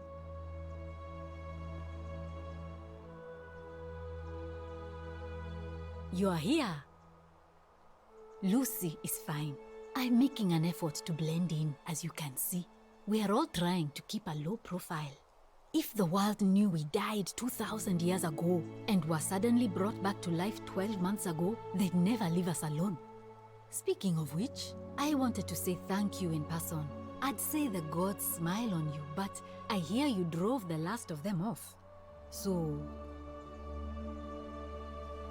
I'm studying to get into medical school. As much as I resented the responsibility of keeping everyone in the city alive, when it ended, I realized I missed it. So I guess I'll just keep saving the world, if begrudgingly, one patient at a time. You too, don't be a stranger.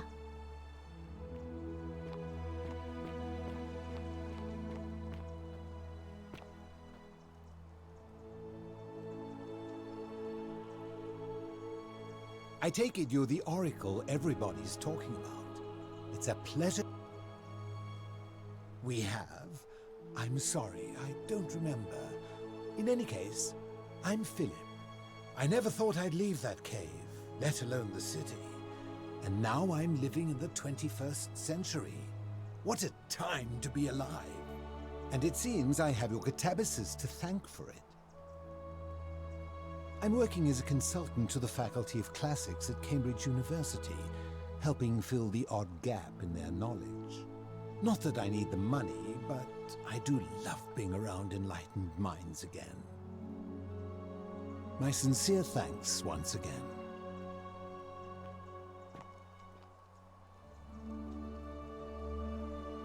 Greetings. You must be the legendary oracle. It is a sincere privilege to finally make your acquaintance. I am Georgius. I am told we have you to thank for freeing us from Hades, and for that, I am most grateful. I am reacquainting myself with Greece. It has changed so much over the last 2,000 years, I barely recognize it. This is at once heartbreaking and thrilling. Perhaps one day, once I have seen all of this new Greece and sampled her delights, I will settle down in Santorini in a villa overlooking the Azure Aegean Sea. I hope you will join me there and regale me with the story of how you faced off against the fearsome god of the underworld and won. You too, my friend. You're the one we've been waiting for. I'm Fabia. I wanted to say thanks for sending Galerius to save my life. I don't know how you knew, but I would have been crushed by... I'm just so happy to be here, with you and everyone, together again, even if it's just for one more night. Well, It's not like I have to work with all the silver Charon gave me, so I just do what makes me happy. Mostly that means baking for my friends and looking at memes while binging TV shows in yoga pants. What a time to be alive. Oh, it really is. You too.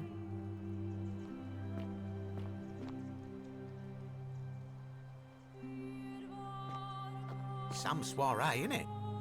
Ah, hello at last. You must be the oracle I've heard so much about. I'm Dacius. Listen, I wanted to express my sincere appreciation for what you did. If it wasn't for you, I'd never been able to sell all those useless old relics I accumulated. Whatever you did in that temple made me a very wealthy man. Thank you.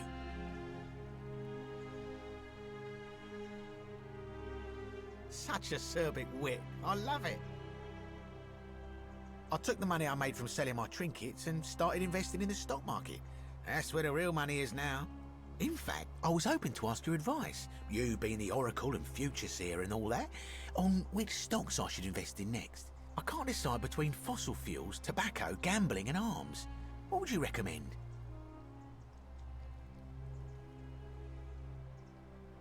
Oh, don't be like that. You can tell your old pal Dacius. I won't take no for an answer.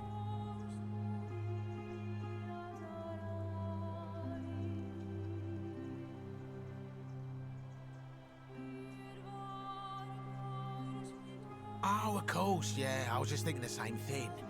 I'll go home and buy up as much stock as I can tonight. I'm gonna make a bloody fortune. Of course, don't let me keep you. Thanks again for the tips, my friend. Good evening.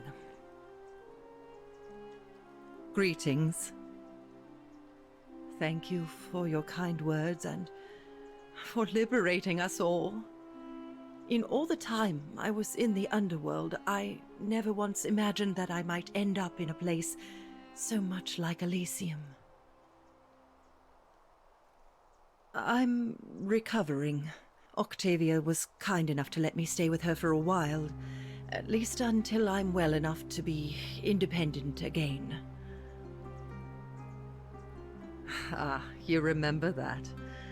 I'm a little tired of Ovid, but that's all right. I have 2,000 years worth of poetry to catch up on now. I'm already up to the 19th century, and am quite enjoying the work of a fellow named Poe. I think I may have found a kindred spirit. Men have called me mad, but the question is not yet settled whether madness is or is not the loftiest intelligence. And you, farewell, friend.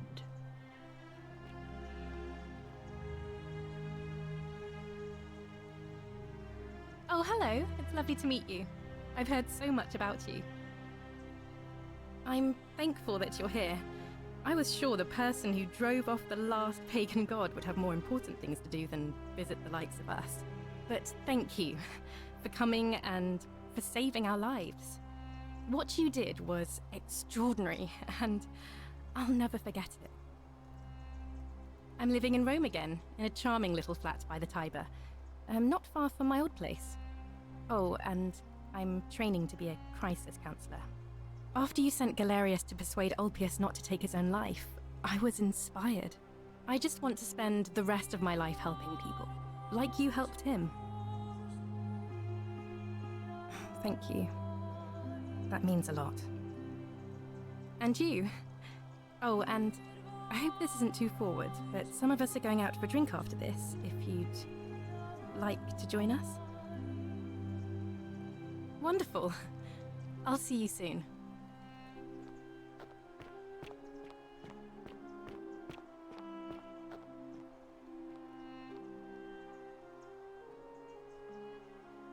It is an honor to finally meet you. Oh, of course. You are an oracle. You know many things. I too would like to offer my thanks for releasing us from that place and for your role in bringing us here. This world is truly wondrous.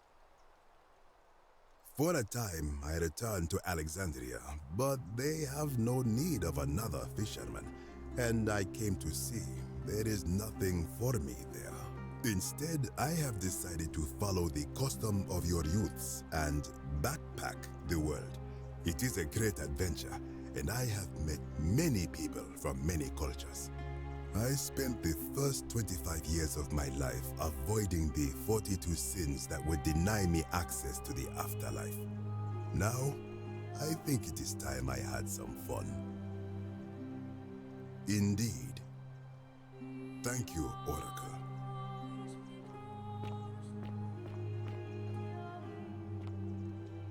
Hello there. Oh, I go by Gabriella now. I didn't want to be reminded of that monster every time I heard my own name. After you drove Pluto off, Proserpina came and released me, and that monster got what was coming to him.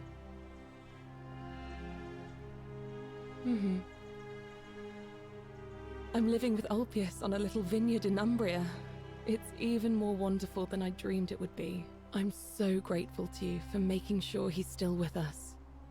If you're ever passing through the region, I hope you'll come and visit us. You can try some of our very own wine. Thanks. You too. It's nice to finally put a face to the name. I'm Ulpius. I understand I have you to thank for sending Galerius. The way you just showed up out of the blue and stopped me from making a terrible mistake. I'll be forever in your debt. I'm living with Gabriella in Umbria. We finally bought the little vineyard we always dreamed. Every day I look at her and this extraordinary new world with all its beauty, and I think, what if I'd given up hope and missed out on all of this? So we're living each day to the fullest. And we end them all the same way, sitting together on our terrace with a glass of our wine, which the locals say is almost drinkable now, and watching the sunset over the rolling hillside. And I couldn't be happier. Thank you. I wouldn't be here without you. You too.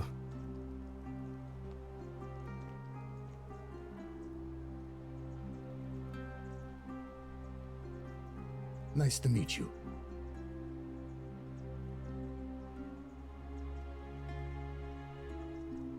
I go by Rufus now. New start, new name. Oh, and thanks, by the way, for what you did. Sorry, I'm no good with the mushy stuff.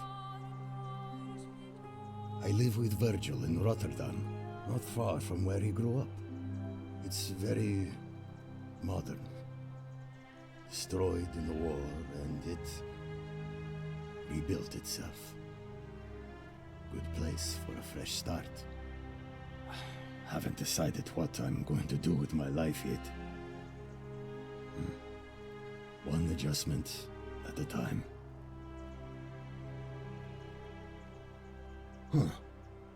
Good to know.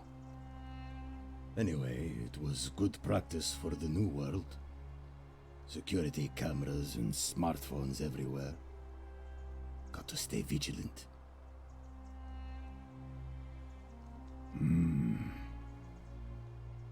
You too. Look us up next time you're in the Netherlands. We're grateful.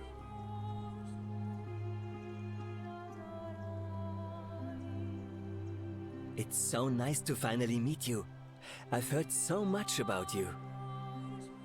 I wanted to thank you personally for getting us out of there, and for helping Rufus come to terms with himself. He may come off a little gruff, but once you get past that, he's a lovely fellow.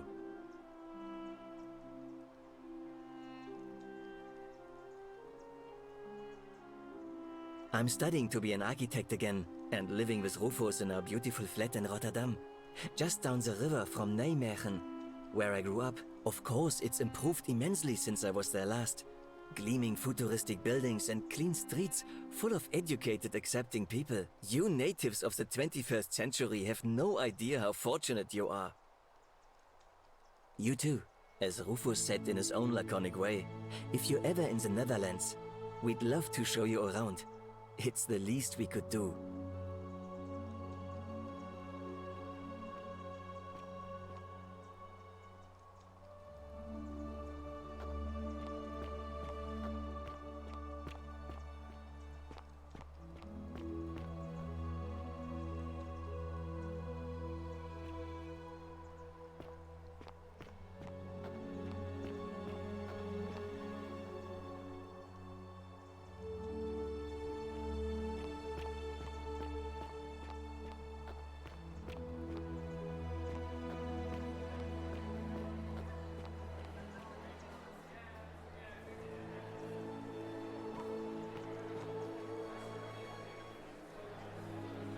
There you are. I hope you enjoyed that. Now, there's one more person I wanted to introduce you to. I think you know her. Sorry if I frightened you. Just a little joke I've been saving for a long, long time. Allow me to introduce myself properly. I am Proserpina, former goddess of the cycle of life and renewal, and now a regular mortal. I wanted to meet you in person, and thank you for freeing all these people, and me. I hate to think what would have happened to us without your intervention. Indeed.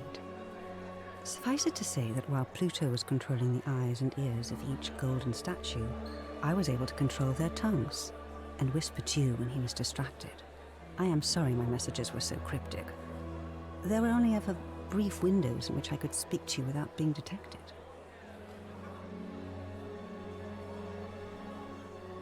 I did. I may have given up my immortality, but I still retain my gifts as the goddess of a cycle of life and renewal. After witnessing Pluto punish countless poor souls over thousands of years, I knew this generation, the final wave, would not survive. So I tried to give them a way to buy more time.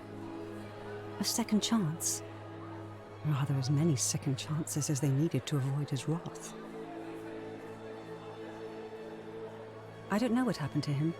I haven't heard from him, and I rather hope it stays that way. Oh, she inherited dominion over the underworld. Last time we spoke, she was working on a new world of some kind. She wouldn't say what it was, but I'd be surprised if you don't run into her again. I imagine we all will. One day. And you, although it feels like I've known you forever. Oh, and one last thing. Do you remember all those golden statues scattered throughout the city? Good, because they remember you. Well done, my friend. Of all the heroes who ever journeyed to the underworld and returned, none came close to achieving what you did. Hercules, Orpheus, Theseus, and Aeneas would be proud.